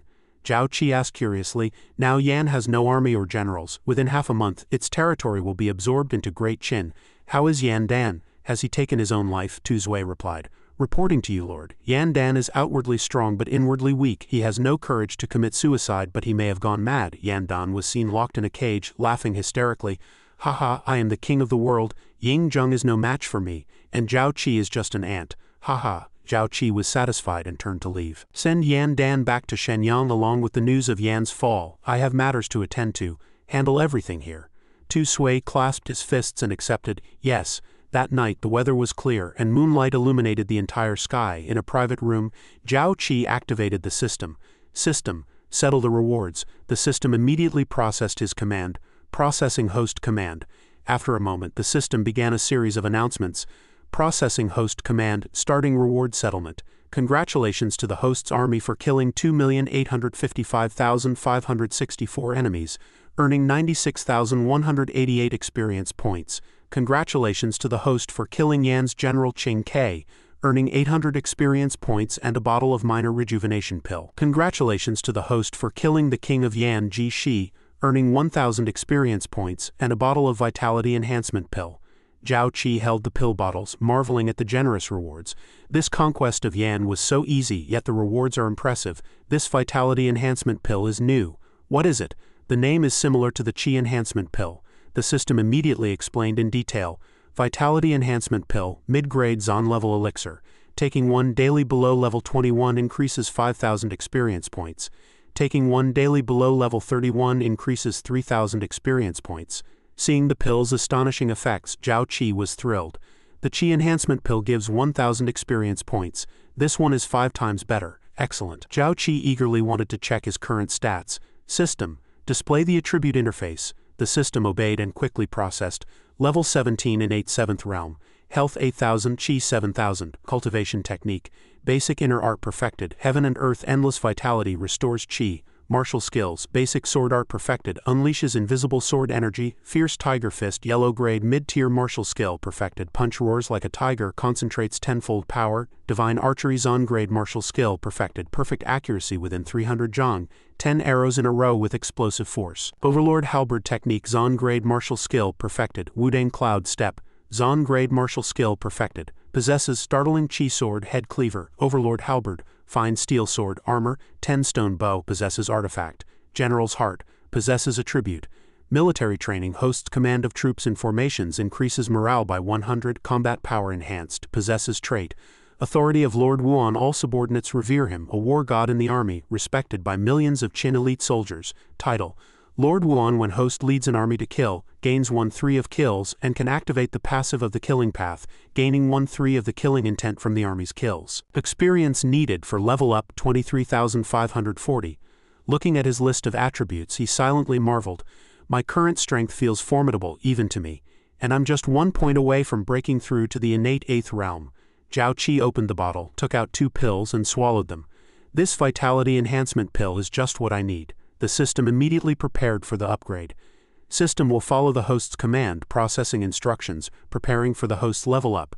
Zhao Qi sat cross-legged, focusing on cultivation, a blazing red light enveloping his body. He imagined himself galloping across the battlefields of Qi and Chu, sighing, another level up. Conquering Qi and Chu will be a breeze. The world is about to be unified. But where do I go from here? I still have no clue. The immortal realm, that's just my imagination, sigh. Zhao Qi's entire being radiated immense power, the surrounding air currents stirring his hair. He refused to accept it. This world lacks spiritual energy. Am I to stop here? After some time of leveling up, the system sent a notification. Congratulations to the host for successfully advancing to level 18, an 8th realm. He looked at the energy flowing in his hands, ecstatic. So powerful. I've grown stronger again. But then he frowned and thought, I can't accept it. I must never stop growing stronger. He concentrated his power into his fist and struck out fiercely at the side. If this world has no path to greater strength, then I'll forge one with my own hands. Inside the Qin Palace Hall, people were celebrating the battlefield victory. Victory in Yan, victory in Yan. Lord Wuan has breached Ji City and killed the king of Yan. Yingzheng sat in the hall, frowning as he questioned loudly. What do you mean? The lesson of the former imperial secretariat wasn't enough? Do you still dare to defy my decree? The officials below, drenched in sweat from Yingzheng's anger, quickly replied, Your Majesty, forgive us. Your servant is terrified. I dare not. Yingzheng stood up abruptly, angrily sweeping his sleeve as he confronted the assembled ministers. What is this? A great victory in Yan, with Lord Wuan's merit foremost. Why do you obstruct my reward for him? He continued. Great Qin is on the verge of unification. If a meritorious general goes unrewarded, what sense does that make? Chun Yuyue nervously countered, Your Majesty, calm your anger. I do not oppose rewarding Lord Wuan, but granting him the title of Marquis of Che, along with direct command over the entire army, is indeed excessive. The Marquis of Che is second only to the throne. Last month, Your Majesty disbanded the princes. If Lord Wuan obtains this position, would he not surpass the princes with no one to check him? Moreover, though Lord Wuan's achievements are great, his seniority is less than that of generals Wang Jian, Meng Tian, and Huan Yi. Commanding the entire army might invite criticism. The three generals suddenly mentioned looked at him in confusion. Chun Yuyue gave them a meaningful glance and declared, Your Majesty cannot chill the hearts of the generals by favoring one man. Yingzheng then looked at the three generals and asked, Generals Meng, Wang, and Huan, what are your thoughts? The three generals clasped their fists and replied generously, without hesitation, We are fully convinced of Lord Wuan's abilities. We have no objection to his appointment as Marquis of Che. If Lord Wuan commands the entire army, we will follow orders without delay. Hearing this, Chun Yuyue was stunned as he looked at them. He frowned, frustrated that his plan had been thwarted. I wanted to use the three armies to suppress Zhao Qi, but these three always side with that young man. How narrow-minded these warriors are. With Zhao Qi dominating the court, if he cannot serve the state for Prince Fusu in the future, what will become of Great Qin? Yingzheng, pleased with the three generals' statements, looked at Chun Yuyue. I will restrain Zhao Qi in the court, and the three armies have no objection to his command. Do you have anything else to say, Minister Chun? Having no choice, Chun Yuyue compromised. This, Your Majesty, is thorough in your thoughts. I have nothing more to say. Yingzheng immediately issued the decree. Draft the edict at once. Promote Lord Wuan Zhao Qi to Marquis of Che and grant him command over the entire army. The officials below, with no objections, bowed in unison. Your Majesty is wise. Yingzheng rose and announced the adjournment. No further business. Wang Jian, Huan Yi, Meng Tian, and Han Fei remain. As the crowd dispersed, Chun Yuyue still fretted unwillingly. With royal protection he can participate in governance, and he holds military power with no checks from the royal clan or aristocracy. By then he will truly dominate Qin. He turned to the Commandant of Justice and criticized, frowning, Commandant, you've always supported Prince Fusu and had issues with Zhao Qi. Why didn't you say a word just now? The Commandant calmly refuted. Minister Chun, you jest. His Majesty detests factionalism. When have I ever sided with Prince Fusu? Besides, I don't see anything wrong with His Majesty's decree, he silently thought. Zhao Qi is too powerful now. Opposing him would be asking for death. After years in office, I know how to protect myself, the Commandant then advised Chun Yuyue. But the king truly dotes on Lord Wuan too much. If you, Lord Chun, suspect something is amiss, why not investigate? He turned and left. I, Li Si, stand with the king and with Great Qin. If you, Lord Chun, truly uncover any misconduct by Zhao Qi, I will not stand idly by then. Meng Wu stood before Yingzheng's study, a doubt creeping into his mind. The king summoned Wang Jian and Heng Qi inside. What could he be discussing? Han Fei replied calmly. Today the king granted the young Master Qi command over the entire army. So naturally he must explain the stakes to the two generals. Meng Wu blurted out in surprise. You mean the king intends to reveal young Master Qi's identity to Wang Jian and Heng Qi? No wonder he recalled them to Shenyang. Han Fei looked at him and answered frankly. With unification imminent, the king dissolved the central cadets, reorganized the court, and granted military authority. Young Master Qi's return to his rightful place is worth anticipating. Han Fei's gaze fixed on the palace gate as he continued. If you, General Meng, still have doubts, you may ask the two generals themselves. Wang Jian and Heng Qi emerged looking utterly dejected, staggering as if on the verge of collapse. Mengwu and Han Fei watched their expressions helplessly. One glance told them everything without asking. The two men strode urgently to Mengwu like giants. Wang Jian demanded loudly, "Old Meng, you knew about young Master Qi's matter all along." Heng Qi joined in, equally arrogant. "That's really disloyal. I was worried young Master Qi wouldn't find his footing in the court later. Turns out he's the chosen one." Mengwu broke out in a cold sweat, waving his hands to evade. This was all a contingency plan devised due to the sudden situation. "Ha ha ha," Heng Qi chimed in, excitedly thumping his chest. "I, Heng Qi, have never meddled in succession disputes, but if young Master Qi vies for the throne in the future, I'll support him with my life." Wang Jian clenched his fist in agreement. "Now only Qi and Chu remain unsubmit. I wonder what plans young Master Qi has behind the scenes. I'm truly looking forward to it." Han Fei immediately warned the two. Young Master Qi's succession is no easy task. The real storm has yet to come. He thought of what Zhao Qi and his supporters would face, and couldn't help but worry. Even before his identity is made public, he's already being targeted. Once he returns to his rightful place, such incidents will only multiply. He continued nervously. Those supporters of the royal clan and nobles will all emerge, inevitably leading to a bloody battle. The three generals seemed unable to grasp his concern. They excitedly raised their swords, brimming with vigor. "A bloody battle, am I afraid? When the time comes, whoever disagrees, I'll be the first to leap out and cut them down, even if it means paving the way for young Master Qi with my life." Han Fei looked at them, feeling helpless. Faced with the fierce demeanor of these battle-hardened generals, he was at a loss for words and couldn't help but sigh. Soldiers truly are hot-blooded. When the realm is unified, there'll be no need to worry about quelling internal strife with force. That's not a bad approach either. He thought of Zhao Qi steadily advancing toward that supreme seat, and felt reassured. My lord's great endeavor can succeed. He's only one step away from that ultimate position. A month later in Ji City, Ren Ao came to report to Zhao Qi. "My lord, I have received a dispatch from the vanguard. All cities within Yan territory have been fully incorporated into Great Qin. The surrendered Yan troops have also been reorganized." Zhao Qi received the news and responded with great satisfaction. Any news from Shenyang?" Before the man could answer, a soldier hurried in from outside and announced loudly, I report to Lord Wuan. A messenger from Shenyang bearing the king's decree has arrived in Ji City." Delighted, he set down the memorials he was holding. "Ying Zheng's rewards have arrived. I said that after conquering Yan, how could he not acknowledge it? But this time it's really slow. I've been waiting impatiently." With that thought, Zhao Qi eagerly strode out of the hall. "Good, quickly. Let's go out to receive him." The envoy opened the decree and declared aloud. "The king's decree arrives. Lord Wuan." Zhao Qi received the edict. Zhao Qi and the generals knelt and bowed to Ying Zheng's decree. He opened the decree and read aloud the rewards from King Ying Zheng of Qin. Lord Wuan Zhao Qi, having fulfilled his duty and pacified Yan with merit, is promoted one rank in nobility, in theft as Chehou. Granted the expansion of his personal guard and private soldiers to 8,000, granted the entire territory of Rongcheng as his fief, granted 10,000 gold, 10,000 bolts of cloth, 10,000 mu of land and 5,000 slaves. Furthermore, granted Lord Wuan command over the 5 major armies of Great Qin, wielding authority over 1,000,000 elite Qin soldiers as supreme commander of the entire force. Hearing such lavish rewards, Zhao Qi and the soldiers beside him were all stunned simultaneously. Zhao Qi sighed inwardly, somewhat puzzled. Ying Zheng not only grants me the highest noble rank in Qin but also gives me command over the entire army. This favor is a bit excessive, isn't it? Zhao Qi then took the decree, not forgetting to express gratitude. "Thank you for the king's gracious rewards." Zhao Qi accepts the decree, the envoy responded warmly. "Congratulations, Lord Wuan. Additionally, the king instructed me to bring you a message." Recalling Ying Zheng's demeanor, he repeated it in detail. "Young Qi, I entrust the entire army to you. Go and conquer Qi and Chu for me. When you return to Shenyang, I will give you a great surprise." That's what the king said. Zhao Qi looked at the decree in his hands, his resolve hardening within. "Ying Zheng, you've given me a status second only to you above all others. With this trust alone, I will repay you with a peaceful Washa, the 6 realms united in allegiance." With that thought, he declared his loyalty loudly. "Rest assured, your majesty.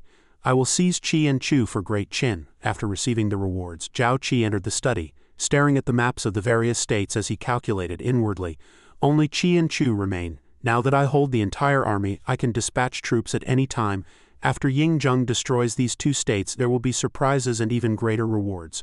Truly something to look forward to, but at this point there's nothing left to reward me with." He stood with arms crossed, brimming with confidence that he would surely conquer Qi and Chu, and eagerly anticipated the rewards. "No reward could be high enough to give me this realm, ha ha ha, forget it, I'll find out when the time comes." He then waved his hand to operate the system.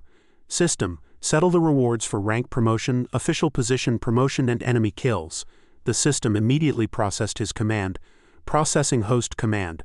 A series of prompts then appeared. In this campaign to destroy Yan, your army killed 6,871 enemies, earning 18,957 experience points. Still 624 years of experience needed to level up. Congratulations, host, for being promoted to Chehawu, the highest noble rank in Qin.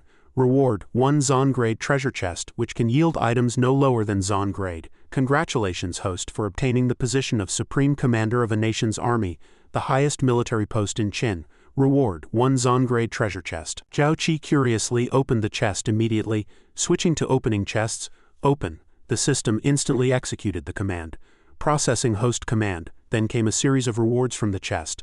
Opening Zon grade treasure chest. Congratulations, host, for obtaining 1 Earth grade mid-tier pill, a longevity pill. Each pill extends life by 10 years, and each being can use it only 5 times in a lifetime. Congratulations, host, for obtaining 1,000 low-grade spirit stones. Opening Zon grade treasure chest. Congratulations, host, for obtaining 1 heaven grade top-tier item, a Meridian expansion class change scroll. Congratulations, host, for obtaining 2,000 low-grade spirit stones. He immediately clicked on the newly acquired Meridian expansion class change scroll to examine it. The system then detailed the item. The Meridian expansion class change scroll can enhance the host's class. If cultivating various paths such as the immortal, demonic, or divine way, it adds the effect of majoring in one path while minoring in another. Seeing the astonishing effect of this item, Zhao Qi was thrilled. Haha, minoring in 2 paths, that's truly awesome. He listed the various paths of cultivation one by one. Imagining an immortal cultivator riding a flying sword through the sky, the immortal path focuses on spells. Imagining a Taoist sitting quietly in meditation, circulating qi, the Confucian path focuses on righteous energy. Imagining a ferocious demon glaring at its enemy with murderous intent, the demonic path focuses on malevolence, a deity radiating light, inspiring reverence. The divine path focuses on faith. Imagining his own use of martial arts on the battlefield, he operated the system. The martial path focuses on fierce offense. Each path has its pros and cons. If I can incorporate 2 paths, it's like mutual reinforcement. I'd be invincible in any world, and this time, I also got longevity pills and spirit stones. What a huge gain. The system processed his command. A manual appeared in his hand. I'm getting closer and closer to the master realm. It seems this Zon grade manual obtained after the rank promotion can also be given to Tu Sui and the others. A little later, facing his assembled subordinates, Zhao Qi was very satisfied. You came quickly, they replied respectfully. When our lord summons, we dare not delay. Zhao Qi took out a manual and placed it before them. Now that your cultivation is nearing the Shanshan realm, it's time to entrust you with the Wu Sha Dian. He infused his inner energy into the manual. This is the first layer of the manual. It can help you smoothly enter the Shanshan realm. A surge of energy from the manual spread to the group. They looked blankly at the changes around their bodies. They immediately sat cross-legged, calming their minds to cultivate. Zhao Qi paced around them, cautioning carefully, open the Dantian, form the Qi Si. The foundation of the Shanshan realm lies in transforming inner energy into the Qi of heaven and earth. Tu Sui and Zhang Han focused on comprehending the manual and successfully broke through to the first level of Shanshan. Zhang Han marveled at the immense changes within his body. My inner energy has transformed into a stronger power. Is this what our Lord calls true Qi? It's incredibly powerful. Tu Sui clasped his fists to thank Zhao Qi. Thank you, my lord, for the grace of imparting this skill. Zhao Qi's gaze fell on Ren Ao and Dun Ruo. He took out a small pouch and explained in detail. The Wu Sha Dian isn't suitable for the shadow guards. And Ren Ao, you've only recently entered the path. You should still focus on cultivating inner energy. So this time I haven't passed the skill to you two. Take these spirit stones for now. Ren Ao accepted the spirit stones and thanked him happily. Thank you, my lord. Zhao Qi continued, speaking to them. I have been ordered to command the entire army, but no matter how great the military authority, losing it is only a thought away from the king's power.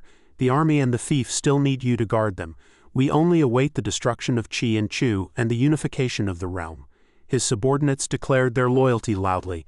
We obey our lord's orders and swear to serve to the death. He thought that if he ever had to confront Ying Zheng in the future, with these 3 great generals managing the army for him, even if a new Qin king wanted to kill him, he could overturn this world in one fell swoop. He furrowed his brow, his heart filled with resolve. Ying Zheng, you've given me a sharp blade and I will wield it well. I hope there will never come a day when I cross swords with your descendants. He waved his hand to dismiss his subordinates. You may all withdraw. Dun Ruo, stay. I have further instructions, the subordinates answered in unison. Yes, Dun Ruo waited for orders with curiosity, my lord. Zhao Qi detailed the task he was about to assign. Unification is imminent, and the shadow network now spans the realm. I have an important matter for you to investigate. Dun Ruo respectfully accepted the command. I await my lord's orders. Zhao Qi handed him a mysterious green jade pendant. This was left by my biological father. Investigate its origin. I must find the man who abandoned my mother. Dun Ruo examined the jade pendant closely and blurted out hesitantly, my lord, this is a royal artifact. Hearing this, Zhao Qi pressed him nervously. A royal artifact, are you sure? Which state does it come from? Has it been conquered? Facing his rapid-fire questions, Dun Ruo answered in detail. I'm sure, but I can't immediately identify its exact origin. The design seems modified. It has elements of Qin and Chu with a touch of the former Zhao's style. Zhao Qi stroked his chin, thinking seriously. Qin, Chu, Zhao. My mother was from Zhao. If the pendant came from the Zhao royal house, my mother wouldn't have ended up wandering the land. Then it can only be Chu. Fortunately, I can find out before it's destroyed to avoid committing the sin of patricide. Dun Ruo raised a question. My lord, why are you so certain it's the Chu royal house and not Qin? He refuted calmly. 20 years ago, Qin and Zhao were at odds. Apart from Yingzheng, who had a grudge against Zhao, other royal houses avoided Zhao. I can't possibly be Yingzheng's son, can I? Though he dismissed Dun Ruo's speculation, Zhao Qi was still very cautious. But don't be careless. Send me all the information on Chu immediately, then set out for Shenyang to investigate. I'll investigate Chu myself. Dun Ruo clasped his fists in acknowledgement. Yes, but why must our lord handle the investigation personally? Besides, the army cannot be without a leader. Zhao Qi explained his plan. The army needs reorganization. During this time I should have returned to Shenyang to report, but I won't.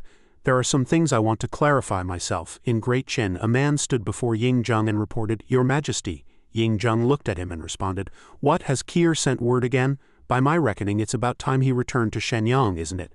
Tai Ying hesitated before reporting in detail. Well, young Master Qi sent word that he caught a chill during the campaign against Yan and cannot travel long distances, requesting to stay in Ji City to recuperate. Hearing this, Yingzheng panicked, quickly stood up and asked him urgently, Kier is ill? What happened? Is it serious? Faced with Yingzheng's barrage of questions, Tai Ying slowly reassured him. Your Majesty, don't worry. According to my investigation, young Master Qi is not ill. After arranging important military affairs, he went to Chu. Yingzheng frowned, puzzled by Zhao Qi's move. If he's not ill, why doesn't he return? What is he doing in Chu? Tai Ying raised a doubt. With the conquest of Chu imminent, could young Master Qi be scouting for intelligence? Yingzheng refuted. The shadow network he cultivated spans the realm. Why would he need to go in person to gather intelligence? And if he wanted to conquer Chu, he would have told me. Tai Ying suddenly remembered something and quickly reported. Oh, before he left, young Master Qi seemed to have arranged for a shadow guard subordinate to investigate something. I don't know the details, but that shadow guard arrived in Shenyang City. Yingzheng was puzzled. Shenyang, could Kier be investigating me? At night the sky was clear, and the moonlight illuminated a corner of the world inside a great hall. Dun Ruo, dressed in black robes with a black cloth over his eyes, cautiously watched the guards. He slipped into a nearby room, sneaking around to avoid detection. I've searched through all the major royal clan records, except for the Qin King's lineage register. If I really find the pattern of our lord's jade pendant here, wouldn't that mean our lord is of Qin King's blood? He quietly approached a shelf of documents and rummaged around. Dun Ruo opened a memorial to examine it. Recalling the favors the Qin King had shown his lord over the years, it didn't seem impossible. Suddenly, the candles in the room were lit, and Qin King Yingzheng's voice echoed around him. So Kier did send you to investigate the jade pendant. Dun Ruo was startled and quickly turned to assess the situation. Yingzheng sat calmly at a table, holding up a paper with a drawing of that jade pendant. What you're looking for is here. Dun Ruo stared. Qin King Yingzheng couldn't help but be surprised. I am a cultivator, yet I didn't detect him, he blurted out. You are Qin King Yingzheng. You knew I was coming. Yingzheng replied calmly. Kier's shadow guards are formidable, but my black ice platform is no pushover. Besides, I could guess Kier's intentions. Dun Ruo realized the issue and hesitated. You are our lord's biological father? Yingzheng didn't hide it and admitted directly. That's right. I want to know how much Kier knows about this matter and what his purpose is in going to Chu. Dun Ruo didn't follow his lead and retorted. Why should I tell you? I, Dun Ruo, would rather die than betray my lord. Yingzheng laughed heartily, very satisfied. Haha, I knew Kier surrounds himself with those who would die for him. Rest assured I won't kill you. I only ask that you keep this secret for me. Dun Ruo questioned him in confusion. You don't plan to acknowledge our lord? What a heartless man, don't dream. If I can escape, I will not deceive my lord. Ying-jung patiently approached him and explained in detail, the realm is not yet stable. A powerful minister who can topple the court and become a prince of Great Qin overnight, what do you think that would mean for me and for Great Qin? You may call me fickle, but what I want for Kier is a stable court. Dun Ruo held the jade tablet, staring at Ying-jung in astonishment. The heir to the empire, you truly intend to pass the throne to our lord? Yet all I've heard is that you favor Fusu. Ying-jung replied, in this realm is there anyone else who can bear such a heavy burden, or has Kier ever taken anyone seriously? He looked at Dun Ruo, speaking with hidden meaning. You're a clever man. I've said all I need to say. You should understand. After a long deliberation, Dun Ruo finally made his decision, exuding the aura of a strong man as he agreed to Ying-jung's words. For our lord Sake, I can agree to keep this secret for now. I hope that in the future your majesty grants our lord royal authority, not just the title of a prince.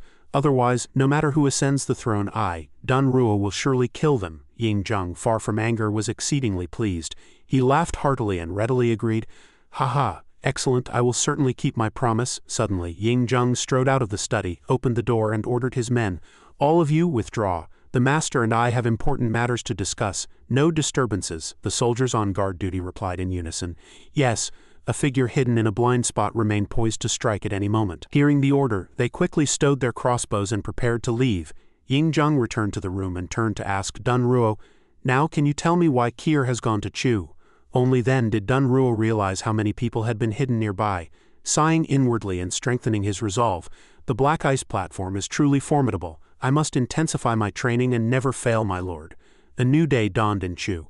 A squad of soldiers stopped a carriage. To enter the great city, they had to halt for inspection. A soldier, arms crossed, interrogated the driver with a fierce expression. Where are you from?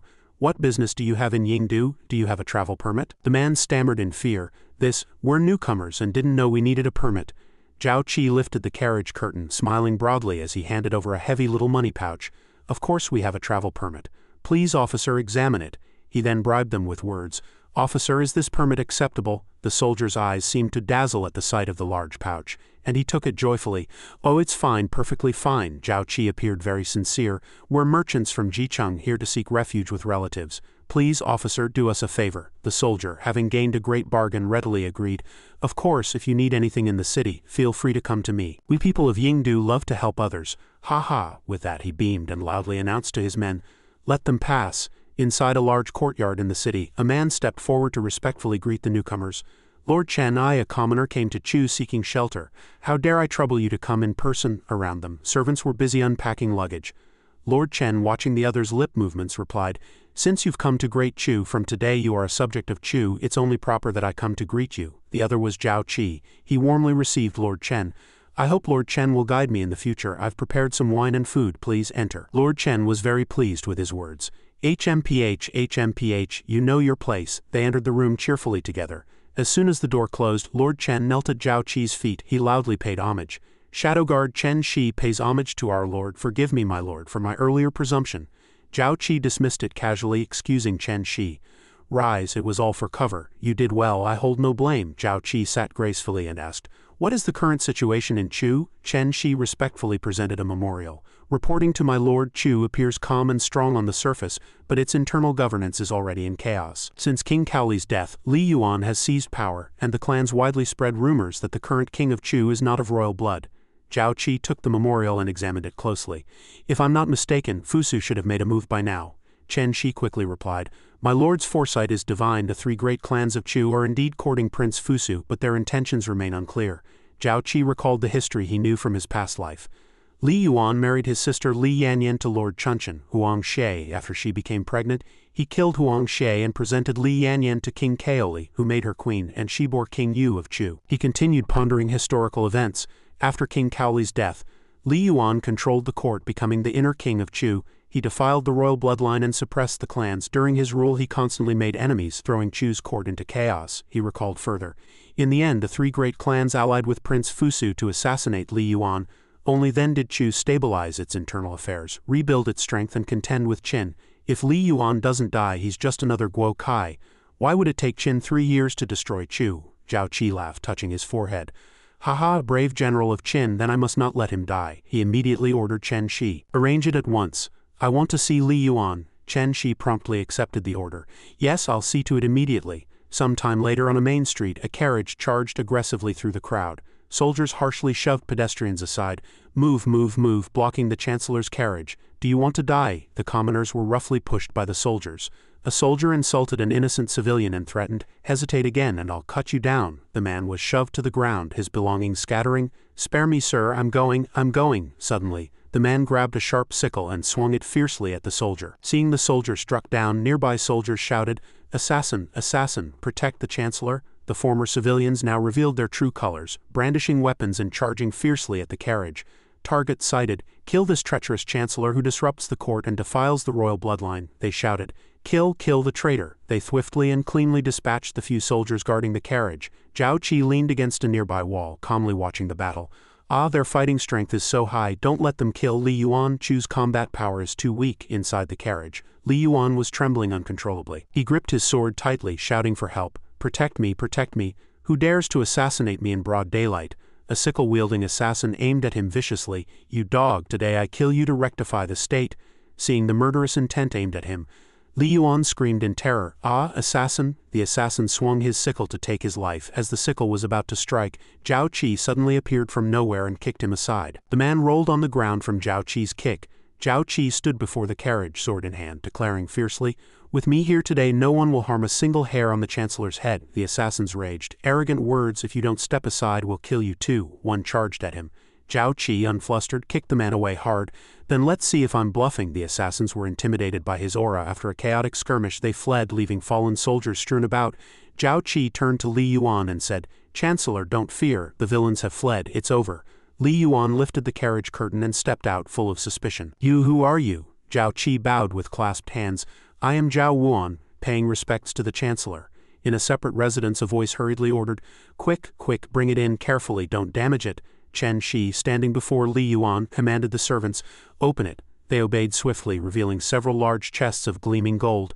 Zhao Qi explained in detail, "I have long heard of the Chancellor's fame and prepared some modest gifts to pay my respects. On the way I encountered villains attacking you, and in my indignation I fought back without first greeting you properly. I beg your forgiveness." Chen Shi approached Li Yuan and said, "Chancellor, this man is a famous wealthy merchant from Yan. Now that Yan has fallen, he has come specifically to seek refuge." Hearing this, Li Yuan grew interested. "A wealthy merchant? I remember you're called Zhao Wuan. Seeking refuge, why not go to Qin or Qi, but come to Chu?" Zhao Qi replied sincerely, "Though I am but a merchant, I know the pain of a fallen state. How could I bring my wealth to Qin? Moreover, Chu's strength is formidable and your fame shakes the realm. Crushing the tyrannical Qin is only a matter of time," he flattered further. "In the past, Lu Buwei spent his fortune to aid Ying Yiren. Today I too wish to do my small part for the Chancellor." Hearing this, Li Yuan was extremely pleased and laughed heartily. "Ha, Zhao Wuan, you're eloquent and know the times. I like you." He quickly approached Zhao Qi and said, "That was just a routine inquiry. You saved my life, so I naturally trust you. Since you've come to seek refuge in Great Chu, I won't treat you poorly. Stay in my mansion as a retainer." Zhao Qi immediately thanked him. "Thank you for your patronage, Chancellor." Having gained his trust, Zhao Qi frowned and whispered, "Chancellor, I've been in business for years and have many informants since arriving in Chu. I've heard much that is unfavorable to you. I came to report it privately." Li Yuan was puzzled. Then he turned and quickly ordered preparations for guests. "Someone prepare a feast. I'm hosting my new retainer." Zhao Qi bowed respectfully in thanks. With that, Li Yuan, Zhao Qi and Chen Shi left the study. Some time later, Li Yuan held a banquet to welcome Zhao Qi. Sitting in the host's seat he asked, "Speak, what news have you heard? If it's nonsense I won't let you off." Zhao Qi, sitting nearby, was confident in the information he was about to reveal. "Without evidence before the Chancellor, I wouldn't dare speak recklessly." He bowed earnestly. "After arriving in Chu, I heard that the three great clans are constantly courting Prince Fusu, plotting against you. I didn't believe it at first, but after today's assassination attempt, I think the news is at least 70% true." Li Yuan was furious, kicking over the table in front of him. "HMPH, 70 or 100%, it's their doing. When that assassin today said rectify the state, I knew those pedantic clan members were never at peace." He looked at Zhao Qi with satisfaction, and loudly ordered, "Zhao Wuan, I command you to investigate quickly, and find out what schemes those hidden clans are hatching. Do it well, and you'll be rewarded." Zhao Qi immediately accepted. Yes, he made a bold vow before Li Yuan. "I, Zhao Wuan, will not disappoint the Chancellor's trust. I'll sweep away all those who oppose you." A little later, somewhere, the group of assassins from earlier gathered to complain. "Alas, the Lord's strength, any harder and I'd have been done for." Another retorted, The Lord knows his limits. Besides, even if we died, so what? Our lives were given by the Lord. Suddenly, Chen Shi pushed open the door. Brothers, you've worked hard. Today's performance was excellent. The Lord sent me with top-grade medicine for your wounds. One took the bottle and asked, "Thank the Lord for his care. Does the Lord have any other instructions?" Another reminded him, "The Lord has his own plans. We need only be loyal and not ask too much." Chen Shi answered the question, "The Lord has his own plans. We need only be loyal and not ask too much. Now, the Lord orders us to thoroughly investigate the movements of the three great clans and Fusu without delay. This is our chance to earn merit." The assassins gladly accepted. "Yes, Shadowguard accepts. Rest assured, my lord. We will uncover the movements of the three great clans and Fusu." A noble knelt before the drunken flower pavilion, fuming with rage. "What's going on today? Such a big establishment, and not a single girl available," the madam, trembling with fear, quickly explained. "I'm terribly sorry, sir, but all the girls have been booked by Lord Zhao Wuan today." The man frowned at the unfamiliar name. "Zhao Wuan, the new favorite at the Chancellor's mansion?" The madam wiped her sweat and replied, "Yes, a newly arrived wealthy man. Who else would be so generous? He's here to select concubines for Chancellor Li." Hearing this, the noble erupted in anger, cursing, "HMPH, that traitor Li Yuan, recommending a lowly merchant and acting so arrogantly. I must report this to Prince Fusu." With that, he stormed off indignantly. Zhao Qi sat upstairs sipping tea and watching the scene below with amusement. "Haha, telling Fusu isn't enough. Better to stir up the whole city, make all the clans jump out to oppose Li Yuan." He was very satisfied with the situation he had created. The more they stir, the faster Chu falls. The madam led a group of graceful girls before Zhao Qi. Rubbing her hands, she flattered, "Lord Zhao, take a look at these girls. Is there any that catches your eye?" Zhao Qi scanned them, casually pointing at the beauties. This one, and these few. Send them to the Chancellor's mansion. The rest," the madam eagerly interrupted. "The rest will naturally serve you, Lord Zhao. Go, attend to the Lord with wine and song." She waved for the girls to prepare, and they cheerfully obeyed. Several beautiful girls surrounded Zhao Qi, all wearing flattering smiles. Zhao Qi looked at the graceful beauties and laughed happily. "Haha, good, everyone gets a reward, but I have official business later, so I can only have a few drinks, can't fully indulge," one beauty cooed. "Whatever you wish, my lord, even just drinking will make sure you're happy." Zhao Qi, immersed in the sweet talk of the beauties, sighed. "What people seek is nothing but wealth and women. Though empty, it's truly pleasurable." Later, Zhao Qi returned to Li Yuan's mansion. He looked at the beauties he had selected. "Wait outside." He strode into the mansion. A few steps in, a teacup was hurled at him, shattering at his feet. Li Yuan's rage seemed to fill the entire space. Zhao Qi feigned confusion.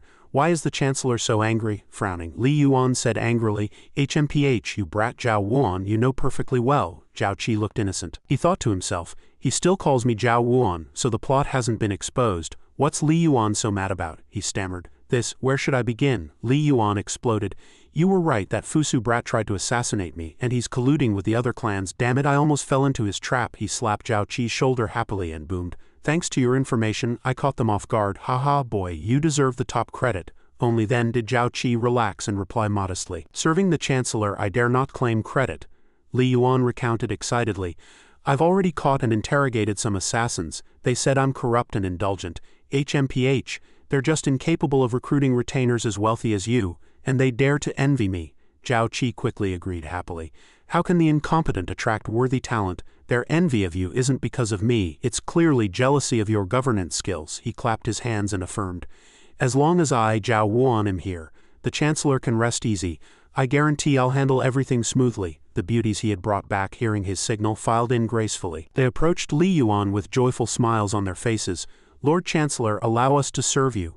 Gazing at the stunning beauties before him, Li Yuan gladly agreed. His heart stirred. "Ha, excellent." Zhao Qi frowned and inquired, but the servant truly felt wronged on the Chancellor's behalf.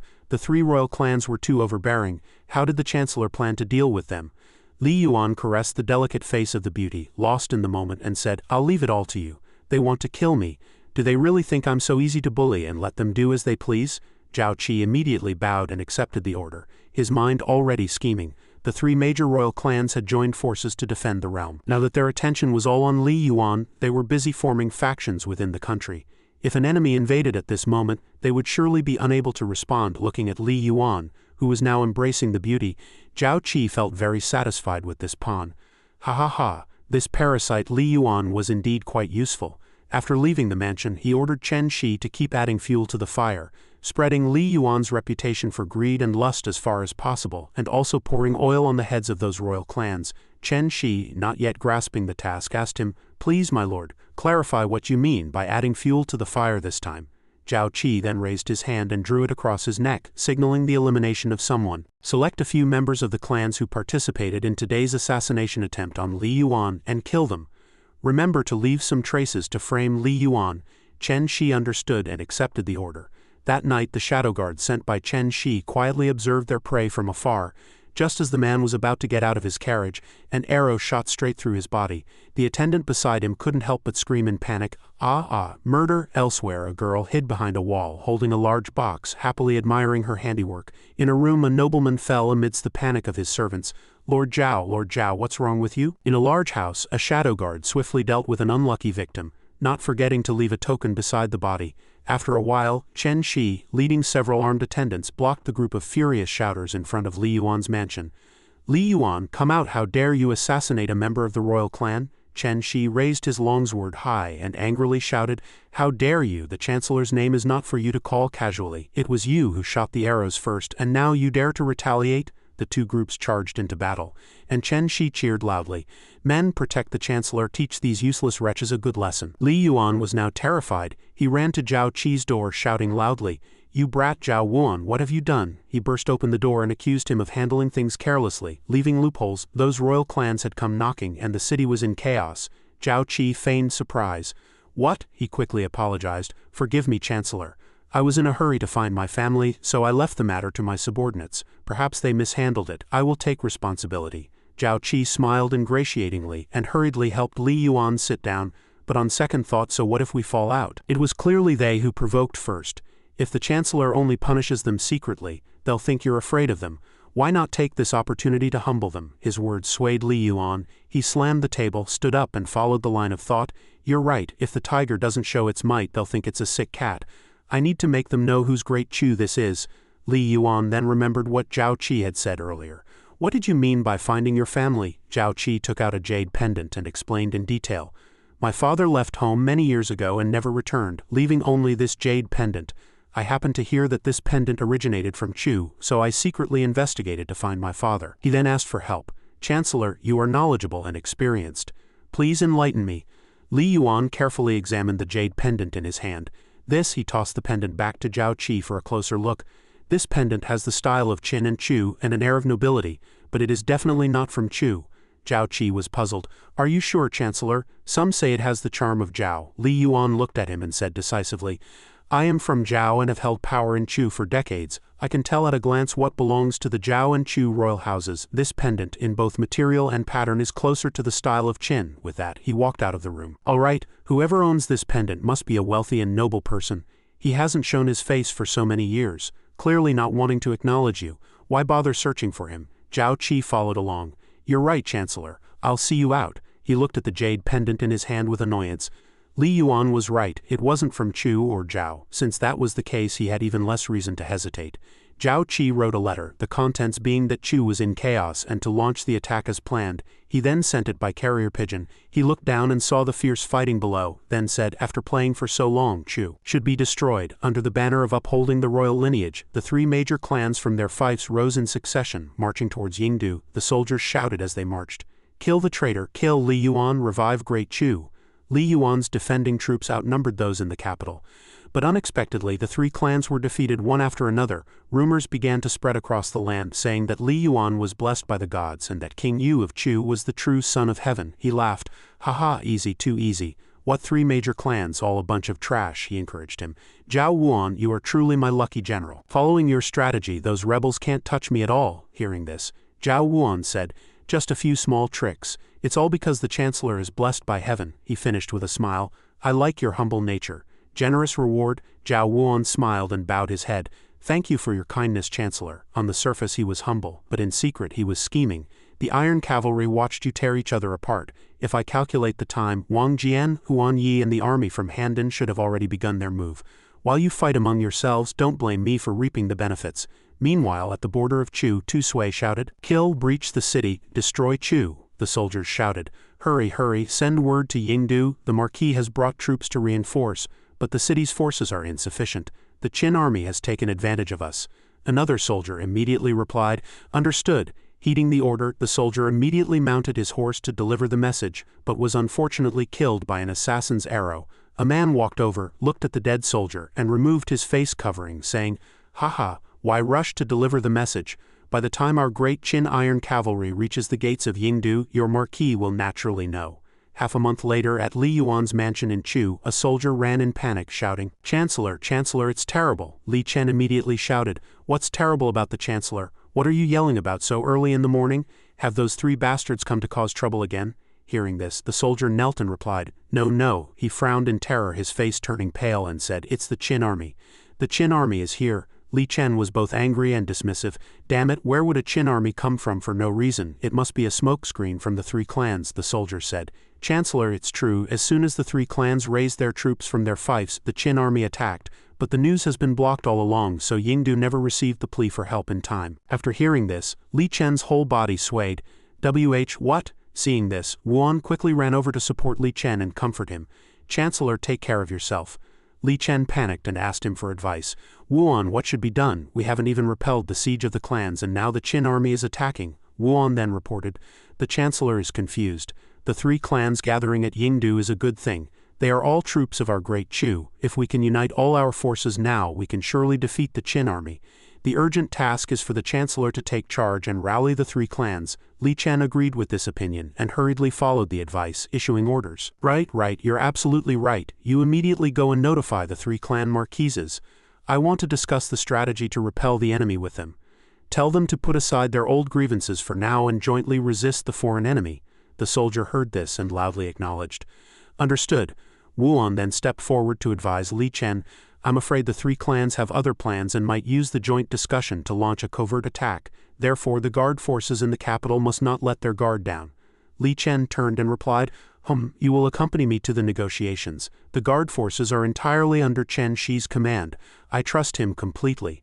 After Li Chen finished speaking, everyone bowed their heads in salute. "The Chancellor is wise." Seeing this, he looked at him and thought, "Li Yuan, you brought this on yourself. Chu has fallen into my hands at a military camp. Everyone was busy with their own tasks. Some standing guard, some preparing weapons, some patrolling." Li Chen and Wuan entered the camp. Li Chen said, "Ha, 3 marquises, long time no see." The marquis saw him and Wuan and asked, "So you are Zhao Wuan, the one who advises Li Yuan? Young, but a pity you can't tell good from evil." Hearing this, Wuan replied, "Perhaps the marquis misunderstands me, but the purpose of today's gathering between the 3 marquises and the Chancellor is probably not about me." He held a strategy document in his hand and said loudly, "Here I have an excellent plan to repel the enemy, which can save the people of Chu from being slaughtered by the Qin army. I invite the 3 marquises and the capable generals of the army to come and discuss it." Hearing this, the marquis snatched the strategy document and shouted, "I hope you're not just putting on a show." Wuan replied, "Whether it's a show or not, the marquis and the generals will know at a glance." The 3 marquises took the strategy document and leaned in to look. "Quick, open it and see." They hurriedly opened it. After reading it, the marquis panicked and blurted out, "What is the meaning of this?" Hearing this, Wuan replied, "The literal meaning," and then drew his sword, cutting through the strategy document, startling the 3 marquises into shouting, "Ah!" Wuan paid little attention and coldly advanced to attack. Seeing the situation was dire, they called out, "Guards, murder!" Hearing the marquises shout, soldiers rushed in yelling, "How dare you, villain, commit murder? Your life is forfeit." When the 3 marquises tried to flee, they couldn't open the tent and said in panic, "What kind of sorcery is this? We can't get out." Wuan charged forward and killed one of the marquises. The remaining marquises screamed in terror. Seeing Wuan like this, he stammered, "You, Zhao Wuan, you." He smiled and said, "Thanks to the Chancellor's cooperation, I was able to gather the 3 clans' commanders and capable generals in one place. Killing them one by one would have taken too much time. And besides," he leaned down, clasped his hands and looked at him with dangerous eyes, "I am a Qin man. My real name is, if you think about it, you should have guessed who I am by now." After hearing this, the marquis blurted out in terror, "You, Qin, Zhao Wuan." He stared at him for a moment before recalling the fierce general, recognizing him and exclaiming, "You are the Lord Wuan of Qin, the little god of slaughter, Zhao Qi." After dealing with everything, Wuan calmly walked out of the tent. The marquis, while fleeing, screamed for help in terror. "Ah, help! The god of slaughter Zhao Qi is here." At this moment he pointed at him and ordered the soldiers, "What are you standing there for? Go and arrest the traitor Li Yuan. He assassinated the 3 marquises of the royal clan. Don't let him escape." The soldiers drew their swords and went to capture Li Yuan. Li Yuan said, "It wasn't me. "The killer is Zhao Qi of Qin," the soldiers replied. "What, Zhao Qi, traitor, don't try to frame others." The soldiers shouted, "Li Yuan, pay with your life for our marquis." Li Yuan screamed in shock and fear. "Ah!" Just then a cavalryman rode up at full speed and reported, "It's terrible, the Qin army has attacked, the Qin army is here, quickly report to the commander and the marquises." Another soldier said in panic, "What? But the commander and the marquises are all dead, what do we do?" Just as the soldiers were in chaos, Tu Sui rode up and shouted loudly, "Soldiers of Great Qin, the Chu camp is now in disarray, kill!" The thousands of soldiers behind him also shouted in unison, "Kill, kill, kill!" Suddenly a fierce tiger descended from the sky, letting out a roar. The Lord Wuan said, "Blood Tiger, you've come just in time." Suddenly 2 generals arrived on horseback saying, "Kid Qi, haha, well done." Zhao Qi was surprised and said, "General Wang, General Huan." General Wang laughed and said, "Without a commander, not even capable generals, this enemy camp is like reaping wheat." "Ha ha," General Huan chimed in. "Throwing Chu into chaos while hiding our march, you're really something, kid. After this battle you have to have a drink with me and tell me the details of your methods," Zhao Qi replied. "As General Huan wishes, but I hope to hold a banquet in the Chu palace tonight. What do you 2 generals think?" General Wang smiled and replied, "Ha ha, good." Zhao Qi then raised his sword to the sky and shouted, "All generals hear my command, the destruction of Chu is today." The soldiers behind him roared, ready for battle. Outside the city, thousands of soldiers shouted and charged, each prepared to fight. The soldiers on the city wall said in panic, the Qin army is here, what do we do? Report to the palace. Quickly report to the palace." At this moment a general stepped forward to stop them. He said, "No one is to go before leaving. The chancellor placed the command of the troops in my hands. Listen to my order. Open the city gates," some soldiers said in confusion. "Ah, this," he immediately drew his sword and pointed it at the soldiers, saying, "Can't you understand? I said open the city gates." The soldiers replied in terror, "Yes, yes." The city gates opened and thousands of soldiers rushed in shouting, "Kill, kill, kill." In the Chu king's palace, Zhao Qi rode the blood tiger, wielding his blade, killing one after another. He thought to himself, "King of Chu, I've come to take your life." Zhao Qi stepped into the palace step by step, entering with his blade drawn, only to see a man already dead there. He said in confusion, What's this?" He turned to look at the trembling servants and asked, "What happened? Who is he?" The palace servants said in terror, "SP, spare us, General. The dead is the king." Zhao Qi immediately shouted, "Nonsense, trying to pull a disappearing act. If you don't tell the truth, I'll cut out your tongues." He thought to himself, "The death of a king means the destruction of the state. If he were truly the king of Chu, the system would have already notified me of the state's destruction." The servants trembled as they recounted, "General, that man is truly the king." As soon as the Qin army breached the city, Prince Fuzu and Shang Yan rushed into the palace and killed the king. Even the Chu imperial seal was taken away. The servants said in terror under Zhao Qi's sword, "We really aren't lying." Zhao Qi thought, "Fuzu, I didn't expect him to move so fast." At this moment a general entered to report, "My lord, the entire Chu palace is under control."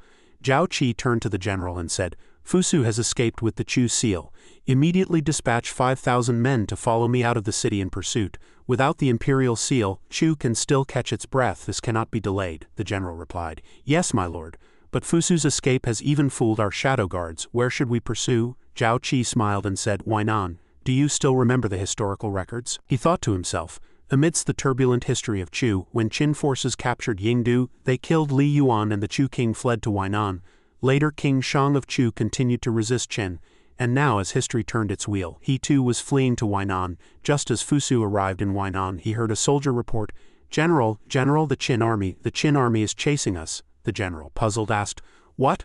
Fusu, sitting in his sedan, lifted the curtain and said in panic, "Why is the Qin army reacting so quickly? Could there be a spy in our ranks?" Shang Yan then said there was no time to worry about that. "Your Highness, no, your Majesty, I will hold off the Qin army. You must reach Weinan as quickly as possible to rebuild the foundation of our great Chu." As soon as Shang Yan finished speaking, Zhao Qi charged over on his blood tiger. Zhao Qi's general asked, "My lord, should we stop and negotiate?" Zhao Qi replied, "What's there to negotiate? Charge forward, we must not let that Fusu escape." The entire army received the order and shouted, "Yes!" The general led the army in a roar. Lord Wuan has ordered, kill. The two sides clashed in a melee, and a fierce battle erupted. Zhao Qi rode the blood tiger, leaping over the heads of the soldiers. From somewhere tens of thousands of arrows flew toward him, but none could harm the blood tiger. Zhao Qi stood before the Chu army and said, "Are you the supreme general of Chu, Shang Yan?" Shang Yan, gripping his bow and arrow tightly, replied, "It is I. From your skill and this blood tiger mount, you must be Lord Wuan of Qin." Zhao Qi spoke, "Since you know it is I advise you, general, not to fight a losing battle. Surrender to Qin quickly and I will spare your life, the blood tiger growled low at him. Xiang Yan enraged charged at Zhao Qi and shouted, fight a losing battle, who is the egg and who is the stone is not yet certain, I'll. The blood tiger swiftly charged forward, raising its claws to attack Xiang Yan's horse without a moment's delay. Zhao Qi drew his blade and rushed forward, slashing horizontally at Xiang Yan's abdomen. He thought, how unwise. Xiang Yan fell to the ground, a look of terror on his face. The general shouted, Great Qin will triumph, Great Qin will triumph. Hearing this, Xiang Yan shed tears of unwillingness. He cried out, though Chu has but 3 clans, it is Qin that Chu will destroy. Zhao Qi sneered in response, haha, that's quite a prophecy. To tell you the truth, it was indeed your descendants who destroyed Qin in history, but now that I am caught up in this tide of history, whether that Shang Yu will rise is uncertain. At this moment Fusu urged the soldiers, hurry, hurry, we're almost at Wainan. But in the distance tens of thousands of arrows pierced through the soldiers, and the weakened ones cried out, ah, it's Qin arrows. Tens of thousands of arrows rained down from the sky, striking the horses' backs, and Fusu's sedan wobbled precariously. Fusu, clutching the imperial seal, shouted in panic, what's happening? Why is it so bumpy? As soon as he spoke, the lid of the seal fell off. Zhao Qi walked over to Fusu and said, the imperial seal, so you are Fusu. Fusu replied, you. Before he could finish, Zhao Qi drew his sword and pierced Fusu's throat, then said, Chu is destroyed. The general, seeing this, laughed and said, congratulations, my lord, on another great achievement. Zhao Qi replied, send this seal back to Shenyang.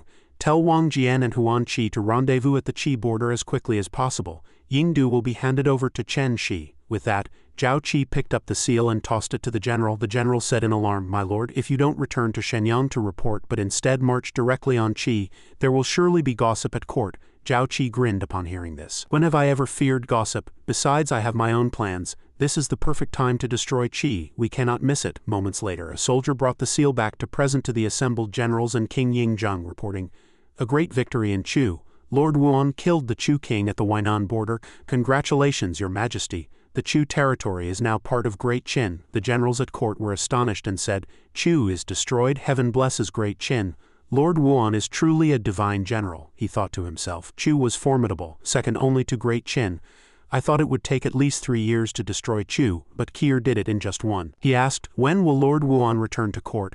Why have there been no messages from Wang Jian and Huan Qi? The soldier replied, Your Majesty, Lord Wuan has already led the army to attack Qi and has no plans to return to court for now. Upon hearing this, the generals murmured among themselves, what?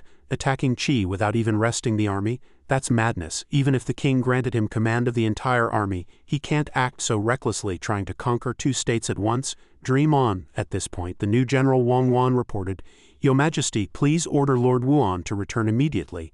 The 3 armies have just taken Chu together. Now our supplies and catapults are insufficient, and the army is exhausted.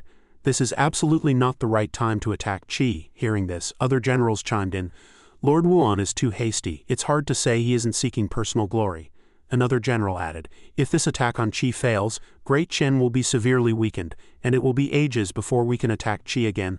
Lord Wuan is clearly putting his own interests ahead of our Great Qin state. At this, General Meng said to Han Fei, what is that kid Qi thinking? He's never been reckless. Han Fei, think of something quickly. That kid Qi is being drenched in mud. Han Fei replied, calm down, General Meng. Even if you're anxious, let me think, he said. No matter how you look at it, now is not a good time to attack Qi, but Master Qi never acts recklessly. He must have his reasons even if we can't grasp them right now. General Meng scratched his head and said, isn't that obvious? Everyone is against that kid Qi now. If the king is swayed, it won't matter how right Qi is, he'll have to hand over his command and return to court. Han Fei continued, so the decision rests with the king, not us. He bowed to Yingzheng. Your Majesty, please consider the state's welfare and order Lord Wuan of Zhao back to court. The other generals were startled, and General Meng said, think of something, even if we have to make up a reason, we can't let that kid Qi come back. Han Fei replied, it's not that easy to just make something up. Now it's up to the king's decision. The king said, you all make sense.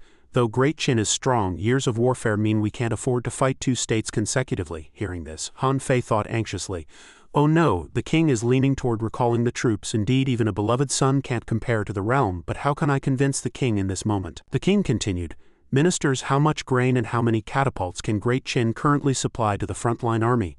Han Fei replied, with the full effort of the state, we can barely provide 2 years' worth of supplies for the front. The king then said, good, then use the full effort of the state to gather grain and send it to the Qi border, ensuring Lord Wuan has no worries in his campaign against Qi. The officials who had just vehemently opposed this were stunned and said, "What, your majesty? If Lord Wuan fails to take Qi or if a sudden change occurs in Great Qin, this move will harm the very foundation of our state," the king retorted.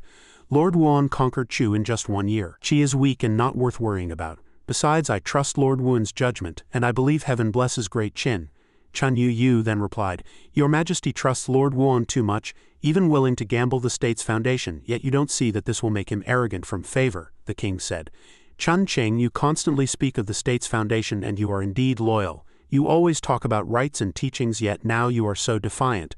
Don't you find that inappropriate?" Chun Yu replied, "I dare not, your majesty. I am merely loyal to Great Qin and hope you will employ sages to govern the world wisely. If you ignore the minister's advice this time and put Great Qin in danger, I fear you will find it hard to command respect among the people and stand in the world." Han Fei then said, "Lord Chun, such treasonous words cannot be spoken. Your majesty." Lord Chun spoke out of turn. Ying Zheng, upon hearing this, pulled out the hairpin from his crown and thought, "Well, Chun Yu, your words are no different from a coup, calling me a foolish king who employs petty men," as he thought. The king said, "HMPH, Chun Qing speaks well, so what?" Ying Zheng then removed his crown and continued, "I stake the realm on this to ensure Lord Wuan's smooth campaign against Qi. If my decision harms Great Qin's state, I will willingly abdicate. Whoever has the ability can take the throne. Wang Wan, quickly gather grain and send it to Qi. Meng Wu, receive your orders to support Lord Wuan." Meng Wu replied, "Yes," the king continued. "Any objections, ministers?" The assembled ministers said in unison, "We obey your majesty's decree." Upon hearing this, Ying Zheng said, "Court is dismissed." Chun Yu collapsed to the ground. Someone helped him up and asked, "Lord Chun, are you all right? Why go so far? Even if you wanted to submit a memorial, you shouldn't have offended the royal authority." Chun Yu thought, "Perfect. Haha, I wanted to offend the royal authority. This time it was worth risking my life. Prince Fusu, wait until that Zhao Qi exhausts his supplies attacking Qi, and then it will be time for the king to abdicate. The realm of Great Qin will be yours." As he thought, he laughed. "Perfect, perfect." Han Fei thought, "Tian Dan," Meng Wu said to Han Fei, "I never thought the king would go this far for that kid Qi." "But what if," Han Fei replied, "the king just trusts Master Qi's abilities as we do. Besides, do you really think the king would hand over the throne to someone else?" The king said, "Whoever has the ability can take it, even if the attack on Qi goes poorly. Who in this world can compare to Master Qi? Wait and see. The next time Master Qi returns to court, it will be the moment that decides the fate of the realm." At this time, at the Qi border, several generals were discussing in the camp. "Master Qi, what are you up to? Are you crazy or just arrogant? You just conquered Chu and now you're marching on Qi. You need to explain yourself today." Another general added, "Even if the soldiers don't need rest, do you know how much grain and how many catapults we have left?" Zhao Qi, looking at a map, replied, "Of course I know. The 3 armies have about 10 days' worth of grain, and it's precisely because the soldiers are exhausted that I've only ordered harassment of Qi, not an attack," he continued. "Kid Qi, if we have a large army at the border and don't attack, it will boost Qi's morale. But if we attack, our supplies are truly insufficient." Zhao Qi replied, "Don't worry, I know what I'm doing," he thought to himself. In the historical unification wars, Qi was the only state that surrendered to Qin voluntarily. Faced with Qin's strength, they had no way out. "I just need to help the Qi king see the facts. Of course, I can't explain these things to Ying Zheng and the others. I'll just have to let them wait for the result," as he thought, he said. "Within 7 days, Qi will surely surrender." Zhang Han rode to the gates of Qi's capital and said, "I am an envoy of Qin. I wish to see the Qi king." At that moment a report came from the palace. "The Qin envoy Zhang Han requests an audience." The generals at court murmured, "Qin sends a military officer as an envoy and he comes to court in armor. How rude." Zhang Han just snorted and said, "I, a foreign envoy, pay respects to the Qi king." The Qi king, looking flustered, said, "Rise, rise. What business does the Qin envoy have here?" Zhang Han replied, "Your majesty knows full well, our Lord Wuan of Great Qin has already conquered Chu. Now only Qin and Qi remain in the world. What are your majesty's intentions?" The Qi king laughed nervously, sweating, and said, "This matter concerns the world, so I have my considerations. Here is a proposal. I hope the envoy will pass it to the Qin king." With that, a nearby guard handed over a document. Zhang Han thought, could this be a letter of surrender? Is the Qi king so sensible? Then the Qi king said, "The world divided in 2. Qin as the Western Emperor, Qi as the Eastern Emperor, eternal friendship, no war. That is Qi's intention." At this, the Qi Chancellor Hu Sheng said, "What's wrong with that? During the time of King Zhao of Qin, Qin and our great Qi agreed to be co-emperors. To this day, our great Qi and Qin remain friendly states, not to mention that out of regard for this friendship, Qin has never sent troops to aid other states. The king's sister is also the mother of Prince Huhai of Qin." Zhang Han laughed upon hearing this. "Haha, how ridiculous. Little Qi dares to dream of splitting the world with great Qin, Hu Sheng shouted angrily. How rude you are, but a lowly envoy daring to mock my king's decision. Hearing this, Zhang Han crushed the document and said, this nonsense isn't fit to soil my king's eyes. Does Qi have no brains? Hu Sheng nearly stumbled, crying out, ouch. Zhang Han continued, your Qi didn't aid other states because you were cowardly and feared our great Qin's iron cavalry. Now that the world is about to be unified, Lord Wuan has held his troops at the Qi border only out of respect for Prince Hehei's mother, the Lady of Qi. Now Lord Wuan has stationed our great Qin's 3 armies in Qi. Crushing Qi is as easy as turning over a hand, but out of consideration for Qi's past friendship with great Qin, Lord Wuan sent me to deliver a message to the Qi king. Within 7 days, if Qi does not surrender, we will attack by force. The Qi king collapsed to the ground and said, Qin envoy, is there no other choice? Zhang Han turned and walked out of the palace, saying, Qi king, take care of yourself. At the Qin army camp, the supply convoy had arrived. General Xin said, General Xin, you've had a long journey. The grain is here. Grain from Shenyang is here. Zhao Qi stepped out of his tent and said, General Xin, I did not request grain from the court. General Xin then replied, the king knew Lord Wuan was going to attack Qi, so he used the full effort of the state to gather grain and catapults. The king told me to tell you to command the army with peace of mind, without worry. Zhao Qi thought, the phrase full effort of the state sounds so simple. This attack on Qi was ill-timed to begin with. How could the civil and military officials have supported it? It's a miracle that none of them died remonstrating. Zhao Qi said, General Xin Sheng, don't hide it from me. How did the king convince the officials? General Xin hesitated and replied, well, he continued, the king staked the realm on it. If anything went wrong, he would abdicate, and whoever had the ability could take the throne. Zhao Qi was stunned and said, what? I never imagined the king would trust me this much. This debt of gratitude Zhao Qi could never repay. General Xin thought, the king's love for his son, his protection of his child, Master Qi. Zhao Qi said, General Xin, please take care of the grain. I still need to prepare for the attack on Qi. I'll take my leave. He knelt and said, my lord. General Xin replied, rise, I have something to ask you. Zhao Qi said, have there been any unusual signs in Shenyang lately, especially concerning that son of the Lady of Qi, Hu Hai? Dun Ruo replied, no intelligence has been received. Zhao Qi said, good. Ying Zheng used the full effort of the state to gather grain for me. You can surely guess that Great Qin's strength is now depleted and the army is exhausted. If Qi gets wind of this, they might resist. Dun Ruo replied, your majesty suspects that Hu Hai might collude with the state of Qi. Do you need me to increase surveillance on him?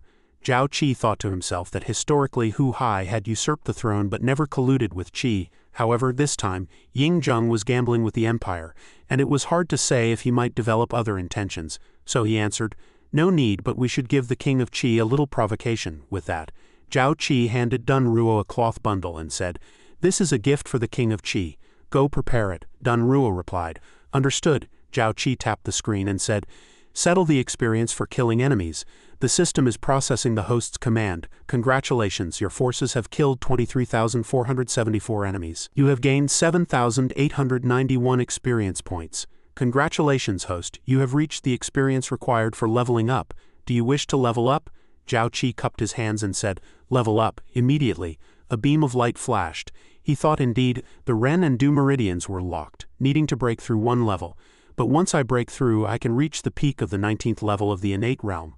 Zhao Qi's eyes blazed with killing intent, his hand forming a circle at his waist as he roared, the 9th layer of the innate realm, I must achieve it, the system's voice sounded. Congratulations, host, on successfully breaking through to the 19th level. The 9th layer of the innate realm, reaching level 20 requires 4,291 experience points. As he landed, he sighed and said, be 891 experience points, enough to destroy a country. As he spoke, he thought, but if the king of Qi surrenders, my experience will be greatly reduced.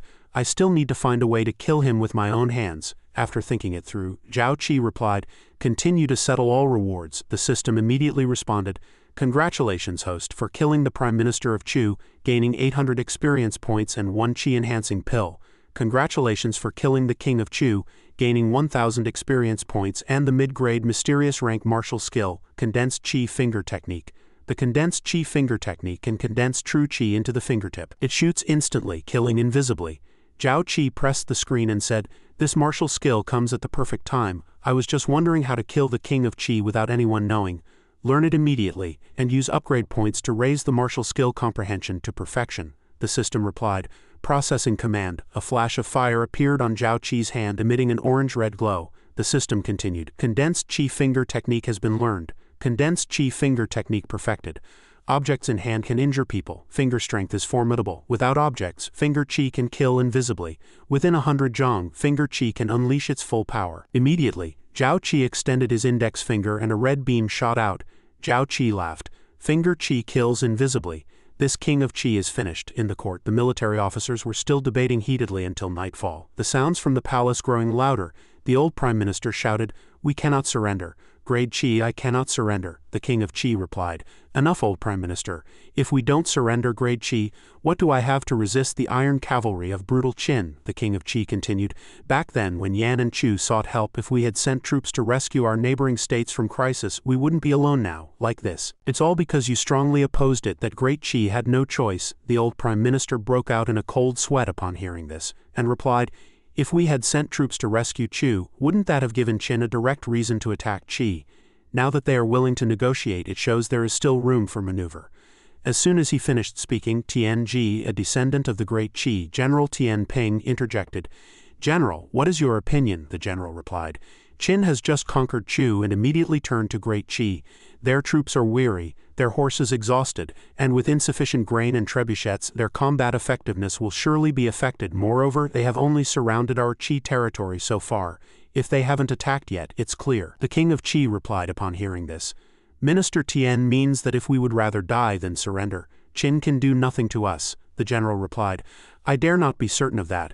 After all, the commander is Qin's Lord Wuan, Zhao Qi." Hearing this, the king of Qi roared angrily, "If you can't guarantee it, why speak of it to me? Are you treating the empire as a game?" As soon as he finished, a soldier ran in from outside, panicked, saying, "Your Majesty, the Qin army on the front lines has made a move." The soldier continued, "The scouts from the front report that today Qin's grain supplies have arrived, and the Qin troops stationed at the border are poised to attack the city." The king of Qi was shocked and said, "What? Weren't they said to be short of grain? Their troops exhausted and unable to march?" Tian Ping replied, "Your Majesty, calm down, it might just be Qin's army bluffing." Suddenly a voice rang out, "King of Qi, I, the Lord Wuan of Great Qin, have been ordered to send you a gift. Please accept it." The king of Qi asked in confusion, "Who is it?" Suddenly, a black cloth bag flew in from outside and landed on the king of Qi's table. The king of Qi screamed in terror.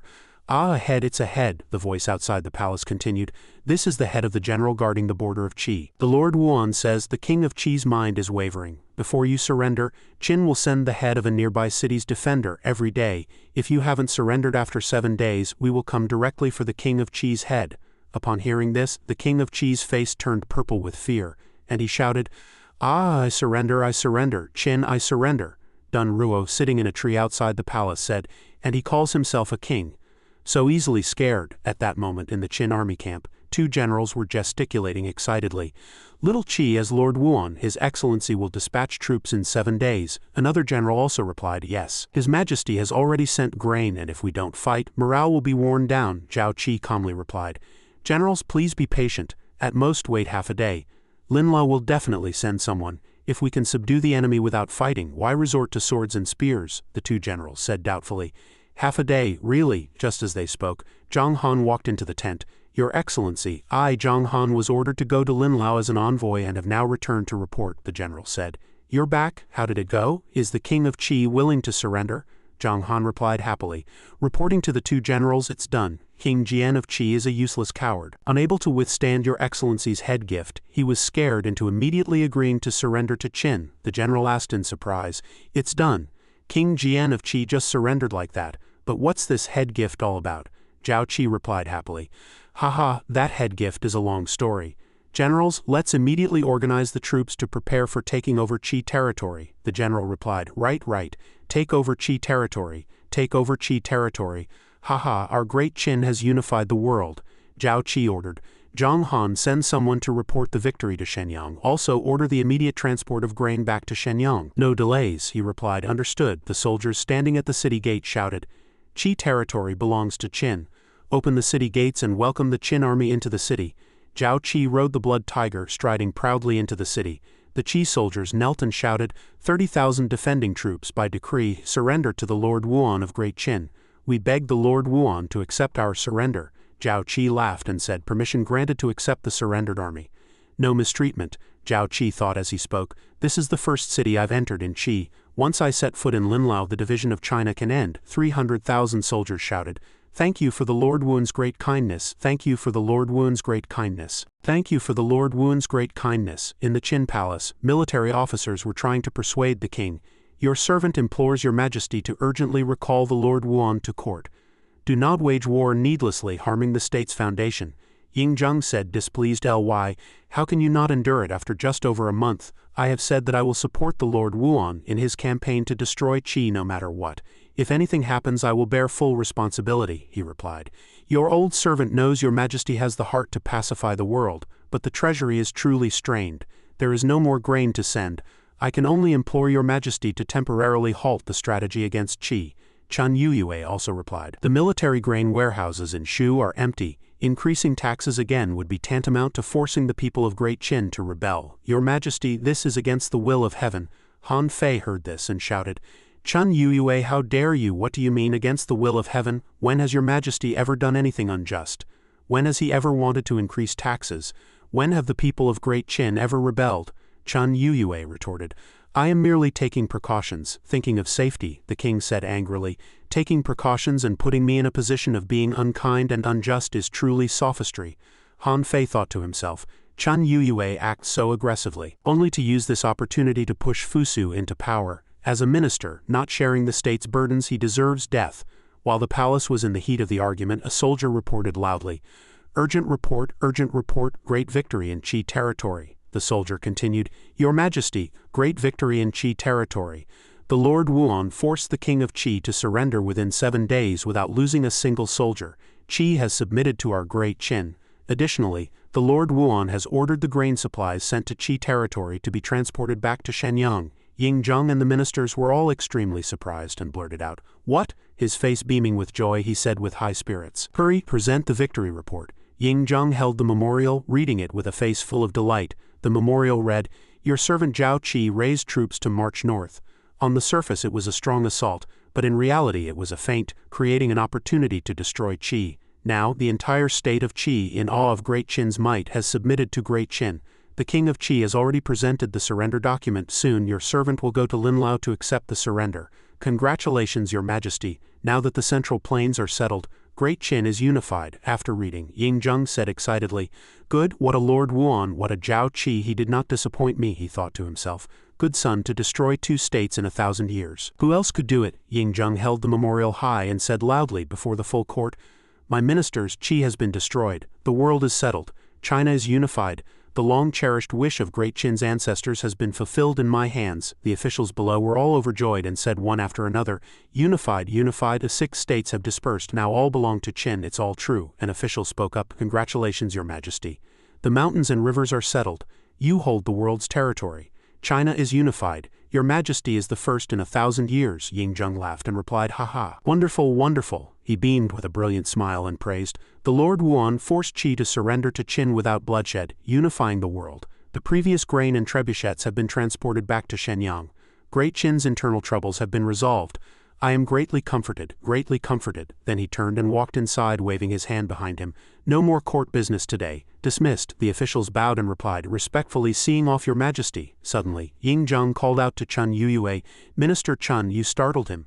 Chen Yuyue looked up at Ying Zheng, trembling as he replied, Your majesty, you called for your old servant to stay. Ying Zheng looked down at him with a stern gaze, touched the crown on his head and said, My crown is firmly placed. No one but me can take it off. Chen Yuyue was so frightened he fell backward, his face full of terror. Ying Zheng turned and walked away, striding proudly, accompanied by hearty laughter. Ha ha. At this moment, Chen Yuyue lowered his head, his face covered in sweat. He thought, The king knew my intentions from the start. Have I implicated Prince Fusu? I must act quickly.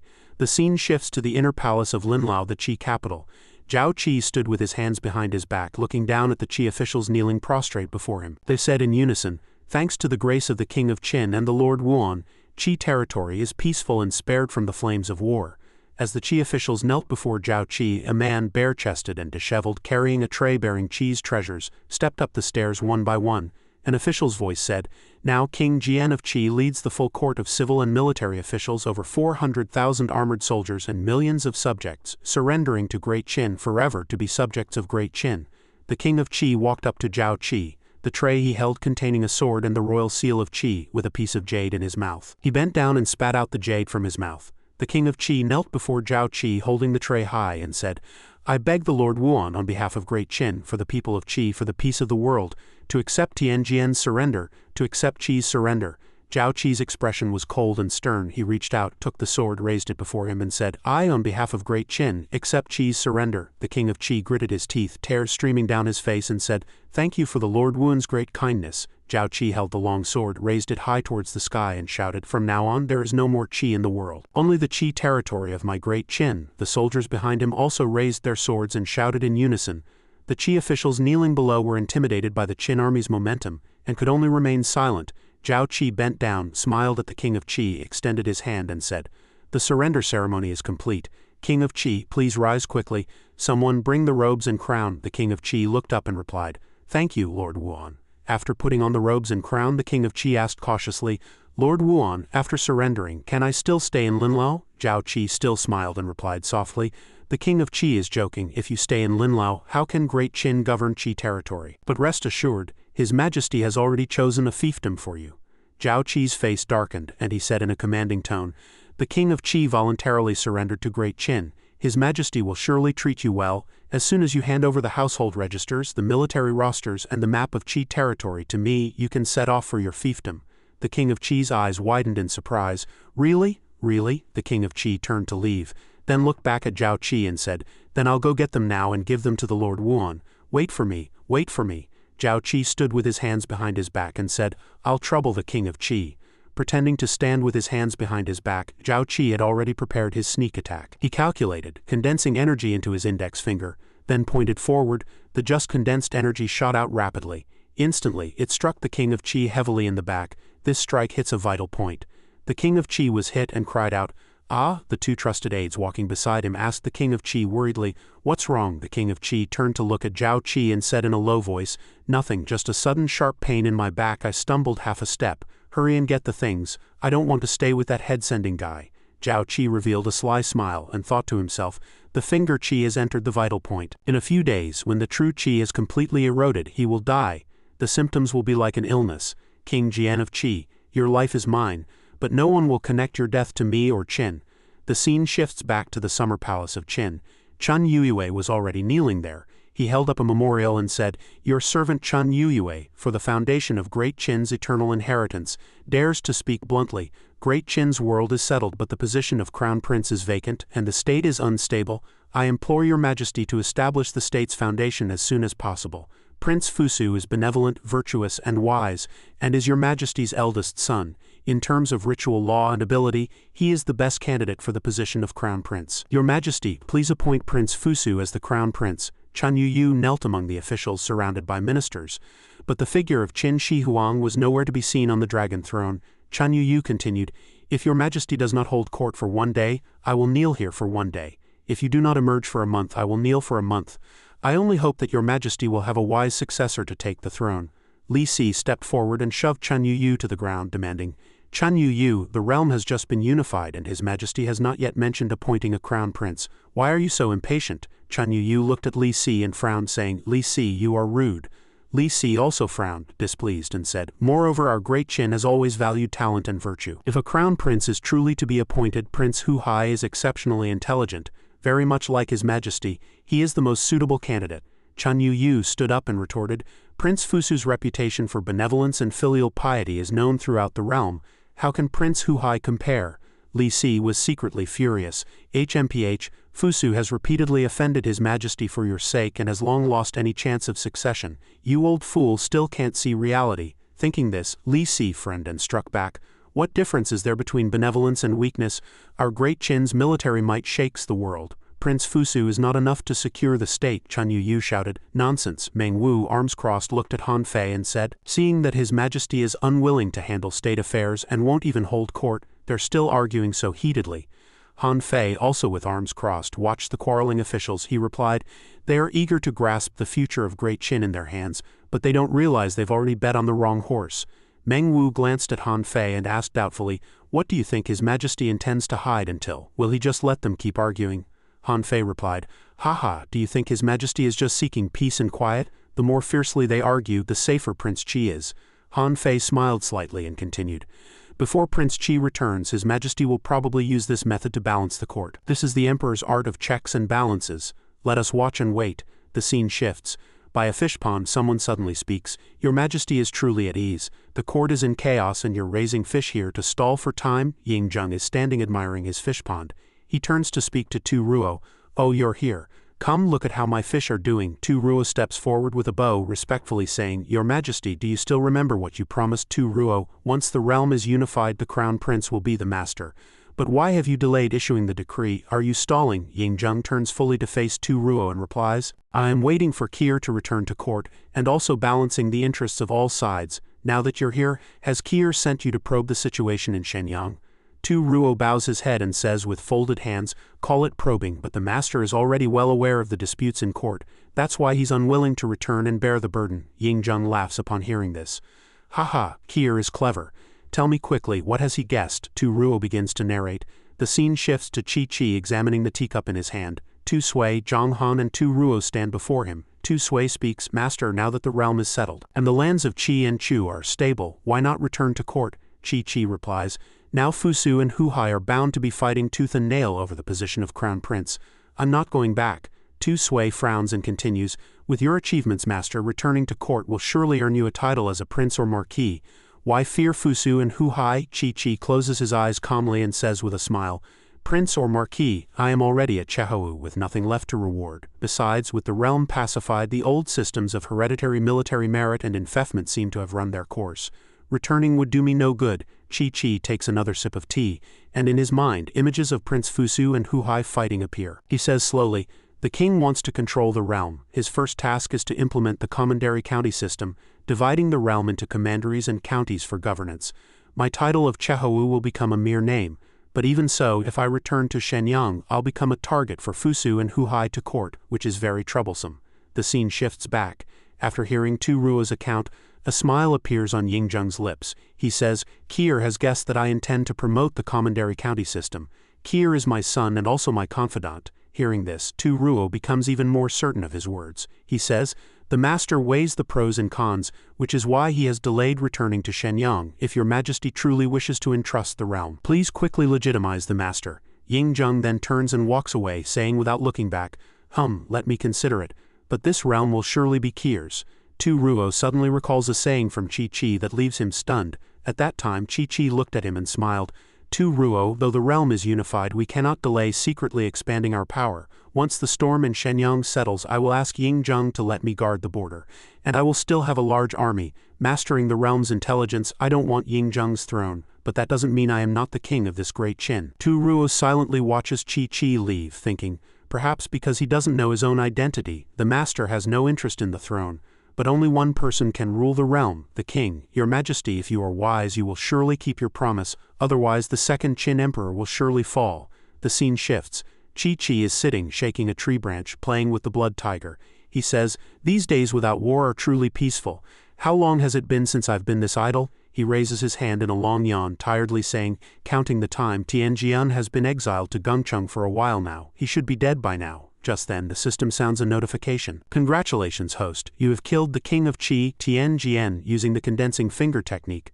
The king of Qi, Tianjian, is now dead. Qi throws the branch far away for the blood tiger to chase, then turns around, excitedly focusing on the system panel. Hey, just as I wished.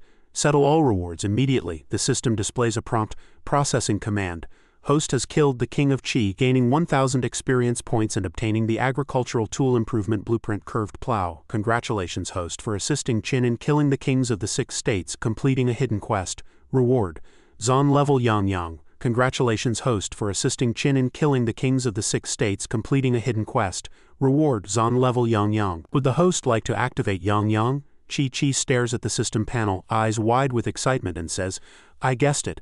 Eliminating the 6 states and killing their kings, there really is a surprise. Activate Yang immediately, the system continues.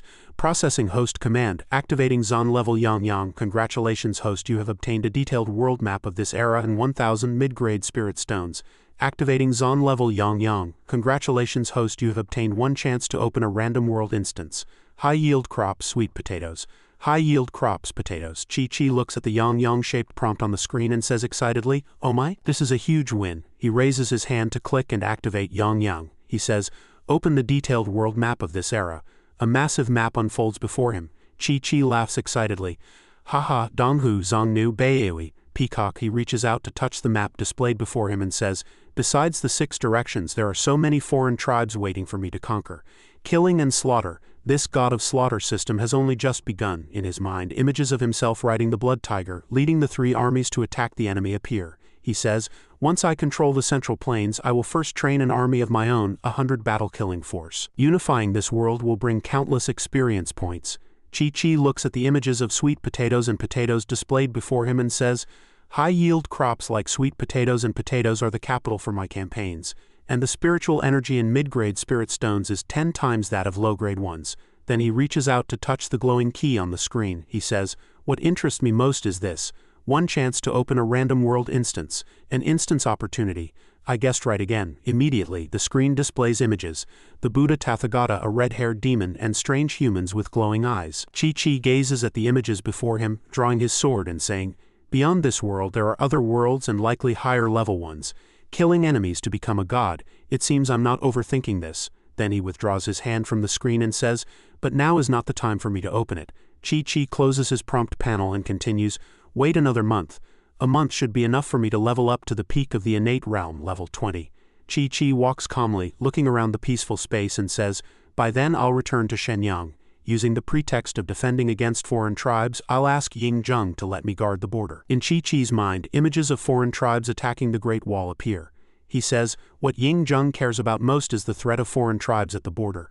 Otherwise he wouldn't build the Great Wall. He will surely agree to my request. His expression turns serious and he says calmly, once at the border it will be time for me to display my skills again. The scene shifts. Ying Zheng is walking out and 2 children come bouncing and running, joyfully shouting, father, father, hug. Chi picks up Ying Shi and Yu Chi. Ying Shi hugs his father, eyes wide, and says, father, I thought you didn't want us anymore. Father wrote so many letters to you, but you ignored them. Yu Chi chimes in. Exactly, father was anxious but you didn't listen to him. Chi laughs and brushes it off. Father has been too busy. Ying Zheng looks at Chi, his face dark, and says, I sent Feng Qiji and Feng Jia to help you. The lands of Qi and Chu have long been pacified. Don't think I don't know. You're like a rabbit that won't come out without seeing the hawk. Ying Zheng is angry and scolds. I claim to be ill and you didn't even send a greeting. That's improper. If I hadn't used Kir and Zaire to lure you, who knows how long you'd have dragged it out. Chi puts the 2 children down. He scratches his head awkwardly and replies, Your Majesty, I left all my elixirs for you. Who would believe you're sick? Besides, if there were truly urgent matters in court, you could just issue a decree. Why bother writing letters to urge me? Chi smiles awkwardly, and in his mind an image of Ying Zheng throwing memorials to the ground appears. He says, displeased, Ly, if the Lord of Wuan doesn't return, I won't hold court. I wrote letters to see how many excuses he could come up with, but I can't hold out either. Who knew this first emperor could be so stubborn, he thinks to himself, but he can't take it anymore. Who would have thought the emperor of this era could be so obstinate? Ying Zheng looks at Chi and says seriously, I didn't issue a decree because I didn't want to constrain you, but urging you to return is indeed urgent. Chi turns and replies, Please give your orders, Your Majesty. Ying Zheng begins, I want to implement the Commandery County system, but there are too many ignorant people in court. I really don't want to deal with these old diehards, nor do I want to confront the court with a heavy hand. He frowns, his eyes sharp, and continues, I've heard that you also support the Commandery County system. I order you to teach those rotten logs a lesson in court and assist in promoting the new policies. Chi is startled by Ying Zheng's words. Seeing this, Ying Zheng asks, Are you unwilling? Chi immediately bows with folded hands and replies, I obey your command. Ying Zheng sits down to play with his 2 grandchildren, but his gaze still follows Chi as he turns to leave. Chi thinks to himself, Ying Zheng wants me to be the leader in promoting the Commandery County system. But how does he know I support it? Is it the Black Ice platform or a spy by my side? He pauses.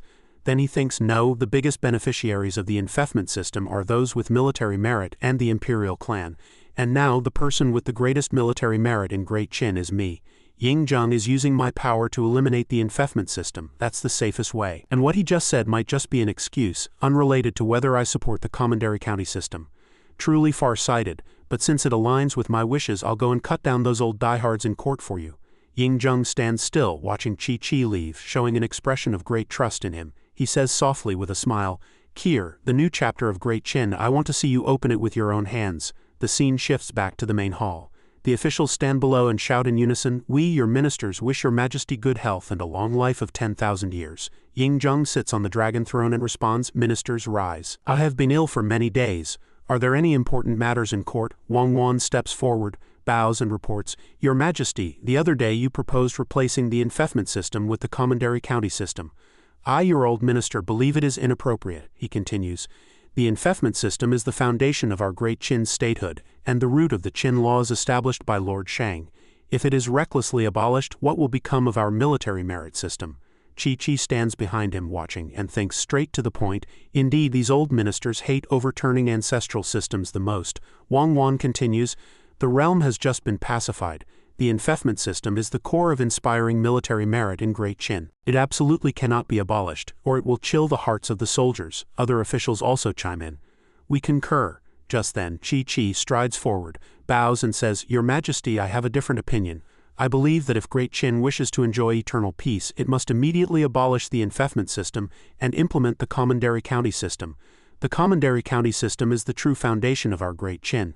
Wang turns his head, frowns and says displeased to Chi, "Lord of Wuan, are you questioning Lord Shang's abilities?" Chun Yu also frowns and quickly adds, No, the enfeoffment system has been passed down since ancient times. How can it be abolished on a whim?" The entire main hall erupts into commotion. Officials discuss among themselves. One says, "The foundation of the state, a single move affects the whole. The Lord of Wuan has outstanding military achievements, but he knows nothing of court affairs." Another says, "New policies can't just be implemented as one pleases. Don't be so naive." Yet another says, "Truly laughable. What is the foundation of the state?" Wang mutters, "A mere military man. Don't embarrass yourself in court." Chi is furious. His face instantly darkens and his eyes turn red. He roars, "All of you shut up." Chi shouts angrily, stomping his foot to shake the ground. He angrily releases a burst of energy, knocking the surrounding officials back, and sweeps them with a sharp gaze. He shouts, "When did the court of Great Qin become a marketplace? Are the ministers of Great Qin so disrespectful as to not put the king in their eyes?" Ying-jung silently observes. He thinks, "This kid is good, quite imposing with the bearing of a king." Chi continues, "The enfeoffment system was an ancient method from the founding days. Is it still applicable now? Do you really not know how the 6 states of Huasha perished? Images of the Zhou dynasty's kings appear, accompanied by scenes of soldiers fighting." Chi continues his analysis. "In the past, the Zhou dynasty ruled with the enfeoffment system. The feudal lords each carved out their own territories, and in the end the lords were not respected and the realm was not submissive." Chi maintains a stern expression and continues to question, "A bunch of short-sighted fools. Do you want Great Qin to become like the Zhou dynasty of old in years to come? Haha, you are all well-read scholars. Don't you understand the stakes? You're just after your own immediate interests. Have you ever cared about the fate of our Great Qin?"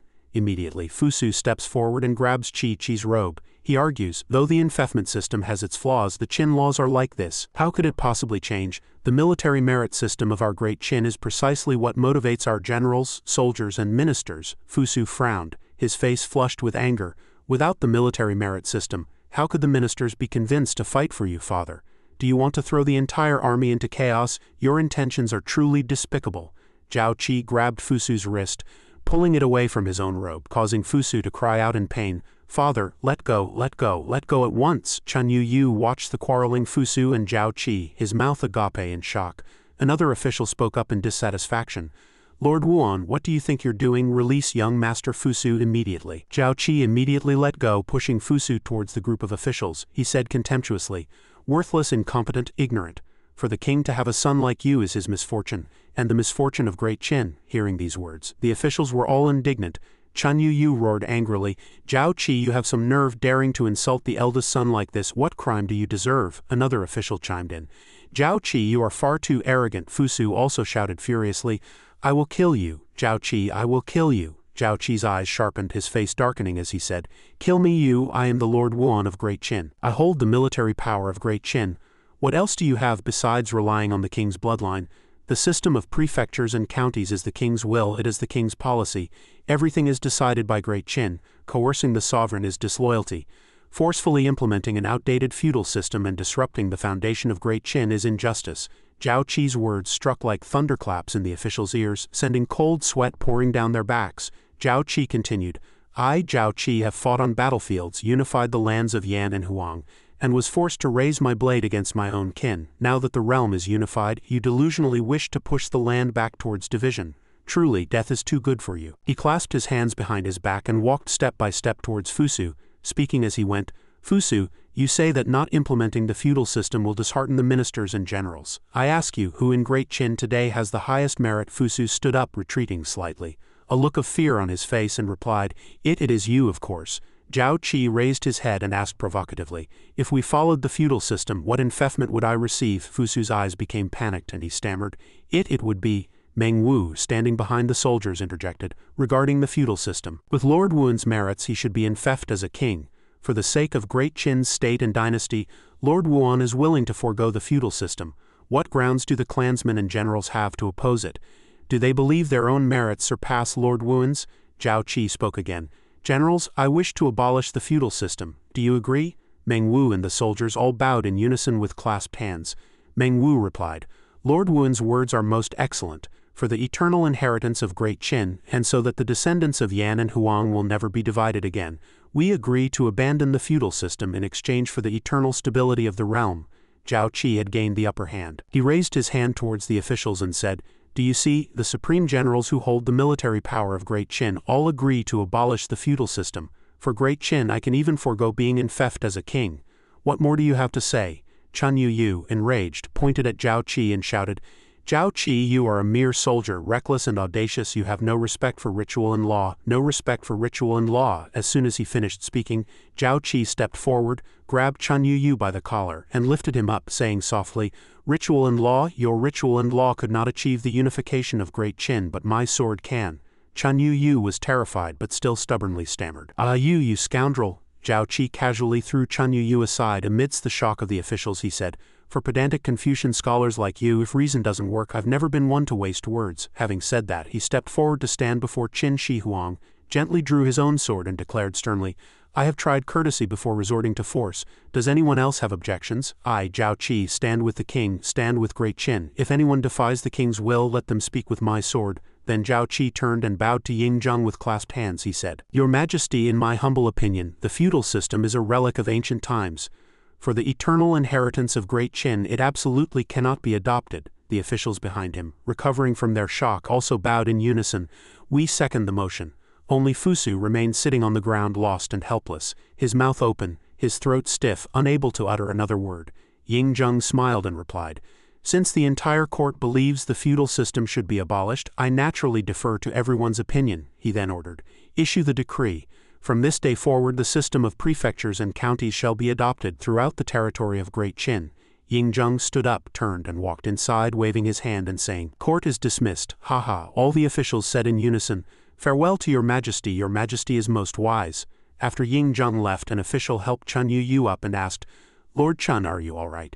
Chun Yu lowered his head and replied, "I'm fine."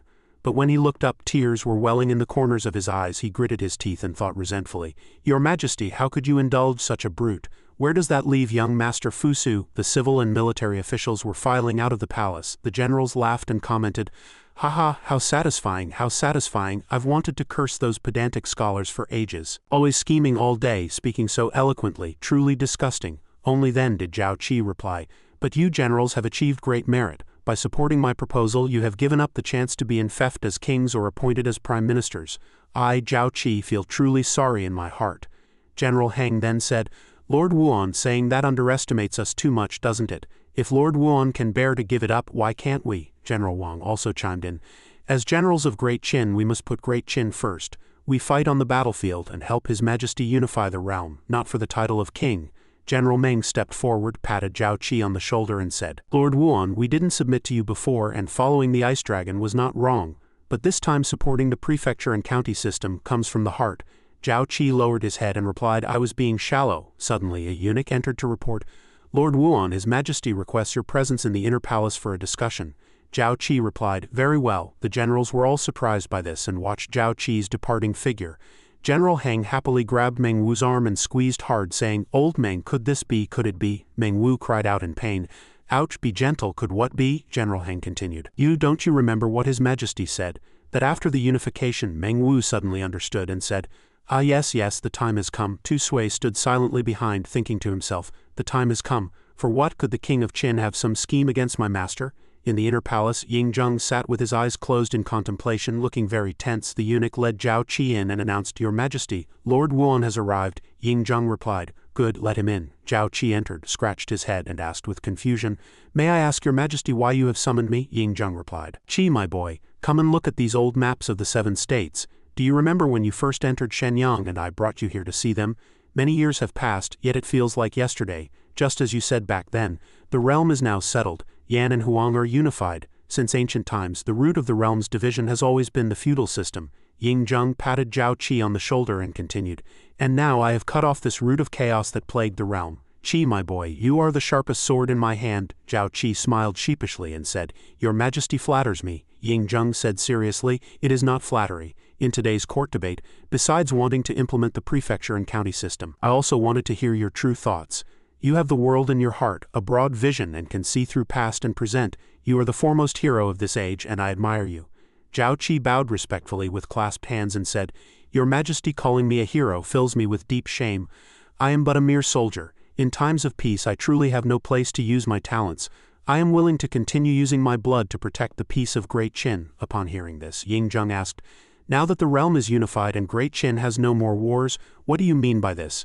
Zhao Qi pointed to the map and said, "The realm is unified, but threats to Great Qin still exist. I hope your Majesty will allow me to lead the Imperial Guard north to the border, to guard one region." Ying-jung was surprised by this. He thought of the Yongjing era and leading troops on campaigns and wondered, "This boy wants to go to the northern border to fight the barbarians? Why could it be?" he asked Zhao Qi in confusion. "Qi, my boy, are you worried that I am the kind of person who kicks away the ladder after crossing the bridge and you want to guard the frontier to protect yourself?"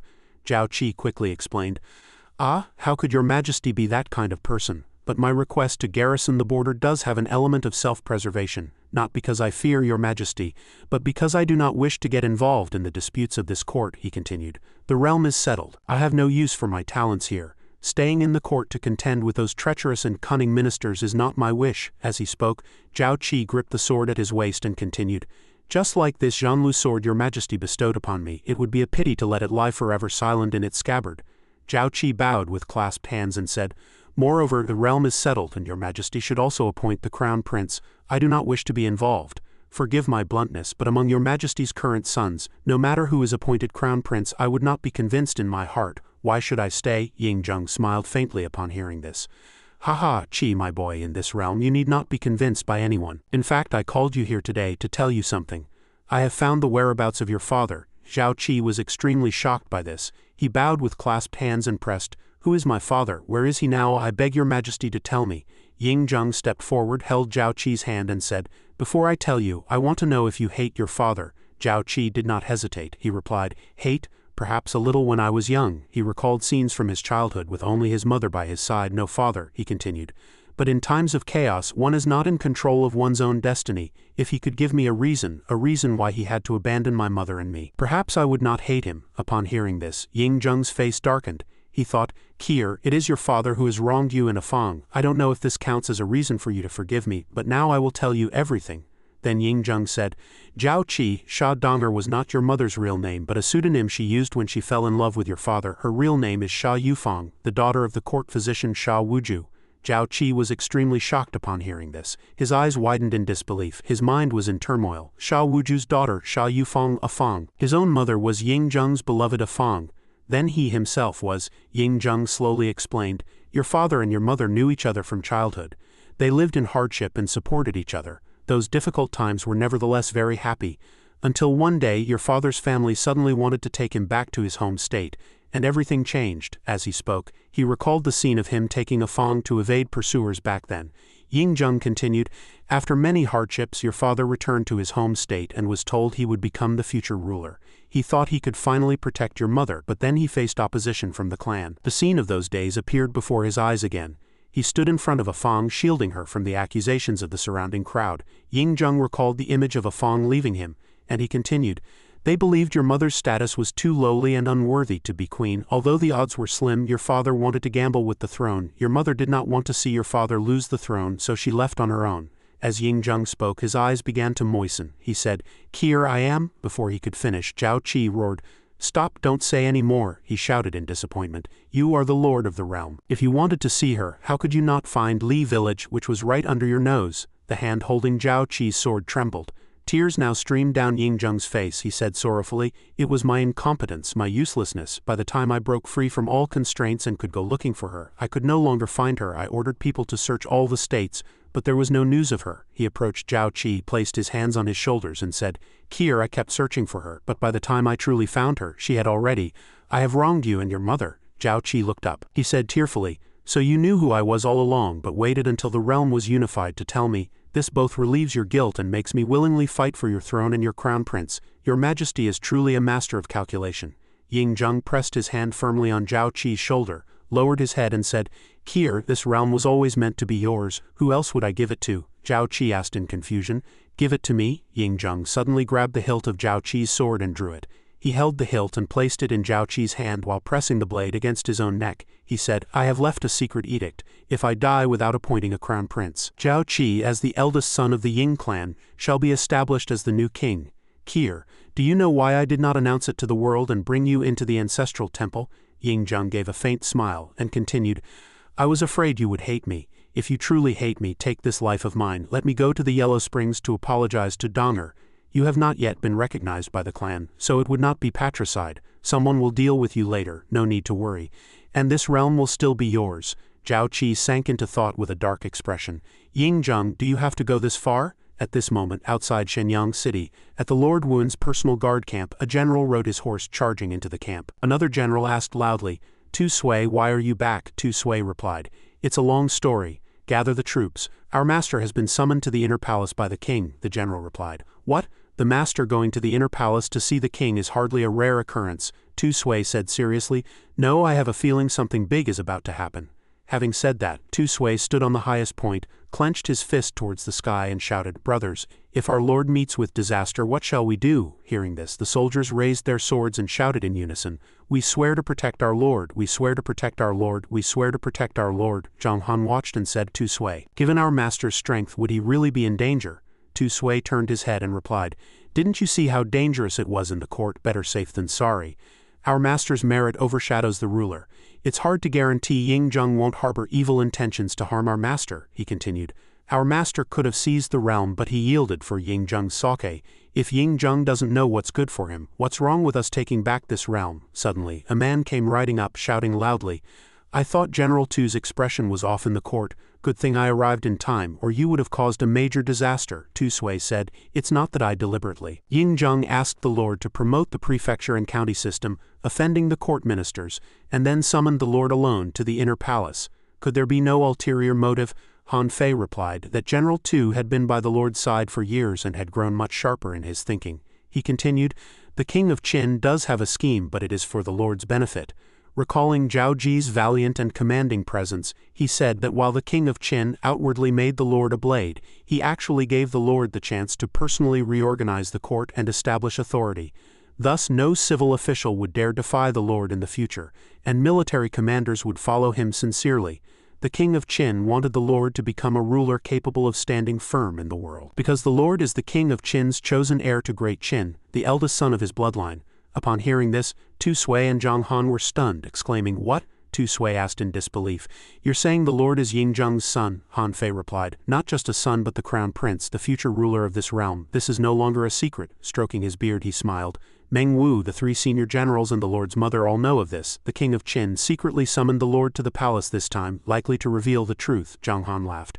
"Excellent. The lord is of legitimate royal blood." Tu Sui, "This time we no longer need to worry for the lord, do we?" Tu Sui replied, "Not necessarily. If he truly intended to pass the throne to the lord, why not announce it at the ancestral temple? Moreover, if Yingjung wants to acknowledge the lord, what about the lord's own wishes? Will those restless princes in Shenyang sit idly by?" Han Fei answered, "Indeed, better safe than sorry. General Tu's considerations are thorough, but there's no movement at Hanggu Pass yet. We must not act rashly. Let us prepare and await the lord's choice." Meanwhile, in the inner palace, a sword clattered to the ground. Zhao Ji stepped back and shouted, Have you gone mad?" He then hurriedly fled the inner palace, muttering as he ran, "What do you mean someone will handle it? It's not patricide. Is that something the first emperor should say?" Yingjung reached out toward Zhao Ji, calling helplessly, "Jir." He collapsed to the ground, tears streaming uncontrollably, murmuring to himself, "What first emperor? Before my son I'm just a father seeking redemption." Zhao Ji left the inner palace, thinking, Ying-jung, father, I never imagined this possibility. Just then, Yanner approached with 2 children, who called out to their father. Yuki said happily, "Father is back, grandfather didn't lie to us, father really came home." Then Xie added, "Father, grandfather said he has a gift for you, are you ready for it?" Zhao Ji picked up both children and replied, "Grandfather, grandfather, you call him that so affectionately." Yuki immediately answered, "Grandfather is grandfather, we're not wrong." Zhao Ji sighed, not wrong." He turned to Yanner and asked, "Could it be that you?" Yanner looked apologetic and replied, "I'm sorry, brother Ji. Father said everything he did was to protect you, we had no choice but to keep it from you." Zhao Ji said with disappointment, "So it seems everyone knew except me." "Never mind, at least they're all trustworthy," Yanner continued to explain. "Brother Ji, father truly meant well for you. Don't be angry." At this, countless fragments of memory surged like shattered mirrors, all happy scenes between Zhao Ji and Ying-jung. Zhao Ji replied, "How could I not know? I just can't accept it all at once. He's done so much for me, perhaps I've long seen him as a father, otherwise I wouldn't have given up the empire for him." But then he recalled how his father had abandoned him and his mother, and he blurted out, "That man who was never by my side as a child, and the man who has cared for me since we met, they overlap, how can I accept it instantly?" Zhao Ji thought sorrowfully, "Even if I'm invincible and have mastered the martial way, how can this heart be impervious to pain?" Suddenly his 2 children interrupted his thoughts. Yuki said, "Father, what's wrong? Are you unhappy?" Xie touched Zhao Ji's face and said worriedly, "Father's brow is all furrowed, let Xie soothe it." Sha Wuju stepped forward and said, "Jir, the suffering Ying-jung has endured over the years is no less than a Fang's. Every step he took was for you and your mother. Otherwise he would have long since," he continued slowly. "If you refuse to forgive him, I have nothing to say, but I hope you won't hate him. The burden of unifying the entire realm weighs on him, he has too many constraints." Zhao Ji asked Sha Wuju, "Grandfather, have you forgiven him?" Sha Wuju replied, "He is the love and devotion of a Fang's life. I have never resented him." After hearing this, Zhao Ji set down the 2 children and said to his wife, "Yanner, if I wanted to give up everything now and retreat to the mountains with you, would you be willing?" Yanner still replied cheerfully, "Brother Ji, wherever you go, Yanner will follow you without regret." Zhao Ji immediately knelt to bid farewell to Sha Wuju, saying, "Grandfather, Zhao Ji knows what to do." This time he turned back to Ying-jung's inner palace. Through the crack in the door, he saw Ying-jung kneeling on the ground with a worried expression. Ying-jung sensed his presence, turned around and said in surprise, "Jir." Zhao Ji stepped forward and said, "I'm not a fool. I remember all the kindness you've shown me over the years. With just a little thought, I know you kept this from me to protect me." He then frowned and continued, "What empire? If I wanted it, I wouldn't need you to hand it to me. The world in your eyes can't buy my forgiveness. For me, Zhao Ji, to forgive someone, it must be because I truly want to." Ying-jung looked somewhat bewildered. Zhao Ji took out a token and said, "Mother loved you all her life, everyone pleaded for you. Am I so unreasonable? I'm just unwilling. But I'm no longer a child, after my reluctance I know better how to handle this." With that, Zhao Ji knelt, held the token with both hands and offered it to Ying-jung. Then he called out to Ying-jung, "Father?" Seeing this, Ying-jung's eyes welled up. He reached out to take the token and stammered, "Jir, my son." He stepped forward, grasping Zhao Ji's shoulders and said, "Jir, my Jir." Ying-jung pulled Zhao Ji tightly into his embrace and said, "My good son, my son." Zhao Ji was moved to tears. Ying-jung continued, "I will hold a ceremony at the ancestral temple. My Jir has returned. My Jir will be acknowledged by the clan. Maya Fang, I will make her the queen with full honor, and when I pass she will be buried with me." Soon a eunuch ran out from the palace and announced the king commands. "Tomorrow open the ancestral temple for rites and sacrifices and proclaim the Prince of Great Qin." The eunuch ran on, repeating the command. "The king commands, tomorrow open the ancestral temple for rites and sacrifices and proclaim the Prince of Great Qin." Chan Yuyue sneered inwardly, "Hey, what of the prefecture and county system? The king still intends to establish Prince Fusu." The prime minister's face turned sinister as he thought, proclaiming a prince. Whether it's Fusu or Huhai, I must plan ahead. At that moment, the news also reached the military camp. "The king commands, tomorrow open the ancestral temple for rites and sacrifices, and proclaim the Prince of Great Qin." Zhang Han laughed. "Excellent, the king is going to proclaim a prince. Opening the ancestral temple, the lord will become the Prince of Great Qin." Han Fei listened and said, "Don't celebrate too soon, now is the critical moment. Perhaps General Tu's arrangements will come into play." In the inner palace, Ying-jung happily draped his arm over Zhao Ji's shoulder and said, Come, Jir, tell your father about your interesting experiences in the army these past years." Zhao Ji replied, "Father, you've already made me tell you 3 times." Ying-jung answered, "Then call me father a few more times, won't you?" He clasped his hands together, eyes glistening, and pleaded, "Go on, go on." Zhao Ji thought helplessly, "So clingy. The first emperor turns out to be a foolish father. His image is shattered."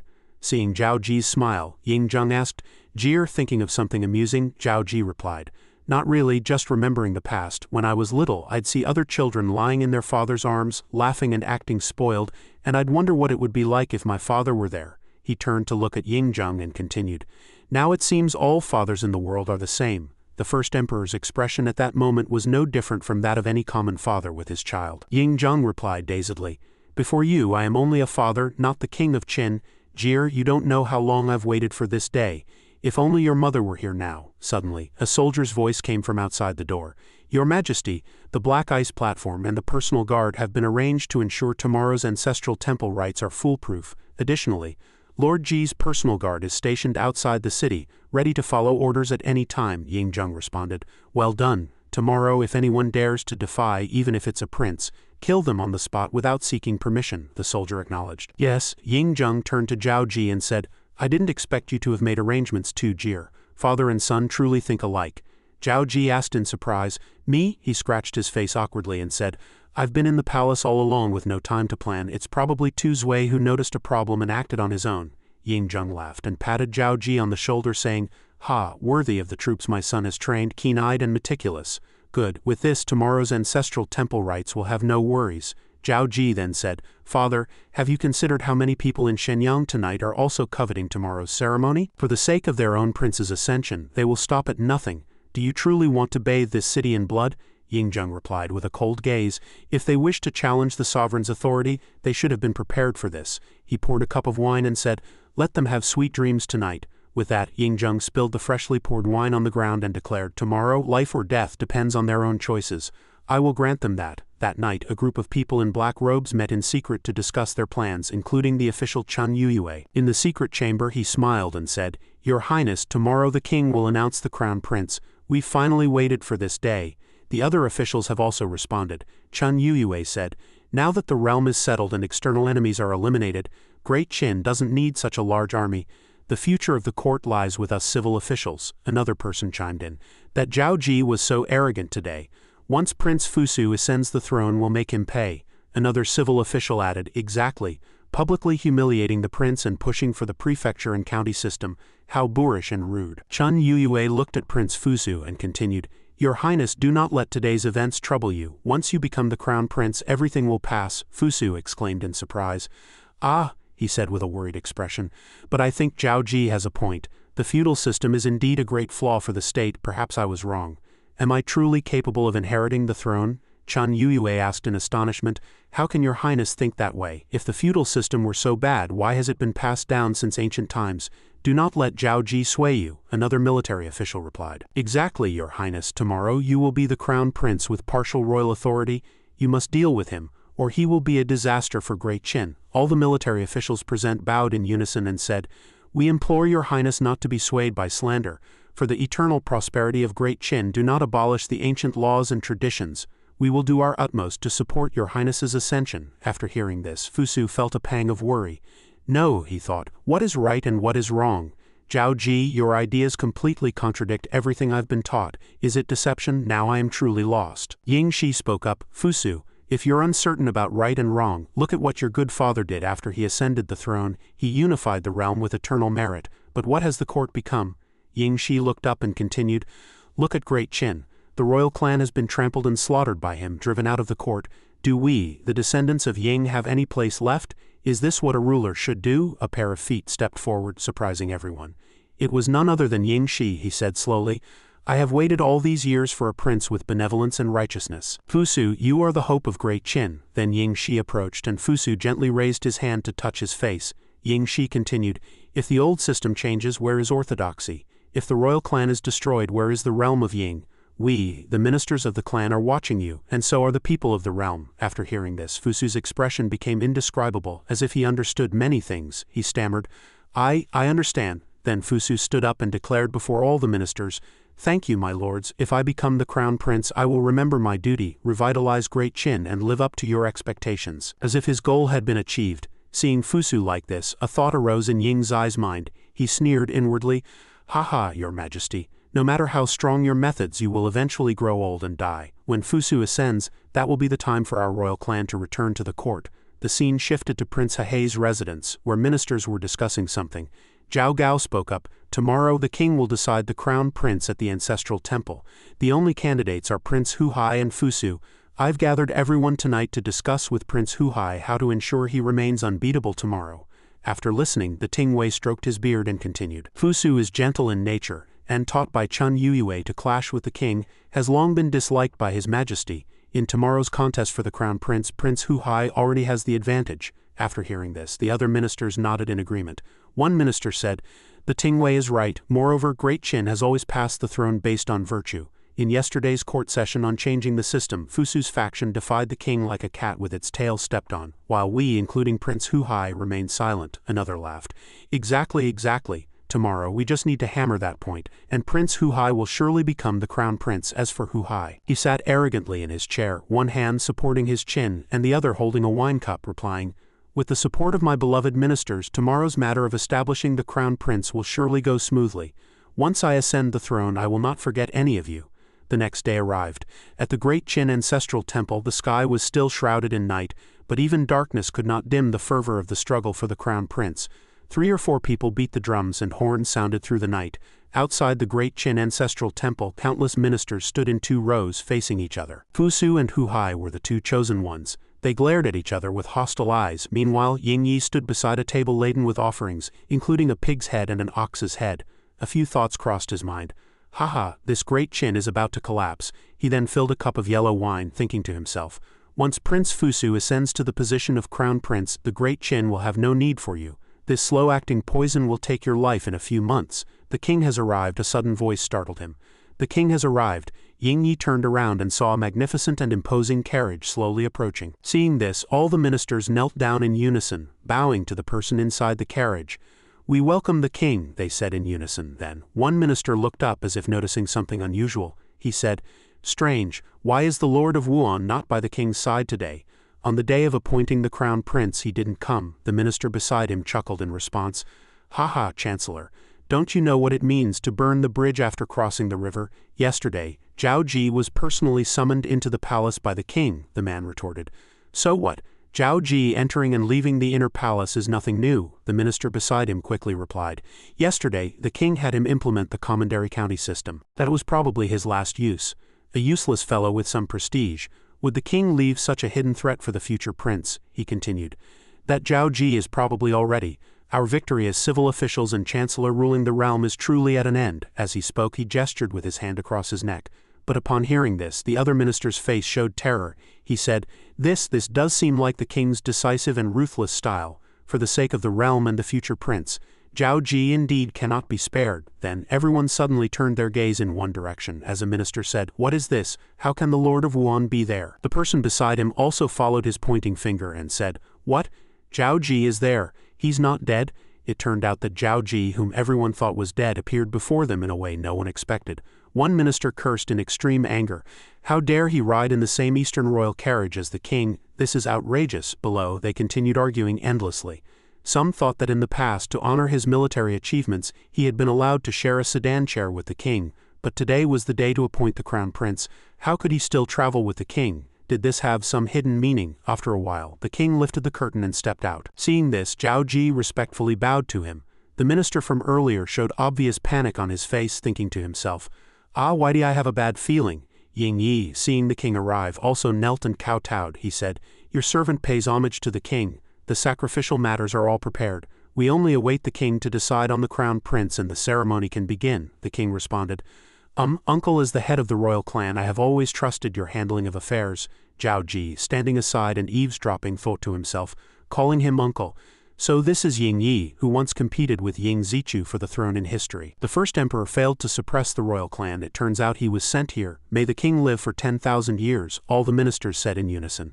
The king sat majestically on the throne and replied, "All ministers rise." "Thank you, your majesty." Ying Yi, bowing below, noticed that Zhao Ji not only failed to bow to the king but stood beside the ruler. He shot him a sharp glance, thinking, "Lord of Wuan, is it? Treasonous and unruly. When all ministers bow, you don't step aside but stand by the king's side, so arrogant and blind to others. Once Fusu succeeds, you'll be the first to be eliminated." feeling Ying Yi's gaze fixed on him. Zhao Ji thought, "This guy has a fierce look in his eyes, full of killing intent. I need to be on guard." Then Minister Ying Yi suddenly spoke up. "Your Majesty is about to appoint the Crown Prince. Your old servant believes that the eldest son, Prince Fusu, is a model of benevolence and righteousness. He is foremost among the princes, trusted by all officials, and can inherit the throne according to ritual law." The ministers below agreed. "We concur with the Chancellor's words," but the agreement didn't last long before someone stood up to oppose his view. "I dare not agree with the Chancellor. Although Prince Fusu is the eldest son, he does not prioritize the state's foundation. The other day, he strongly advocated for the enfeoffment system, disregarding the eternal legacy of Great Qin. How can he be worthy of the position of Crown Prince, let alone inherit the great rule?" Seeing their prince belittled, a minister nearby immediately retorted, "Court debates are about expressing different views.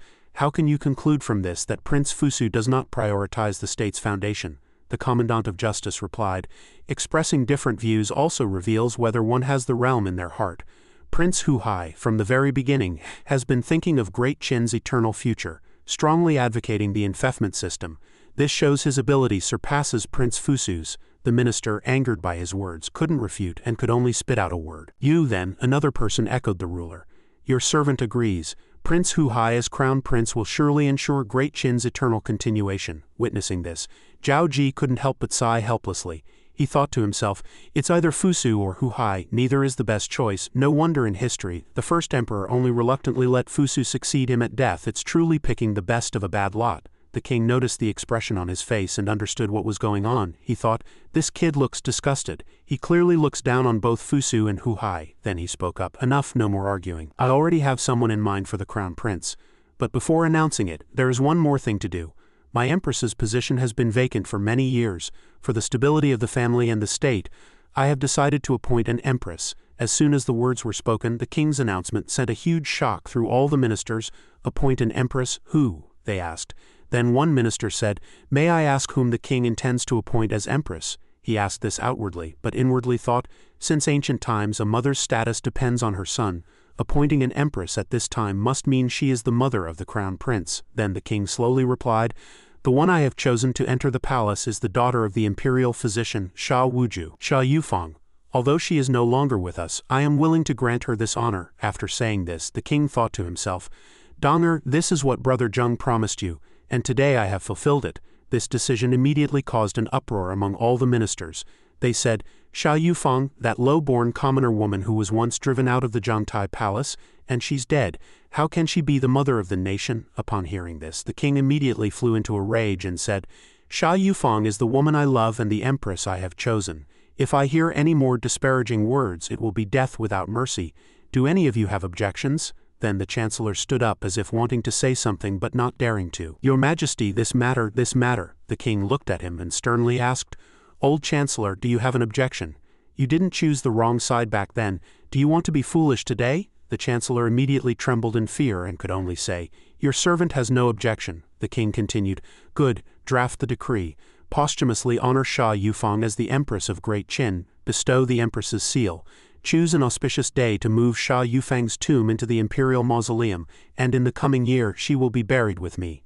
Although the ministers were extremely unwilling about this decision, they could only say to the king, "Your Majesty is wise." The chancellor recalled the scene back then and thought to himself, back then, the king was forced to abandon the woman he loved. Once his wings were full, he directly drove the royal clan out of the court. "Because I never targeted Sha Yufeng, I was able to keep my position to this day." A flicker of fear crossed his face. "If I had said one more word just now, even with decades of service, the king would have killed me. This taboo of Sha Yufeng is truly terrifying. Fortunately, she's dead and doesn't affect Prince Fusu."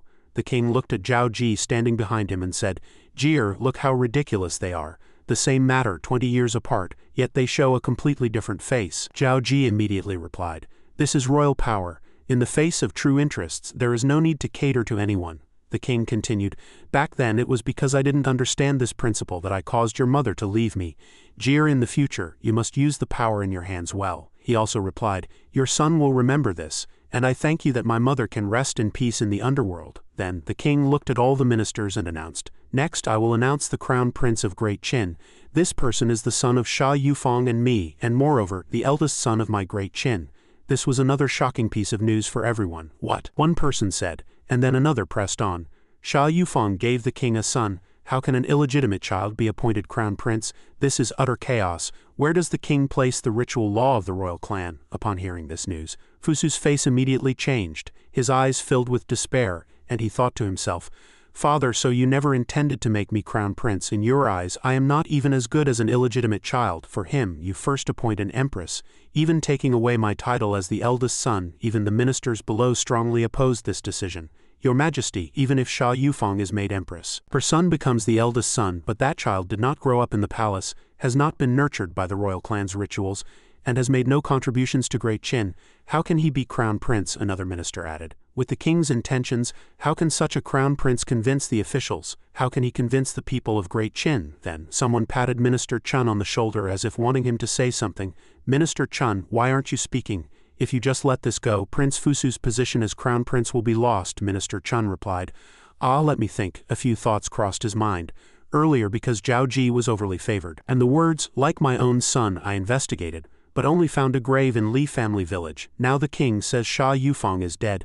Could my guess be right? If so, I need to let Prince Fusu make early preparations and not act rashly. Contrary to the reactions of the ministers present, the king was extremely pleased. He let out a loud laugh.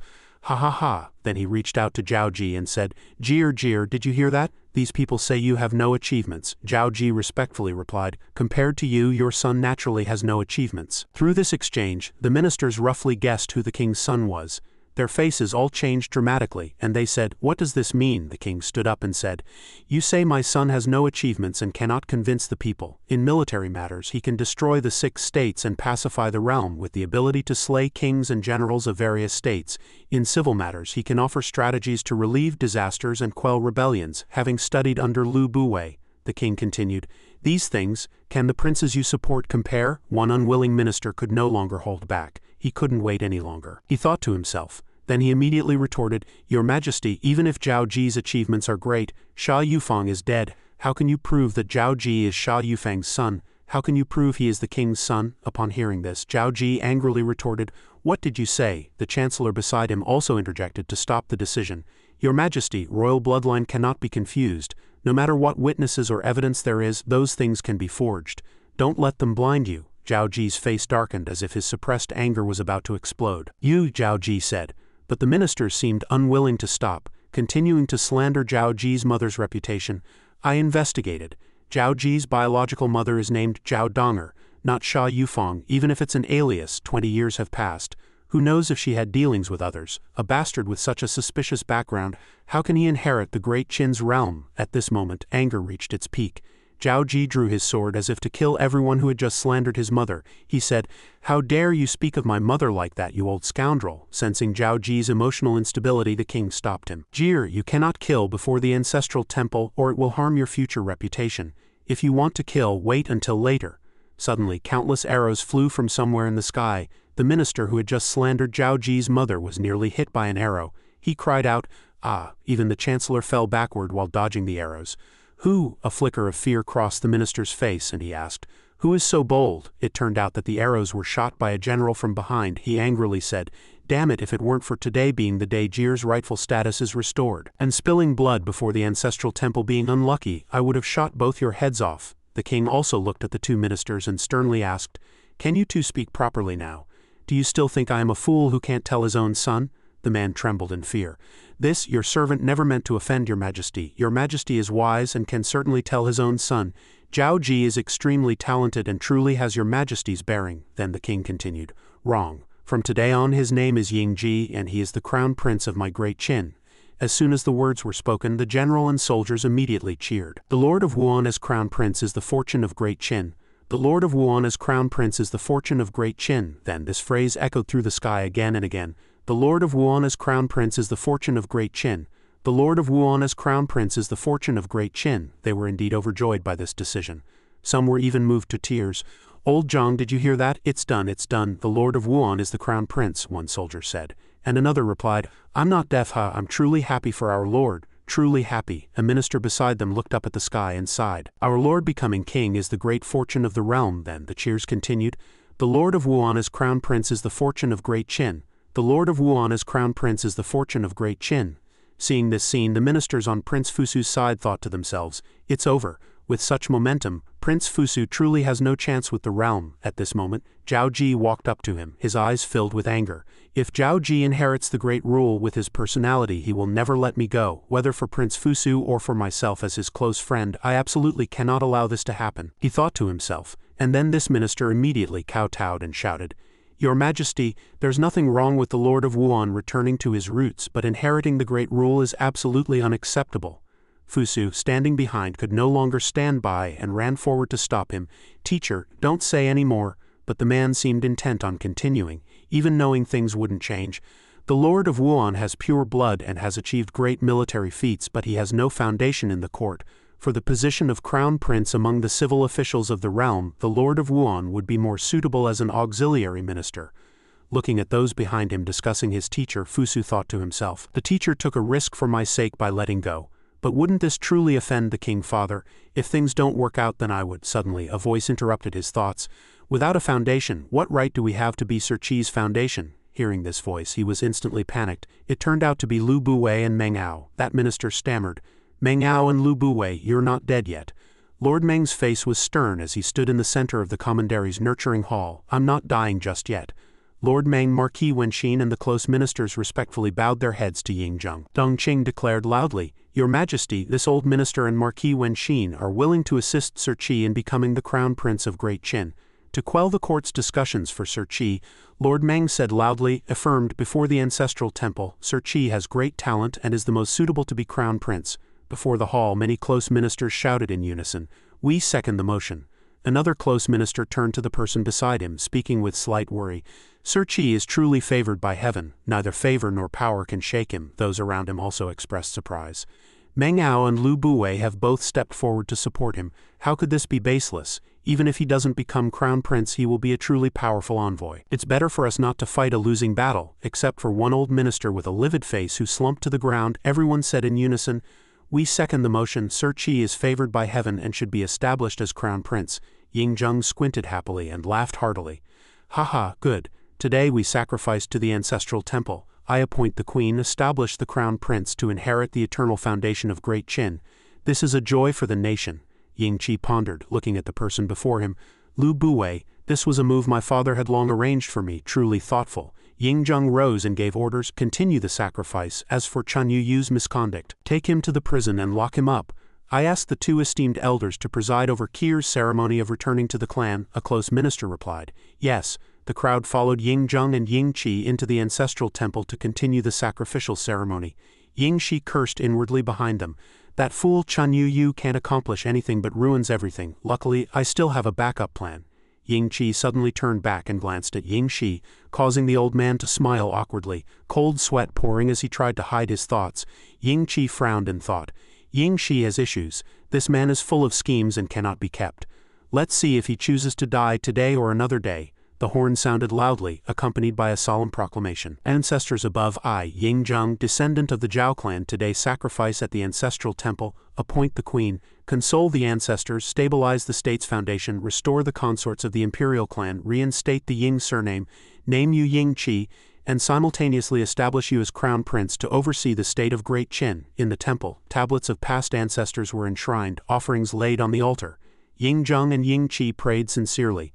The atmosphere was supremely solemn and silent. Everyone watched respectfully. Yingzheng called loudly for Ying Qi to step forward before the tablets. Kier, come and bow to the ancestors. Ying Qi quickly bowed respectfully. Yes, standing before the tablets, he opened his eyes wide, looking at each one, lost in historical contemplation. The realm of Great Qin. He recalled the confusion and rootlessness of this era, drifting without a home, only his mother by his side. Ying Qi remembered the beautiful times with Yanner by his side, playing with the children. Later, when my mother passed, it was Yanner who gave me a sense of belonging. He reflected on everything happening, smiling as he accepted it. Now more and more bonds have formed around me, and I am more closely tied to this world. And now I have found my roots. Returning to the clan, falling leaves return to their roots. No longer alone and without support, but truly integrated into it. Now he had the identity of Ying Qi, crown prince of Great Qin. He offered incense before the ancestors, speaking with majestic grandeur. Great Qin ancestors above. I, descendant Ying Qi, pay my respects here. May the ancestors bless the eternal stability of Great Qin's rivers and mountains, never to be divided again, and may the world enjoy everlasting peace. He bowed low, his forehead touching the ground, thinking to himself, from today on I am Ying Qi, son of the first emperor, crown prince of Great Qin, Ying Qi. The surrounding officials and guards also bowed respectfully. The imperial city sacrificial ceremony ended, and a report came. The bowing ceremony is complete. Ying Zheng took his hand and led him forward. That eunuch took the edict and came before the temple to read the imperial decree. The eldest son, Ying Qi, has returned to the clan, restored the Ying surname, and been entered into the clan genealogy. The eldest son, Ying Qi, has merit in destroying the 6 states in theft as a Chehou and holds the military power of Great Qin. All officials respect him. All warriors of the realm respect him. All people of the realm respect him. Now Ying Qi is appointed as the crown prince of Great Qin. All officials listened in silence. The eunuch continued reading. Grant the crown prince Ying Qi the eastern palace. Grant the crown prince's seal. Grant the crown prince's golden crown. Grant the crown prince's jade belt. Grant authority to establish a civil and military eastern palace. Grant authority to supervise and control all officials. Grant authority to execute first and report later. All civil and military officials kneel and bow. They shouted in unison. The king is wise. Gaining the crown prince as Sir Ying Qi is the fortune of Great Qin and the fortune of the people. Ying Qi, with a treacherous look, presented 2 cups of poisoned wine, the red liquid settling at the bottom looking like blood. He said, Your Majesty, Your Highness the Crown Prince, the enfeoffment is complete. You may offer to heaven and earth. Please, Your Majesty and the Crown Prince, drink the blood wine together. Ying Qi smiled slightly, as if seeing through Ying's eyes trick, and turned to Ying Zheng saying, Father King, the realm has just been unified. I believe this wine should not be offered to heaven and earth. He looked at him doubtfully. Ying Qi raised the wine cup high and shouted to the sky, Our Great Qin fought for over 200 years and finally pacified the world, uniting the 6 directions. Naturally, this is heaven's blessing and destiny. But more than that, it is our Great Qin soldiers who fought bloodily on the battlefield, unafraid of death. Thousands of soldiers were stunned, moved to tears, their faces filled with indescribable pride and admiration. Then Ying Qi decisively raised the cup high and suddenly splashed the wine into the air. He declared majestically and powerfully, Our Great Qin soldiers traded their blood and bones for today. I, Ying Qi, dare to offer this cup of wine to the spirits of our Great Qin warriors who died on the battlefield. Ying Zheng proudly placed his hand on his shoulder, following his example. He raised the cup forcefully and splashed the wine into the blue sky as if to convey words of praise. Good son, my good son. The surroundings erupted with deafening cheers of support from thousands of soldiers. Sir Qi, Sir Qi, Sir Qi, Sir Qi. Ying Qi smiled, glancing at Ying Qi, who bowed and retreated. The old man's face darkened. Damn it, he escaped this time. But there will be other days. A sharp glint flashed in his eyes, his lips pressed tight. Gathering all his inner strength into his fingertips, he flicked his hand, sending a strike straight at Ying's eyes back, hitting a vital point, causing him to cry out in pain. He trembled as if about to fall, and a close minister quickly stepped forward to support him. Are you all right? Ying Qi forced himself to stand steady, barely answering. It's nothing, just my legs suddenly went weak. He glanced at him with murderous intent. You brought this on yourself. Slowly wait for death. At the same time, the system's prompt sounded. Detected that the host has returned to the clan and joined the lineage, triggering the divine favor and heavenly blessing reward. You can obtain a realm randomly matched to the host's identity, accompanied by a divine heavenly miracle. Does the host wish to claim it? Ying Qi pursed his lips in thought. Oh, there's a reward for returning to the clan, of course. Claim it immediately. The system's voice sounded again. Processing trigger command reward. Instantly, the sky burst into a dazzling golden light like the blazing sun, startling everyone around to look up in awe. Ying Zheng opened his eyes wide, muttering, This is a daytime clear thunder. A 7-colored clear cloud. Could it be that the ancestors of Great Qin have manifested? Suddenly, from the mysterious sky, a pair of majestic golden dragons and phoenixes appeared, roaring like thunder, circling proudly in the air. The officials were stunned, and someone shouted, An auspicious omen, the golden dragon and golden phoenix have revealed their sanctity. Great Qin has encountered a wise ruler. Sir Qi is the wise ruler of Great Qin. A miracle, absolutely an unprecedented miracle. The majestic pair of dragons and phoenixes transmitted divine power onto the jade seal, heralding a noble and blessed auspicious sign. Ying Qi reached out to catch the jade seal. He declared to all officials, Today, I, the Crown Prince of Great Qin, receive the mandate of heaven, and heaven bestows this auspicious sign. Therefore I use this seal to oversee the state, to govern the realm, and to strengthen Great Qin. All officials present bowed respectfully.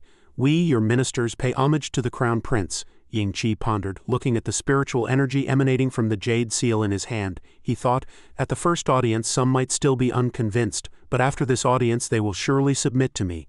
This miracle is a bit exaggerated, but it works in this era. He clasped his hands behind his back, admiring the spectacular sight. Now hundreds of close ministers knelt before him, filling him with even more confidence. From now on I can fully spread my wings. Under the vast and beautiful blue sky, Ying-jung and Ying-chi walked one after the other, striding boldly between two rows of imposing soldiers, accompanied by a solemn proclamation as if swearing absolute authority over the court. The king leads the crown prince into the eastern palace. Before the eastern palace, 4 close ministers and Yin Man were kneeling respectfully. Greetings to the father king, greetings to the crown prince. Ying-jung ordered them to rise. He smiled and turned to ask Ying-chi, Kier, are you satisfied with this arrangement? I secretly ordered it prepared long ago to suit your and Yanner's wishes. Yin Man also helped a lot. Ying-chi listened and bowed politely, replying happily with a smile, Thank you, Father King.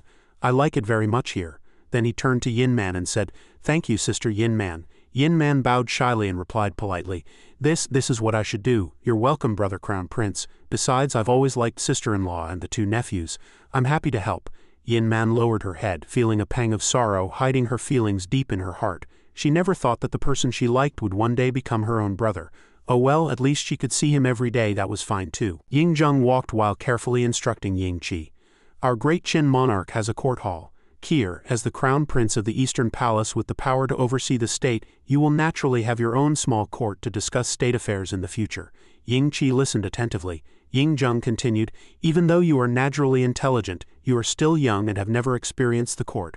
I intend to have Meng Ao and Lu Buwei, 2 esteemed elders, serve as your crown prince's grand tutors to assist you. What do you think? Ying-chi was slightly surprised upon hearing this. He thought to himself, To entrust me with 2 elders who could shake the court's foundation at once, Ying-jung truly has no guard against me. Although surprised by his command, he still replied, To receive the teachings of 2 masters is my fortune.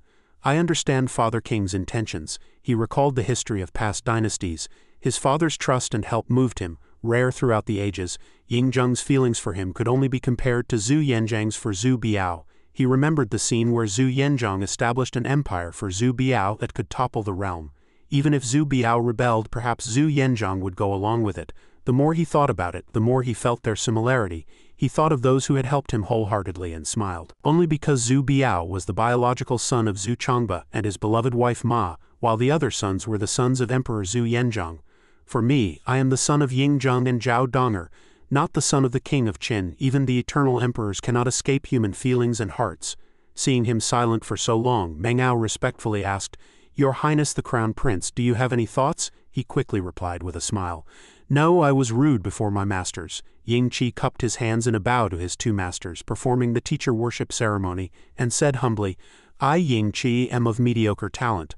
I will trouble my 2 masters to guide me diligently in the future. The 2 also returned the bow. Lu Buwei laughed and said, Haha, Your Highness the Crown Prince is too modest. Since you do not reject us, we will do our utmost to teach you. The meeting ended for the day, and Ying-chi returned to his small family. He closed his eyes, rubbing his shoulders, and said to Yanner with a relaxed smile, Phew, finally done. Today was more tiring than fighting a battle. Yanner gently comforted him. Brother Chi, you've worked hard. Let me massage you. The 2 children were laughing and chasing each other in the room. The space around them was filled with warmth. She gently hugged him from behind and said softly, The 6 states are unified and Brother Chi has acknowledged his father. Next, our family can finally live a stable life. Although there were still many worries in his heart, he smiled back at her. It's not that easy. Ying-chi further explained the turbulent situation. Currently, although Great Qin has unified the 6 directions, there is still unrest among the Baihui in the distant borders. Sending troops to suppress them is only a matter of time. But now that I am the crown prince overseeing the state, I must first handle domestic affairs. Upon hearing this, she asked him worriedly, Will we have to separate again? He held her hand and comforted her. Yanner, I want to grow old with you by my side, but you know I have reasons I must fight for. At this moment, the momentum is strong. Ying-chi said firmly and decisively, Taking the realm is just a means for me to grow stronger. My goal is to revive my mother. She understood his wish and though still worried, she supported him. Brother Chi, of course I can't bear to part with you, but as long as it's your decision, go ahead. Yanner will always support you. A trace of sadness flickered in her eyes.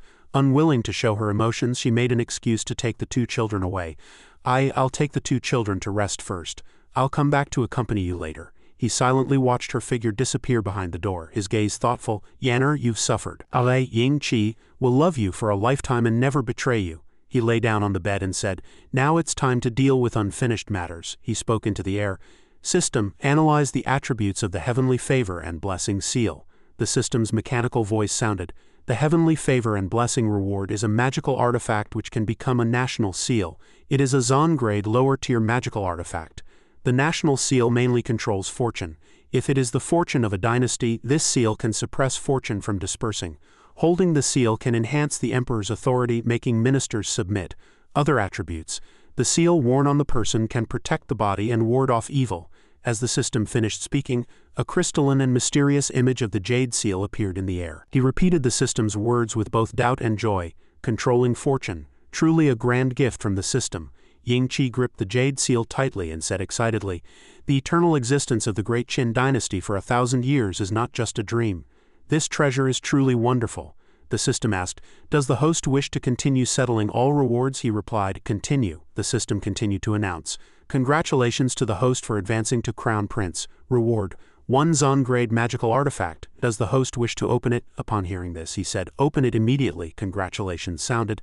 "Congratulations to the host for advancing to Crown Prince. Obtained the title Crown Prince of Great Qin." Wearing this title, he always remained clear-headed in handling state and military affairs, doubling the speed of governance and enhancing cultivation speed by 1-fold. Ying-Chi operated on his virtual screen, and a golden light flashed above his flat-topped helmet. This title was far more powerful than Lord Wuan. The doubled speed of state affairs was exactly what he needed. He checked the information on the virtual screen. Having not gone on campaign recently, he was grateful for the assistance of spirit stones and the title's bonus, which ensured his cultivation wasn't delayed. Ying-Chi took a deep breath, steadied his mind, and decisively entered a state of cultivation. Flames blazed around him, enveloping his body. He silently admonished himself that reaching the 21st level Grandmaster realm was hopeful, and he must not slack off. Meanwhile, earth-shaking shouts came from the Great Qin Ancestral Temple. One person anxiously spoke. "Zong Shou, Sect leader, what's wrong with you?" The Sect leader trembled uncontrollably, shouting in terror, "Don't come near me, don't come near me." Hearing this, another disciple quickly asked, "O Sect leader, which deity have you offended?" Before him suddenly appeared 3 malevolent ghosts in the form of ferocious skulls. They wore attire resembling that of close ministers, but were shrouded in hazy darkness, making the space eerie and terrifying. Facing that bizarre sight, his eyes were filled with fear. Tears streamed down his pale face, mingling with the cold sweat oozing from his forehead. He stammered, "I only wanted to find a wise ruler. I care about Great Qin too." In that hazy space, a pair of angry dragons and phoenixes appeared, roaring, "Nonsense! Ying-Chi is destined by heaven to be the wise ruler of Great Qin. You are clearly arguing for your own selfish interests." It coiled up, brimming with magical, mysterious power. He screamed in terror. "Ah!" Exhausted, he fell backward, blood gushing from his mouth. He roared in despair. The dragon's voice rang out, "Ying-Chi, you are unworthy of being a descendant of Great Qin." That disciple watched him fall motionless and hurried forward, asking worriedly, "Sect leader, what exactly did you see of the ancestors' instructions? How did this happen?" In the brief silence, he thought to himself, "Yes, what kind of Ying descendant am I? I clearly know Ying-Chi's merits and abilities, and I know that the enfeoffment system will lead Great Qin to decline, yet I gambled the nation's fate for the sake of clan power, even staining the ancestral spirits with blood." He tightly grasped a disciple's hand and urged, "I won't live long after I die. You must remember not to make the same mistake as me." That person trembled and said, "Sect leader, whatever you command we will obey." Then, using his last strength, he widened his eyes and shouted, "Live in harmony with the royal family. Our clan holds high status, but we must not override imperial authority. In all matters prioritize the king and Great Qin. Ying-Chi is destined by heaven. Remember, do not defy him again." He suddenly jumped up and rushed out of the room in a panic, startling the disciples. As he ran, he shouted with all his might, "Ying-Chi, Crown Prince, this old man was wrong. He was willing to prove his loyalty with his life. When he hurriedly arrived at the Eastern Palace, he was stopped by guards. "Zong Shou, the Crown Prince has retired for the night. Please return." He rushed forward urgently. "There's no time. I must see the Crown Prince. I must see the Crown Prince." Inside, he was focused on cultivation, golden light receding, oblivious to the noise outside.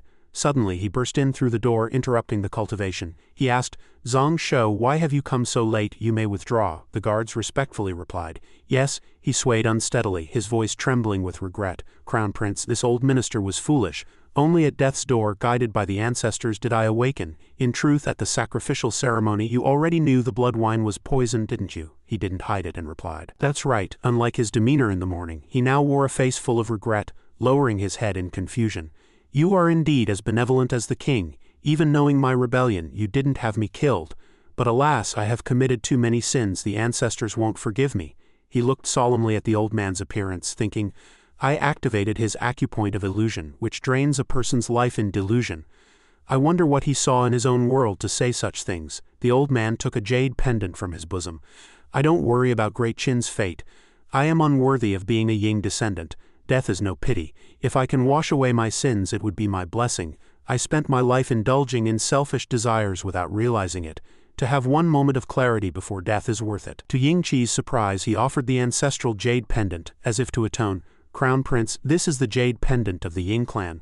From now on, the Ying descendants will follow your orders.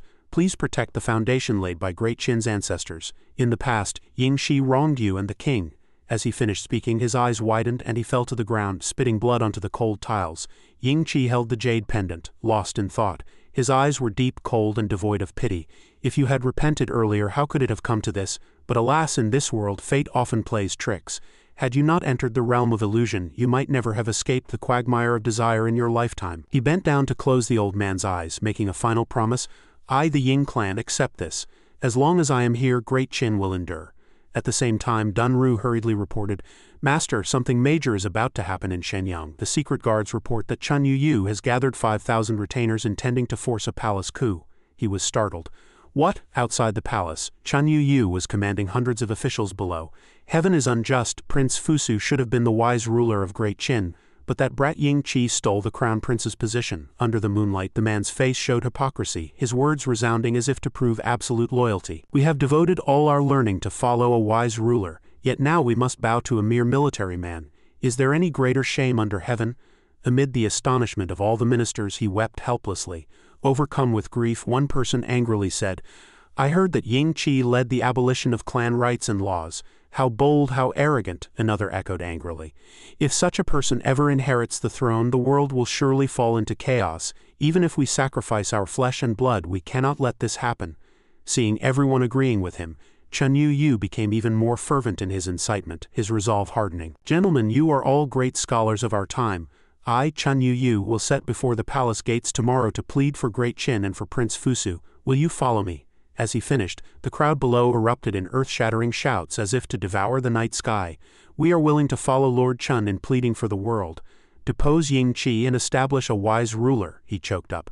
On behalf of the people of the world, I thank you all. Meanwhile, after reading Ying Qi's memorial, the king was surprised to find that he had divided Great Chin's territory into 36 commanderies. He asked in disbelief, Kier, is this idea of implementing the commandery system yours? Lu Buwei pondered and looked at him. He confidently explained his strategy, then proposed, with the guidance of the two grand tutors, Father, do you think this method is feasible? After he finished, Lu Buwei praised with satisfaction, the crown prince is modest, we merely had a rough discussion. The king tightly gripped the memorial, overjoyed and full of praise. Excellent, the commandery system has faced many obstacles. If we use this method as a foundation, within a year, Great Chin can eradicate the cancer of the enfeoffment system. My son is truly talented, he ordered Lu Buwei to implement it quickly. Send this document to all regions as a guideline to promote the commandery system. Lu Buwei respectfully replied. Yes, a system voice sounded in the air. Congratulations, host, for promoting the commandery system and completing the hidden side quest, world event, movable type printing. He was surprised by this news. A lucky hit. This should be another hidden quest. Could there be unified script and standardized axle tracks? He continued to propose the commandery plan. Father, I believe the commandery system is key to governance. Not only should officials understand its benefits, but the people should too. So, please have a brief treatise on the commandery system written overnight, starting from Shenyang and spreading among the populace. The king praised him after hearing this. Kier is indeed meticulous. Go ahead and do it, he replied. Yes, just then a guard rushed in to report. Your Majesty, Crown Prince, Chun Yu has led 5,000 scholars into Shenyang and is now heading to Zhangzheng Terrace. The king angrily cursed. Chun Yu, that old scoundrel again, what does he want? I spared him for teaching Fusu for years and being a veteran minister of 3 reigns, but he doesn't know his place and keeps causing trouble, the guard stammered. He says he wants to petition your Majesty to depose the crown prince. The emperor and the 2 grand tutors were stunned. What? The king immediately drew his sword in fury. Rebel, I'll have him torn apart by 5 horses. Seeing this, Lu Buwei stepped forward to advise. What is there to fear from a mere Chun Yu? Your Majesty, think twice. Behind him are 5,000 scholars. We cannot chill the hearts of all scholars because of one man's fault. Looking at the scene, he calmly said, Father, let me handle this. Though still worried, the king agreed. Kier, go ahead. Quelling this storm is also a good chance for you to establish your authority, he reassured. Rest assured, father, he smiled. Chun Yu, you didn't disappoint me. I didn't scheme for you in vain. A rumbling sound came from outside the hall, and thousands of officials surged in, their momentum overwhelming and unstoppable. A guard asked worriedly, "Shouldn't we stop them?" The guard beside him replied fearfully. "Great Qin's laws allow scholars to enter the city. Even the king has to show them some respect. These people are beyond our control," another guard added. "What's so great about them?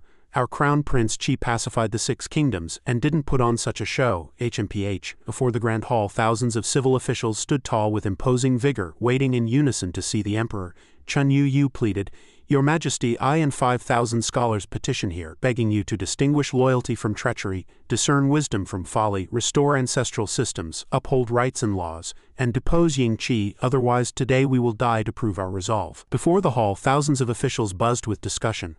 One person loudly declared, "If your Majesty does not restore rights and laws and implement benevolent governance, we scholars will not leave the palace gates even half a step, and we will die without regret." Facing this chaos, he calmly stepped out. "Lord Chun, you gather scholars, disregard Great Qin's laws and seek to use public opinion to oppose royal authority. Are you truly unafraid of death? But do you treat your own life as worthless and others' lives too?" Hearing this, Chun Yu panicked and defended. "Ying Qi, you traitor, we all die for Great Qin. What is there to fear?" His voice was sharp and stern. "Even now, you remain obstinate. Do the gentlemen behind you think the same? You merely follow the crowd. Don't ruin your lifelong reputation with a moment of folly." A close aide reported, "Master, everything is ready." In the crowd, anger was hard to hide on every face. One person stood up. "Ying Qi, what else can you argue? You defy ancestral systems and endanger Great Qin. If we stand by and do nothing, your arrogant actions make a mockery of the sage's teachings." Tension filled the air. Dozens of pigeons took flight before the hall, carrying important documents. He spoke sharply. "It seems Chun Yu has cut himself off from the world. The world doesn't yet know what the commentary system is. Enough, today I speak not only to you conservative scholars, but to all under heaven. You talk to me about the clan system." The fall of Shang and Zhou was due to following ancestral systems, which bred ambition among the feudal lords and led to their own destruction. The falling bamboo slips made the crowd below look up in awe and exclaim, "Great Qin fought for over 200 years to achieve unification. Must we repeat the same mistake?" Then the pigeons carried the bamboo slips to various cities. Ying Qi continued, "If Great Qin continues with the enfeoffment system, granting titles far and wide, making every place a marquis, a lord, a king within 10 years, the world will indeed be at peace. But after 10 years, after 100 years," as the bamboo slips fell, they were picked up and read by commoners and travelers. Reading the announcement, they showed expressions of surprise, dumbfounded. "The end of the enfeoffment system will be another era of chaos. Then it will be kinsmen slaughtering each other, war raging everywhere." Commoners who picked up the bamboo slips discussed among themselves. "According to this slip, the commentary system advocated by Crown Prince Qi is the right path. I don't want to fight anymore," another chimed in. "Right, what good is the enfeoffment system? In the end it only benefits officials and nobles. What do we get?" someone agreed. "Exactly, that Chun Yu is truly wicked. He doesn't see us commoners as human." Then a farmer angrily said, "My family was torn apart by war. Some died, some scattered. Whoever talks about war again, I'll have it out with them. I heard that Chun Yu is leading people against the crown prince, trying to push that damn enfeoffment system. How can that be?" Others echoed, Right. Crown Prince Qi is the one who cares about us. With him, we have good days ahead." The commoners united, shouting in unison, "Let's protect Crown Prince Qi, beat those rotten scholars." Back to Ying Qi, he was speaking sternly. "Scholars, your enfeoffment system creates ambitious feudal lords, ultimately leading to chaos across the land. Was this your loyalty to Great Qin?" The scholar holding the bamboo slip behind him blurted out in surprise. Seeing this, someone nearby frowned and warned, "Don't be fooled by him. Is the commentary system really that good? If it were, why didn't the ancestors use it? Is he the only smart one?" Ying Qi angrily used his inner energy, employing the technique of long-distance sound transmission to influence everyone. "Now that the world is at peace, I, Ying Qi, as the Crown Prince Regent of Great Qin, wish for eternal peace, no more kinsmen slaughtering each other. The commentary system is the foundation of Great Qin, and it will implement benevolent governance, blessing the world, blessing all people." His face darkened, and he scanned them with an unfriendly gaze. "You are full of the sage's teachings, meant to be talents for governing the state. You know right from wrong in your hearts. I won't say more. Those who don't wish to follow Chun Yu in his folly, I give you a chance.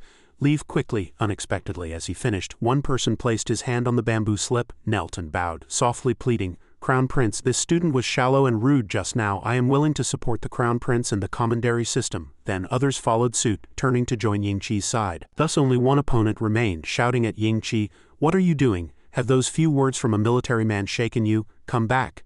Seeing this, Yingqi stood on high again and declared loudly, "It seems those who remain are unworthy of Great Qin's heavy responsibilities. Those like Chun Yu need not be kept." That man shouted, "Yingqi, what are you trying to do? Would you dare kill us remonstrating ministers?" Yingqi raised his hand and announced, "Fool, why not kill you, Imperial Guard? Hear my command." The Imperial Guard clasped their fists in acknowledgement.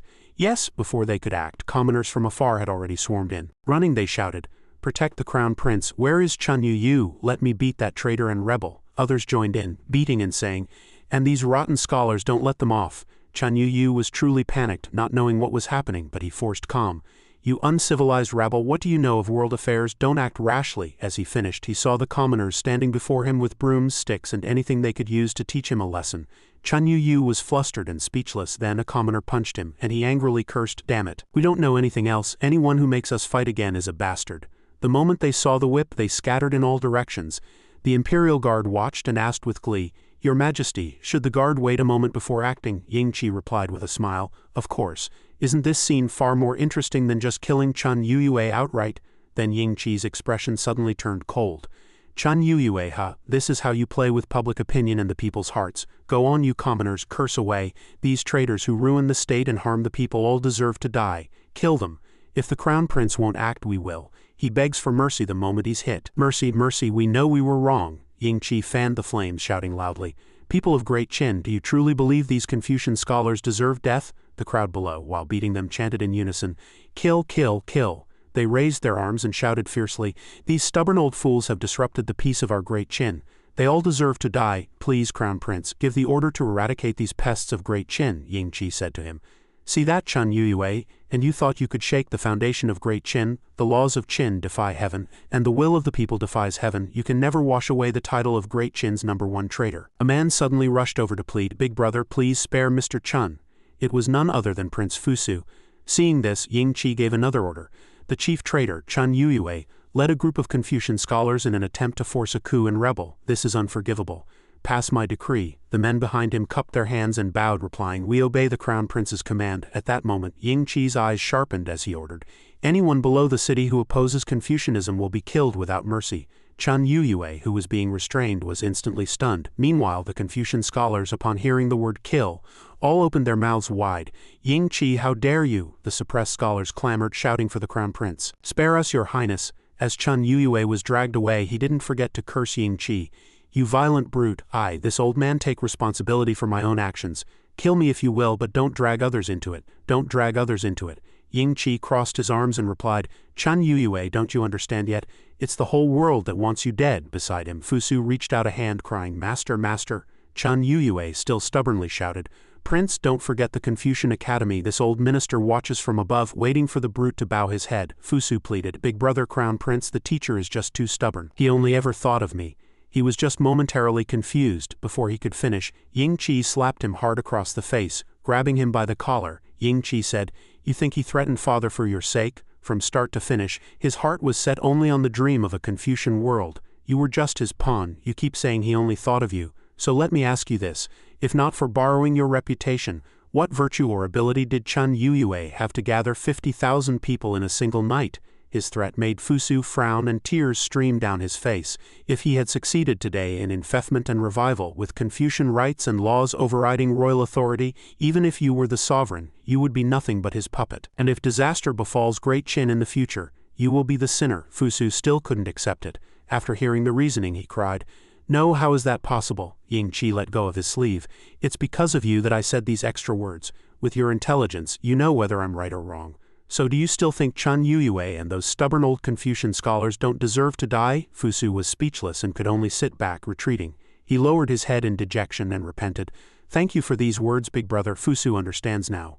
Chun Yu deserves death," Yingqi continued. "Today this Crown Prince kills the stubborn old Confucian scholars, dyeing Shenyang red with blood to intimidate the world. From now on, no one will dare challenge royal authority." Yingqi decided to bury him alive and announced that henceforth the Crown Prince would implement benevolent governance across the land, reduce taxes for all people, and ensure they have ample food and clothing. to ordain conscience for heaven and earth, to secure life and fortune for the people, to continue lost teachings for past sages, to establish peace for all eternity. The Confucian scholars, mercilessly pushed into the pits, and Chun Yuyue, buried in the earth, showed their faces again, crying and begging for mercy. Ying Qi remained silent, his gaze lost in thought, as if struggling with himself. Soon after, I will burn the books. The classics passed down through millennia are now in my hands, and I too will become history. Well killed, long live Great Qin, long live the Crown Prince. Fusu stepped forward, his voice sincere and respectful, as if to prove his loyalty to Great Qin. Chun Yuyue said I would become a soldier, but only today do I understand that to secure Great Qin's empire, one must use thunderous measures. Only someone like you, big brother, can do it. Ying Qi looked at Fusu seriously. You truly are perceptive. Fusu bowed respectfully. Crown Prince Fusu, as a prince of Great Qin, has lived in comfort for years and is unfit for great responsibilities. Fusu humbly requests to train in the northern frontier, hoping to mature quickly and assist the king. Assist your highness. I agree. If you are truly sincere, then I, the Crown Prince, permit you to serve as the governor of the northern border. Withdraw. Thank you, Crown Prince. Suddenly, Ying Zheng's voice came from behind. Fusu, though bold, lacks enough. Now, volunteering to train in the harsh northern lands shows he has truly grown. Great Qin gains another capable royal minister for the future. I am very proud of you, Kier. You treat your brother well and have diligently guided Fusu back to the right path. I am very pleased. Ying Qi replied calmly. Father King overestimates your son. I treated Fusu this way entirely because he has talent. If it were anyone else, I wouldn't waste my breath. Ying Zheng found it amusing. Father King, that sounds more like it. He then realized he had habitually addressed him wrong. I should call you Father King. Ying Zheng patted his son's shoulder happily. No, Father King is fine. I like my son calling me old man. Father King is too distant. Say what needs to be said. This first emperor's adaptability was truly remarkable. Your son said he spoke more because it was Fusu. Otherwise, what if it were someone else? What does Father King think? If that person stays in line, your son will guarantee them a lifetime of glory. If they persist in their own way, your son will show no mercy. He laughed heartily. Then it depends on their fate. If anyone wants to plead for them, they'd better do it early. Your son won't be lenient. Haha, when has your son ever seen me as soft-hearted? Alright. In the evening, Ying Qi was still in the study handling state affairs. Today we buried over 1,000 Confucian scholars alive. Any movements in the court? A minister stepped forward to report, to ordain conscience for heaven and earth, to secure life and fortune for the people, to continue lost teachings for past sages, to establish peace for all eternity. Your Highness's actions today intimidated all officials. Though some in court objected to the burying of scholars, no one was unimpressed. Ying Qi's gaze was somewhat complex. No unrest yet. Thunderous measures are most appropriate. How are Fusu and Huhai? He suddenly asked for their opinions. Prince Fusu has packed and left for the northern frontier. Huhai, however, is not behaving. Should your Highness act? Ying Qi closed his eyes in thought. Have the shadow guards protect Fusu and ensure his safe journey. As for Huhai, though I have no affection for him, he is still a blood brother. Out of respect for Father King, keep him under surveillance for now. No need to act yet. One more thing. The headquarters of the Black Ice platform is hidden. My subordinates have been unable to find it. He suddenly expressed his doubts. Though the king and your highness are of one mind, there is a powerful force in the shadows beyond control. I still feel uneasy. He laughed. Haha, if my father king's arrangements were found by you, that would be something. Ying Qi's eyes turned cold with interest. That's what makes it interesting. Even at my current position, there are still things about Ying Zheng that I cannot surpass or accept. There is only one first emperor. A voice came from outside the door. Your Majesty, no need to announce me. I'll go straight in to see the Crown Prince. Ying Qi bowed respectfully. Father King, why have you come? You may all withdraw. Yes. Kier, still handling affairs so late? Father King, why have you come so suddenly? At least have someone announce you. Ying Qi's gaze was somewhat unreadable. I came alone for a reason. Come with me, it's time I told you some things. His face showed surprise. As Ying Zheng led him into a secret passage, he looked around in confusion. Father King, your son didn't know there was such a place in Zhangtai Palace. Where are we going? You'll know when we get there. He gently turned a lamp and a door opened. A palace secret passage. When the 6 states were conquered, each royal palace had an escape tunnel for the royal family. Father King, is this Great Qin's escape tunnel? Ying Zheng asked back. Kier, if this were an escape tunnel, would you use it? He answered without hesitation. Of course not. That day, the king of Han escaped through a secret passage and was killed by you, utterly humiliated. Or rather, the moment he chose to flee like a dog through an escape tunnel, Han was destroyed. Your son believes that the Son of Heaven guards the nation, and the sovereign dies for the state. If your son were the sovereign, even if a dynasty change came, I would not lose the dignity of a king. Ying Zheng smiled in praise. Well said. The Son of Heaven guards the nation and the sovereign dies for the state. Kier, you are truly heaven's chosen. I tell you, Great Qin has never had an escape tunnel. The kings of Great Qin have always passed down the tradition. The state exists, the king exists, the state falls, the king falls. Then what is this place? He replied mysteriously. This is a place only a true king may enter. It is Great Qin's greatest secret. Kier, today I entrust this place to you. His eyes widened in astonishment. Great Qin's greatest secret. Yingzheng led him down steps leading underground. Kier, the successive kings of Great Qin considered unifying the world their greatest wish. Each generation spared no effort in building the nation's strength, laying the foundation for Great Qin's unification. But this strength is not what appears on the surface. Great Qin's true lifeline is here. The more Kier sees, the more amazed he becomes. This is the source of Great Qin's confidence in conquering the world. Who would have thought that deep within Great Qin's secret passage lay such a powerful existence? He reached out and touched the wall, opening another door, revealing a treasury filled with gold and silver. Kier, this is the gold and silver accumulated by successive kings and ministers, enough for the world to use for 100 years. And these tons of weapons in the second door are the killing tools stored by past kings for their descendants. Great Qin also has weapons. Governance lies in the hand but not without arms. And this third door is very important. In the future, when you become king, you must treasure this place. The door opened, revealing all of humanity's knowledge.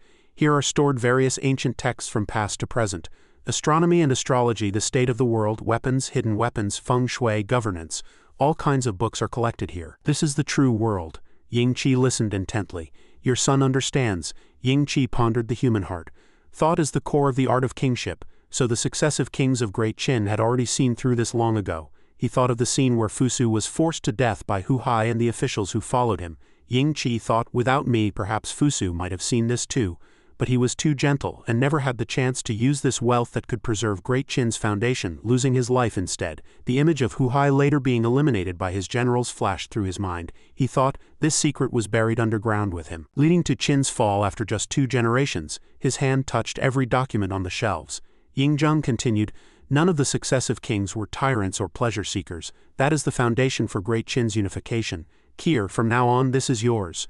Yingzheng turned his face to look at Ying Qi and said, now that Great Qin is unified, I have not failed the grand aspirations of our ancestors.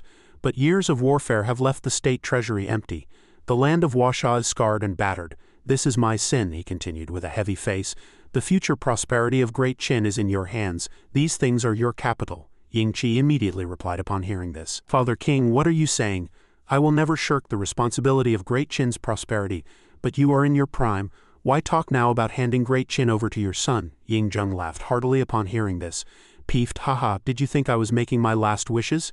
Ying Qi realized he had been tricked. He turned around, crossed his arms and pouted. No, wasn't it? Then why scare me like that? Yingzheng patted his shoulder to comfort him. You misunderstood yourself. Don't blame your old man, Yingzheng continued.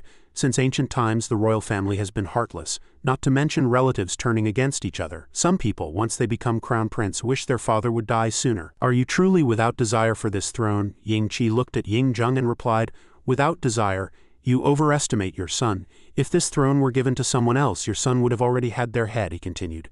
At first I respected you, so I willingly served with loyalty, but now in my eyes there is no king of Qin, only my father. Why would a son contend with his father for anything? Yingzheng laughed heartily upon hearing this. Good son, he thought. Kier, I truly thank heaven. If you hadn't returned to my side, I might never have experienced such pure father-son affection in this life. Yingzheng put his arm around his son's shoulders as they walked. He asked as they went, by the way, how do you plan to use this wealth? I've given it all to you. Ying Qi replied, your son seems to understand. So Father King gave these things to your son to let him slack off. Yingzheng retorted, I'm at this age and with your abilities, what's wrong with slacking off a bit? Ying Qi raised his hand to stroke his chin and calculated. But speaking of it, I don't plan to use this wealth now. The world is at peace and the people can rest and recover. When Great Qin is back on track, that's when they will serve their greatest purpose. Yingzheng listened in confusion. Back on track? Are you planning to attack Baawi or the northern frontier? Ying Qi replied, Father King, have you ever considered that the world is not just the 6 states, Baawi and the northern frontier? Yingzheng thought in surprise, beyond the world, is there another world beyond Great Qin's world? The efforts of previous generations only managed to subdue the 6 states. Is there still a world beyond? Images of planets and galaxies in the universe flashed through Ying Qi's mind. He thought, beyond Great Qin there are dimensional worlds and beyond this world there is the celestial realm. After thinking it over, Ying Qi said, of course there is a sky beyond the sky. Father King, Great Qin's path of conquest has only just begun, but for now Great Qin's strength is insufficient for such campaigns. Yingzheng's face darkened. He med and then raised the torch in his hand, saying, "It was right to hand these things over to you early. If what you say, Kier, is true, then you'll surely find use for what's in the fourth door." Ying Qi asked curiously. What is it?" Before the two stood a group of masked men who had been waiting. Yingzheng explained, "The king of Qin's exclusive intelligence organization, the Black Ice Platform." They immediately knelt and bowed. "Greetings, your majesty," said Yingzheng. "Rise, let's go." Yingji stared in astonishment at the group before him, thinking to himself, so this is the Black Ice Platform. Who would have thought such a vast intelligence network could be hidden beneath the imperial city? No wonder Tu Ni and the others searched so long without finding it. Yingzheng then declared in a clear voice, "Crown Prince, the traditions of Great Qin have always belonged to the one who holds the royal power, but today I will change that rule." Lord Yang, holding a torch, continued, "From now on, besides your loyalty to me, you must serve the Crown Prince of Great Qin with the same devotion."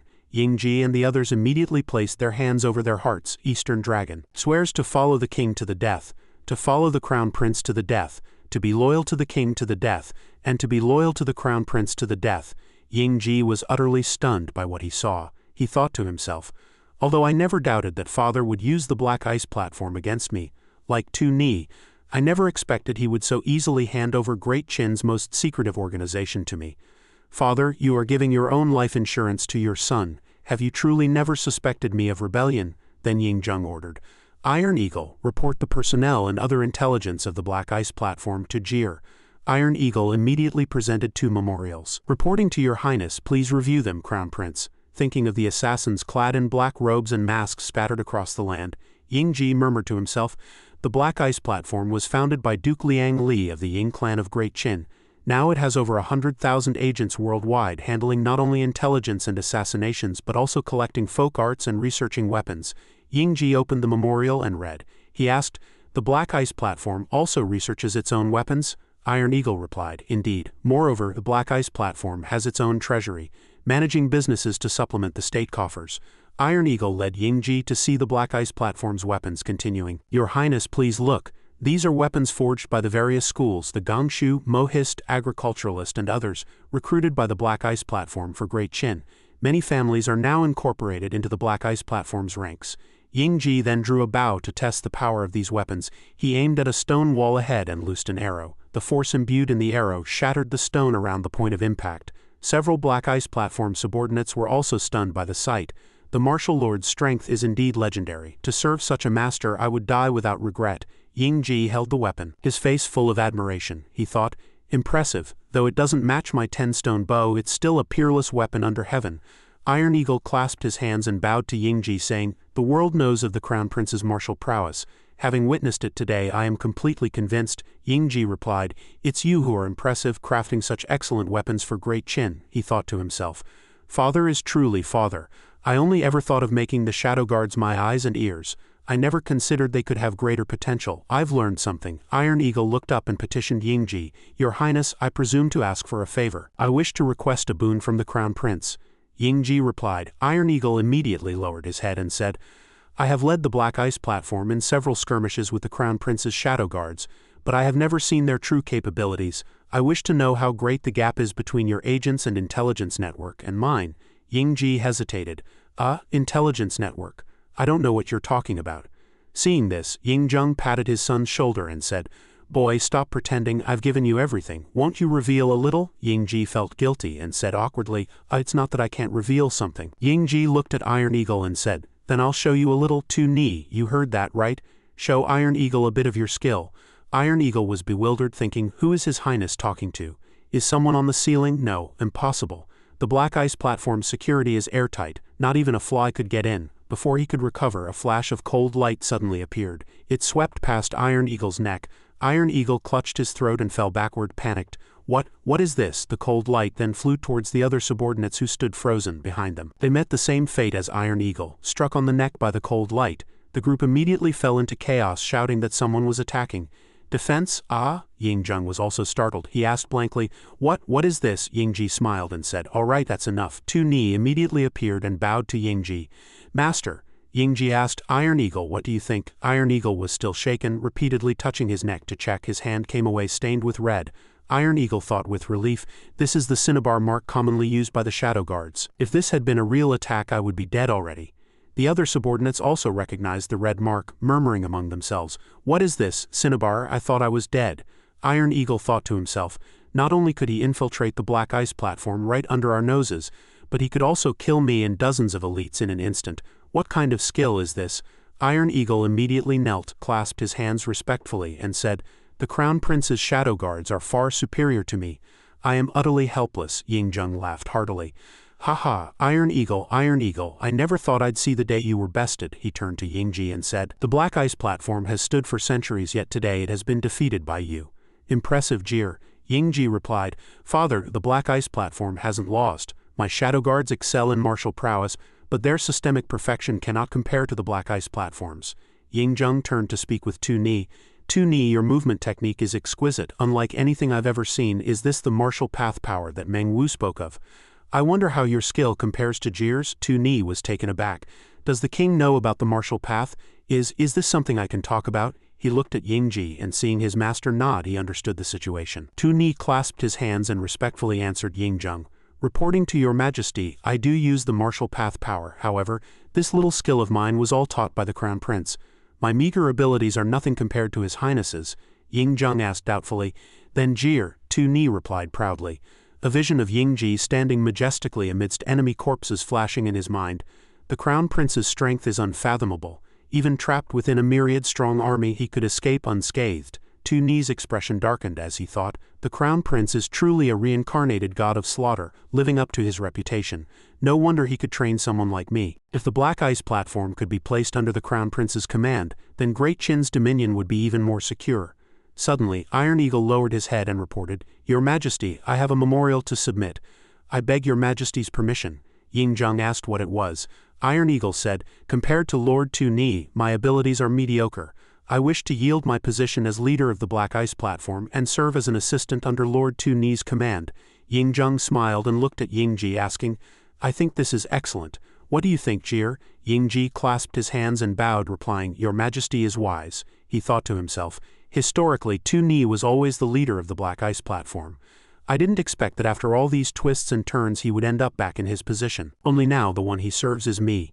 Ying-ji waved his hand and announced, "In accordance with Father's decree, Tu-ni is hereby appointed leader of the Black Ice platform. From this day forward, I will teach you the methods of intelligence gathering, and you must pass them on to the Black Ice platform without delay."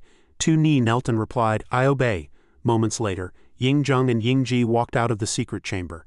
Ying-jung raised his hand to shield his eyes and looked into the distance, saying, "Is it already this late? It seems we must go directly to the court." "Jier, come with me." Ying-ji's mouth fell open in surprise. Isn't that inappropriate? I think it's better if I enter the main hall with the other ministers." Ying-jung glanced at Ying-ji and said, "If I tell you to follow, you follow." In the side hall, all the officials knelt and bowed. "We pay homage to the king. Long live the king." Ying-jung sat upon the dragon throne and asked, "Rise, ministers. What matters are to be reported today?" The officials below saw Ying-ji standing beside the first emperor of Qin and showed displeasure. "Although he is the crown prince, there is no reason for him to stand beside the king and receive our bows. It is highly irregular." An official clasped his hands and said, "Your Majesty, today I originally wished to discuss the title for Your Majesty after unification. However, before that, I have another important matter to report. Although the crown prince has the authority to oversee the state, he has not yet ascended the throne. Standing thus beside the sovereign seems inappropriate." Ying-ji gave his father a reproachful look, thinking, "I told you this was inappropriate. Why provoke these troublesome ministers?" He was about to step back, but Ying-jung held him back. Ying-jung declared in a clear voice, "Lord Wang has said that Jier is the crown prince overseeing the state, which means he is the future sovereign. What is inappropriate? From today onward, when the crown prince holds court, seeing the crown prince is like seeing me. Those who disobey will be punished for treason." The officials' faces turned ashen with shock and they were speechless. Ying-jung continued, "Seeing the crown prince is like seeing the king. What difference is there from ascending the throne? Is this not like having two emperors ruling simultaneously?" Ying-ji stood beside Ying-jung, majestic and imposing like two dragons of power. Ying-jung frowned and asked, "Ministers, do you understand?" Seeing Ying-jung's anger, the officials all thought, "The king is furious. There is no room for doubt. Fortunately, with the crown prince's talent, he deserves this honor. Why should we oppose it? Then the officials bowed and clasped their hands in acceptance. We accept your decree. Henceforth, seeing the crown prince is like seeing the king, Yingjung, satisfied, said. Very well. Now regarding my title after unification, what are your views, ministers? Wang Wan then spoke up. Ahem. The realm has been divided for centuries, never knowing peace. The king, blessed by heaven's mandate, has unified the world. Such a great achievement, founding a millennium-long legacy. The king should be called the first king of 10,000 ages. Meng Tian, however, said, I believe the king should be elevated to the title of Son of Heaven, ruling the realm in that name. For 1,000 years there have been countless kings. The Son of Heaven stands above royal power. Only the title of Son of Heaven can manifest the king's authority. Wang Wan turned and agreed. The title Son of Heaven is excellent. Young General Meng's proposal is very good. Yingjung turned to ask Yingji's opinion. Jir, what do you think? Yingji rested his chin on his hand, pondered, and replied, It's somewhat inappropriate. Yingji smiled slightly and began to praise Yingjung's achievements. Father's achievements have initiated the true unification of the Central Plains, surpassing the Yellow Emperor and the Flame Emperor. The titles King or Son of Heaven are unworthy of Father's honor. Only the title Emperor can manifest Father's authority. He knelt on one knee, clasped his hands respectfully, and said, Father is the Emperor who created the eternal unification, the first Emperor in history. You should be called the first Emperor. The ministers below also voiced their agreement, praising in unison, First Emperor, how domineering that title sounds. The protagonist continued his advice. Father should perform the Fengshan sacrifice on Mount Tai, inaugurating the first great sacrificial ceremony in history. The Qin Emperor is supreme. Yingjung's eyes widened as he repeated the words, lost in thought. Mount Tai Fengshan, sacrifice to heaven, Emperor supreme. The ministers below bowed their heads and shouted their support in unison. What the Crown Prince says is absolutely right. We are in awe. The king has unified the world. Only the honor of Emperor can manifest the king's merit. Only the height of Mount Tai can bear the king's destiny. And with that, the first chapter of our story comes to a close at the historic moment when the royal title First Emperor is officially proposed to be proclaimed atop Mount Tai. Looking back at the journey so far, from an orphan kneeling in the rain by his mother's grave, Yingqi has survived countless bloody battles, utilizing his own raw strength, military strategy, and a leveling-up martial arts system to unify the 6 states and ascend to the position of Qin's crown prince. The first part of this series has delivered a fast-paced narrative, seamlessly blending imperial court intrigue with a unique martial arts cultivation system.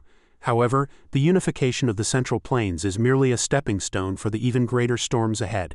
In the upcoming Part 2, Yingqi will officially ascend the throne as Emperor Wu of Qin to face the final schemes of Hu Hai and lead an expedition to subdue the northern Xiongnu.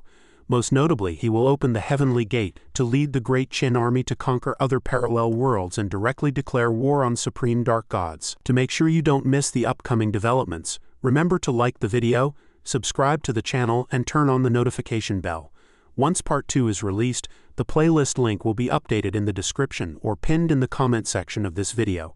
Thank you for watching Part 1 on BALA Manhua Recaps. See you in the next part.